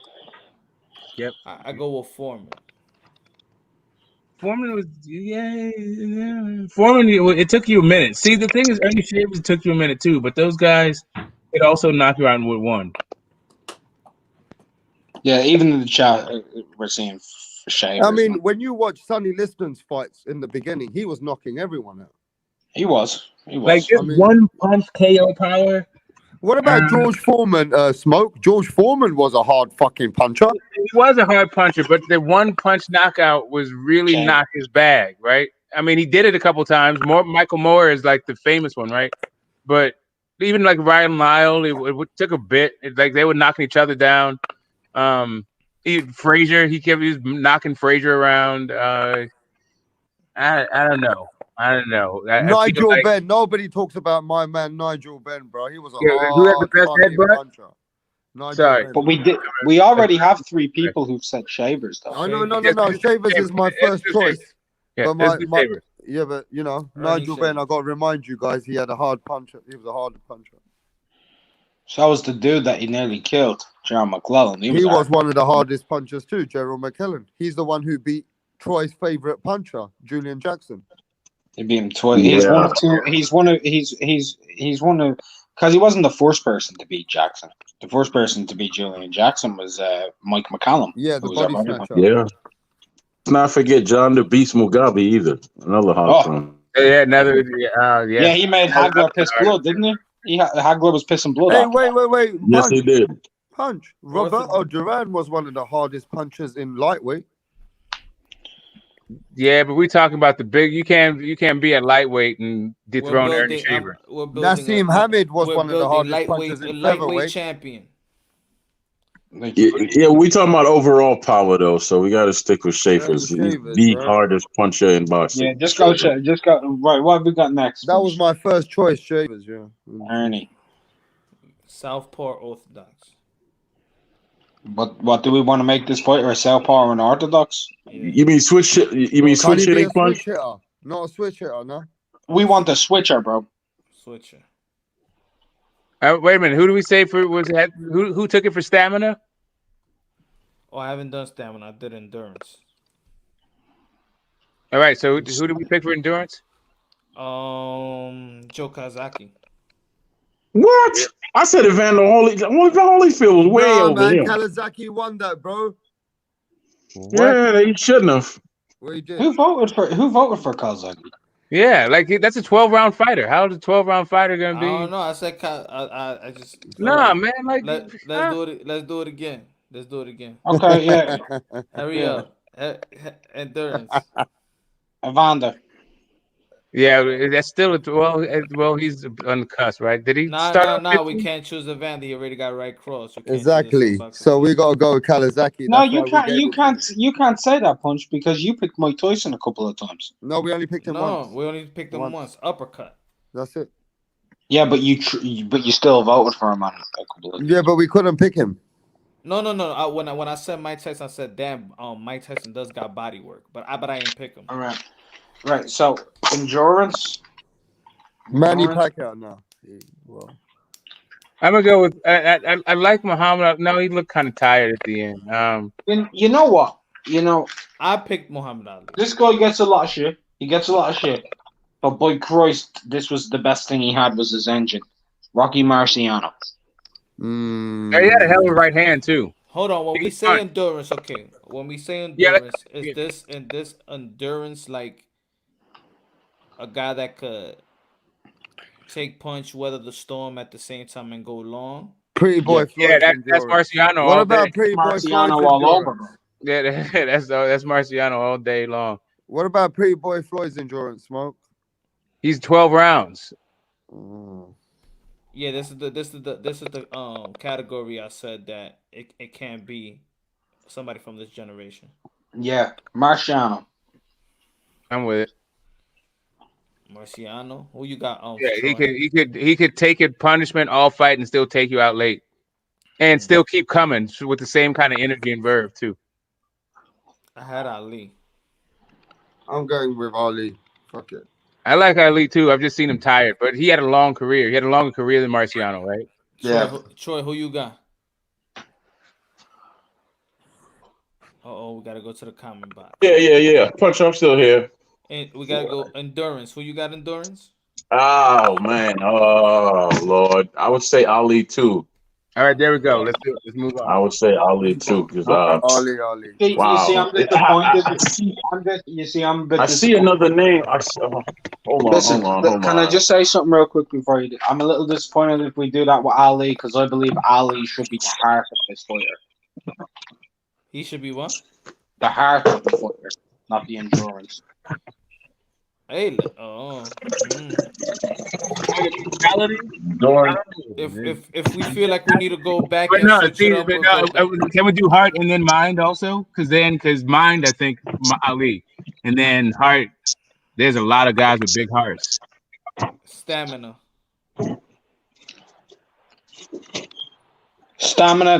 Right, fucker. I'm going old school. Joe Jeanette. Yeah. I mean, 40 rounds, knocked down 27 times, and still knocks out Sam McVay. Joe Jeanette. Sam McVay's right out of Oxnard, California. Should I go Manny Pacquiao?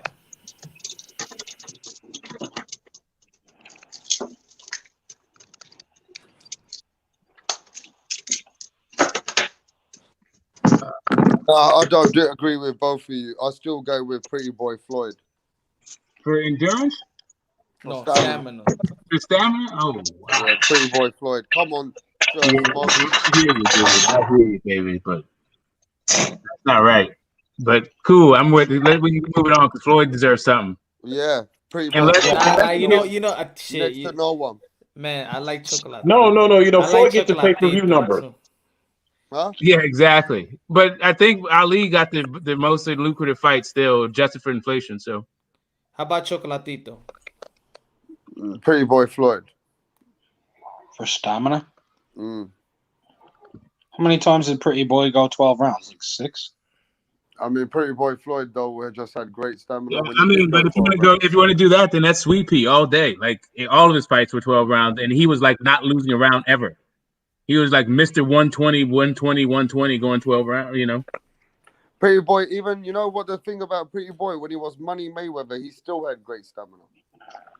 Still had great stamina to go all 12 rounds. I got a name for y'all when it comes to stamina that we haven't said all night. We're going to go with Floyd. Julio Cesar Chavez. I was just thinking about Chavez. He was good. I'll go with Chavez. Yeah, okay. I'll go with Chavez. You guys are becoming Mayweather haters on the game, bro. Come on. No. Mayweather's good, but listen. First off, Mayweather's not better than Sweet Pea in a lot of different categories. And then you got. And when you're talking stamina, you got to think about as a fighter just going all out. Yeah, that's you throwing punches, not throwing a lot of punches. I like Alexis Angulo. I also like the Hawk. I don't know why the Hawk is not getting more mentions. Which Hawk? Aaron Pryor. Pass me that special bottle. Pass me that special bottle that I made. Pass me that special bottle I made. Yeah, that's one fight. I know, man. I'm messing with you, man. Listen, I don't know there's a better 140-pound ever to live. Jab home, straight right, Tommy Hearns, uppercut, Tyson, right cross, Holyfield, left hook, Frazier, body McCullough, combination Sugar Ray, defense Sweet Pea, endurance Ali, chin Hagler, ring generalship Archie Moore, speed Roy Jones, power Schaefer, and stamina Chavez. Man, this is a fucking beautiful. This is now we need the heart and the mind, right? You never asked about head movement. Head movement. That's part of defense. That's part of defense. Yeah, that's part of defense, exactly. But are we gonna do the heart and the mind? Can we put the heart and the mind in the person now? Heart. Damn, that's gonna be a tough one. Shit, because a lot of fighters have heart. James Toney. Heart. Damn. I say Manny Pacquiao. Heart. Yeah. Wow. Manny was knocked the fuck out though. Well, you know what? When it comes to mind of boxing, you could put Bernard in there too, but I'm sticking with James Toney. Nah, hold on, shit. Nah, for me, like Floyd Mayweather is one of the smartest guys ever. Manny, like Floyd will definitely take away whatever it is you do best. He was an expert at that and making the adjustments in the fight. I don't know anybody that did it that I've seen better than Floyd. There you go. You want your Floyd praise? James Toney. Fight adjustments. I'll tell you what showed me heart. When we say heart, what do you You know, mean by heart? you know, it was all heart. I got you. That's where Evander Holyfield comes in. That And dude Mickey has the heart. Ward. And Mickey Ward also. We already have him, and Mickey All right, Ward's a good shot. how about But Andre Ward? He was all heart too. It's he just hard didn't have the fights though. You know who had a lot of heart? Arturo Gatti. I was gonna say that, but oh my God, I was thinking about that, but. Hey, look at this. Oh, What's his name? Look at Vinny. Vinny came with a broken neck. And then also Chacon. You guys are guys. Like, you know what? I think I feel like the heart could be like down south. I think Tyson Fury's got a big heart. I'm going to stick with Gotti. That was a great one. Gotti. Hard to come to America. Gotti, the Canadian guy. The Canadian guy's gonna out heart everybody. I know you don't. I know you can shit on Gotti, right? But the one thing Arturo Gatti did have was that heart, man. Like that heart. I'm saying I'm not even like Buddy McGirt. No, had Eric Morales and Marco Antonio Barrera in the featherweight game. They had serious heart. I feel like Gotti's a nice one. I gotta say, like that was a terrific beating he took, and he just kept coming. Eric Morales and Antonio. His heart got him into the Hall of Fame. Yeah, every time you watch a Gotti fight, you knew something exciting was gonna happen. He was just a highlight reel of boxing. He would just always try. Always try. Yeah. But Floyd Mayweather broke his heart quickly. No, he didn't. Buddy McGirt had to stop it. Floyd Mayweather broke the man's heart in no he time, didn't. Bro. No, he did not. Yes, he did. Like he was still trying with no shot of winning. Bro, I watched that fight the other day, Smoke. I'm telling you. I know, buddy, and you'll see Buddy McGirt say, "That's it, that's it, kid." No. And see, that's what a trainer's supposed to do right there. That's just a good trainer that shows love and compassion for you as a human being. Gotti has lost a fighter recently, right? So, what about Deontay Wilder? Hasn't he got any heart? Oh my God, we've already picked Gatti, mate. We're moving on. I'm just asking, Punch, Deontay Wilder. I like Wilder, but I'll pick the Gotti. Definitely got hard, but he just doesn't have I don't know. Next we have the mind. Next we have the mind of the fighter. The mind. James Toney. I think that was wrong, man. I mean, rest in peace, Gay. I love him to bits, but there was fighters much bigger heart than him, bro. Hey, it's a vote, man. So I mean, it is what it is. You can say what you want, but as a real fighter, there was fighters in the game, yeah. There was fighters in the game with bigger corners than Getty, and I love Getty to bits. Carry on in the game, bro. Carry on. You talk about heart. Muhammad Ali is heart. He's the heart of whole. Yeah, but he's already been picked. That's why I said I was upset. George Foreman had big heart. He came back at 44, bro. The biggest heart in the world was George Foreman. Yeah, but he left for 10 years. Yeah, that's how much heart he had to come back at 44. Jimmy Young retired him. I'm just saying, bro. The man got heart. Nah, he had heart, man. Gerald His heart McKellen was broken, bro. Heart. His heart was Nigel broken. Ben had heart like that was his mind. That was his spirit. Weak. Nigel Ben, Gerald McKellen. You guys haven't rap star. Nobody's arguing with anything you pick. Why are you arguing with everything else? We're not arguing. I'm just saying there was bigger hearts than Getty in that game, bro. Bro, there's bigger hearts than anybody you've named, bro. Joe Jeanette. Jeanette. Yeah, but what I'm saying is, Getty, we love him to bits, but the man needs to have big heart. But in every category, we could pick somebody else. So we could pick somebody else with a straight right. We could pick somebody else. You should have put Getty as the guy who could take a shot. Hey, it's the vote. It's the vote. Is the vote. All right. I mean, I love Getty, man. I'm not gonna say no, but there was bigger heart. Oh shit! Intelligence. Cesar Chavez Sr. had huge heart. So we're going with Ring IQ. You can't even compete with. Yeah, matter of fact. So we're on to another category. We're talking Ring IQ, yeah. IQ. Yeah, I'm gonna go with Floyd with that one. Money mate. You might have to look at that. Money mate. Money mate. James Toney. I'll give it to him. James Toney. For what? Ring IQ. We've already got 3 votes here for Floyd. We're done with this. Let me think. Ring IQ, Floyd.